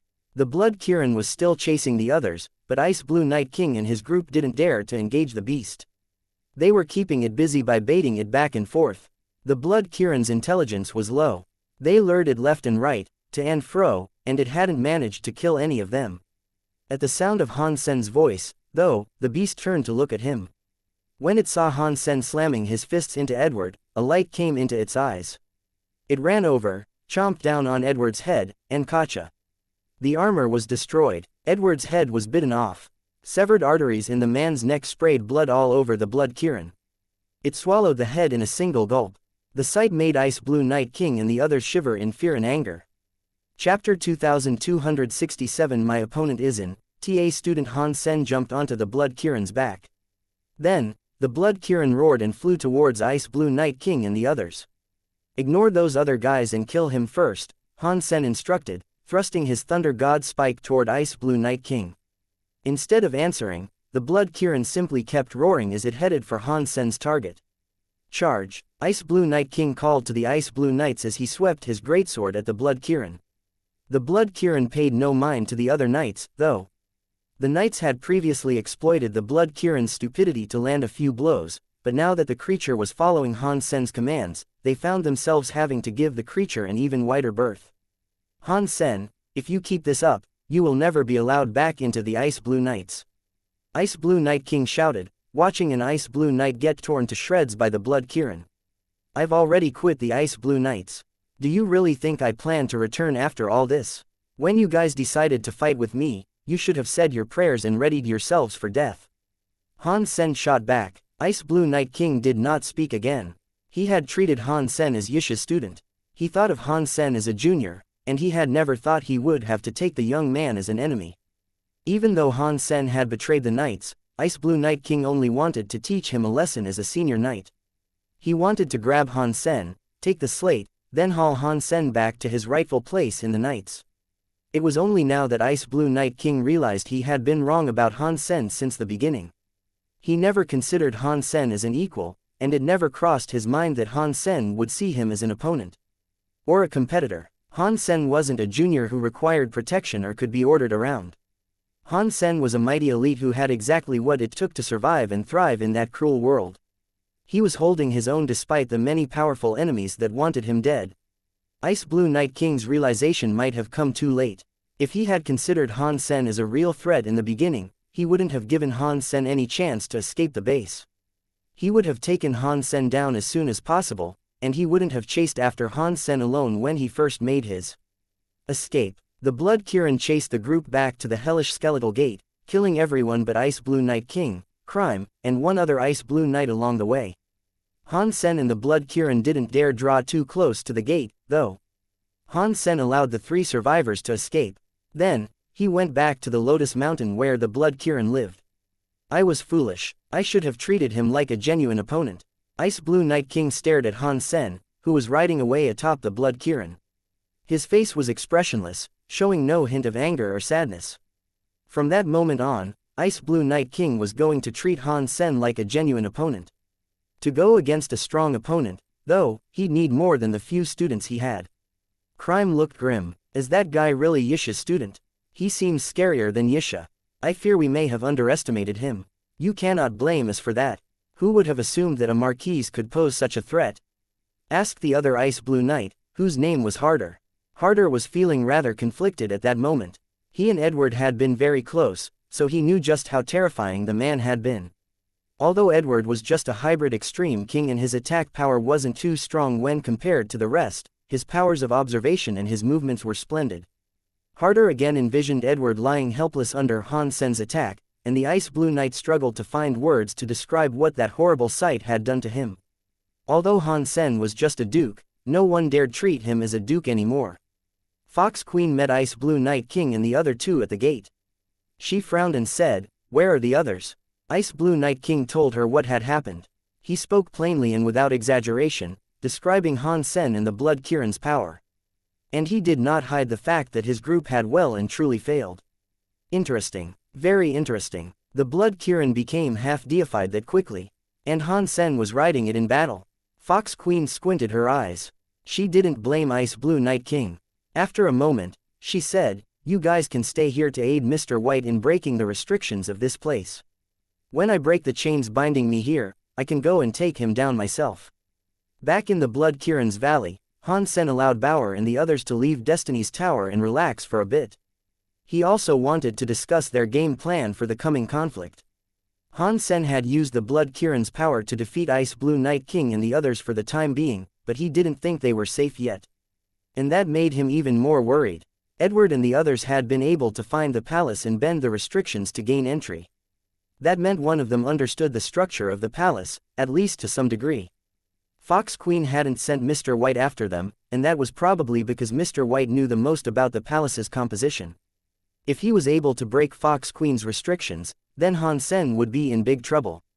Han Sen stood no chance of defeating an unhampered deified elite, even if he had all sorts of deified items to use against her. And now, Han Sen was stuck in the White Bone Hell. The palace was his only means of escape. Unless he wanted to stay there forever, he would have to leave through the skeletal gate. But the Blood Kirin is only half deified. If I could make it deified, it would be easy to ride it out and slaughter whatever got in our way, Han Sen thought to himself. Han Sen's team talked for half the day, but they didn't come up with anything that seemed really promising. Han Sen decided to focus his efforts on absorbing all the ghost bone power he could. He hoped to get the story of genes to Duke class. The more power he had, the better his chances of survival would become. Even if Fox Queen really does manage to escape, she won't kill me if she can't find what she wants. That means I might still have a chance. As Han Sen rested, he fidgeted with the stone plate. He kept thinking about how things might play out. The Blood Kirin and Han Sen were very comfortable with each other by this point, but only Han Sen could get close to the beast. The creature's presence was too menacing. It looked at everyone else like slabs of meat. The Blood Kirin looked likely to jump forward and gobble them up at any second. Han Sen kept practicing with the story of genes. A month went by, and the story of genes was progressing quite well. It was still a long way away from becoming Duke, though. Suddenly, the whole of White Bone Hell began to shake, and Han Sen heard Fox Queen's voice coming through the hellish skeletal gate. "My good little brother, your big sister is coming to find you." Fox Queen stood in front of the gate, and the metal shackles were still visible on her neck, arms, and ankles. The metal chains that connected to the shackles, however, were gone. Mr. White, Ice Blue Knight King, Crime, and Harder stood behind Fox Queen. It was like they were now her people. Fox Queen's aura spread across the White Bone Hell, searching for Han Sen. But suddenly, two shadows appeared from the mountains. It was Han Sen and the Blood Kirin. That surprised her. She had expected Han Sen to try to escape, not come looking for her. Chapter 2268 Holy Monument. My good little brother, are you really that naive? Surely you don't think that the Blood Kirin's power is sufficient to challenge someone like me? Fox Queen smiled at Han Sen and the Blood Kirin as she stood before the mountain. Big sis, you're far too suspicious. Have you forgotten about the close bond between us? Why would I ever want to attack my big sister? When I realized that you'd been freed, I wanted to come and celebrate the occasion with you. I just thought I would bring along the Blood Kirin, Han Sen said. If you've come here to celebrate with your big sister, you should have brought her a gift, isn't that correct? Otherwise, your big sister would be made rather angry, Fox Queen said, maintaining her smarmy smile. Han Sen knew what gift Fox Queen was referring to. He moved without hesitation, pulling out the item and holding it up. Of course, this is your big day. As a little brother, I want to give you the best gift I can. Fox Queen looked at the item in Han Sen's hand, and then she looked at Mr. White and asked, "What do you guys think of the gift my little brother is offering?" "We have no idea, only Edward knew what the item was," Mr. White confessed, looking slightly ill. Fox Queen held out her hand, and Han Sen placed the item in her palm. Fox Queen looked at the crystal tablet carefully, but there did not appear to be anything special about it. "Is this really the item you retrieved from Ghost Bone Town?" Fox Queen directed a piercing stare at Han Sen. "The one and only," Han Sen assured her. Fox Queen gave Mr. White the stone tablet. "Mr. White, what do you make of it?" After a brief moment of thought, Mr. White said, "I don't know what exactly is special about this item, but I can tell you that it is very old. It must be truly ancient, in fact. Its age alone makes it interesting." Mr. White was making it clear to Fox Queen that he didn't know if the tablet was the same item that Han Sen had taken from Ghost Bone Town. It was too old to be a forgery, though. Han Sen thought to himself, "Of course it is old. I went back to the Alliance and took it from a crystallizer ruin." Fox Queen smiled and looked at Han Sen. "Since you've been so nice to your big sister, come and walk alongside me." "Of course, my big sister." Han Sen smiled. Fox Queen found it suspicious that Han Sen would give up his prize so easily, and she couldn't be certain if the tablet was genuine. She had to take Han Sen with her to the Holy Monument. Then, they could find out whether or not it was the real deal. Fox Queen cast a spell, and one of her cords of power tethered Han Sen and the blood Kirin to her. She smiled and said, "Please don't blame me for this precaution. You have been misbehaving recently, my little brother, so I'm afraid I have no choice." "Oh, I'm so sorry that I've made you worry, big sister." Han Sen smiled coldly. "What was that bird's nest that I saw you use earlier?" Fox Queen looked Han Sen over, but she saw no sign of the bird's nest. The item had melted her cord of power, which made quite an impression on her. "I hid it someplace in the White Bone Hell. If you can find it, I can give it to you as a gift." Han Sen smiled. Fox Queen wasn't in the mood to look. She couldn't find the bird's nest when she searched Han Sen's body, but that was fine by her. Hiding the nest in the White Bone Hell was like lobbing it into her personal warehouse. She would have plenty of time to seek it out later. Fox Queen led Han Sen and the others out of the White Bone Hell and locked the hellish skeletal gate behind them. Then she ripped down the palace's gate, and the group left the palace. "It has been so long since I've had the chance to breathe fresh air." Fox Queen stood under the sky, looking out at the stars as she spoke. Han Sen and Mr. White stood together, but they didn't speak. Mr. White and Ice Blue Night King weren't in any better of a situation than Han Sen. Fox Queen's temperament changed with the wind, and there was no telling who she might be ready to kill 1 hour from then. "Let's go. We will head for the Holy Monument. Let's see what the sacred leader chose to leave behind," Fox Queen said, looking at Mr. White. "Crime, you lead the way," Mr. White ordered. "Sir," Crime said, his face pale. "What are you thinking? Right now, surviving is our priority." Mr. White gave a wry smile. "Mr. White, you are very smart. Don't worry, though, I do not like killing. Once I have collected the legacy items of the sacred leader, you will all be allowed to return home safe and sound." Fox Queen smiled. Ice Blue Night King and the others were too smart to believe Fox Queen's promise to them, but they were in no position to gainsay her decisions. They had to do as Fox Queen told them. Even if they didn't tell Fox Queen the monument's location, she would find it at some point anyway. Withholding the information would only delay the inevitable. Harder and Ice Blue Night King both looked at Mr. White. It had taken them a second to realize that Mr. White was the only one who knew where the monument was. Harder thought quickly as he walked. Amidst the people there, he was the only one who knew that Han Sen had stolen a stone tablet from Ghost Bone Town. The crystal stone that Han Sen had presented to Fox Queen wasn't the same item he had taken. Han Sen has guts, I'll give him that. He has actually dared to present a fake relic to Fox Queen. It is fake, though, they are sure to find that out once we reach the Holy Monument. And when that happens, I wonder what he is planning to do. Has he found a way to escape? Harder looked at Han Sen. If Han Sen behaved strangely, Harder would notice. Han Sen's chances of running away didn't seem very good. Fox Queen had a cord of power tied around him and the blood Kirin, and she was being very careful to keep an eye on him. There was no way he could escape.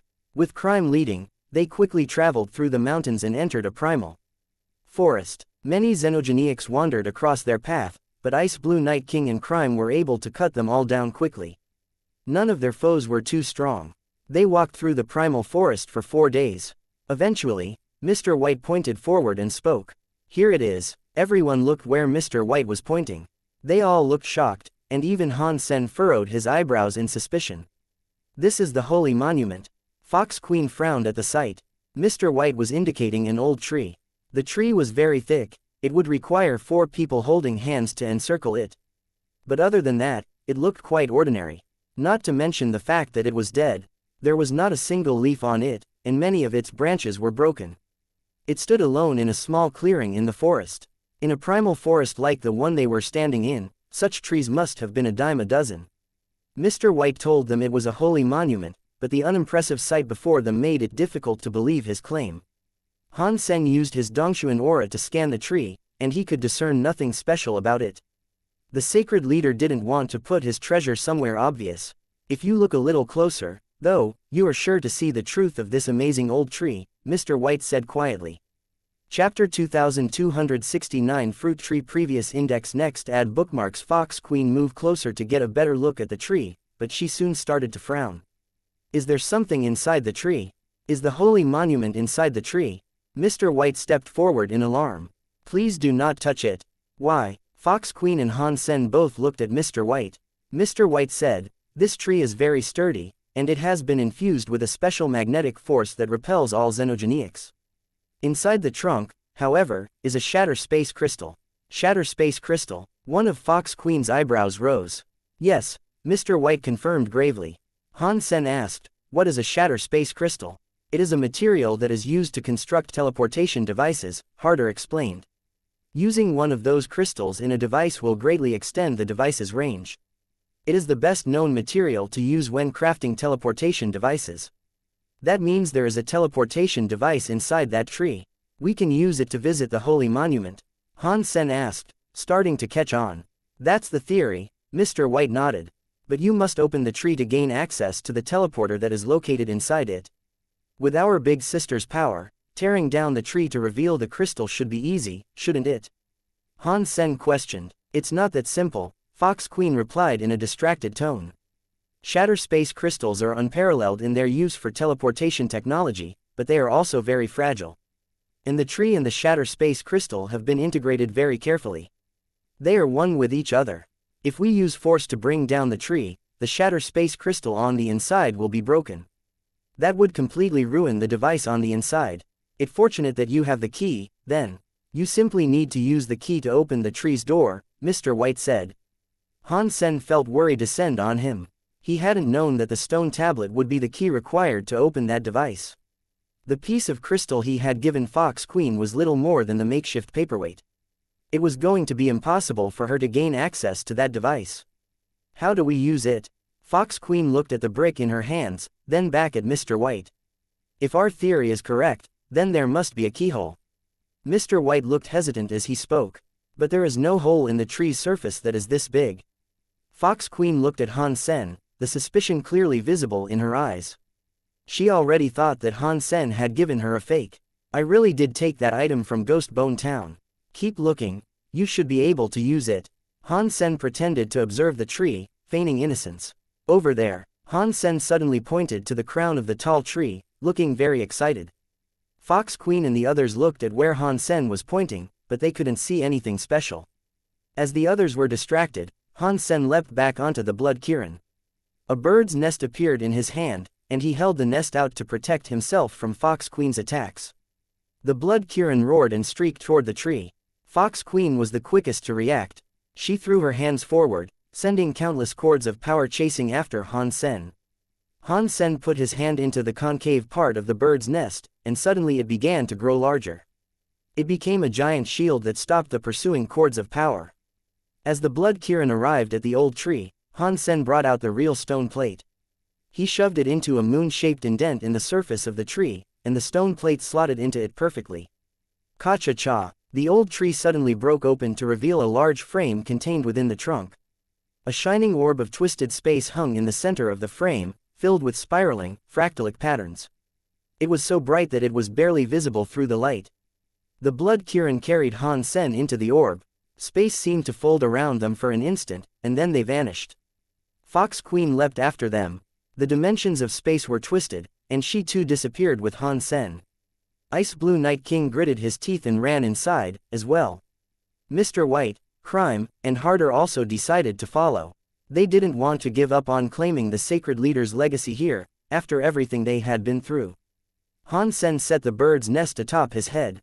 When the space around him untwisted and deposited him back in reality, he found himself standing in a palace. The stone tablet was back in his hands.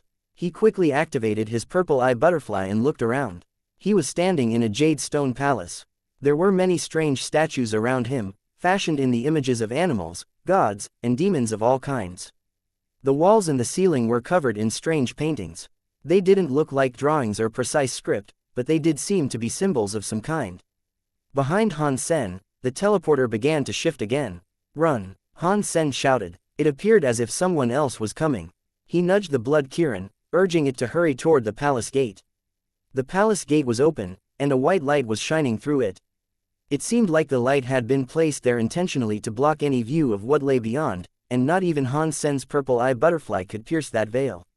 Han Sen was so desperate to get away from Fox Queen that he ignored the possibility of encountering traps. He and the Blood Kirin raced through the light. The Blood Kirin carried Han Sen through the palace's front gate, and both of them felt space twisting in the same manner it had with the teleporter. When Han Sen's vision returned, he found himself inside another palace. He was standing before its teleporter. It was different from the first palace, though. This palace didn't have half as many statues or paintings. In the middle of the palace, however, there was a fruit tree. The fruit tree only stood about 2 meters high. Its body was like a plum tree, but it was wrought of twisted black steel. The branches seemed crooked and crudely made. The leaves on the tree were silver, and the fruit hung like egg-sized silver sickies. Han Sen counted 8 silver sickies on the tree. They were all of the same size, and they all looked silver white. At the bottom of each sickie was a unique pattern that appeared to have been branded into it. Silver treasures. Han Sen had a closer look. Words were woven into the pattern. Is this tree man-made? Han Sen looked at the teleporter behind him. The teleporter remained silent and inactive, which made Han Sen feel uneasy. With Fox Queen's speed, she should have caught up with him by now. How was it possible that she was not there yet? When I traveled through the palace gate, did the light there send me someplace else? Han Sen thought to himself. Aside from that, he couldn't think of another reason why Fox Queen wouldn't have caught up with him. He was happy about this turn of events regardless of the reason, though. Without her on his heels, he felt a lot safer. Han Sen decided to look at the silver treasure again. He hesitated for a moment, then put on his galactic lobster armor. He walked directly to the tree and pulled out his knife to cut down one of the silver treasures. The ghost teeth knife shrieked across the steel surface of the tree. Instead of severing the twig, the knife had only left a light mark upon it. The mark did produce some blood-like sap, though. This tree is alive. Han Sen looked rather surprised. The sap welled with energy. Han Sen used his purple eye butterfly to observe the silver treasure fruit tree. He quickly confirmed that it really was a living tree. It had been there for many years, growing from a small sapling to what it was now. With the purple eye butterfly, Han Sen was able to observe a timeline that spanned 1 billion years. Chapter 2270 Silver Sickie. The steel twig was unexpectedly tough. It took Han Sen a long while to cut through it so he could claim the silver fruit for himself. When he finally sawed through the twig, the silver fruit dropped from the tree. Han Sen reached out his hand to grab it. But the moment the silver sickie touched his hand, Han Sen's eyes widened. His face twisted, and his muscles trembled and shook. His blood surged through his veins like lightning, and his entire body turned to ice jade. He roared. He struggled to raise the hand that was holding the silver sickie, his other hand clutching his waist as if he was about to have a hernia. Han Sen summoned all the power he could. His hair flew around like mad, and green veins bulged across his head. Patong! The silver sickie continued to fall to the ground, taking Han Sen's hand with it. Han Sen had to half kneel on the ground. What kind of fruit is this? It is so heavy. If I swallowed this, it would tear straight through my stomach. Han Sen stared at the fruit in disbelief. He wanted to get his hand out from under it, but it was pinning his hand down. He pulled away with all his might, but the fruit wouldn't budge. Han Sen took out his knife and hacked away at the silver fruit. The loud shrieking noise of metal on metal assaulted his ears, but the sickie remained completely undamaged. The fruit was harder than the tree it had come from. After a moment of thought, Han Sen decided to dig into the ground instead. The floor of the palace was also incredibly hard, though. Han Sen's cuts only left light scrape marks behind. The blood Kirin used its own claws to help dig through the stone near Han Sen's hand. The creature actually managed to leave a few proper scratch marks, but whenever it pulled its claws away, the scratch marks would disappear. The blood Kirin kept digging, but the floor continued to miraculously recover. Han Sen's hand remained motionless under the silver sicky. Grab that fruit and lift it away. Han Sen barked to the blood Kirin when he realized that digging into the floor was a futile endeavor. The blood Kirin, upon hearing Han Sen, locked its jaws around the silver sicky. It yanked upward with all of its might, but the silver sicky remained still. What is this thing? Han Sen was frozen. It was just a fruit, but not even a half-deified being could move it. The sicky didn't even twitch. Even more strangely, Han Sen's hand hadn't been crushed. The sicky was keeping him pinned in place, but if the fruit was really as heavy as it seemed, his hand should have been crushed and broken. In truth, his hand was only suffering a bit of pressure. It definitely hadn't been injured. Just as Han Sen was about to use Purple Eye Butterfly to take a look at the fruit, the teleporter rippled with movement. Someone was coming. Han Sen looked over as Mr. White and Crime emerged. Their presence made him frown. Although Crime was king class instead of half-deified, Han Sen had witnessed his talents in battle. He was no worse than the half-deified Edward, by Han Sen's estimation. Han Sen, what are you doing? Mr. White looked at Han Sen with interest. The blood Kirin interrupted his question with a roar. Then, it leapt towards Mr. White and Crime.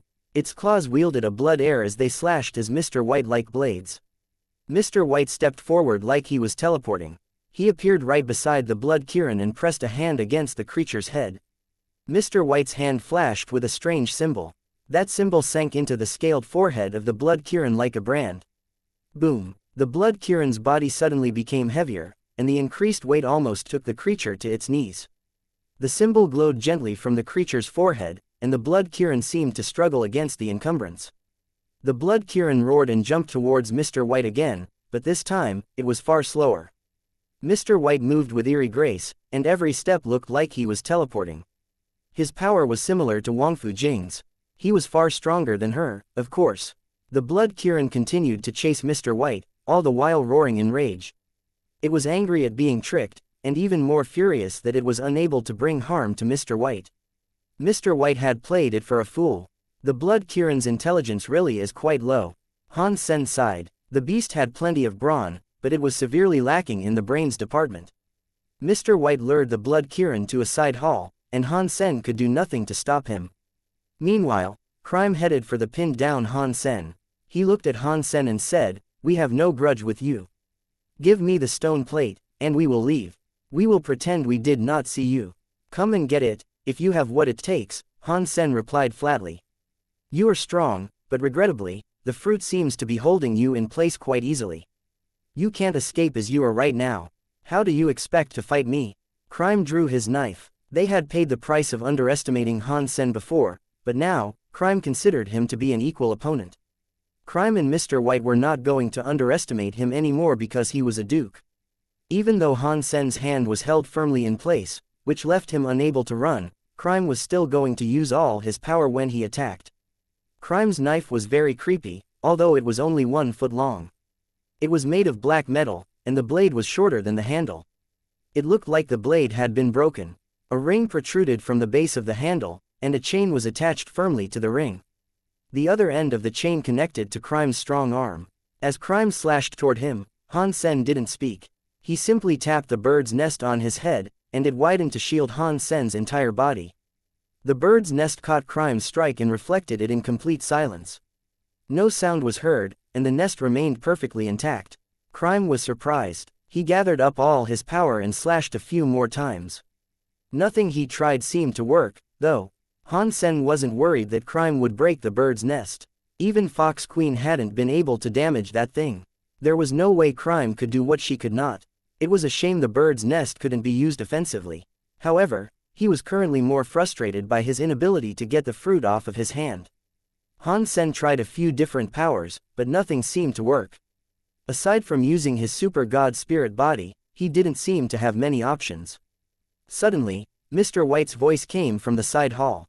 Han Sen, if things continue like this, none of us will benefit. Why don't we try to cooperate? What do you suggest? Han Sen asked after a moment. Make this blood Kirin stop, firstly. At least then we might be able to talk, Mr. White said. Okay. Han Sen called the blood Kirin back to his side. Mr. White also removed the mark he had placed upon the creature's forehead. How about this? I'll help you escape, and in return, you'll give me the stone plate, Mr. White said while looking at Han Sen. Chapter 2271 Taking the Silver Sikhi. No, I will figure out how to get out of this by myself, Han Sen said coldly. Mr. White shook his head and smiled. That is no ordinary fruit, as you should be able to feel. It has you locked in place with no hope of escape. Even the strength of the blood Kirin wasn't enough to free you. You know about this thing? Han Sen frowned. Mr. White looked at the fruit tree and said, this tree is known as the Silver Treasure Fruit Tree. It is one of the 3 treasure fruit trees. It is a deified plant xenogenic. The legends say that all 3 treasure fruit trees are located in the sacred leader's own gardens, and those 3 are the only ones in existence. I cannot believe that we're standing right in front of one of them. After pausing, Mr. White went on to say, the 3 treasure fruit trees I've been talking about are the bronze treasure fruit tree, the silver treasure fruit tree, and the gold treasure fruit tree. They each have their own unique powers. The only one that matters right now is this one, the silver treasure fruit tree. As you can see, it has silver sikhis that are capable of suppressing one's soul.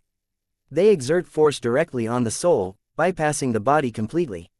Because your soul is being locked down, it doesn't matter if you use every ounce of strength you possess, your body will not be able to throw off the suppression. This does not just apply to someone like you, either. And that doesn't just apply to people of your power level, either. Even a deified being couldn't free themselves from that suppression. After saying all this, Mr. White smiled. Of course, this effect only activates once the silver fruit has been touched. A deified elite would have the sense not to make physical contact with them. This thing cannot be eaten. Han Sen felt depressed. If he had known all of this sooner, he wouldn't have gone and picked up the silver fruit with his bare hands. Eaten? Mr. White looked as if he was going to burst out laughing. Unless you want your soul to be locked down forever, why would you ever think about eating one of those? Crime laughed, too. You want to eat the silver fruit? I'm afraid I have to tell you that you are the only person in the entire universe who would think like that. Then what do the other fruits do? The bronze and gold ones, Han Sen asked. Han Sen didn't ask out of idle curiosity. If they had found the silver treasure fruit tree in this palace, then the others might be nearby. That doesn't matter. What matters is that you are currently suppressed by the silver sikhi. Without my help, you will be stuck here forever. The palaces here are all connected in one way or another. It is only a matter of time before Fox Queen finds you. Do you think she'll let you leave this place alive? Mr. White chuckled. Give me the stone plate, and we can explore this place together. I am only after one additional item. I will gladly share the rest. Realizing that he wouldn't be able to pry any more information about the bronze and gold fruits out of Mr. White, Han Sen had to ask, then what do you want? I can't tell you that. I will need first pick after we find the items. It will not be a great loss to you, and it is better than Fox Queen finding you and killing you. Isn't that right? Mr. White said. If that's your offer, then you guys can leave. There is no need for us to cooperate, Han Sen said firmly. Mr. White frowned and said, do you really think Fox Queen will spare you? The shape-shifting foxes are known to be capricious. She might have been nice to you at one point in time, but that won't stop her from killing you now. I know that, but I have my own plans. There is no need for you two to worry about it, Han Sen replied confidently. Crime wished to say something, but Mr. White stopped him. Mr. White looked at Han Sen and said, I am good when it comes to restriction and prediction skills. I can help you avoid many risks, and I can also find the sacred leader's treasure quickly. Even if you aren't afraid of Fox Queen, being stuck here won't do you any good. You will have no choice but to sit there and watch Fox Queen treat herself to all the spoils. We can cooperate, but I must have the stone plate. I'll offer you the same deal but in reverse. I get to choose what I want first. Han Sen smiled. Mr. White went silent and smiled. Okay, I will accept your terms. Han Sen was shocked. He didn't expect Mr. White to agree so quickly. Crime was shocked, as well, and he said, Mr. White. How could you? It's okay. Without the stone plate, we cannot access the real treasure, anyway. Mr. White waved his hand. If you guys wish to cooperate, can you tell me how to get rid of this silver fruit? Han Sen asked, looking at Mr. White. It is not difficult. The silver fruit has the power to suppress souls. If it cannot feel your soul, then its suppressing power will be lifted. I have a Geno art that can seal a soul. I will need to seal your soul so that the fruit cannot feel you. If we do this, you will be free from it, Mr. White said. I see. The more I struggle, the harder it becomes to get out, Han Sen realized. If you understand, then we should not waste any more time. We need to get to the treasure before Fox Queen does. I will use the sealing soul technique to get you out of here, Mr. White said as he began walking forward to Han Sen. Hang on. Han Sen held up a hand. The blood Kirin slid in front of Han Sen and presented its teeth to Mr. White. Don't worry, I'm not that treacherous. If I said we will cooperate, I won't betray my own words and do something bad to you, Mr. White said. Mr. White, you worry too much. I trust you, but I don't actually need your help. Han Sen suddenly stood up. He lifted his hand easily, picking up the sickie and holding it before his eyes. Mr. White and Crime looked at Han Sen in shock, finding it difficult to believe their eyes. Han Sen was ignoring the silver sickie's soul-suppressing power completely. They found that hard to believe. Han Sen didn't know exactly what the silver sickie did, but learning that the fruit suppressed a person's soul had changed things. Avoiding the soul-suppressing effects of the silver sickie was actually quite easy for Han Sen. The Sea of Soul was different from the will of most ordinary creatures. If a creature lost their will, it would be as if they were dead. Their control over their body would be lost. Han Sen would be affected similarly if his Sea of Soul shut down.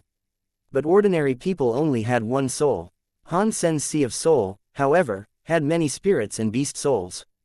Han Sen reduced his soul and let a beast soul power rise to the surface. The silver sickie then suppressed the beast soul instead of Han Sen. His soul immediately became light and buoyant. We said half and half. Are you interested in the silver sickies? Han Sen asked casually, playing with the silver sickie as he spoke. I could have sealed your soul to free you, but your body would have shut down. I cannot touch the silver fruit myself. Mr. White shook his head. If you don't want these, then I will take them with me, Han Sen stated happily. He swung his knife to cut down the other 7 silver fruits. With the help of the blood Kirin, he cut down the other 7 sickies with ease. He pocketed all of them. Mr. White and Crime were still frowning in consternation, which made it clear that they didn't understand how Han Sen had done what he had. They looked at each other, realizing that they were equally confused. They grew even more suspicious of Han Sen. Chapter 2272 Statue creatures in the Geno universe only had one soul, but Han Sen's Sea of Soul held many beast souls.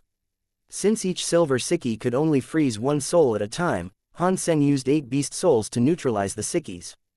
Han Sen played with a silver sickie in his hand and stroked the blood Kirin's head. He looked at Mr. White and said, "Which way should we head now?" Mr. White went silent for a moment. I don't know what these palaces are made of, but not even Fox Queen could force one open. We have to travel around the palaces using their installed teleporters. Each palace seems to possess 4 teleporters. The front gate and each of the side halls have a teleporter. The back hall has 1, 2. That means every palace has 4 exits. What we don't know is how many palaces there are. I think there might be a way to find the right path to the leader's hidden stash, though. Well, you're very good when it comes to calculations and restrictions, Mr. White. You must have the answer. Han Sen smiled. I have a few ideas, but I cannot be certain my assumptions are correct. We can give them a try, however, Mr. White said, then he turned to the back hall. Crime followed Mr. White, and Han Sen and the Kirin brought up the rear. Just as Mr. White had explained, the place was practically a maze. Han Sen wasn't very good with these sorts of puzzles, and it would have been very difficult for Han Sen to find the sacred leader's treasure by himself. If he walked around aimlessly, he would probably never find the treasure. And if he bumped into Fox Queen, that one encounter could be the end of him. Mr. White teleported out via the back hall. When Han Sen stepped out of the teleporter on the other side, he found himself in a big hall. The hall was just like the one Han Sen had come from. There were many statues and paintings there. Mr. White made a calculation, and he went to the side hall's teleporter. Han Sen wondered just how many palaces there were. This maze was far too complicated for him to navigate by himself. Mr. White made a calculation every single time they reached a new palace. It took them 4 hours to move through 100 palaces, and they still hadn't reached the end. How long is it going to take for us to reach the treasure? Han Sen couldn't help but ask. Crime snorted in annoyance and said, "Do you think calculating the right route is easy? If it wasn't for Mr. White leading us down the correct road, we would be teleporting into the wrong palaces and exposing ourselves to a great deal of danger. It wouldn't simply be a long trip. At that point, we would struggle to survive whatever trials those other palaces threw at us." I wasn't complaining. I was just wondering how long it will take for us to get to where the treasure is hidden, Han Sen said in exasperation. Mr. White laughed and said, "If I'm guessing correctly, we'll be reaching the first checkpoint soon." "What does that mean?" Han Sen asked. This was the first he'd heard about a checkpoint. After thinking briefly, Mr. White said, "Even with us going down the correct road, there will be a few defensive systems that we'll have to bypass. For a treasure like this, there will be multiple protective measures in place. Our path is correct, yes, but we must also open the many locked doors to gain entry. I estimate that there will be 4 to 7 of them. I don't know exactly what form these checkpoints will take, of course. The defensive systems will be a touch more threatening than actual locked doors. We have to tread carefully." After saying all that, Mr. White returned his focus to the path ahead. Han Sen followed the man silently. After going through another 3 palaces, Mr. White arrived at a palace's main gate. It was there that he told Han Sen, "If I'm correct, the next palace will be the first checkpoint of this maze. You are going to have to be a little bit more careful." After that, Mr. White traveled through the light. Crime followed him, as well. The bird's nest was still sitting on Han Sen's head, and he also summoned the gold demon bug Qin Bai before walking through the light. Just like before, Han Sen appeared in a palace after teleporting. This palace looked far different from the other 100 palaces they had visited, though. This palace was circular, and the roof was shaped like a shield. A giant statue stood at the center of the hall, looking like some massive god that was clad in protective armor. Its head almost touched the roof above. Even though it was just a statue, the mere sight of it was terrifying. Looking at it made the observer want to submit to this deific figure, as if he was the center of the entire universe. Is this a statue of the sacred leader? Han Sen wondered, as he observed the statue.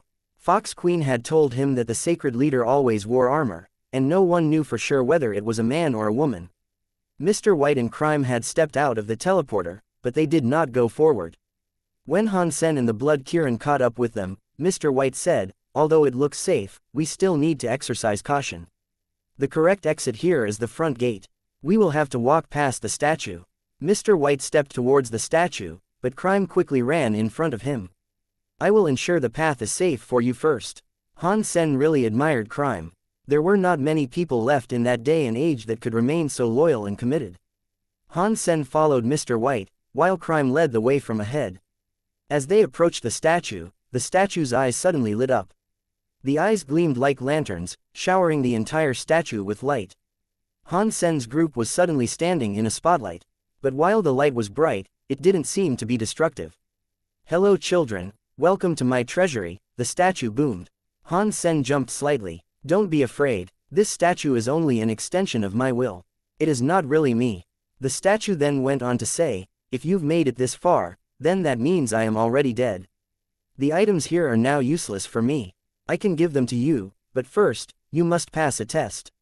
Only those that successfully pass the test will be allowed to claim my treasures. Anyone who fails, even if they are a deified being, will not be permitted to take so much as a single grain of sand."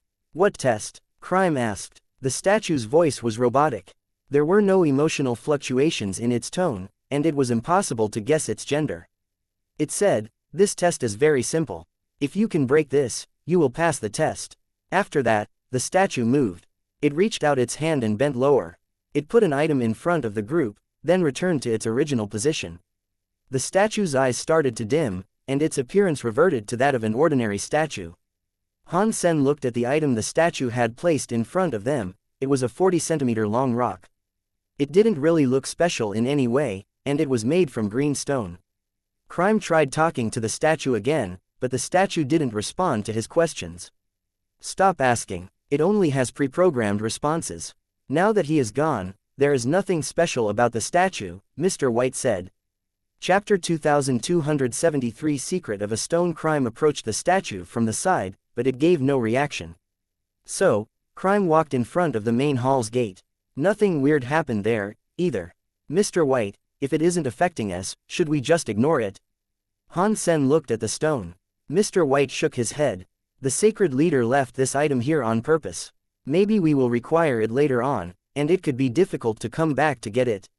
And Fox Queen might take it if we leave it here. You are right, but isn't it possible that the sacred leader is trying to play us? There might actually be a trap inside the stone, Han Sen said. Mr. White was momentarily silent. That's possible, but I still think we should try. If the sacred leader wants to trick us, we might have to spring the trap in order to find the treasure. Let me give it a try, Crime said. He gathered up a surge of black light within his knife and swung it at the stone. Dong! A strike that could split space came down on the stone. It made a loud clanging sound, but the stone wasn't damaged. And there wasn't even a mark left behind. Crime's face became grim. The black light rose around his body and turned into a dark fire. His body looked as if it was wholly shielded by demons. The disturbing light danced around the hall. The dark light surrounded Han Sen, and he could not see or feel anything. It was like he was stuck in absolute darkness. Han Sen was shocked. He expanded the bird's nest to shield himself and the blood Kirin, in case Crime was preparing to attack them. Crime's area of affectability can muffle all 7 senses. It kind of resembles my Dongshuan aura. While Han Sen was thinking, the darkness dissipated. Crime hadn't tried to attack them. When the room brightened again, he was standing beside the rock, looking defeated. He shook his head to Mr. White. He had tried his best, but he had been unable to break the stone. Mr. White, would you like to give it a try? Crime offered politely. No thanks. If not even your power was able to leave a mark on it, then this stone isn't something that can be opened by brute force, Mr. White said, then walked over to the stone to examine it. Han Sen put away his bird's nest. He walked closer to the stone and used his purple eye butterfly to check the stone out. The history of the stone began to scroll back in Han Sen's vision, and after a minute or two, Han Sen jumped in surprise. The stone had originally been a bucket of viscous liquid, like cement. A demon-like creature was thrown into the liquid. No matter how much the demon struggled, it was unable to get out. The demon and that liquid were dumped into a mold. The liquid hardened over time until it became the stone in front of them. Han Sen raised his eyebrow at the stone. Mr. White looked at it for a while and frowned. This stone seems to have a will of its own. A very scary will, at that. Perhaps that will is the key to breaking the stone open. Mr. White, what do you propose to do? Crime asked. Mr. White thought and said, let me use my soul sealing technique. I'll see if I am able to seal the will that's inside this thing. After that, Mr. White lowered his hand onto the stone, a strange symbol glowing on his palm. The symbol pressed against the stone, and the quiet stone was suddenly shaking like mad. A demonic, roaring noise came from it. It was terrifying. Under the glow of the symbol's light, the green stone started to bleed. The stone turned red. Pat. The symbol that Mr. White had branded onto the stone cracked and shattered, and then the stone returned to normal again. Mr. White was pale and trembling. Crime immediately moved over to put a hand on his shoulder and asked, Sir, are you okay? I am fine. Mr. White shook his head. The will inside that stone is so strong that not even my soul sealing technique worked. I'm afraid that this will belongs to a deified being. Upon hearing those words, Han Sen smiled and asked, Mr. White, if I am able to break this stone, can I have whatever is inside? We are cooperating, so we will have to share, of course, Crime said coldly. Mr. White, however, seemed to have thought of something. He smiled. If Han Sen can open it, then it would be a waste to leave it here. If you can open it, then the item inside is all yours. If it is useful, I hope you will use it to help us when the time demands it. Of course. Han Sen walked in front of the stone. He pulled out a silver sickle and placed it on the stone. Then he stepped back. Han Sen used his mind to self-destruct the beast soul he had linked to the sickle. After the beast soul was destroyed, the silver sickle's suppressing power was directed into the stone, instead. The stone started to shake again, and a scary roaring noise came from it. Drops of blood appeared on its surface. The silver sickle was vibrating as well, but it did not fall off the top of the stone where Han Sen had placed it. It looks like the leader left the silver treasure fruit tree in the palace earlier on purpose. It was not a random placement, it was put there so that this stone could be broken. It is fortunate Han Sen brought the silver sickies with him. Otherwise, we'd have had no hope of opening this stone, Mr. White said. While they were talking, cracks began to spread across the stone surface. The raging noises of its interior became even worse. Pang! Suddenly, the stone exploded. Chunks of red rock flew in every direction. When the dust had settled, Han Sen walked over to the site of the explosion and picked up an item. It was a green crystal orb.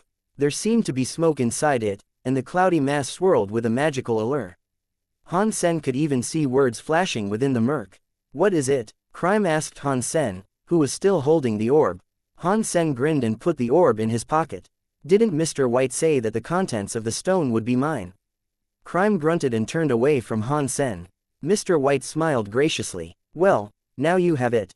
Let's get moving. Han Sen doubted that Mr. White and Crime would keep their promises. They had come there prepared, and they were going to betray Han Sen. He was very firm in his suspicions, so he had to claim as many rewards as he could for as long as he was able to. Han Sen followed behind Mr. White, examining the orb as he went.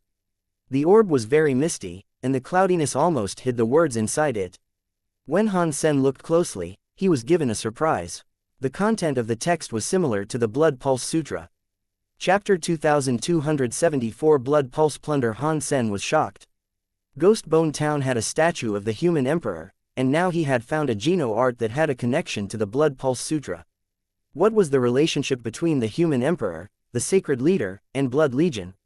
Han Sen couldn't figure it out, but reading the Geno art inside that red and misty orb made Han Sen happy. Since Han Sen had begun practicing the Blood Pulse Sutra, he had thought that it had little utility in the arts of combat. The most useful aspect of the Geno art was the mere fact that he could pass on his stronger genes to his descendants. But as he looked over the Geno art inside that orb, Han Sen could see another branch of possibilities shooting off from the Blood Pulse Sutra. The Geno art inside the orb was of the same type as Blood Pulse Sutra, but it wasn't identical. It was like a comparison between a flower and the individual leaves on the stem. They might have grown together, but they were different from each other. If the Blood Pulse Sutra was the flower, the Geno art inside the orb was a leaf. The duty of the flower was to bear fruit. The leaf, however, was for breathing. The metaphor might sound beautiful and gentle, but the Geno art was actually very cruel. The Geno art inside of the orb could steal the blood of other creatures. The skill could plunder the blood pulse of an opponent to provide nutrition for the user. The opponent would lose their own blood pulse power and end up as a dull creature, sapped of vitality. But to Han Sen, that savagery was merely a part of life. The Geno art functioned on the same rules of natural selection that governed the sanctuary. In the sanctuary, life was about plundering what other creatures offered in order to make oneself stronger. The Geno art was obviously a more direct approach to that goal. Han Sen thought of Dragon 8, whom he had once fought. If Han Sen wanted the man's gold dragon body, he would only have to use this new Geno art to steal the dragon's blood pulse. By doing that, Han Sen would steal the gold dragon body for himself. It was a very simple process. If that Geno art went public in the universe, Han Sen would be an enemy in the eyes of all. No race would allow their blood pulse to be stolen by another. Han Sen memorized the Geno art, which was called Blood Pulse Plunder. He swore to himself that he would never allow anyone else to learn of the Geno art's existence. If anyone learned that he possessed such a dangerous skill, no one would come near him. Because Han Sen had the Blood Pulse Sutra as a base, he didn't need to practice Blood Pulse Plunder. He could use it immediately, although his lack of experience with the skill would keep him from being very adept with it at first. Both of the skills were the same at their core. Pat. Han Sen memorized all of Blood Pulse Plunder, searing it into his memory. Then, he crushed the green orb in his hands. Keeping it with him would be dangerous. It was best to destroy it now and not leave any evidence behind. But when the green orb was crushed, the blood smoke ran into the tips of Han Sen's fingers. The smoke sank through his skin until it reached his blood vessels and blood. Han Sen tried to stop it, but nothing seemed to work. The Blood Pulse Sutra's power and the blood mist were one and the same. They melted together immediately, and they refused to separate. Blood Pulse Plunder started to run. The process was so smooth that Han Sen felt as if he had already practiced it a million times. Whoever left this item behind was a very scary person. He seems to have known that the person who found the orb would destroy it. The red mist was prepared to aid a learner with the practice of blood pulse plunder. Even if the person that found the orb hadn't learned the blood pulse sutra, this would allow them to understand blood pulse plunder very quickly. Han Sen was shocked. Whoever designed the orb had clearly understood psychology quite well. After all those eons had passed, the person had still anticipated what Han Sen was going to do. But that means whoever prepared the orb didn't expect the person who collected the orb to know of the Blood Pulse Sutra already. In that case, this must not be an item that Blood Legion prepared for their own people. Maybe the sacred leader actually has nothing to do with Blood Legion, and he just acquired this through random happenstance. Han Sen continued to think to himself. Mr. White and Crime were still leading the way. Han Sen had the Blood Kirin follow behind him. Han Sen had been following Mr. White for a very long time now, and no danger seemed to cross their path. They walked through another 100 palaces, and then, they arrived at a checkpoint. But this time, what they saw at the checkpoint froze them in place. There was a big hole in the middle of the circular palace. If that checkpoint was the same as the first one, there ought to have been a giant statue in its place. Mr. White's eyes widened. It looks like someone got here before us and decided to destroy the hall, Mr. White said. He rushed down to examine the hole, and Han Sen and Crime followed. They stood near him and looked down into the darkness. What they saw seemed to imply that it was a natural cavern formation. Pieces of floor and broken statue lay at the bottom of the cave. It was just as they thought. A statue had stood there, but it had been destroyed. Let me go down and take a closer look. Han Sen was curious. He didn't know who might have come there first and made such a mess. Han Sen went down to check out the cave carefully. He discovered that the cave had another 3 paths, which all led different directions. Crime and Mr. White ventured down, as well. Mr. White looked at the pile of rubble that once formed the statue. The statue has been broken, and whatever gift it had for us is gone. I cannot be sure who took it, though. The broken statue can no longer speak, either, so whatever message it had is lost to us. What do we do now? Should we stick with the plan, or check out where these tunnels might lead? Han Sen stared down one of the stone tunnels. Suddenly, the sound of an explosion erupted from the cave. The cave began to shake as if there was a thunderstorm raging. It felt like their eardrums were going to break. Going into the caves is too risky. We should stick with the plan we have already established. If someone ventured this way before us, they would have to come back, even if they got the sacred leader's treasure. We can still stand a chance. Mr. White didn't look too cheery. He flew out of the cave. Han Sen used his purple eye butterfly to examine the broken statue. He was unable to learn anything. He then looked down the tunnel that seemed to be experiencing a thunderstorm. Hearing more thunder, Han Sen decided to go back with Mr. White. Perhaps it was because someone had already been there, but Mr. White calculated the next route much faster. It seemed as if he wanted to catch up with whoever was ahead of them. Over the next few palaces, Han Sen and the others were able to confirm that someone had come there before them. But Mr. White quickly discovered that the mystery man didn't seem to know the proper route. He had tried every single door of light, and he had made many mistakes. He had entered into some dangerous palaces before returning and taking the correct routes. This guy doesn't know the proper way to the treasure, but he keeps trying and trying. He has made it an impressive distance into this maze. That means the person is very strong, and he has been here for a very long time, Mr. White said with a frown. That should be impossible. Before we entered the portal in that tree, the door was locked. Without Han Sen's stone plate, how did he manage to gain access? Crime asked with suspicion. Mr. White merely shook his head. He didn't know. Han Sen didn't say anything, either, and he just followed Mr. White. Reaching the 3rd checkpoint took them an hour less than it had taken them to reach the 2nd checkpoint. Han Sen carefully entered the 3rd checkpoint and stopped dead. His eyes opened wide, and he almost screamed. Chapter 2275 13 Bridges. The 3rd checkpoint was completely different from the 2 prior checkpoints they had visited. Although it was a palace, too, it was much larger than the others. The floor of the palace wasn't covered in stone, but water. It was a large lake, with many bridges running across it. The jade bridges were in the shape of a crescent moon, and there were 13 of them. They spanned the entirety of the palace, and each one seemed to connect to a separate teleporter on the opposite side of the lake. Each of the 13 bridges was made of a different type of jade. Stone statues stood along the railings of each bridge. Some of the statues seemed to depict devils, whereas others seemed to depict angels. Some were in the shape of vicious beasts, and others looked like gentle creatures. Han Sen was now looking out across a purple jade bridge. Its railings had a line of evil-looking stone statues, but that wasn't why Han Sen was observing it. Han Sen was looking at the highest point of the purple bridge, where there was a 10-meter-tall statue that looked like a devil. It was squatting in the middle of the bridge with its wings folded. The devil's eyes were looking down, as if they were scanning the area below for something to eat. Purple and blackish nails adorned its fingers, and they were long and sharp like talons. A woman was clutched in its hand, and the woman was quite familiar to Han Sen. Yisha! Han Sen almost screamed out. The purple devil's stone hand gripped Yisha firmly. Although her body was covered by its fingers, her face was clearly visible. She was very pale, and blood dripped from her mouth. It looked as if she was in a coma, and her hair had turned bone white. Han Sen recognized her even so, and he was certain of her identity. She was in horrible shape, but her face still looked exactly the same as he remembered it. She was still that almighty queen. No one else could ever look like she did. Why is Yisha here? I thought she had been swallowed by overbearing. Han Sen's heart jumped as he thought of something.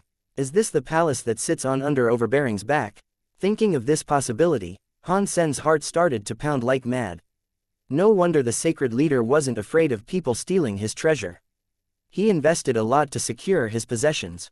My queen, Han Sen shouted to Yisha from across the bridge, hoping to wake her up. He could tell that she wasn't dead. Han Sen imbued his voice with a sonic wave, but the call prompted no reaction from her. Stop shouting. Even if a deified elite was shouting at her, she wouldn't be able to hear the call, Mr. White said. Ah, I see. Han Sen looked at Mr. White and bowed. Mr. White pointed at the jade bridge and said, these 13 bridges contain 13 different powers. Stepping onto a bridge locks you onto it. This must be the other test that was left behind by the sacred leader. We are going to have to choose the right bridge if we are to go through this safely. What is the power of that bridge? Han Sen pointed at Yisha's purple jade bridge. If I'm not mistaken, then the devil statues on the bridge are the legendary Hell Ghosts. The statue at the center must be Hell Ghost King. It represents hell power, Mr. White said, looking at the bridge carefully. Is hell power a death element power? Han Sen asked. Mr. White shook his head. Hell is where the dead go, according to the legends, but hell is not actually associated with the death element. It is another branch of space and time. You can understand it this way. Hell is another dimension that exists separately from our world. The axis of space and time is different there than in our world. So, hell power comes from that difference in dimensional structure. It is not about death or darkness. Then how do we save her? Han Sen asked. Mr. White pursed his lips. Aside from forcing our way through, I cannot think of a way we can. Space and time are very mysterious elements that are extremely difficult to control. The legends say that the sacred leader mastered space and time powers. Knife was unlucky to select the jade bridge that is aligned with those energies. Han Sen frowned. If Yisha had failed to force her way across the jade bridge, then that meant it would be even more difficult for him. After all, most of Han Sen's Geno arts were marquise. His fighting power wasn't as strong as Yisha's half-deified abilities. Han Sen looked at Yisha in the grip of the devil's hand, and when he looked closer, he saw that the devil's nails were actually digging into Yisha's flesh. Ever so slowly, Yisha continued to bleed. The blood ran across the statue's nails, and the tips of those nails were dyed red. If that continued, Yisha wouldn't have much time left before she bled to death. The power of the Hell Bridge blocked Han Sen's connection with Yisha, so he could not determine her life force. But he could see clearly that she didn't have much time left. Mr. White examined the 13 jade bridges and then came back. He made a number of calculations. Han Sen thought he must have been trying to pick the jade bridge they could all cross safely. But quickly, Mr. White's face started to look gloomy. These 13 bridges are dead ends. They all have a scary power guarding them, so none of them can be crossed safely. Did the sacred leader not plan on letting anyone leave this place alive? No, there must be a way. Mr. White started to sweat. His fingers flashed with a symbol as he continued to make his calculations. Han Sen's eyes kept drifting over to the purple jade bridge. The purple eye butterfly in his right eye spun, analyzing the structure of the purple jade bridge. Han Sen knew that Yisha was very brave and sometimes arrogant, but she was never stupid. There was no way she would have decided to take the most difficult path. Han Sen thought Yisha selected the Hell Bridge for a specific purpose. He just didn't know why she had failed. The purple eye butterfly's 4-flower purple pupil kept spinning, but not much could be gleaned. The purple jade bridge was wrapped up in some sort of power. Han Sen could see a very complicated substance chain around it, woven like a bird's nest. Han Sen couldn't understand this. He couldn't tell what sort of power it was. This is it. If we walk this bridge, we can make it through alive. Mr. White suddenly pointed at a jade bridge triumphantly. Han Sen looked at where Mr. White was pointing. He was indicating a jade bridge that was pitch black like ink. The bridge featured some crow-like bird statues. A giant bird statue stood in the middle of the bridge on a stone pillar, coldly overlooking the entire bridge. Chapter 2276 Hell Bridges. Mr. White explained, that bird is called the Death Crow. It leads the living through the cycle of death.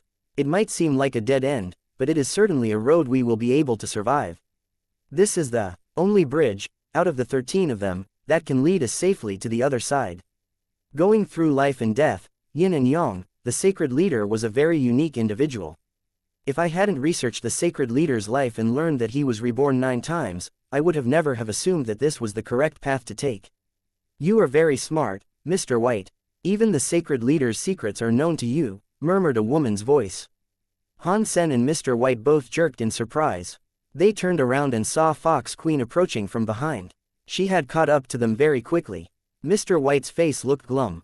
Clearly, he had never imagined that Fox Queen would catch up with them so quickly. If she didn't possess Mr. White's skill at calculating the correct path, it shouldn't have been possible for her to simply guess the correct way each and every time. There was no way she should have been able to follow them. Suddenly, Mr. White seemed to understand something. He looked down at his own body. Fox Queen laughed. You don't need to look. I left a spray on you, a specific scent that only a shapeshifting fox could follow. Fox Queen then ignored Mr. White, who was now looking green in the face. She stared at Han Sen. Good brother, we meet again. Did you miss your big sister? I sure missed you. Han Sen was gripping the bird's nest tightly as he started to step away. He was next to the Hell Bridge. He smiled at her. I missed you, big sister, but I would have been happy never seeing your face again. Fox Queen smiled and said, in that case, you must be disappointed. But since we're both already here, shouldn't you do something nice for your big sister who cares so much about you? You want this, you mean? Han Sen pulled out the stone plate. He held it comfortably in one hand. Fox Queen's eyes brightened, and she smiled. Little brother, you really do understand your big sister so very much. You are so cute. I really didn't want to brutally murder you. If you give it to your big sister, how about I keep you alive? Sure, but if you want it, you will have to chase me. If you catch me, I will give it to you, Han Sen said, then he stepped onto the Hell Bridge with the blood Kirin. The muscles in Fox Queen's face tensed, but it was too late to stop Han Sen now. She flashed forward to the bridge, but she didn't have the guts to step on it. Mr. White was shocked, and he shouted, come back. You cannot go across the Hell Bridge. Mr. White knew he was wasting his breath, though. The Hell Bridge meant hell power, and just like he had explained, it was a force from a different dimension. The moment Han Sen had stepped onto the bridge, he had entered a new dimension. No matter how loudly Mr. White shouted, he knew Han Sen couldn't see or hear him anymore. Mr. White, is there any way we can walk this bridge? Fox Queen was staring at Han Sen and the blood Kirin. Even deified elites might die there. Do you really think he can pull through? Mr. White had a wry smile. What a shame. Fox Queen looked at Han Sen and sighed. She didn't know if she was feeling remorse over the loss of Han Sen himself or the stone plate she coveted. Mr. White, you can go on ahead, Fox Queen said distractedly, gesturing dismissively at him. Mr. White felt glum. He looked at crime, then at the black bridge of life and death. Fox Queen watched Han Sen for a while longer, then stepped onto the life and death bridge. When Han Sen had stepped onto the Hell Bridge, his vision changed almost immediately. He had been able to see the end of the bridge clearly, but once he set foot on it, things changed. The bridge stretched on and on without an end in sight. Aside from the bridge and the lake, nothing else occupied his vision. Han Sen couldn't see the other 12 bridges or any of the teleporters. He couldn't see Fox Queen or Mr. White. It was as if the bridge was residing in a plane of existence, all on its own. Furthermore, the hell ghost statues on the bridge came alive, and they all looked like real devils. They hunched atop the rails, and their purple eyes glared at Han Sen as if they were going to swallow him alive. Their bodies were wreathed in purple fire, and there were so many of them that the whole bridge was wreathed in a chain of purple flames. It was an unsettling sight. Han Sen held up the bird's nest as he went along. He looked as far down the bridge as he could, but he couldn't see the grand hell ghost statue and Yisha in the middle anymore. Han Sen gritted his teeth. He clutched the bird's nest tight and moved forward with the blood Kirin. Han Sen believed Yisha must have had a reason for selecting the Hell Bridge. Plus, Fox Queen was there. That meant Han Sen didn't really have a choice in the matter. Walking across another bridge with her on his heels might have been more dangerous. Han Sen moved slowly down the bridge, holding the bird's nest defensively. The hell ghosts atop the rail continued to stare at him, their eyes following him as he walked. They leered at Han Sen and the blood Kirin. Perhaps they were scared of Han Sen's bird's nest, and that was why they had decided not to follow. They simply stared at the pair. Han Sen walked along the bridge for a while, but he soon started to feel poorly. Han Sen had the bird's nest protecting his body, but he noticed that something ominous was still happening to him. The bird's nest is unable to block the Hell Bridge's power. Han Sen looked down at his body, and also the body of the blood Kirin. He frowned. He and the blood Kirin were dyed purple. The further he walked, the deeper the color became across his skin. The blood Kirin had previously looked red, but not even it could block the dyeing effect of that purple color. Although Han Sen couldn't tell how the purple air might affect their bodies, it obviously wasn't something that boded well. Han Sen stopped. He used his blood pulse sutra and his Jadeskin, but he couldn't remove the purple air from his skin. And although they had stopped, the purple air continued to grow stronger. Han Sen summoned his gold demon bug Qin Bai Sima, but that proved to be useless, too. The purple air was still able to penetrate the gold demon bug Qin Bai Sima and dye him in the blood Kirin. Han Sen looked at the egg that the little red bird had turned into. There was no purple air permeating it, and that made Han Sen feel a little relief. If the little red bird's egg wasn't infected, then that meant there might be a way to deflect the force. It wasn't invulnerable. Han Sen looked back and noticed that he could no longer see the way he had come. There was no end, and Han Sen gritted his teeth. Chapter 2277 1 in a billion chance. The hell ghosts on both sides stared coldly at Han Sen and the blood Kirin. They were like a crowd gathered to watch a funeral procession. It didn't seem as if they wished to do anything to stop the intruders, though. As Han Sen continued to walk, he thought about his situation. Those who are outside of this bridge can see what is actually going on, so the hell ghosts really are just statues. They only appear to be alive because I am on the bridge. It could be just a feeling or the adverse effect of some type of power that gives them the appearance of life. The hell ghosts aren't attacking us, but they might be configured to release power of some sort. If this line of thinking is correct, then how did Yisha end up in the clutches of that menacing statue? Does that mean there is one hell ghost statue that is actually a living being? Han Sen wondered. He and the blood Kirin continued to walk across the bridge. The purple stain in their skin deepened as they went, but the way ahead of them was still clear. The purple jade bridge reached on without an end in sight. That purple air didn't seem to be affecting their bodies, but it made Han Sen rather worried all the same. These purple airs might be part of a process to build up power. The more that is gathered, the stronger the inevitable explosion would be, Han Sen thought to himself. Because the jade bridge's length had been extended by the distorted dimension, Han Sen rode the blood Kirin as it sprinted at top speed for over 100 hours. Only then did they finally see the middle of the bridge coming up. Just as it had appeared on the outside, Yisha had been grabbed by a giant, evil hell ghost. The sight was quite different now that Han Sen was standing on the bridge, though. The giant hell ghost wasn't a statue in this place. It was an actual creature. It had purple skin and wings, and its head had a pair of purple horns that looked like bull horns. Its body was like a wild monkey. It gripped Yisha tightly, and its eyes were shining with purple light. Queen! Han Sen shouted at Yisha as he rode closer to her on the blood Kirin. When Han Sen had called to her from outside the bridge, Yisha had been unable to hear him. Now that they were in the same dimension, Han Sen thought he might be able to get her attention. Yisha slowly started to open her eyes. She rolled her head over to look at Han Sen, but it was clearly a struggle in her weakened state. As she saw Han Sen coming across the bridge, Yisha's expression became strange. She stared at him for a while, as if she was trying to determine whether Han Sen was real or just a delirious fantasy. "My queen, are you okay?" Han Sen shouted as he came toward her. The statue that held Yisha didn't behave as if it had heard Han Sen. It just continued to hold Yisha as if it hadn't noticed Han Sen in the blood Kirin. "Why are you here?" Yisha whispered. Han Sen could tell that she could barely summon the strength to speak. "It's a long story, we can talk about it later. But tell me, how can I help you?" Han Sen asked. Yisha shook her head. "You should find a way to save yourself. Your body has collected a lot of that hellish air. If you don't leave, the Hell Ghost will soon see you. And when that happens, it will be too late for you to run. Get off of this Hell Bridge, and you might find a way to survive."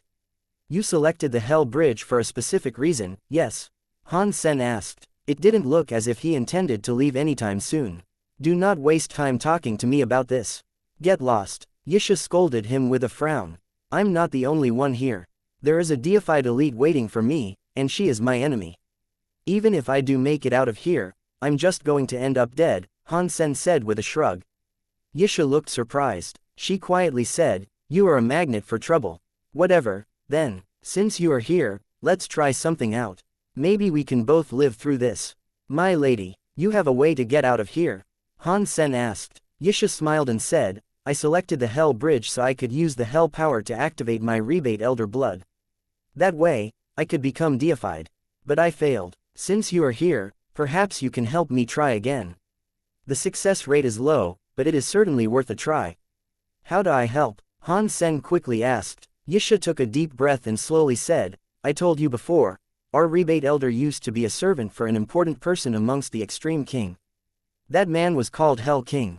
He had a Hell God body, and it possessed an intense Hell power." Yisha began coughing and had to take a deep breath before continuing her speech. "Because he treated our elder very nicely, Hell King put some of his Hell King blood into her body. So, that way, our elder could one day become deified and create teeth power. It was all because of Hell King's blood. Regrettably, the Hell King blood I possess is too weak. The rebate elder was given a powerful gift, but she didn't possess the blood naturally. When it was passed from child to child, it became weaker with every generation. After so many years have passed, the Hell King blood is so light that it might not even exist anymore. I wanted to use the Hell power to activate the Hell King blood, but it proved to be too difficult. Either that, or the blood has vanished completely." Yisha looked at Han Sen.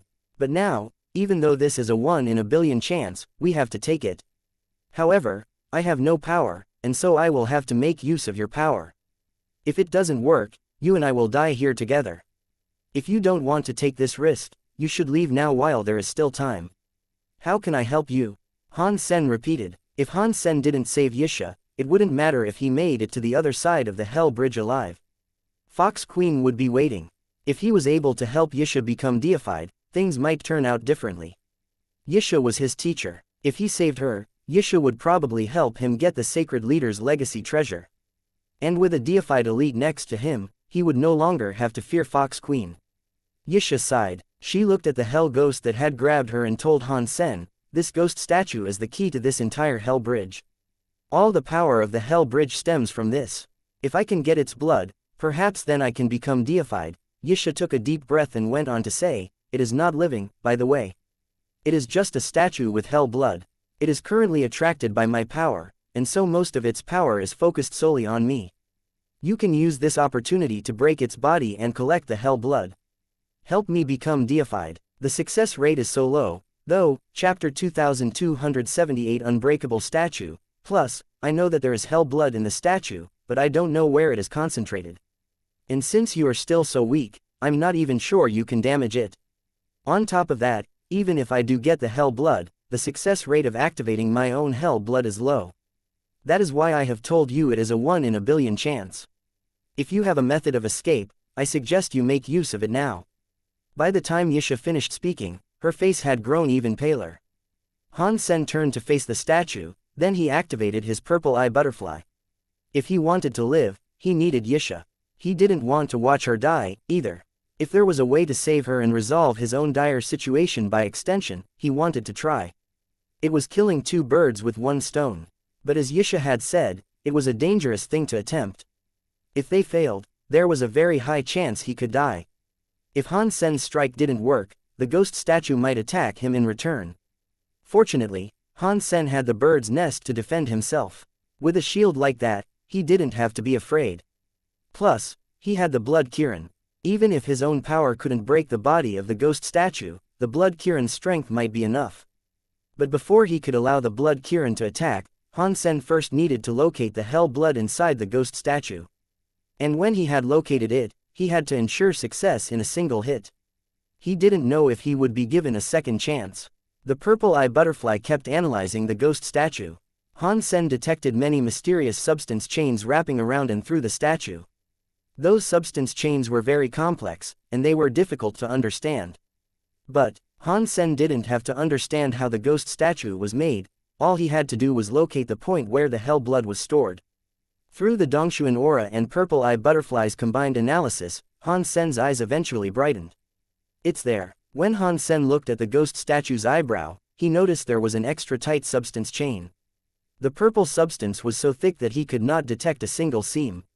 Blood Kirin, attack here. Han Sen lifted his Thunder God spike and took aim at the ghost statue's eyebrow. The blood Kirin was carrying Han Sen, and the beast glowed with red light. Blood air swirled around to cover its entire body. It loosed a thunderous roar before leaping up at the ghost statue's eyebrow. Yisha was surprised as she watched her student. She was too weak to participate, and it was only now that she noticed the beast that Han Sen was riding. It was a scary half-deified being, she could tell. It wasn't an ordinary half-deified creature, either. It had to be at the very top of what was achievable in that class. Yisha was surprised Han Sen was able to command such a powerful mount. The sight gave her a little bit of hope to cling to. A xenogeniac that was almost as strong as her might be able to crack the ghost statue and retrieve the hell blood she required. While Yisha was mulling this over, the blood Kirin's claws were tearing through the fabric of space. The beast lashed out at the ghost statue's forehead, sending a vicious attack against the statue's brow. But suddenly, the ghost statue shone with purple light. Before Han Sen and the blood Kirin could react, the statue's other hand grabbed the blood Kirin, just as it had Yisha. Its sharp nails dug into the blood Kirin's flesh. The blood Kirin let out a horrendous screech. The statue's talons easily punched through the creature's tough scales, and they were digging in deep. Han Sen was saved by the fact that the ghost statue's claws only went for the blood Kirin.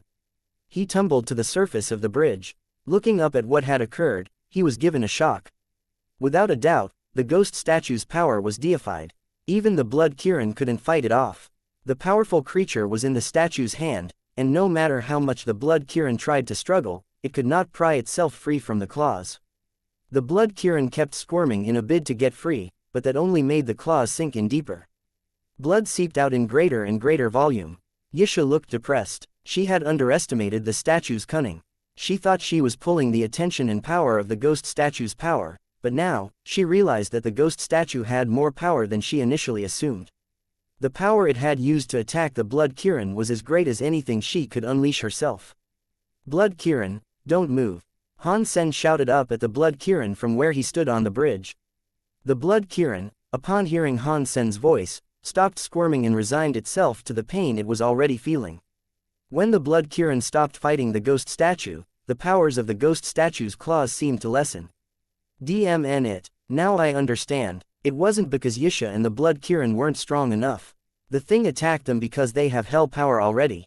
Han Sen looked at his own purple body and the purple air. The ghost statue wasn't a creature. Just as Yisha had said, it was indeed a statue. And inside its body was a pocket of hell blood. That was the source of its strength. While it did have a lot of power, it lacked intelligence. It didn't make plans or schemes, it did the job it was programmed to do. It was the hell power inside Han Sen that would cause the statue to act. If Han Sen used his power, the hell power that was now inside his body would be triggered, and the ghost statue, in turn, would be prompted to make its move. The events would play out like falling dominoes. Unless Han Sen could get rid of the hell power, not even a deified elite could block the ghost statue's attack. Once enough hell power accumulated within Han Sen's body, the ghost statue would attack him even if he didn't act first. Just as it had been for Yisha. When she walked across the bridge, she hadn't attacked the ghost statue, but the statue still grabbed her. That was why she was unable to evade it. Han Sen and the Blood Kirin hadn't activated the ghost statue when they walked near it because of the bird's nest. Han Sen had thought that the bird's nest was ineffectual against the hell power, but it actually had gotten rid of some of it. That was why the hell power in Han Sen and the Blood Kirin hadn't triggered the ghost statue to attack the moment they walked up to it. Han Sen suddenly felt a headache coming on. The problem was no longer getting the hell blood from the statue, it was the fact that he couldn't even hit the ghost statue. If Han Sen used a certain amount of power, then the hell blood that had accumulated in his body would be triggered. Then, the ghost statue would come after him. He wouldn't be able to escape if he was struck by it. Just go. Yisha was smart, and she understood the issue as well. She knew she couldn't escape her predicament. Once their bodies were infected by hell powers, all hope of defeating the ghost statue was lost. The same would be true even if a deified elite joined them. Han Sen stared at the ghost statue and did not speak. He didn't want to simply leave. He hadn't saved Yisha yet, and now the Blood Kirin had been captured as well. There was no way Han Sen was going to throw in the towel and call it quits now. Han Sen was holding the Thunder God Spike. The wings on his back flashed, and he teleported in front of the ghost statue. But the instant he got close enough to strike, the fist that was holding Yisha slammed into him. Pang! Han Sen used the bird's nest to protect himself, but he was still sent flying. He flew in a long arc that ended with a crunching impact with the hard surface of the bridge. Han Sen's body was like a meteor thudding into the earth. He might not have broken the bridge, but the same could not be said for his body.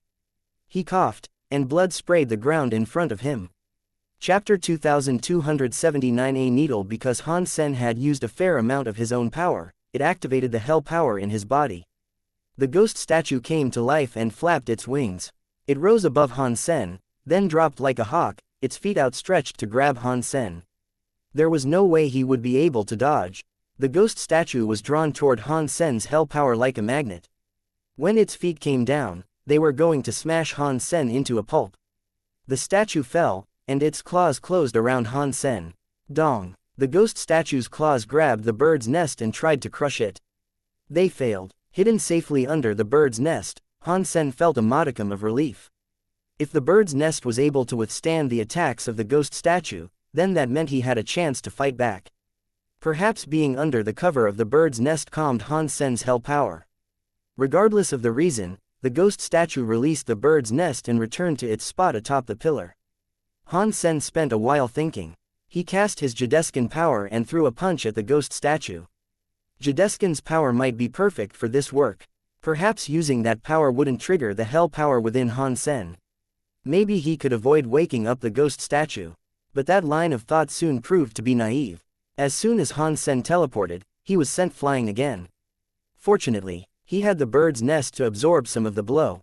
With its help, he was able to avoid death once more. But even so, Han Sen was still bleeding a lot by this point. Teeth power, suppress evil, turtle skill, under the sky knife skill, lone bamboo sword skills, thunder power, fire power, ice power. Han Sen used all the powers he could remember, but each one proved to be useless. No matter what power he summoned, the ghost statue would break it. Han Sen couldn't touch the horrid thing, and it kept tossing him aside like a toy. If it wasn't for the aid of the bird's nest, he would have been killed many times. Even with the bird's nest for protection, his impacts with the bridge had injured him.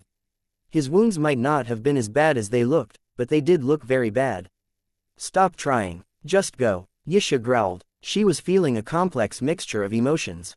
Han Sen had that bird's nest for protection, so he had some measure of protection from deified attacks. If there was a deified elite around, though, his ability to escape wasn't guaranteed. But Han Sen was taking so many risks in his attempts to free her that Yisha couldn't help but feel touched. Yisha didn't believe she had treated Han Sen all that well. She had simply given him resources. And she had only taken him as a student because of a bet she had once struck with a psychic. It was only afterward that she realized that having Han Sen as a student wasn't all bad. When she realized that she had a student who would fight for her in a situation as dire as this, it was difficult not to feel touched. Yisha would never have considered that Han Sen might be doing this because he didn't want to lose an advantage. Her life being at stake was only a small part of it. Han Sen wasn't going to lose Yisha and a half-deified Blood Kirin. That was why he kept trying and trying. He didn't want to lose so much. Han Sen had the bird's nest, so he wasn't going to die easily. That's why he kept trying. But the results of his attacks were not encouraging. Han Sen tried every trick in the book, but none of his powers could overcome the ghost statue's power. The ghost statue responded to hell power far too well. It was like cause and effect. If Han Sen had hell power, it meant he was going to get hit by the ghost statue. There was no other possible outcome. In all his attacks, Han Sen hadn't touched the ghost statue's forehead once. Thinking about getting the hell blood out of the ghost statue's forehead was useless, because he couldn't. As Han Sen kept trying and getting knocked back, even his armor was dyed red by the blood that spilled from him. Yisha's expression looked pained. The ghost statue struck Han Sen again and sent him crashing down into the bridge once more. This time, though, he stayed hidden beneath the bird's nest for a while. "Are you dead yet? If you're not, then get lost," Yisha shouted angrily, but her eyes shimmered. Han Sen didn't move. He was hiding under the bird's nest, thinking about how he might break the hell power, or the connection between it and the ghost statue. "I have used all of my powers at least once, and even so, I haven't been able to land a hit. The only possibility remaining is to use my super god spirit body. By using my super god spirit body, I can remove the hell power and avoid being harmed by the ghost statue. But if I do that, then Yisha will know that I am dollar. This is bad." Han Sen felt depressed. After everything he had been through, though, seeing Yisha and the Blood Kirin get killed was the last thing he wanted. He needed to try this, even if it meant exposing his identity. As Han Sen was thinking, Yisha shouted, "Han Sen, are you dead yet? Get out of here if you aren't. My queen, why would one like myself die so easily? You underestimate the fortitude of your students." Han Sen placed the bird's nest on his head like a hat as he spoke to Yisha. His body and face were drenched in blood, and with the bird's nest on his head, although it was a very sober situation, it looked rather funny. Yisha's lips were shaking, but after a brief while, they returned to a cold stare again. She looked at Han Sen, opened her lips, and sprayed spittle at him. Drops of blood fell down on Han Sen like rain. Han Sen was surprised, and he wasn't quite sure what Yisha was doing. Dong-ong. Within that sprinkling of blood, something landed on the bridge in front of Han Sen. Han Sen took a closer look. It was a red sewing needle. It was thinner than a hair, and it was around the length of a finger. "What is this?" Han Sen picked it up. He thought that something about the sewing needle was very unusual. It felt like it was made of bone rather than metal. It was very small, but it was hollow inside. It was more like a needle for injection than a sewing needle. When Han Sen lifted the bone needle, he felt it summon power inside his body. His energy started to circulate. Han Sen stared with wide eyes. The power that was running was blood pulse plunder, which he had learned not so long ago. Yisha said quietly, "Most of the items I brought along with me were destroyed. This is a small item I managed to obtain from a broken statue. Take it as a souvenir and go." Upon hearing that, Han Sen suddenly became very happy. "The statue you mentioned, is that the one in the ruined palace? Stop wasting FC King time. Get out now. Even if I die, you have to reclaim Planet Blade. Take care of my palace, because I don't want anyone to touch my stuff," Yisha snarled. 2280. "Are you afraid of needles? If you weren't there, what would be the point of me staying in that palace of yours?" Han Sen asked distractedly as he turned the needle over in his hands. "That is my business, just do as you're told," Yisha said. Han Sen smiled at Yisha. "I must apologize, my queen. I am a guy who would rather have his freedom and be able to relax as he chooses. I'm not a fan of staying put and looking after something. You should really go and take care of your own palace." Yisha returned his smile with a wry one of her own. "If I could return, I wouldn't be talking to you right now, would I?" She started to say something more, but suddenly, Han Sen froze. He was staring at the ghost statue, and with a flick of his wrist, he tossed the needle toward it. Yisha sighed. She had spent some time researching that bone needle. It was almost completely indestructible, but it had no power. She had been unable to feel any power residing at its tip. If she had been able to use the bone needle and any power it possessed to break the ghost statue, she wouldn't have been bound there when Han Sen found her. But Yisha stared with a slack jaw as the bone needle sailed toward the statue, completely unimpeded. The ghost statue had knocked Han Sen to the ground countless times, but it didn't react to the bone needle at all. It merely watched the bone needle strike its forehead. How is this possible? Yisha's eyes were wide. She gazed at the strange scene with disbelief. When the bone needle pierced the ghost statue's forehead, the needle lit up red. It shone brighter and brighter, and before long, the ghost statue started to shake. The noise of breaking rocks began to rumble around them. Pang! The next moment, the statue fell to pieces. The grip holding Yisha and the blood Kirin was suddenly released. They fell to the bridge, the shattered remains of the statue's hands falling around them. The blood Kirin was injured, but it hadn't lost much strength. It gathered itself back up, and its signature red cloud swirled around it. Yisha was close to death, and the blood in her body had almost run dry. She was very weak, and she didn't have the strength to react. She fell to the ground limply. Han Sen caught her in his arms to prevent her from hitting the bridge. He smiled and said, "My queen, it looks like you are going to have to tend to your palace after all." The purple air across the entire jade bridge began to spread and thin. Giant rocks began to fall. Yisha was held in Han Sen's arms. As she looked up at Han Sen from below, her heart started to feel strange. She had never seen a man from a lower angle. She was always the one up high. She had never felt like this before, and suddenly, she started to feel even weaker. As the last pieces of the ghost statue fell, the purple air across the bridge began to evaporate. Han Sen, the blood Kirin, and Yisha started to return to normal. The jade bridge that had seemed endless now looked as it previously had. They could see the other 12 jade bridges around them and the 13 teleporters in front of them. Fox Queen and the others, however, were gone. They must have traveled through the teleporter and left that palace. Because the blood Kirin was injured, Han Sen opted not to ride it. He was still holding Yisha as he strode across the jade bridge. "You're not going to go through the teleporter?" Yisha asked weakly from where she was cradled against Han Sen's chest. "Of course I will, but before that, I want to walk across the rest of the jade bridges," Han Sen said with a smile. Han Sen wanted to walk the 13 bridges for one simple reason: he wanted to get each statue's power. After Yisha gave him the bone needle, he realized that the bone needle was a xenogenic treasure that combined with blood pulse plunder. If he used blood pulse plunder by itself, he would need to beat the enemy first. He couldn't use blood pulse plunder to take away an opponent's blood pulse until the enemy didn't have enough power to fight back. If Han Sen was squaring off against an extra strong enemy, though, there was always the chance that he might not be able to beat them. During times like that, blood pulse plunder wouldn't be very useful. But with this bone needle, things were different. Han Sen could imbue the bone needle with the powers of blood pulse plunder. After that, he only had to put the bone needle into an enemy's body, and the bone needle would plunder the enemy's blood pulse. Han Sen only needed to stick the needle into a foe. That being said, the bone needle wasn't powerful on its own. Han Sen would have to use his own strength. But piercing a needle into an enemy was still far easier than trying to beat an opponent that had him bested. The statues on the 13 bridges were each prepared for the combination of blood pulse plunder and the bone needle. The bone needle could easily pierce the statues and take the hidden blood pulse power that resided within them. Han Sen would basically have to repeat what he did to the ghost statue. The bone needle had a concentration of power now, too. It was just a drop, but it was a blood pulse hell power. It was a deified power. There had to be something similar on the other 12 bridges. That was something Han Sen was most assuredly not going to miss out on. Han Sen switched positions and carried Yisha on his back.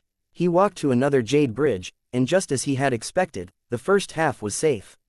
When he approached a statue in the middle of the bridge, he used the bone needle to absorb the blood pulse power inside the statue. The statue then fell, and the bridge lost its protection. It became an ordinary jade bridge again. Han Sen walked through the rest of the bridges and took the blood pulse power from the statues. Yisha's surprise was written plainly across her face, making it obvious that she had no clue why the bone needle was so powerful in Han Sen's hands. Yisha had picked up the bone needle, but she had no idea that the needle had to be used in conjunction with blood pulse plunder. She didn't have blood pulse plunder, so aside from its sturdiness, the needle had no utility in her hands. The second sacred leader statue had been destroyed for some reason, so Han Sen hadn't been able to retrieve the bone needle personally. Yet it landed in his hands anyway when Yisha volunteered it. The sacred leader had blocked all the routes, but something had been left on each path for those that traversed it. The items were connected with each other in ways that Han Sen hadn't yet figured out. The sacred leader's full plans were still a mystery. The silver sickies, blood pulse plunder, the bone needle, 13 blood pulse powers. They were all very rare and valuable treasures. At this point, he could easily start a fight with a deified being. The treasures were meant to be obtained through tests given by the sacred leader. No one had realized how scary the sacred leader's treasures could be. My queen, are you afraid of needles? Han Sen asked Yisha. Yisha was shocked, and she did not know what he meant. I mean, are you afraid of being pricked with a needle? Han Sen blinked and asked. Are you going to give me a shot? Yisha looked at Han Sen. Han Sen lifted his bone needle while he smiled at Yisha. Close your eyes if you are afraid. The pain will be over in a second. After that, Han Sen thrust his bone needle into Yisha's chest. A drop of hell blood came out, and it blended into Yisha's own blood. If he wanted to survive, he had to get rid of Fox Queen. And unless another deified elite challenged her, it was unlikely Fox Queen could be defeated. Even with Han Sen's deified blood pulse, his actual power wouldn't be deified. Yisha, however, was different. She was half a step away from being deified herself. Getting the hell blood pulse would give her a boost towards the lofty goal of becoming deified. This was their best chance of taking the sacred leader's treasure. Chapter 2281. Yisha levels up. The hell blood pulse blended into Yisha's body. Suddenly, a plume of purple air burst out of Yisha. It solidified into a purple substance chain and wrapped around her, loop upon loop. Everything she had, her clothes, her accessories, her armor, and all sorts of other things disintegrated into nothing but dust under the power of that substance chain. As the chain surrounded her, Yisha curled her long body into a ball, like a fetus in the womb. Once Yisha was safely encased within the purple cocoon, all became quiet. In a giant palace, Fox Queen, Mr. White, and Crime were traveling forward. Fox Queen suddenly stopped. She looked around her and said, Mr. White, is this the correct path? Why have we been walking for so long, and yet we are still in the same palace? Mr. White slowly said, this must be the 4th checkpoint for the treasure. We have to travel through here to get to where the treasure is. How do we get through here, then? Fox Queen asked Mr. White. This palace seems to have a space power restriction. My powers are weak here, and so I am afraid I might not be able to break the restriction. Perhaps this is something you will have to do, Mr. White said after a think. And how would I do something like that? Fox Queen asked with a frown. Judging from the calculations I have made, we can start right there. Mr. White pointed at a stone pillar as he spoke. Fox Queen looked at the stone pillar and groaned. She didn't move. Han Sen stared at Yisha with a look of surprise.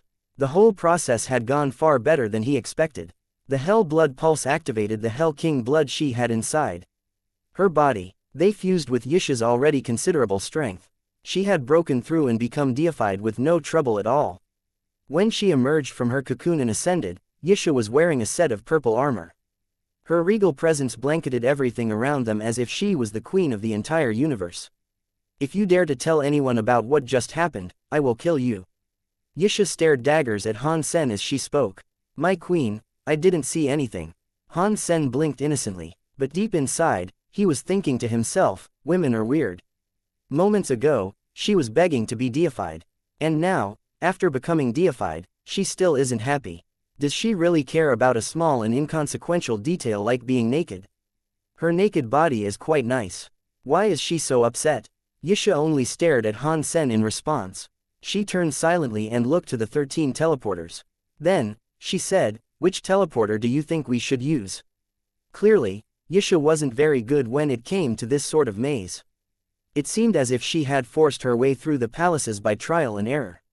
I'm not very good at figuring out the path, either. If I was to guess, though, I would assume they went through the teleporter at the end of the life and death cycle bridge. But even if we select the right one this time, we won't know where to go next. We'd have to try every single one we come to. Han Sen stopped to think for a moment, and then resumed talking. My queen, how did you come this far in the first place? Yisha thought and said, I was with the Ice Blue Knights. While I was exploring a planet with a group of knights, we accidentally woke up a deified xenogeniac called Under Overbearing. I was swallowed by it. At first, I thought I was dead. I had been swallowed, and I knew that its stomach could digest anything. Even deified creatures would melt in there. Just when I lost all hope, I found a seam that allowed me to escape the stomach. I wiggled through the crack and got out. After traversing many caves and passing by a shattered statue, I ended up entering a palace. It must have been one of the palaces on Under Overbearing's back. Wait a minute, are you saying that you aren't the one who destroyed the floor in one of the palaces? And you didn't break the sacred leader statue? Han Sen asked Yisha with shock. Of course not. My power wasn't strong enough to destroy anything in the palace, Yisha said. If you didn't break the palace, then that means someone else entered the palaces before you did. That crack in Under Overbearing's stomach might have also been his work, Han Sen mused quietly. Yisha nodded. It is certainly possible, and he might indeed be around here someplace. What makes you think that? Han Sen asked curiously. The crack in the Under Overbearing's stomach couldn't have been there for very long. With how quickly the beast heals, the wound must have been made less than a week before. After a week, the damaged stomach would have healed completely, Yisha said slowly. Han Sen frowned. Then he might really still be in these palaces. But how could he leave no trace in the palace? If he was here, he would have left behind some indication of his presence. But aside from that one ruined palace, the rest of the trail was left by you, yes? Yisha nodded and said, yes. And while I was exploring, I didn't see any sign of someone else having entered. Plus, he broke the statue, but he didn't take the bone needle inside.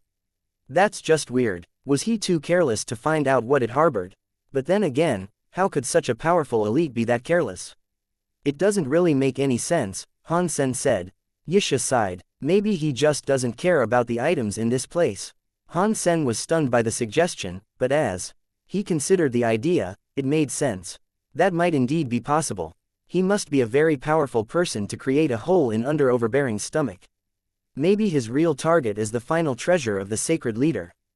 If that is the case, then that doesn't bode well for us. Han Sen walked across the bridge of life and death. They arrived at the door of light and walked on through. The teleporter deposited them into a palace, the same as usual. There was a main hall, 2 side halls, and a hall in the back. All in all, there were 4 different teleporters. Han Sen looked around and spoke to Yisha. I think they left via the back hall. How do you know that? Yisha asked in surprise. I can see the auras left behind by their bodies, Han Sen explained simply. He was suspicious too, though. The more powerful a person was, the less of a trail they would leave behind. And that trail didn't last forever. Mr. White and the others had been gone for a long time by this point. Under ordinary circumstances, it should have been hard for Han Sen to detect the trace elements they had left behind. In fact, Han Sen didn't see any traces of Fox Queen or crime. But he could see molecules that Mr. White had left lingering in the air. That didn't seem normal. Perhaps Mr. White made his trail visible on purpose. Han Sen guessed to himself. But how could he know that Yisha and I would survive? Why is he leaving me clues? Or is this all just a trap? Chapter 2282 The place where treasure lies. Han Sen and Yisha were unable to make the calculations to determine the correct path. But instead of marching ahead recklessly, they could follow the traces left behind by Mr. White. In the end, that proved to be a very effective solution for navigating the palaces. Han Sen, Yisha, and the Blood Kirin followed Mr. White's tracks through each teleporter door. Han Sen was the guide. Thankfully, they didn't encounter any dangers along the way. They went through a few palaces, and their journey remained uneventful. It was an entirely safe course to follow. What is Mr. White planning? Han Sen wondered. He didn't know why Mr. White was taking this risk. It didn't make sense for Mr. White to believe that Han Sen had the strength to stand up to Fox Queen.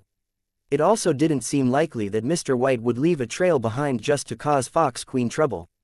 Using the evidence of Mr. White's passage as a guide, Han Sen and Yisha made quick progress. It wasn't long before they arrived at the 4th checkpoint. What they saw there made Han Sen and Yisha frown profusely. The hall was half collapsed. Broken pillars and remnants of a destroyed ceiling lay strewn across the entire place. Han Sen looked across the hall, but he found no hide nor hair of a sacred leader statue there. In fact, there was nothing of any remarkability there. It looks like Fox Queen managed to make it through this checkpoint, Han Sen said when he found nothing of interest in the palace. I wonder what the sacred leader left behind here. Whatever it was, Fox Queen must have made off with it. Han Sen frowned. The sacred leader's items were all linked. If they were missing an item, they might run into a lot of trouble further down the line. Han Sen and Yisha had no choice but to keep going. When they went through the next teleporter, though, what they saw gave them a shock. They hadn't arrived at another palace. When they stepped out of the teleporter, they found themselves on the shore of an endless ocean. Under Overbearing was as big as a planet. It wasn't really surprising to see an ocean on such an entity, but the sight still made Han Sen feel depressed. Mr. White and the others must have begun crossing the oceans, but the ocean wind had destroyed all traces of Mr. White's trail. It's such a big ocean. I'm afraid it might be too difficult to locate Mr. White and the others, Han Sen said sadly. Yisha looked around. After a while of thought, she said, this could be where the sacred leader hid his treasure. Perhaps they haven't even gone very far, but they're exploring someplace below the waves. Han Sen had thought of this possibility, as well. If the treasure was in the water, finding Mr. White and the others might be even harder. I guess we have no choice but to take a look, Han Sen said. Yisha nodded and dipped into the sea. Her body unleashed a purple smoke, and when the smoke came into contact with the water parted. Han Sen and the Blood Kirin moved next to Yisha. They headed deep into the sea, surrounded by the sphere of dryness provided by Yisha. Yisha's purple smoke kept the water about 10 meters at bay. After they started their dive, they descended deep into the ocean. They walked 100 miles beneath the sea, and in all that time, they didn't catch sight nor sound of any other creature. The ocean looked dead. It was like a long dead sea that was no longer fit for any living thing. Suddenly, a giant shadow moved in the water. Yisha stopped and stared at that giant shadow in the sea. The shadow was approaching them quickly. Han Sen was given a proper fright when he saw what the thing was. It was a giant xenogeniac that looked like a whale. Its body was pure white. The white whale was more than 1,000 meters long, and every move sent devastating shockwaves rolling through the sea. Many small vortexes popped up around it. Deified creature, Yisha said quietly. I didn't expect Under Overbearing's body to be the home of other deified creatures. I'm afraid that, aside from the sacred leader, no other being could do something like that. Han Sen had a wry smile. The big white whale noticed the three of them. After all, there were no other creatures in that ocean, so their presence was rather noticeable. That was especially true of Yisha and the Blood Kirin. One of them was a deified elite, and the other was full of blood air. It was difficult not to notice their presence. When the big white whale was 1,000 meters away from them, it suddenly opened its mouth and released a high-pitched sonic wave. At the same time, its mouth produced a strong force of suction. Many giant vortexes swirled to life within the water. They snared everything within range and pulled it all into the whale's belly. Wisps of Yisha's purple air began to flow into that vortex, and their sphere of air suddenly started to feel the force of that suction. More and more of the purple air was pulled away through the water, taken in the direction of the creature's mouth. Yisha frowned. She used her hand as a knife, and the purple air suddenly gathered up into a large swath of knife air. She lifted her arms above her head and slashed towards the vortex. The knife air became a roaring purple air demon. It was headed right for the giant white whale. It broke through the vortex that the big white whale had generated, but the demon-looking knife air didn't stop there. It continued on, going right for the white whale's head. The big white whale showed no indication that it was going to dodge the incoming blow. In fact, its mouth widened even further. It looked like a gaping black hole. Its powers of suction increased, and it swallowed Yisha's demon knife air effortlessly. Gudong. The giant white whale swallowed the demonic knife air whole, then let out a satisfied burp. It then spat out some air and created loads of bubbles in the sea. Han Sen was dumbfounded. Yisha had just become deified, and she was filled with hell power. She also had the teeth knife skills. Her talents were famous among many races, and her wrecking abilities were widely renowned. The big white whale, however, had swallowed her attack easily. The power that the giant white whale possessed was truly scary. Yisha frowned. Purple substance chains rose from her body and began to align in mysterious patterns. They created a purple knife air around Yisha's body. Yisha's entire body was now full of a knife mind. It felt to Han Sen as if she was a cruel knife herself, that she could wreck anything at any time. Yisha raised the full extent of her power and prowess, but the giant white whale still didn't seem to be afraid. It opened its mouth, and the black hole power returned. It sucked everything nearby into its mouth. Sand and water came rolling in like they were being pulled into a bottomless pit. Seeing the giant white whale open its mouth again, Yisha coldly shouted. Her arms swung at the big white whale. The roaring demon headed for the big white whale once more, dispersing the sand and shattering the rocks as it went. It left a trail of devastation behind it. The purple knife air and the big white whale's black hole collided with each other. The black hole was destroyed, and the purple knife air was shattered. The shockwave of the collision exploded the entire sea. Huge waves surged across its surface, and it was like the entire ocean had been turned upside down. The two strikes were balanced, though neither had the upper hand. The next second, Yisha and Han Sen's eyes widened. The big white whale's mouth was still hanging open, and suddenly, something flew out of it. It wrapped around Yisha, Han Sen, and the blood Kirin, then pulled them into the big white whale's belly. Chapter 2283 Bronze Bell. It was a big bronze bell that had covered Han Sen, Yisha, and the blood Kirin. Yisha's purple substance chain became a knife air. She waved her hand to strike the surface of the bell, but it only made a loud, tolling noise. The bell showed no sign of damage. What is this bell? Why was it in the white whale's belly? Can xenogenics make use of xenogenic treasures? Han Sen was shocked. Dong. The bronze bell landed on something, and then it stopped moving. Yisha continued to strike the bell with her knife air, but the bronze bell suddenly lifted away from them. It flew to the side, freeing them. Yisha immediately surrounded Han Sen and the blood Kirin with her power to protect them. Based on the direction that the bell had moved after it covered them, they should have been standing inside the white whale, probably in its stomach. A deified xenogenics digestion system wasn't something an ordinary creature could hope to withstand. Even king-class elites would dissolve quickly inside such a stomach. But when Han Sen and Yisha looked around, they froze. This was not a stomach. It was a control room of high-end technology. The tech around them equaled any that might be found in a classy battleship's control room. The most unbelievable thing was that everything in the control room was transparent. They could see outside of the room, and the feelings that the sight elicited were difficult to explain. Although it looked like a whale from the exterior, it was actually governed by machinery. Every piece of the whale's interior was made of crystal of various colors. Humming generators, pounding pistons, and spinning every movement could be seen from where they were. What is this thing? This time, Han Sen was really shocked. The white whale had looked like a deified creature from the outside, but it was actually a technological marvel. It was hard to believe that such an amazing machine actually existed. Yisha looked around in shock. Their eyes soon turned to a platform of that primary control room. A man had been sitting in a chair behind the control platform. It was little more than a skeleton at this point, with a few white bones still wrapped in the clothes he had been wearing. The man's clothes looked like a high-tech product, not some treasure armor. Judging from the style of the silver and black clothing, it was possible to determine that the skeleton had been a man. After bringing Han Sen and the others into the room, the bronze bell had drastically reduced its size. It was now about the size of a man's fist, and it rested there in the main control room. Does this sort of technology exist anywhere else in the Geno universe? Han Sen looked at Yisha. He had no idea what race might have constructed this marvel of technology. Yisha shook her head. There are many technological wonders that have the destructive powers of a deified being, but not many can actually be used in combat. They take far too long to aim and fire, so they can't be used in actual deified fights. They are mostly useful for attacking planets, since planets cannot be moved. The mecha's bio-armor is also technological in nature. They have very powerful weapons, but again, they are different from what we're seeing here.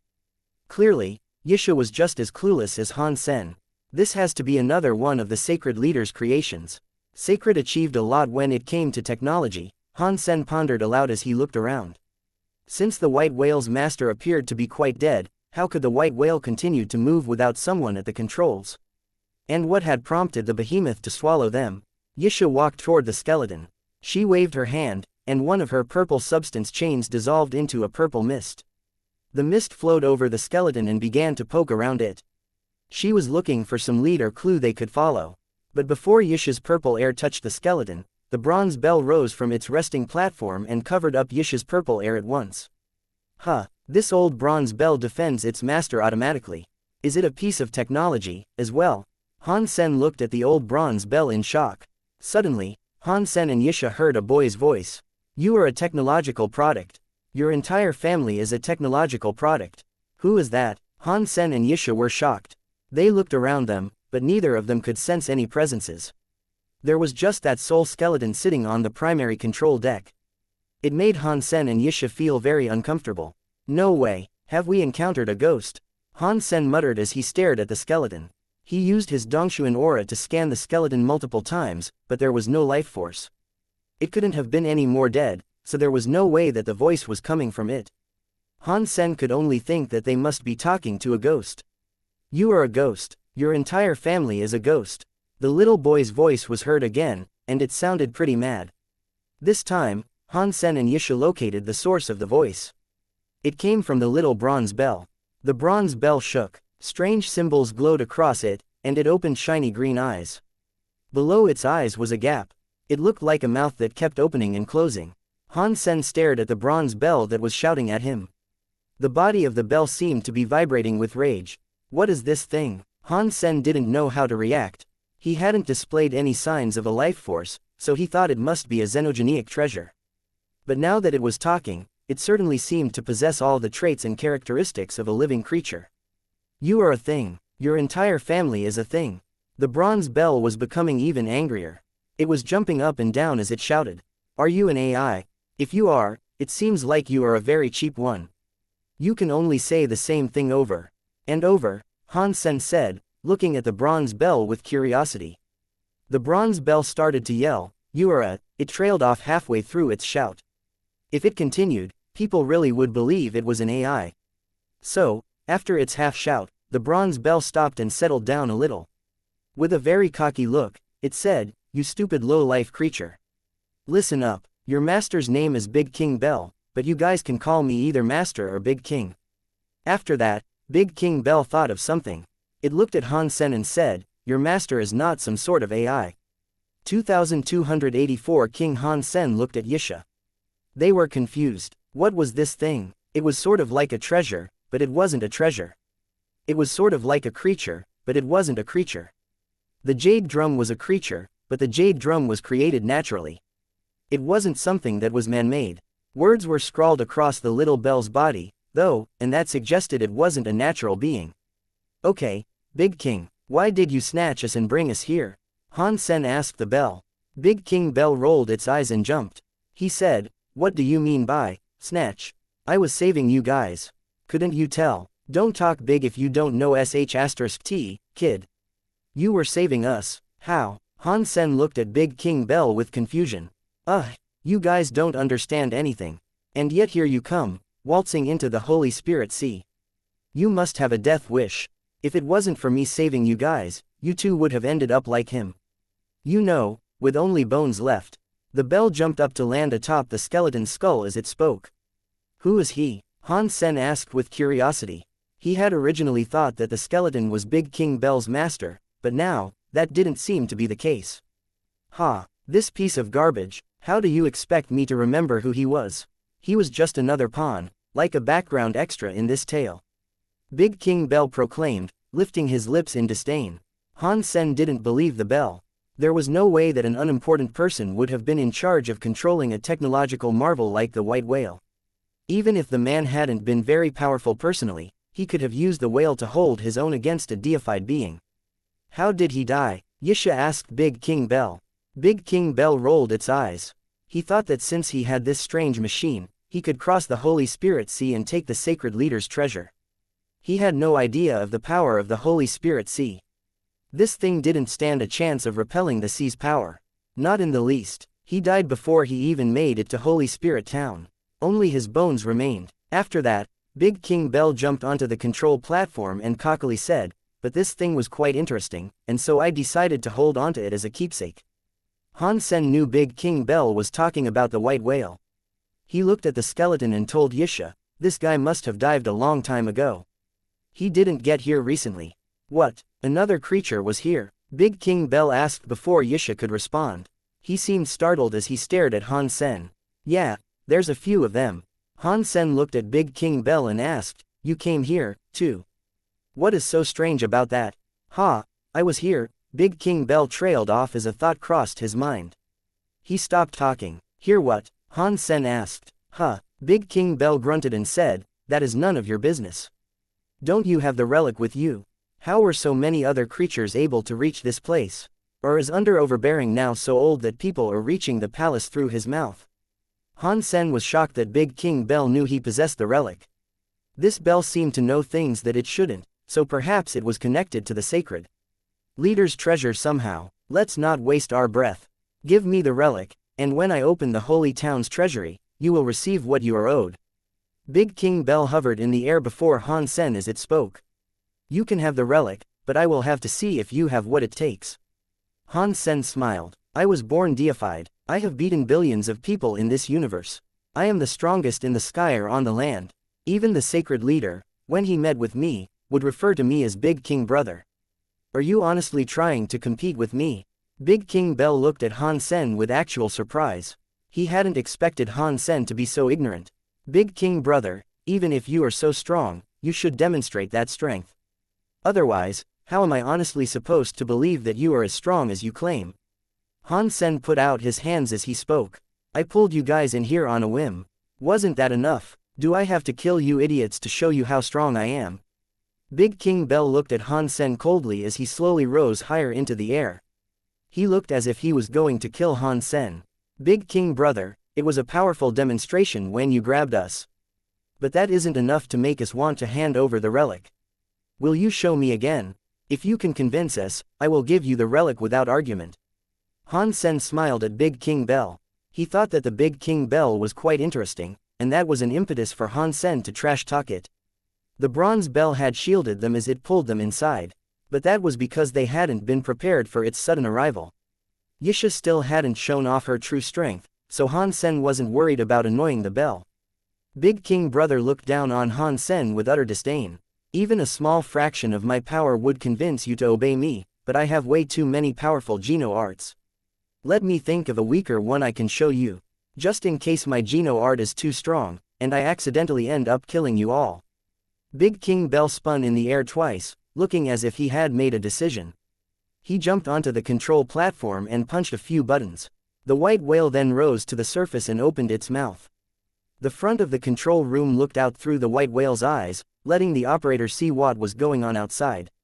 Idiots, I am going to open your eyes to my power. I am going to show you the techniques of a real and invincible elite, Big King Bell said. His body began to glow green and spin as it grew bigger and bigger. The bell turned onto its side, aiming its opening out the white whale's mouth. Then, they heard a loud chiming noise from the bell. A scary shockwave blasted out of the bell. Boom! The whole sea was cut in half by the bell's sonic blast. The waters were parted down to the seafloor and all the way to the opposite shore of the ocean. Oh, D*MN. This guy really does have a lot of power. Han Sen was frozen. Big King Bell's power really did seem to exceed that of Yisha and Fox Queen. Yisha looked shaken, too. The power that Big King Bell released was truly magnificent. Holy Spirit Sea wasn't just a vat of ordinary seawater, either. Yisha didn't think she could split that much of it. So, how about that? Do you guys believe me now? Give me the relic at once. Follow me, before I decide that I don't like you. If you do come, you guys will benefit greatly, Big King Bell said to Han Sen with a lot of pride. While they were talking, 3 shadows appeared above the sea. It was Fox Queen, Mr. White, and Crime. When Fox Queen saw the big white whale, she shook her fox tail. An invisible cord of power lashed around the white whale, and she lifted it out of the sea. Big King Bell quickly leapt atop the platform and hit the buttons on the panels. The white whale opened its mouth and created a black hole, then sent a force of suction towards Fox Queen. But Fox Queen's hand tugged on the cord of power, binding the white whale's mouth. The white whale was unable to open its maw, and so the black hole died inside it. Han Sen was waiting to see how Big King Bell disposed of Fox Queen. If she was killed, they'd lose a dangerous enemy. But when Han Sen turned around, he saw Big King Bell pulling out a big bag seemingly out of nowhere. The bell was going to flee out of the whale via the back door. Big King Brother, aren't you going to kill her? Han Sen asked with confusion. I am busy. I will let her live for now, but I will surely remember her.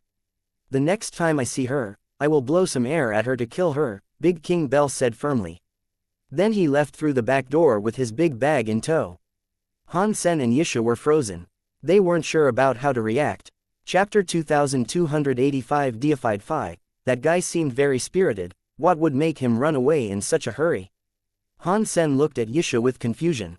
Yisha sighed and said, maybe its power takes a long time to regenerate.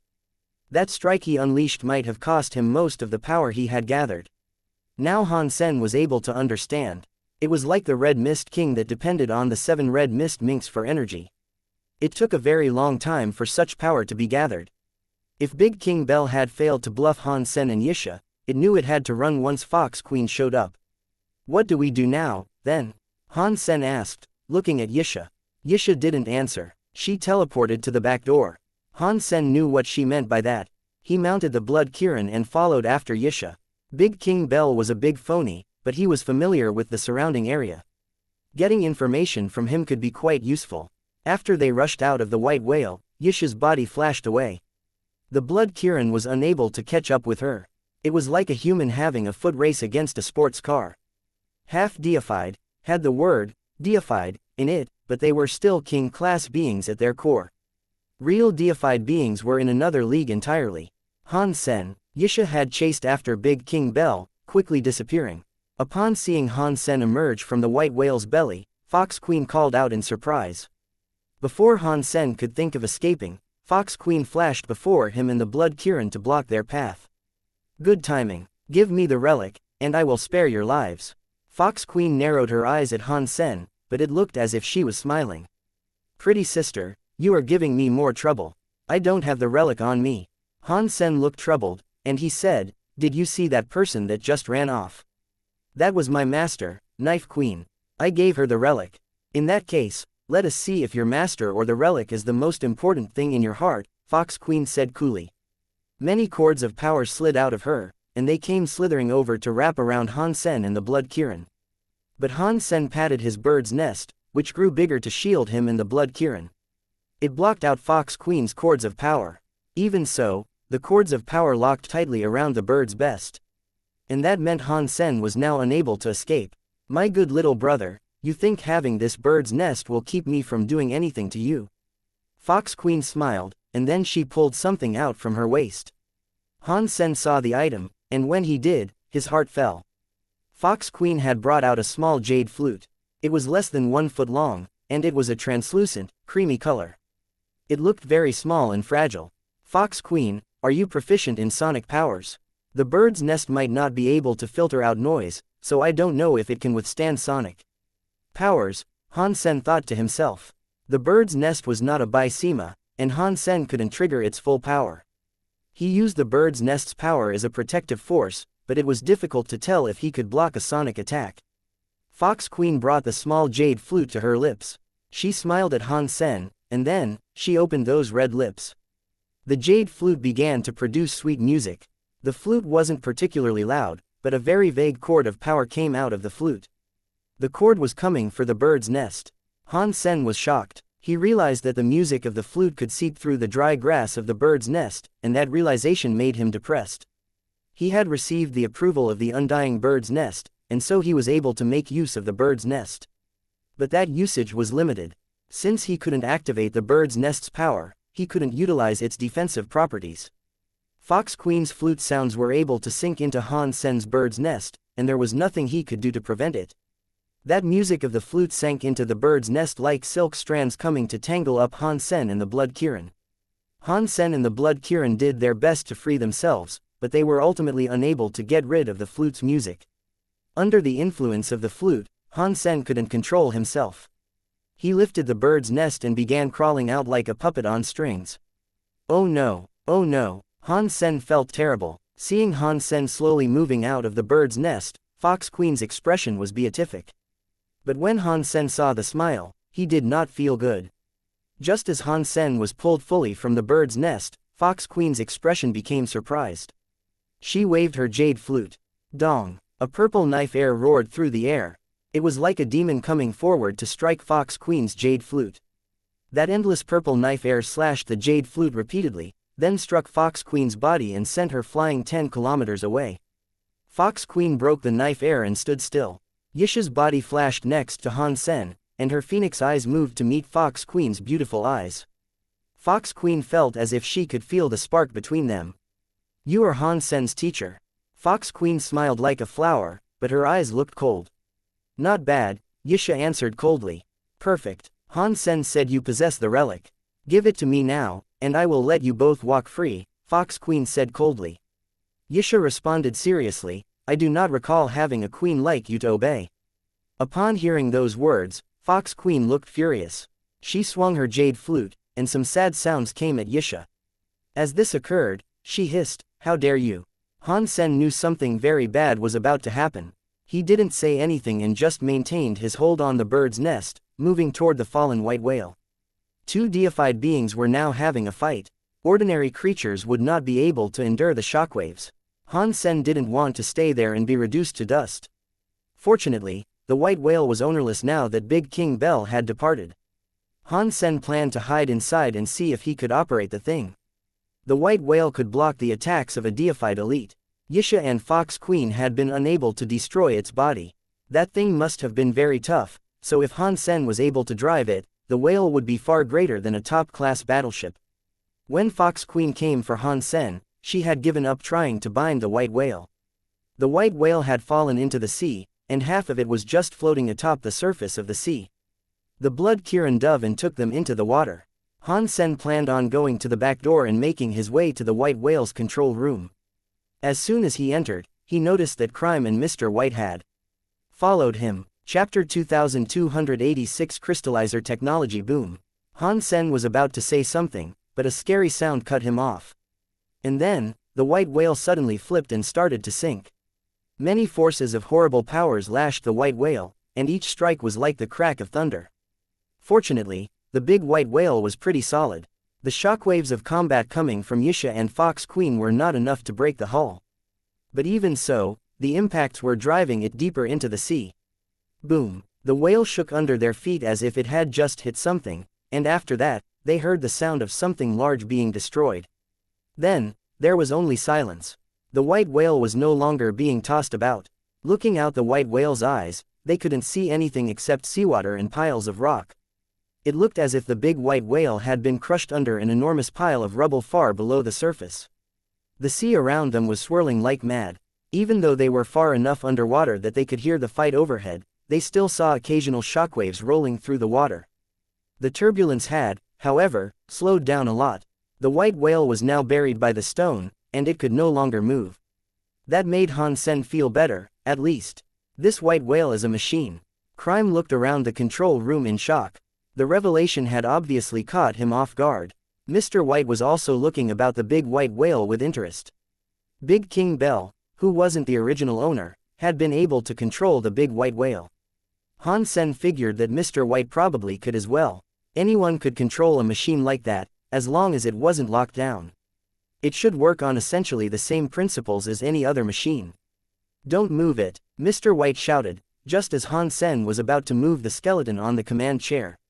Han Sen stopped and waited as Mr. White and Crime came to the control deck. "What have you learned, Mr. White?" Han Sen asked politely. Mr. White looked at the skeleton and said, "If I understand the situation correctly, this skeleton is the key that makes it possible to control the white whale." Han Sen was shocked. He had previously watched Big King Bell jump around on the platform, but he didn't think much of it since the bell was able to control the white whale. But Han Sen now saw the thing he had missed earlier. Big King Bell must have used the white whale for a long time, but the bell had never moved the skeleton. There must have been a reason for that. "Mr. White, where do you think this technology came from?" Han Sen asked Mr. White. Mr. White shook his head. "This is the first time I have ever come across something like this. I don't know how to control it, either." After pausing, Mr. White looked at the skeleton and said, "But judging from its clothing, this person must have been connected to the control systems. His remains must be the key to controlling this entire machine. I cannot tell what might happen if we were to remove them." Han Sen examined the skeleton's clothes and started thinking. The skeleton's uniform was silver and black, and aside from the head, the entire body was wrapped up tight. It wore a transparent mask that was connected to the uniform. There was no visible seam. Han Sen spent some time observing it, and although he couldn't find a connection between the chair and the uniform, he thought the uniform and the white whale must have been linked somehow. Han Sen activated the purple eye butterfly to examine the uniform, the platform, and the chair. There were many powerful relics that the purple eye butterfly could tell Han Sen very little about. But if the item in question was some sort of technology, the purple eye butterfly was incredibly useful in revealing how it had been made and what its purpose was. When the purple eye butterfly rewound, Han Sen could see the entire process of the white whale's creation. What he witnessed gave Han Sen quite the surprise. Without a doubt, the white whale was one of the most powerful technologies to ever exist in the entire universe. The process of creating it had been very complicated. It was even harder to build than a deified weapon. It was doubtlessly so complicated because there was a lot of science involved. Every problem that arose with each individual part of the machine had to be solved through science. If Han Sen could analyze every facet of the white whale's technology, leveling up the Alliance's technological advancement would be easy. That wasn't the most shocking thing, either. As Han Sen watched the construction of the white whale, he saw the shadow of the beetle. Although the white whale was more advanced than the beetle, the concept of their creation was similar. The white whale was just on a whole new level. The technology of the white whale, in every possible way, far exceeded that of the beetle. Every detail was better than the beetle's, too. Is this crystallizer technology? Han Sen wondered in shock. The more he saw of the big white whale, the more accurate his guess seemed to be. Was the technology of the crystallizers ever this good? Could they make machines of a deified level? That's a very frightening idea, Han Sen mused. That would explain why the crystallizers challenged a higher race despite lacking deified elites of their own. Having such technology probably gave them the confidence to start a fight for a lantern. In the end, however, their arrogance and hubris had led to their failure and downfall. As a result, the race was almost entirely destroyed. What a shame. If the crystallizers had challenged a less powerful higher race, they could have definitely claimed a lantern. And then, they would have developed even further. They would probably have become one of the top races in the universe. Han Sen sighed, but Han Sen then realized that if the crystallizers had become a higher race, they would have continued to develop their technology. They wouldn't have wanted to change their genes and blood pulse. They might never have experimented with their genes, and if that was so, humans would never have come into existence. Han Sen, you still have the relic, right? Mr. White asked Han Sen. Why are you asking me this? Han Sen looked at Mr. White. Mr. White smiled and said, I left a trace so that you could follow us, and that means I wish to continue our venture of cooperation. Before one of those two wins the fight above us, we should explore the holy town. What made you think I'd catch up with you? Han Sen asked Mr. White with a raised eyebrow. Because I believe in you, Mr. White said gently. Han Sen stared back at Mr. White. Han Sen hadn't believed that the two of them were very close, but Mr. White had just claimed to have an unbelievable amount of faith in him. He gazed into Mr. White's eyes and acknowledged the sincerity within them. This wasn't just another bargain for Mr. White. But for some reason, when Han Sen looked deep into Mr. White's eyes, he had a familiar feeling. It was as if they had already met a long time ago. Chapter 2287 Holy Town. That familiar feeling was only present for a single second. When he looked closely at Mr. White again, the man was like a stranger once more. He no longer seemed like anyone Han Sen already knew. Whatever Han Sen might have momentarily felt, Mr. White was of the Extreme King. Han Sen didn't know much about the Extreme King, all in all, and there was no one amongst them that he was actually close with. No one would ever claim that Mr. White was a close friend of his, either. Thinking of this, Han Sen considered Mr. White's suggestion. To be honest, Mr. White's suggestion greatly tempted Han Sen. After all, Han Sen wasn't entirely sure Yuxia could defeat Fox Queen in combat. And even if Yuxia won and continued traveling with him, he would have to share whatever treasure he found with her. They had a good relationship, and they were close enough to practically be considered family. But at the end of the day, their relationship was still built on the foundation that Yuxia had no clue Han Sen was the almighty dollar. If Yuxia found out that Han Sen was dollar, there was no telling what she might do. After all, dollar had not been kind to Yuxia. Han Sen decided to go ahead and explore the sacred leader's treasury with Mr. White. He didn't have to plan out everything in advance. He could betray whoever he needed to whenever he wanted to. He could take any item he required when the time to do so arose. If Han Sen needed to leave these two behind, he would do it without a second thought. It was a very business-like mindset. They were all striving for personal benefit, and they would only cooperate when they needed to use one another. Han Sen needed Mr. White to guide him safely to where the treasure lay. Mr. White needed the relic Han Sen carried. They were both using each other for their own purposes. And when Han Sen found the treasure, even if Han Sen didn't betray them, it was likely that Crime and Mr. White would be the ones betraying him. Of course, the most important thing was that Han Sen would be capable of betraying Mr. White. He just couldn't do that in front of Fox Queen and xianxia. We don't have time to wait around. If there is a winner of that battle, neither of us will have the chance to explore that city, Mr. White said to Han Sen. Han Sen went silent. He looked at Mr. White and asked, "You guys destroyed the 4th checkpoint. Did you find anything there?" Han Sen cared about the item in the 4th checkpoint a great deal. There was a high chance that whatever item was retrieved there would prove useful when they reached the treasure. Mr. White went silent, then said, "When Fox Queen destroyed the 36 stone pillars there, she found the jade flute inside the last pillar. That jade flute didn't belong to Fox Queen originally." Han Sen remembered that Fox Queen had been locked inside Ghost Bone's palace for the longest time. Han Sen had seen no evidence of the flute there, so why would she suddenly possess it now? It made sense that she had gotten it from the 4th checkpoint, but Han Sen was unable to see how the jade flute connected to the other checkpoints and the items they had yielded. Mr. White didn't say anything. He just waited for Han Sen to make a decision. Han Sen was thinking. He used a finger to point at the skeleton in the chair. This sea seems special. He dived into this deep sea with the intent of reaching its holy town. That is how he became like this in the first place. "I know," Mr. White said simply. "That is why we need the relic you have. It will allow us to reach the holy town safely." "Okay, in that case, we will go and explore the holy town." Han Sen made his mind up. Han Sen didn't know where the holy town was, but Mr. White obviously did. Han Sen followed him and Crime. They left the white whale and dove deeper, going so far under the sea that they reached the deep sea. The sea waves down there were incredibly strong. Clearly, Fox Queen and xianxia were still engaged in combat.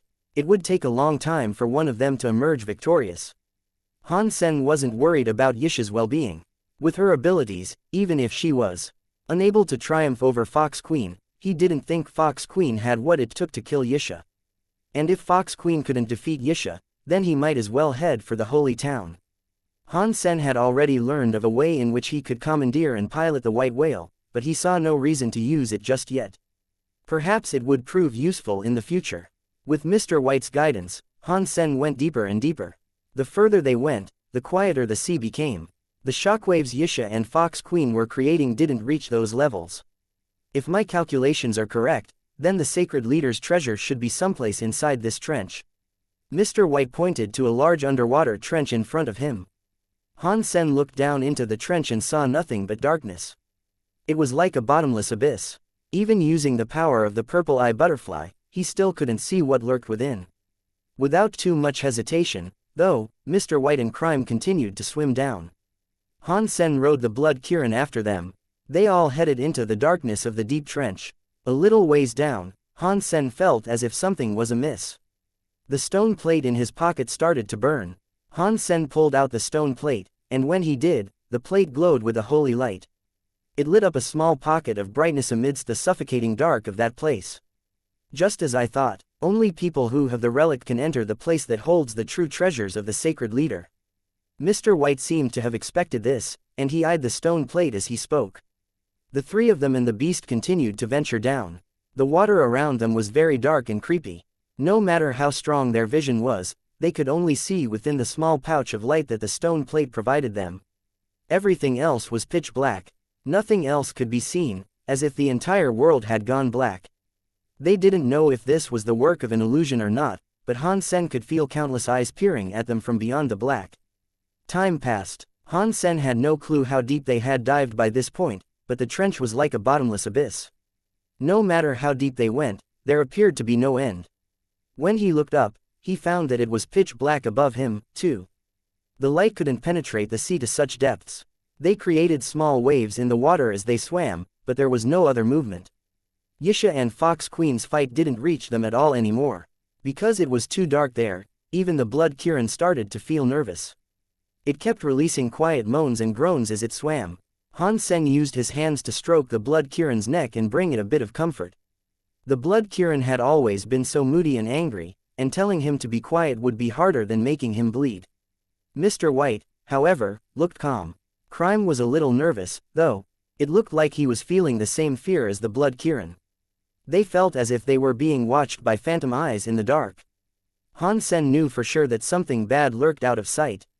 If it wasn't for his hands holding that relic, their small group would have already ended up like the master of the white whale.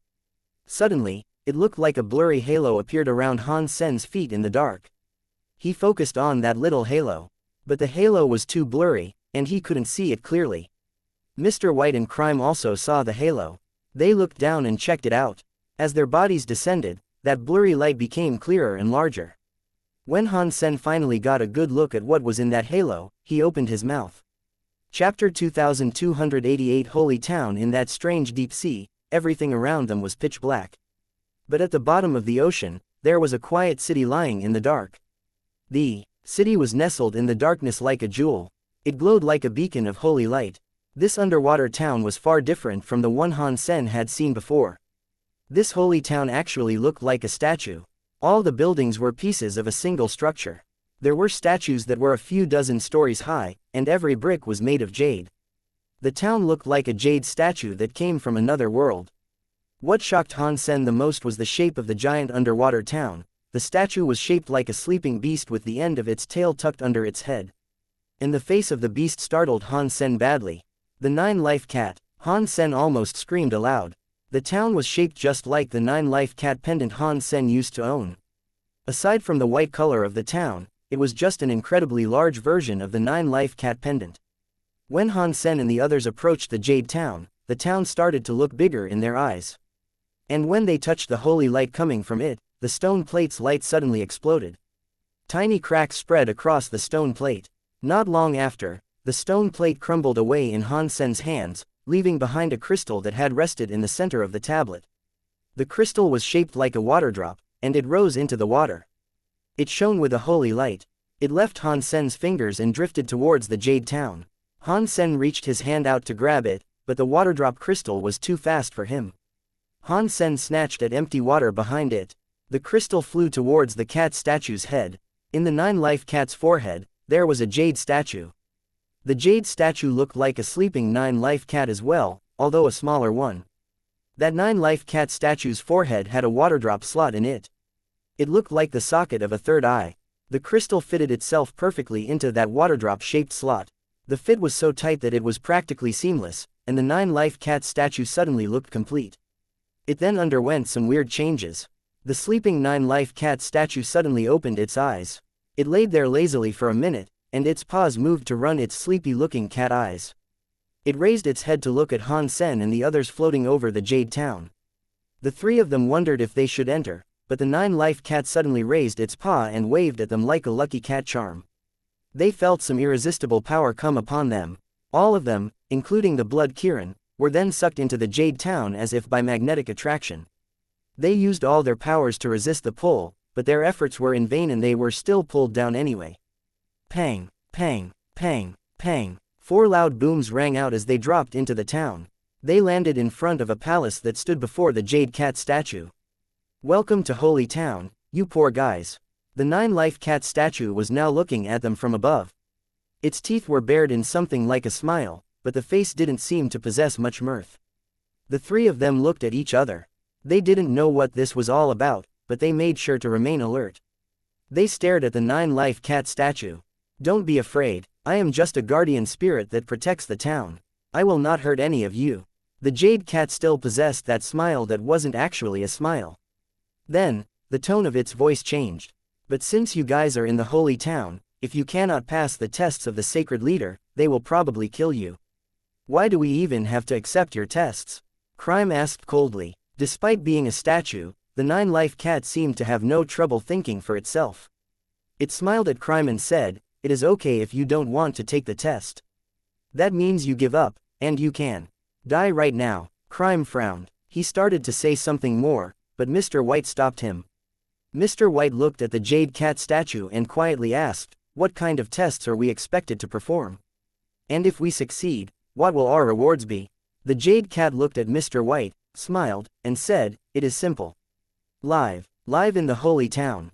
If you can survive for 10 days, you can win something from the sacred leader's surprise goodie bag. Good luck. Try not to die too soon." After the jade cat statue finished speaking, every palace and room across the town opened its doors.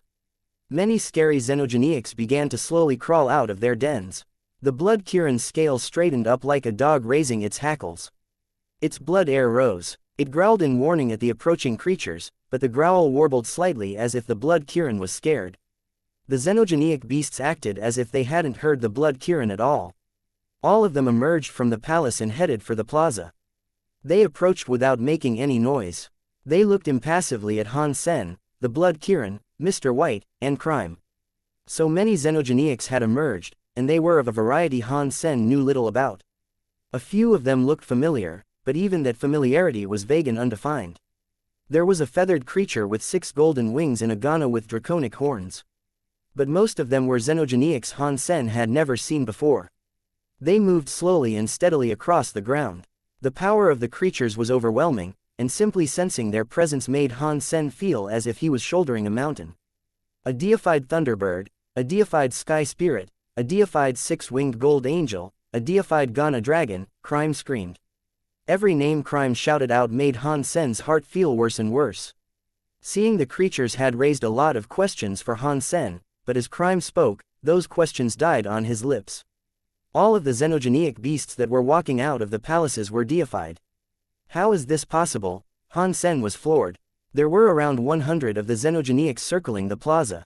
With that many deified xenogenics, the entirety of the Geno universe could be conquered. Not even the combined might of the 3 most powerful races could fend off this army. Using such amazing power to conduct a mere test was like using a nuclear bomb to kill a mosquito.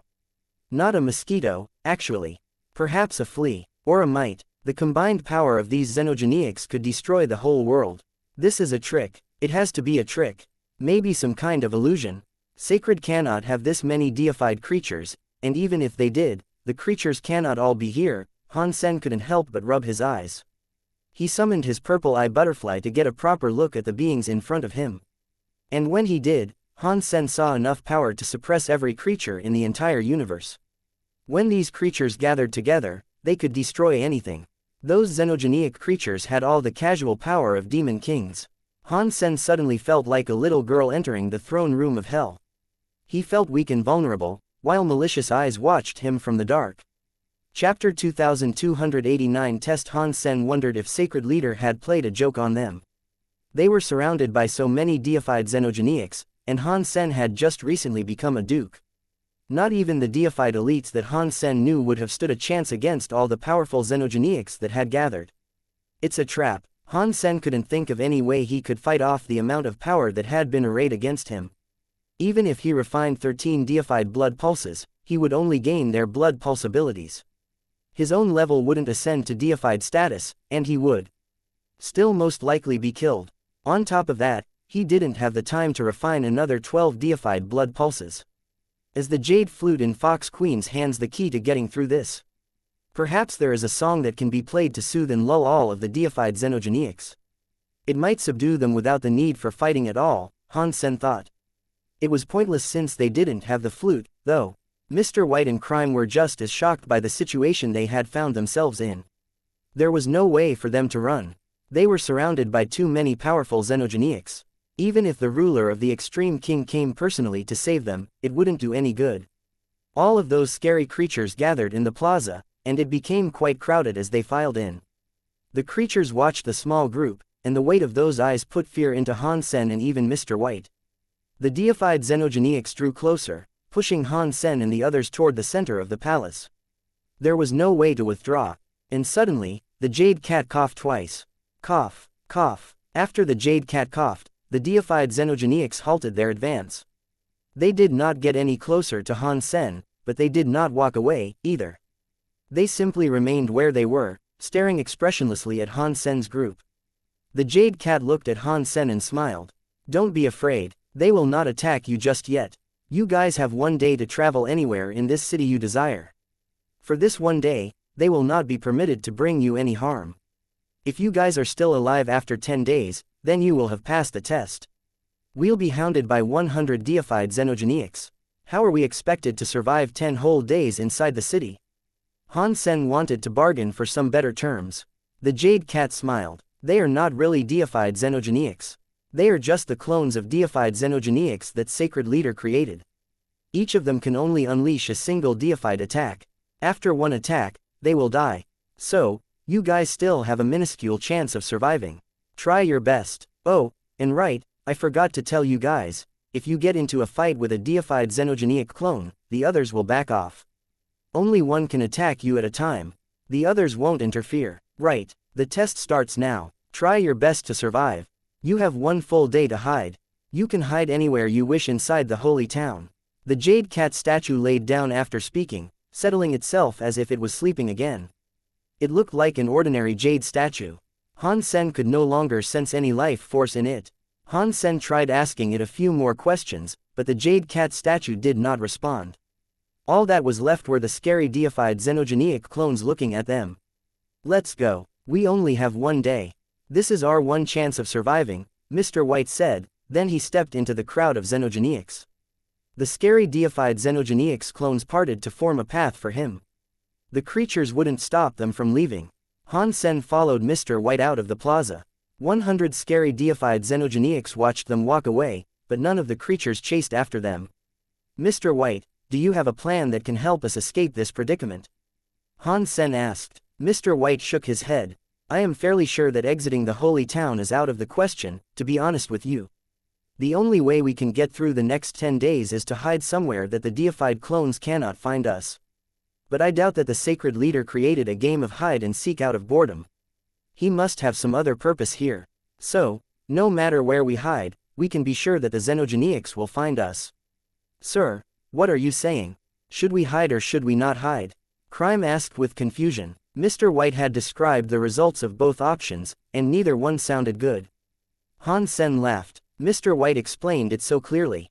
We need to hide for 10 days, but even so, we will be found.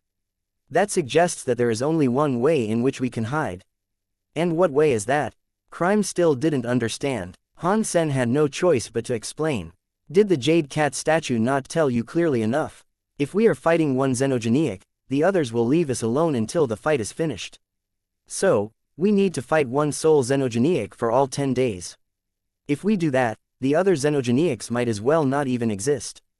I see, but how do we engage just one xenogenic for that long? Didn't the jade cat statue say that the deified xenogenics here are cloned? After one strike, their bodies will break, Crime asked. That is something you will have to ask Mr. White about. Mr. White came up with the plan first. I am sure he's already thought of contingencies. Han Sen looked at Mr. White. I do have a few ideas, but ensuring our survival over the next 10 days will require the 4 of us to cooperate. Mr. White explained his plan. When Han Sen and Crime heard it, they thought the suggestion was way too risky. However, they couldn't think of any alternative courses of action, so they agreed to do it. The 4 of them didn't leave the plaza to hide. They tried to leave Holy Town just to see if they could, but after that, they went back to the plaza. Their day of waiting seemed to drag on and on. They could have spent the time hiding deep within the town, but they all knew that it would have been a pointless exercise. No matter how big Holy Town was, it was still just a town. The deified xenogenics could use the power of their minds to scour the entire town for their prey. There were more than 100 deified xenogenics there, so finding Han Sen's group would be easy. Mr. White's plan relied on using their single day of peace to prepare. What came next would be simple. Mr. White would familiarize himself with one of the deified xenogenics, taking advantage of the creature's temporary docility to use his sealing techniques on it. Once he had sealed the deified clone's power, it wouldn't be able to use its deified strike. That way, they could draw out the fight to last for the entire 10 days. The deified xenogenic would still be exceptionally strong, of course. Although only one strike needed to be sealed, it was a deified power. Mr. White could not seal the power by himself. He needed the combined might of Han Sen, the Blood Kirin, and Crime to help him complete the seal. The 3 of them resigned themselves to the plan. As long as they didn't attack the other deified clones, the clones would just stand there in the plaza and stare at them. Remember, my 4-symbol seal requires 4 people to function. So, once the sealing begins, none of you can move. You have to keep sending power into the seal. If we lose anyone's power, the seal will break, Mr. White said seriously. Then he sent a wave of energy into Han Sen, Crime, and the Blood Kirin. Strange, new symbols of light appeared on their hands. Chapter 2294 Symbol Seal. The light symbol hummed on Han Sen's hand like an energy converter. When Han Sen sent power into the light symbol, his energy was transformed into sealing power. Green Dragon, white tiger, red bird, and black turtle. 4 beasts made up the symbols, and Han Sen was represented by the red bird. As his power flowed into the symbol swirled around in his hand like a flaming bird. Mr. White stepped in front of one xenogenic clone and directed Han Sen, Crime, and the Blood Kirin to stand on either side of and behind the creature. This was a powerful seal that normally required many people to do what they were attempting to. It wouldn't be an easy task in the midst of combat, that was for sure. Usually, a person would use this technique to seal a creature that was already under their control. The technique took far too long to be useful in a fight. Fortunately, the xenogenic clone wasn't going to attack them during their free day. It stood there, unmoving, increasing their chances of sealing it successfully. The first attempt went smoothly. Han Sen and the others surrounded the xenogenic from 4 different directions. They weren't attacked, and the xenogenic simply stood there looking at them. Mr. White waved at Han Sen and the others, indicating they should rest a little. It was still early in the day, after all. If they fully committed to the sealing right then, they'd be wasting some of their strength. They needed to seal the creature at the last moment possible in order to save every smidgen of energy they had. After a minute of thought, Han Sen said, "Since they aren't attacking us now, why don't we at least try the sealing to see if it works?" "You don't trust Mr. White? Even if the seal doesn't work, do you have another way out of this?" Crime asked in a cold voice.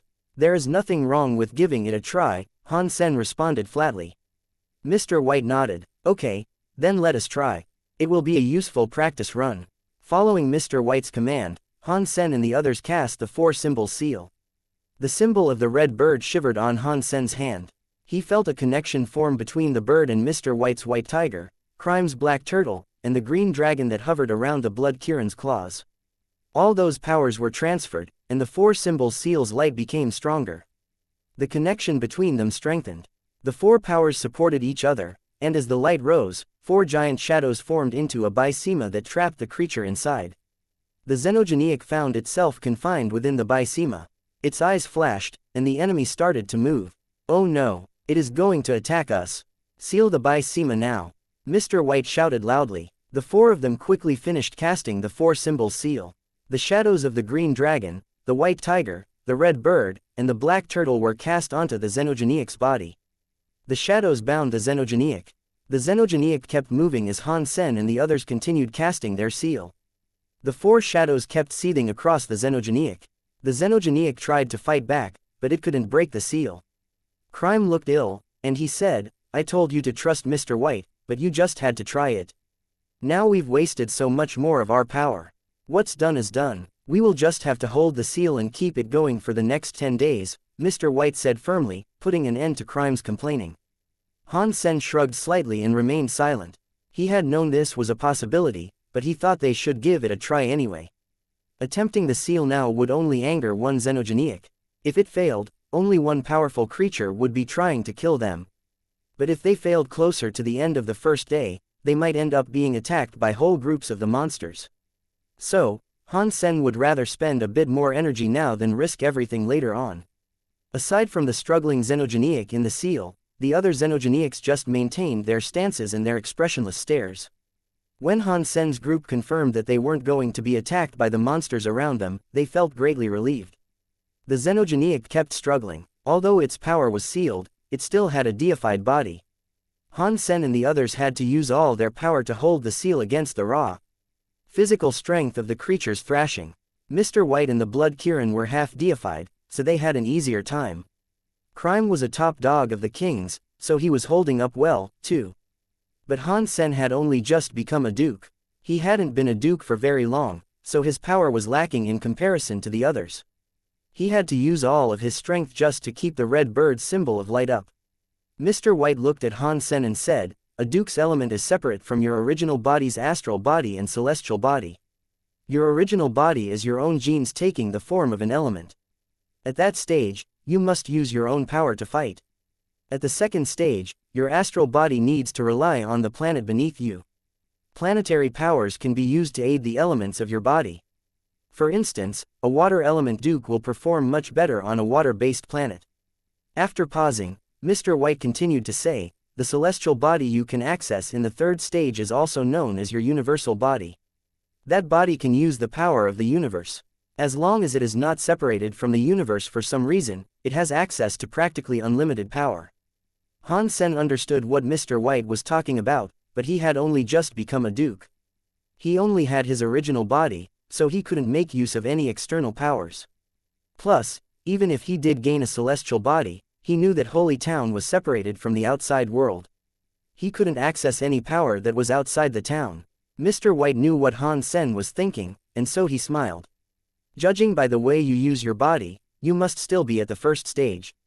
You only have your original body. I have an original body Geno art that might be able to help you.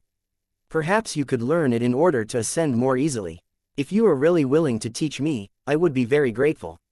Han Sen was surprised. He hadn't expected Mr. White to volunteer to teach him a Geno art, and he wasn't sure what the sudden offer meant.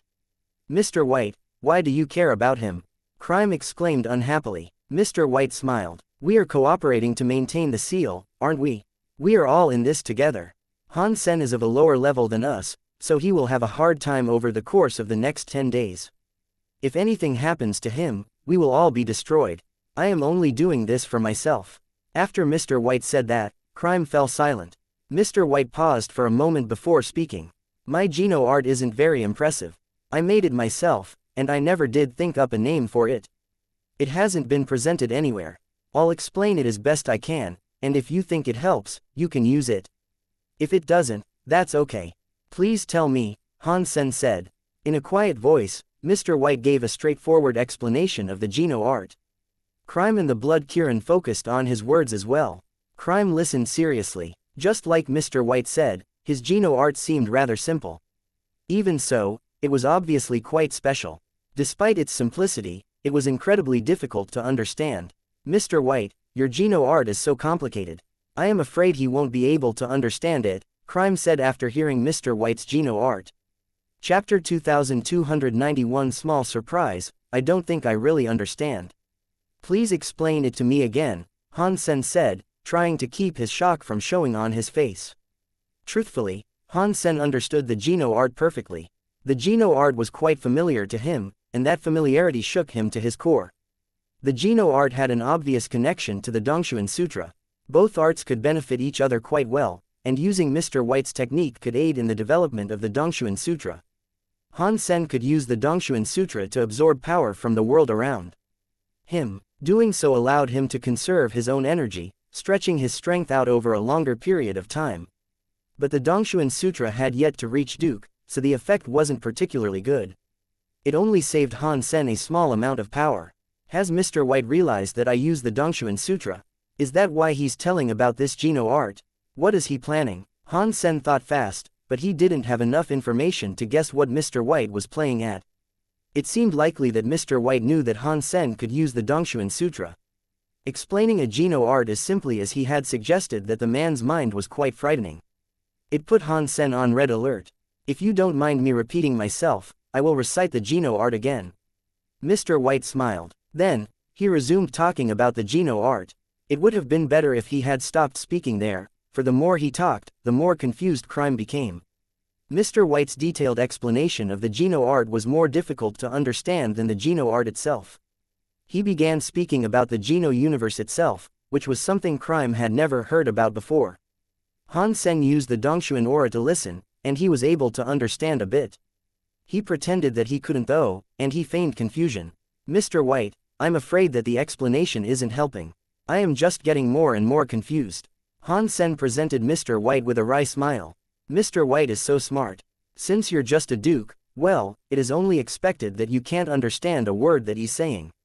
And don't worry, I don't understand, either. It isn't about you, okay? Crime said. Mr. White shook his head and sighed.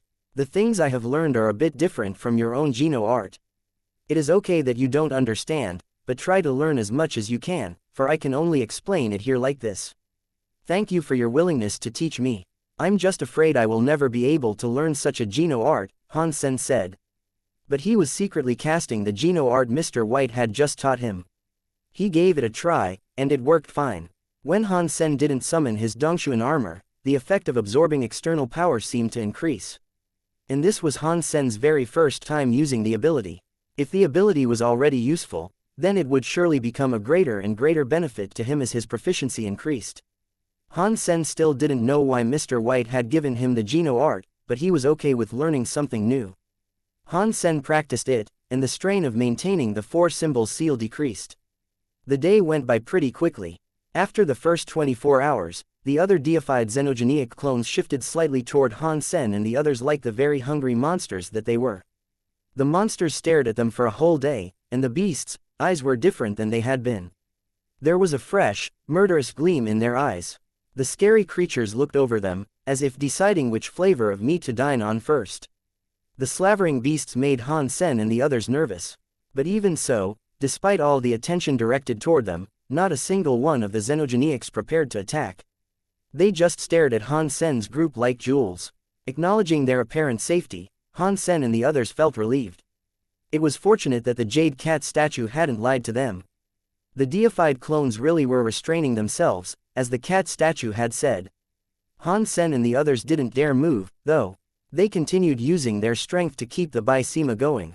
They kept the deified xenogenic clone sealed, hoping they could hold the creature there for the entire 10 days. But as time ticked by, the xenogenic clone's struggling became worse and worse. After it had been thrashing around for a while, Han Sen started to feel a strain. 5 days later, even the half-deified blood Kirin was beginning to fatigue. Because each part of the four-symbol seal was connected, Han Sen didn't have to continually use his full power. It meant that the others had to pick up his weight, though, to keep the deified xenogenic suppressed. So, the blood Kirin and Mr. White were using up a lot more power than Han Sen was. Sweat began to trickle down Crime's forehead. It was getting hard for him, too. Things were not going as well as they had hoped. But by Han Sen's estimation, if they continued using power at the same rate, they would survive all 10 days of the trial. Little guys, you seem to be working very hard. I have to say, you're not doing a bad job. Suddenly, the jade cat statue started talking again. It spoke lazily, though, as if it had just woken up from a deep slumber. Han Sen and the others were concentrating all their strength on maintaining the four-symbol seal, however. They couldn't spare the time or effort to bother looking in the direction of the jade cat statue. The jade cat statue's voice came from behind them again. You guys are doing good, but don't you think that this would be a boring way to pass the test? You aren't going to cheat, are you? Han Sen's heart jumped. If the jade cat statue let the rest of the xenogenics attack them, they would be very dead. The jade cat statue laughed and said, "Don't worry. I cannot change the rules that sacred leaders set in place. I just wanted to give you a small surprise." I hate surprises, Han Sen said with a tight, feral smile. But this really is a surprise. It might actually prove to be a great benefit to you guys. Of course, you will need to have what it takes to accept the surprise. The jade cat statue looked as if it was smiling, but it wasn't. After the cat statue's voice trailed off, Han Sen heard a noise coming from the ground. It sounded like something was dragging metal chains. Han Sen scanned around them with his Dongshuan aura, and then he noticed as all the deified clones began stepping away from them. Something new was approaching Han Sen's group. It was a skeleton, or at least, it looked like a skeleton. The flesh of the creature had dried into a withered husk. Its long hair was like tufts of hay. The being wasn't dead, though. His limbs were bound by metal cuffs, and he walked very slowly. With every step the man took, chains grated across the ground behind him. The chained man was approaching them with his head lowered. When he got closer, Han Sen could see that there were 2 dark holes where his eyes should have been. Dark blood wept from the holes, and the eyes were missing. Han Sen and the others looked grim.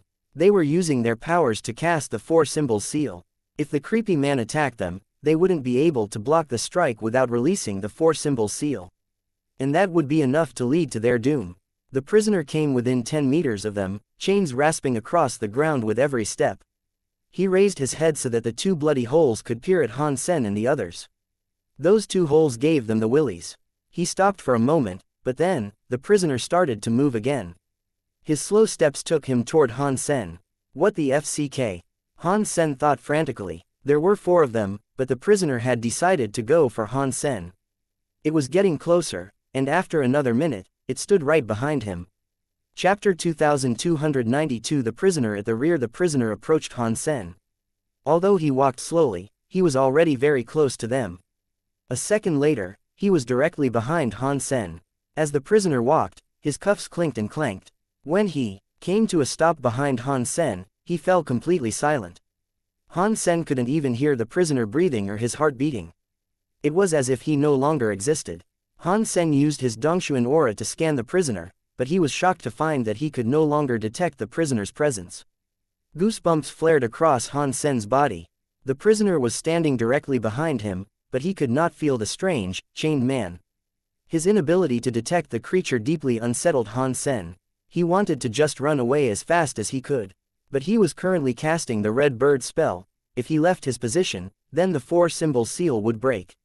If any of the 4 tried to run, they'd all end up dead.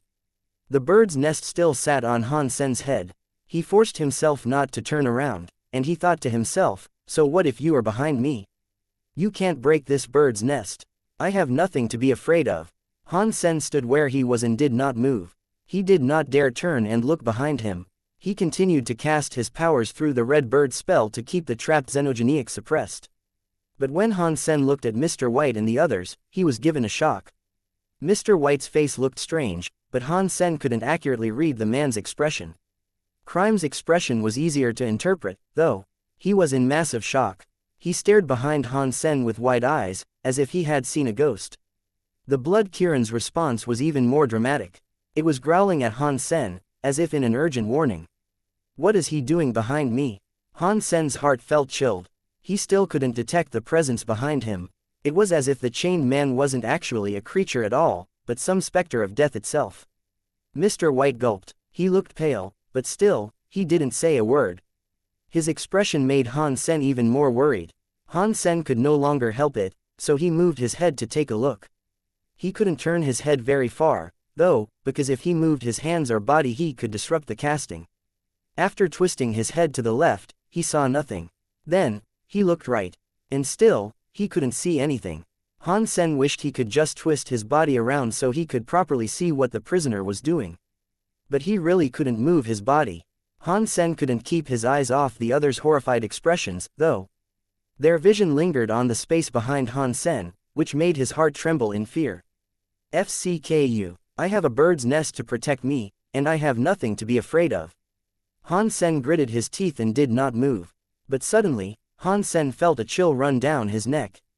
It felt as if something was blowing a cold breath over his neck. Han Sen's skin prickled as his back turned sore and his legs went soft. Han Sen had seen many scary things in his lifetime, so he didn't frighten easily. But not being able to see the prisoner was deeply disturbing. He felt a deep chill in his heart. Don't move, Mr. White called to Han Sen. What is he doing behind me? Han Sen asked, his voice tense. It was a shame that the Blood Kirin couldn't speak. If it had been able to talk, Han Sen would have asked it. Crime wasn't trustworthy enough for Han Sen to bother asking him, though. This is hard to explain. Mr. White frowned, and he looked poorly.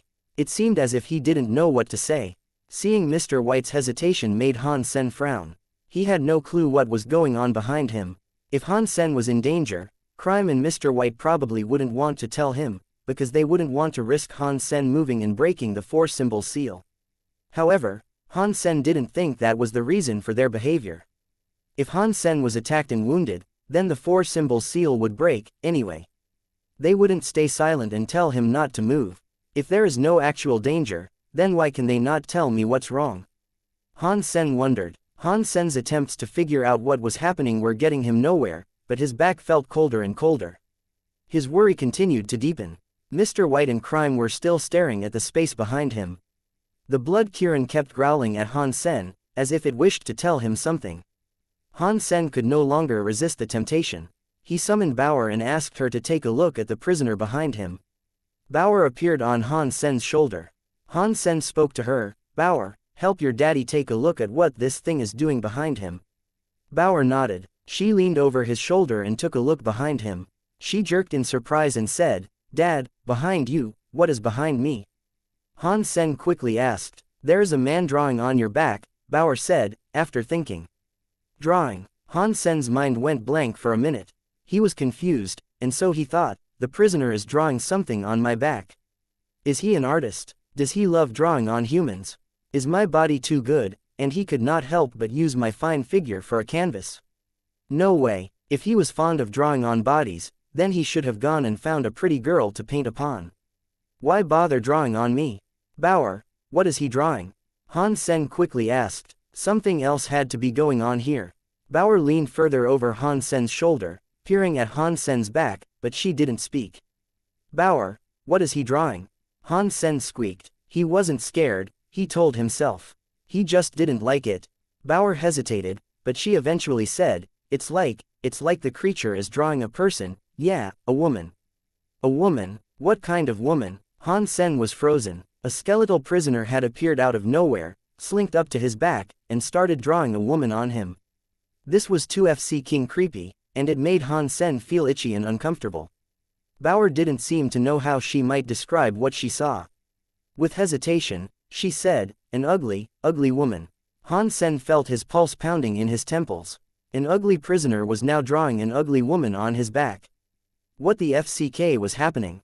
Han Sen's mouth was wide open. He tried to ask another question, but he had no idea what he should ask. Bauer observed his back some more, and then she said, Dad, he cannot draw anymore. Why? Han Sen asked curiously. Bauer responded quickly this time. The blood of the woman coming from his hands is running dry, and there is no more paint left. What? He is using a woman's blood to draw on my back. Han Sen felt as if his head was going to explode. He could not imagine the scene behind him. Chapter 2293 Passing the Test. Dad, the woman has no more blood. Dad, he cracked open the woman's brain. Bauer kept reporting what was happening. Bauer, stop looking. Han Sen called Bauer back into his arms. He didn't want her to see such a bloody scene. Bauer was actually quite old at this point, but in Han Sen's eyes, she'd be a little girl forever. Bauer jumped off of Han Sen's shoulder to sit on his chest. She looked curiously at the 4-symbol seal in the trapped xenogeniac that was still struggling inside. Han Sen still couldn't feel anything behind him, but after hearing what Bauer had said, he felt sick with worry. The images of what she had described kept repeating inside his mind, and nothing he tried to think about could scrub them away. Jade Cat, what are you doing? Han Sen finally shouted at the statue of the Jade Cat. The Jade Cat already seemed to be sleeping again, and it showed no reaction to Han Sen's call. After a while, the prisoner's chains began to rattle again. As it left the space behind Han Sen's back, it slowly entered his field of vision. The prisoner left in pretty much the same manner that he arrived, slowly and seemingly vacant-minded. There was one small difference, however. He was dragging the corpse of a woman behind him. To be more accurate, that was not the body of a woman. It was a female creature's body. Han Sen couldn't see what the female creature's facial features had been, because a large hole had been punched into the creature's head. There was a gaping cavity where the face had been. The upper part of her body was humanoid, though, and the lower body was like a snake. She looked like one of the Ghana, but unlike the Ghana, there was a spiraling horn on her head. It was silver and around 1 foot long, and it was reminiscent of a unicorn's horn. The snake scales of her lower body were silver, as well. They were so bright that they made her form seem a little transparent. Holes had been torn through her head and chest, but there was no blood oozing out. It was just as Bauer had originally said, in that the blood of the woman had run dry. What is that weirdest presence here supposed to mean? Why would he draw a woman on my back? Han Sen wondered, somewhat shaken. But Han Sen didn't seem to be injured or impaired. His body was fine, his galactic lobster armor was fine, and it looked like the creepy prisoner guy was leaving now that he had drawn his picture. Although the whole experience had been rather disturbing, the creature hadn't actually hurt him. So, Han Sen knew he'd just have to stop thinking about it.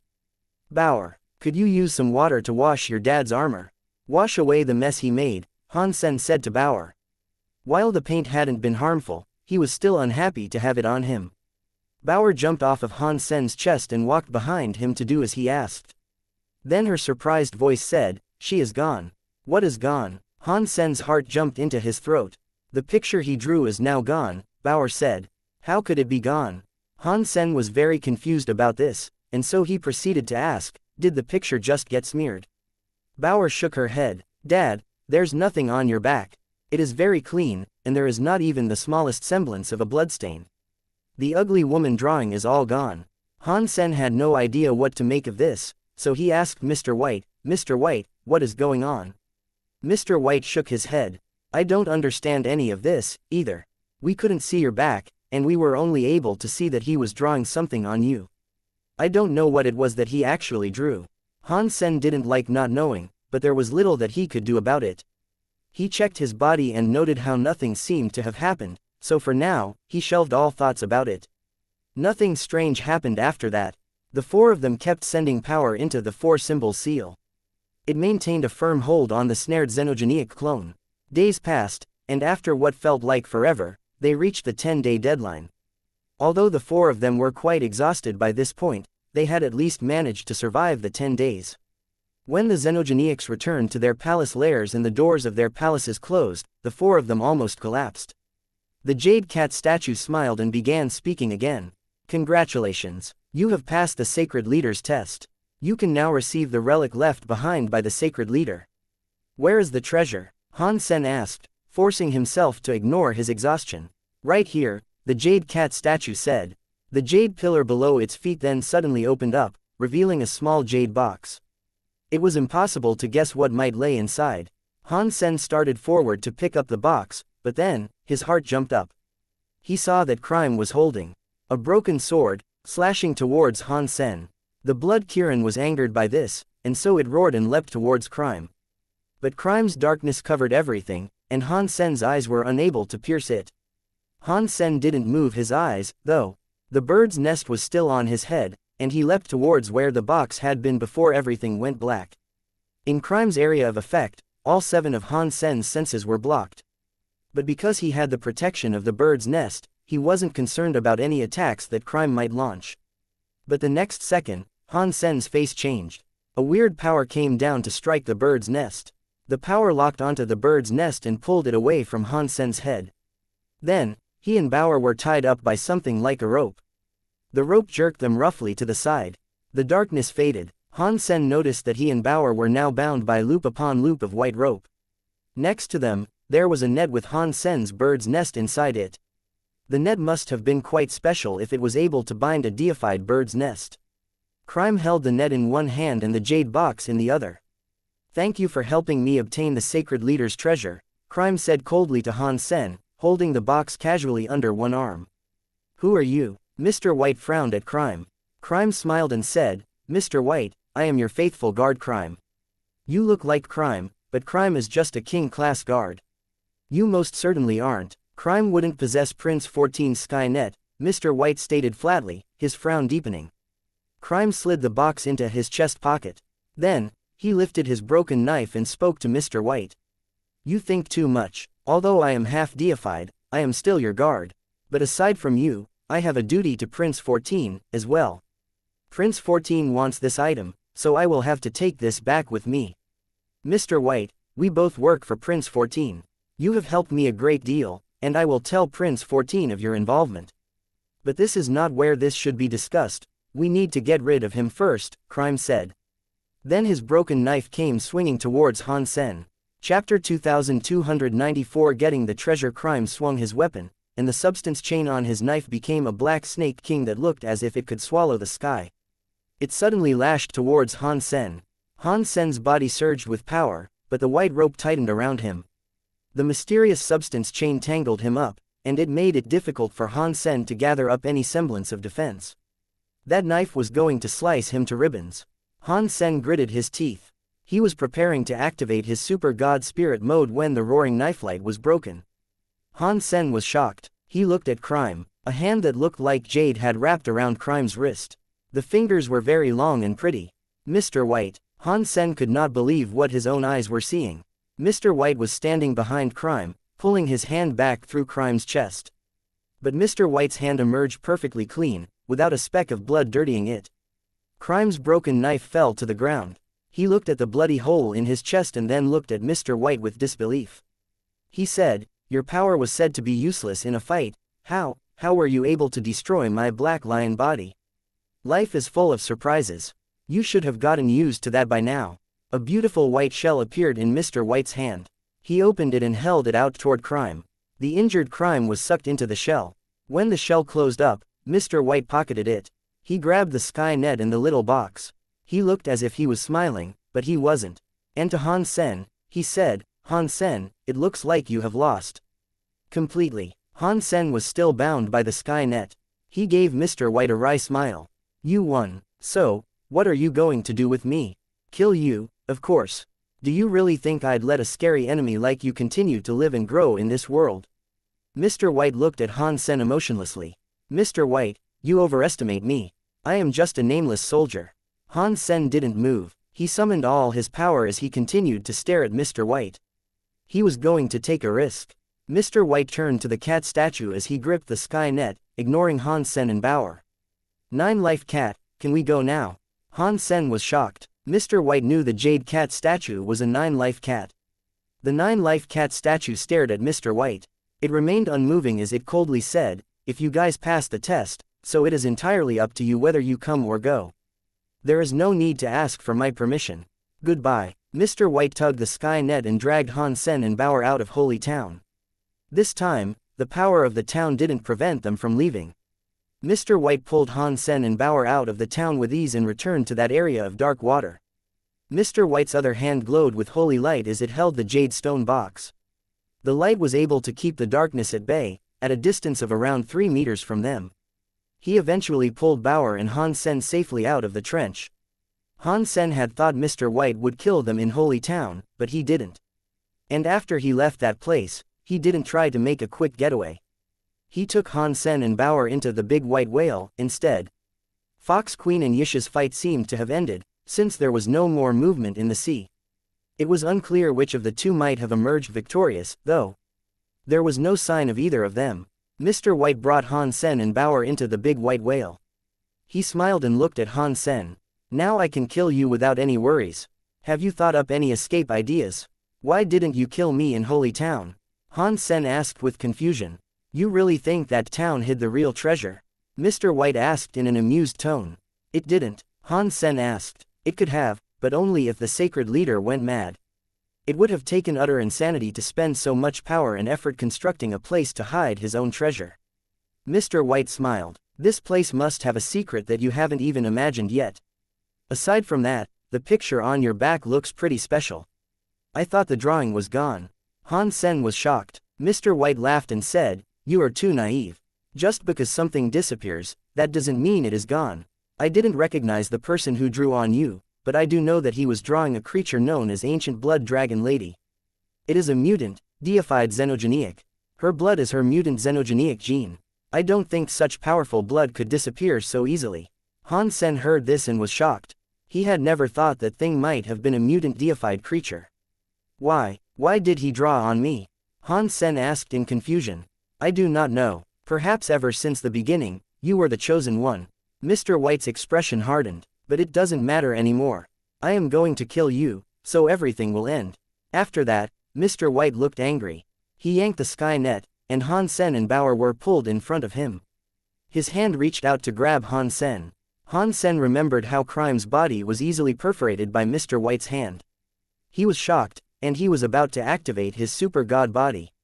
But when Mr. White waved his hand, the sky net loosened enough to release the bird's nest. The bird's nest returned to Han Sen. Mr. White, this is. Han Sen caught the bird's nest. And he looked at Mr. White with confusion. Mr. White put away the sky net, and he tossed the jade box towards Han Sen. Han Sen caught the little jade box, his confusion growing. He had no idea what was going on. Mr. White smiled at Han Sen. His muscles and bones began to shift and writhe, and so too did his face. Not long after, Mr. White became someone else. His presence was greatly changed. Mr. White now looked younger. He looked no more than 20 years old, but his body carried a special sort of presence. It gave Han Sen the feeling that this man had seen and lived through everything. He was like a person that oversaw a match of chess. Han Sen's mouth opened wide. You, how is it you? Han Sen screamed, pointing at him. Why would it not be me? Mr. White looked at Han Sen with interest.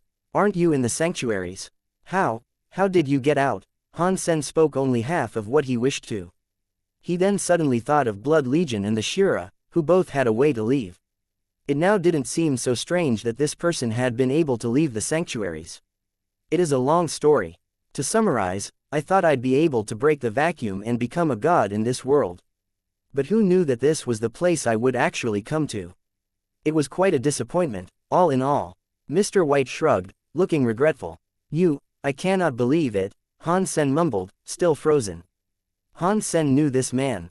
They hadn't spent much time together, but Han Sen remembered him. That was because this man was the real heir of the Zhen men. But Han Sen had only learned the Dongshuan Sutra from Dongshuan Zi. That counted for half of the Zhen men students. Chapter 2295. The Extreme King's Seeker. Han Sen looked at that man, who was similar to his age. He coughed awkwardly and hesitantly asked, so, what should I call you? In the past, Han Sen had received a secret Zhen men skill from the man. But the man said he wasn't going to take any students. And Han Sen was also able to obtain Dongshuan Zi's legacy. He didn't know which of the two was a more important figure. The man laughed and said, names are merely symbols. When someone practices as much as I have, they've already given such titles up. You should just keep on calling me Mr. White, to make sure that my identity within the Extreme King doesn't get exposed. You are going back to the Extreme King? Han Sen asked with surprise. Mr. White smiled and said, the Extreme King isn't some scary hole for beasts to fester in. There are many resources to obtain. To be fair, it is a fine place to continue with one's practice. Why wouldn't I go back? Then how are you going to explain what happened here? Han Sen asked, holding up the little box. Crime was dead, and Mr. White had given the box to Han Sen. Han Sen was afraid that if he returned, he would be unable to report to Prince 14. Everything will work itself out, if given the time. Use your heart, think, hear, and see. Hold on to everything you can in this world. There is a solution to each and every woe. After that, Mr. White gave Han Sen a card. This is what I have been thinking about over all these years. You can take a look, but remember, do not put the stock of your belief too deeply into anything. You still need to form your own opinions on things in this life. A portion of the real Zhen men requires one to practice with the faith of their own heart. I have no time to take care of it. My Zhen men legacy has probably come to an end on this day. You count as half of the Zhen men members. I hope that in the future, you will find a way to continue the teachings of the Zhen men and pass on my techniques. You don't need to ask anyone to join the Zhen men formally, but the Zhen men will be lucky enough just to have one or two out there that have really devoted themselves to the learnings. Han Sen did not reject the plea. He gladly accepted the card he was given. He knew Mr. White wasn't too personally invested in all of this, otherwise, he wouldn't have given Han Sen Xuantian's secret skill before. There were many religions and parties working in the world, but most religions only taught a person what to do and what to believe in. Only Zhen men taught a person how to explore and find their own understanding of the world, their own connection within the workings of the universe. So, it would be very difficult for the Zhen men to become famous. It wasn't explicitly defined, so it couldn't compete on the same wavelength as other teachings and religions. That was because this teaching confused people. Most people wanted to be comforted. They wanted something to guide them through the hardships of life. But Zhen men was about having to think about things yourself. You had to take charge of your own fate and explore the unknown. The future was full of unknowns and variables. It was tough. People that didn't have the required intelligence or endurance could never make it through. So, it wasn't beyond belief that Zhen men fell into oblivion. The road of Zhen men was not one that many would willingly choose. After Mr. White spoke, he looked at the little box in Han Sen's hand. He said, if my assumptions about the box are correct, then it doesn't actually contain the sacred leader's treasure. It is just a red herring. The real treasure still resides someplace in Holy Town. But our combined strength still isn't enough to explore all of that town's secrets. When we have both become deified, we can return and resume exploration of the town. Mr. White, what is the picture upon my back? Han Sen still felt nervous when he thought about that painting. It was way too weird. Mr. White thought for a moment, then said, ancient blood dragon lady's blood was used as ink. A picture was drawn upon your back. I couldn't see the picture, and so I can't make a sound assertion. But do not worry, as I have made some calculations of the future on your behalf. Following a terrible incident, there were still some good fortunes to be had. Whatever that picture was, it wasn't a bad thing. Good fortune following something terrible. That means something terrible is going to happen. Han Sen was shocked. Mr. White laughed and said, you're in for a rough ride. It would be nice if you didn't tell me these things so bluntly. Han Sen gave a wry smile. Mr. White quietly said, When you follow Yisha back to Narrow Moon, you should be prepared. I believe that the Extreme King will eventually summon you to their ruler's kingdom. Han Sen was curious, so he had to ask, Mr. White, how did you end up becoming part of the Extreme King? Mr. White quietly said, I disguised myself as a hybrid of the Extreme King so I could stay among them. I was drawn to their resources, but I also learned something very interesting there. I stayed so I could find out more about it. What was it? Han Sen asked again. We humans have the Extreme King's blood pulse gene. Although it is only a small smidgen of the stuff, it does exist. And that is how I was able to successfully pass myself off as one of the Extreme King without being discovered, Mr. White said. I guessed as much. Han Sen nodded. He had considered this possibility before, and if Mr. White had followed the same line of thought, there was no reason to believe he was incorrect. Mr. White continued to say, when the Extreme King become King class, they can awaken their King body. The King bodies are very similar to the Super God bodies we have in the sanctuaries. There's one primary difference, however, our Super God bodies are independent, while their King bodies are not independent. What do you mean? Han Sen didn't understand. Mr. White groaned and went on to explain, what I mean to say is that our Super God bodies are a part of us. Their King bodies seem to have a connection with the outside world and some mysterious power. I am still investigating it.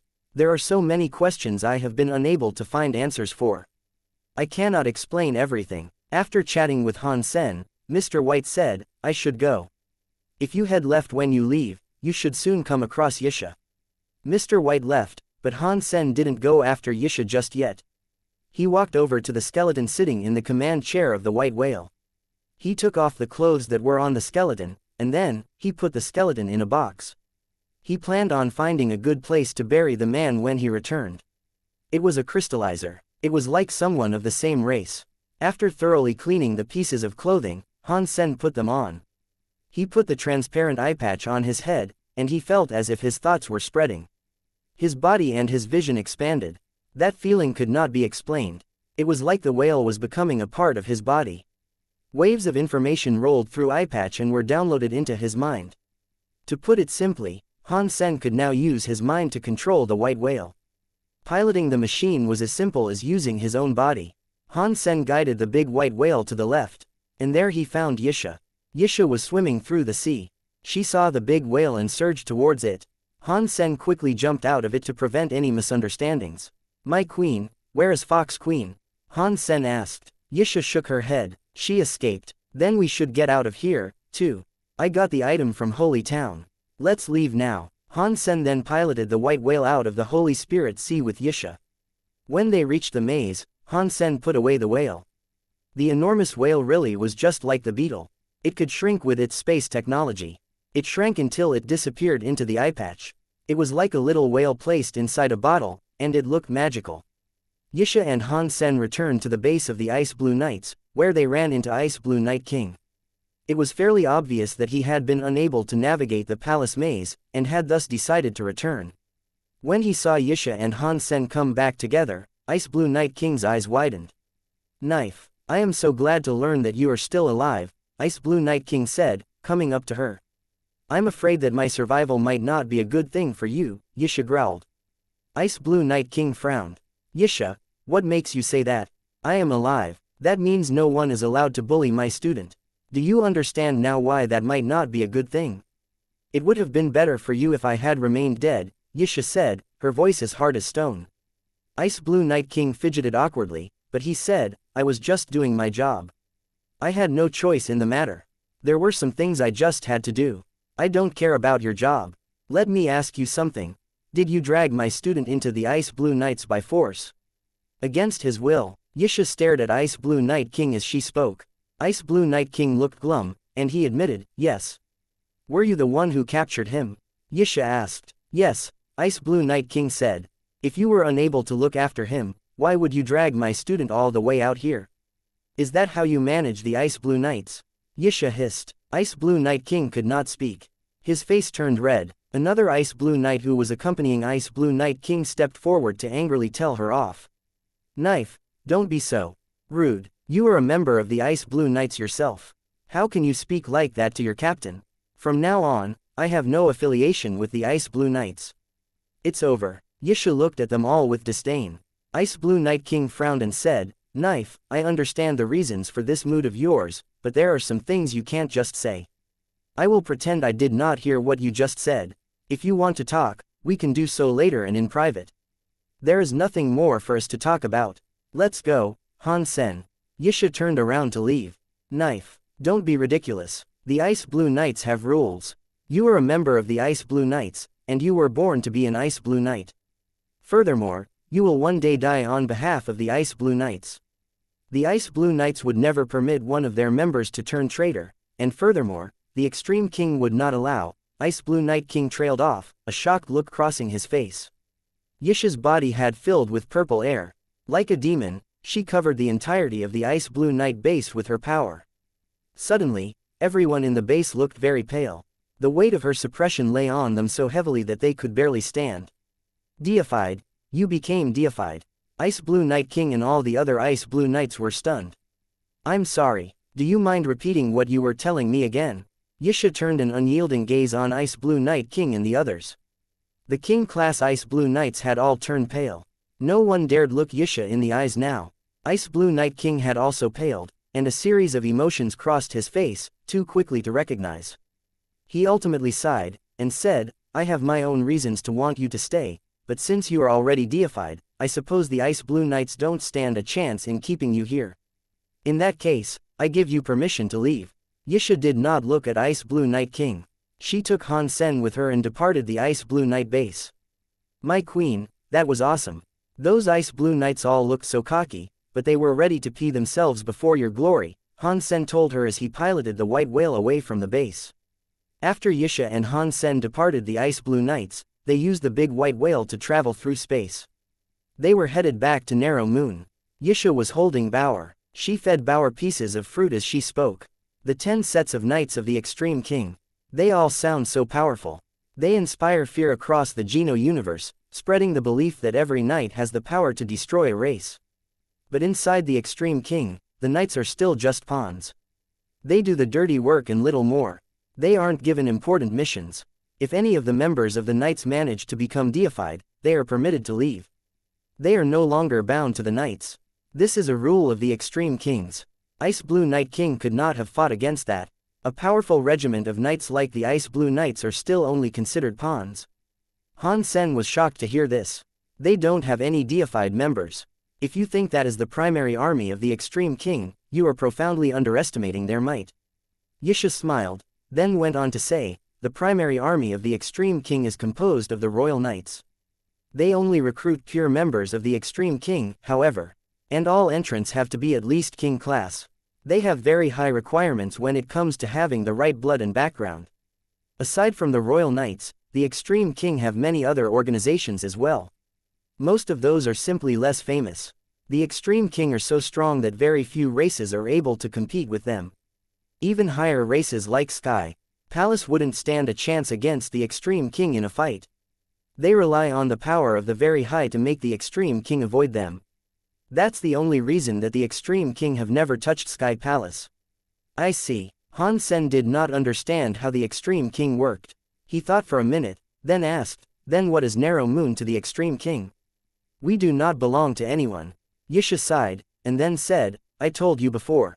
Our elder was a servant of Hell King at one point, but Hell King's time has long since passed. Now, the ruler of the Extreme King is known as White King. Narrow Moon has never had a deified member before, but becoming deified would change little for rebate politics. A rebate would never be considered pure of race, and so they could never choose a side. They would be puppets. As long as my queen is here, the rebate will become one of the most famous high races in the entire universe." Han Sen was quick to lick her boots. Yisha was his biggest supporter. The safety and security of Han Sen and his friends and family all depended on Yisha. Yisha rolled her eyes. "Tell me what happened in Narrow Moon." Han Sen told her about everything that had transpired in Narrow Moon. He did not exaggerate anything, but even so, Yisha's face darkened after hearing it all. "They divided up all of my possessions. They were cruel to my one and only student. They are all such rotten bullies." Han Sen's heart felt touched. If she was saying things like that, then that meant he really was quite important to her. "It is okay that they bullied my student, but they stole my palace and dirtied up all my things. I cannot allow this, Yisha said angrily. Han Sen was touched before, but now he was speechless. He rubbed his nose and said, yeah. You cannot allow that. You are going to have to teach them all a lesson. All videos have ads disabled. YouTube doesn't pay me enough to cover electricity costs. If you are well off, please consider donating via PayPal or becoming a member of this YouTube channel. Thank you.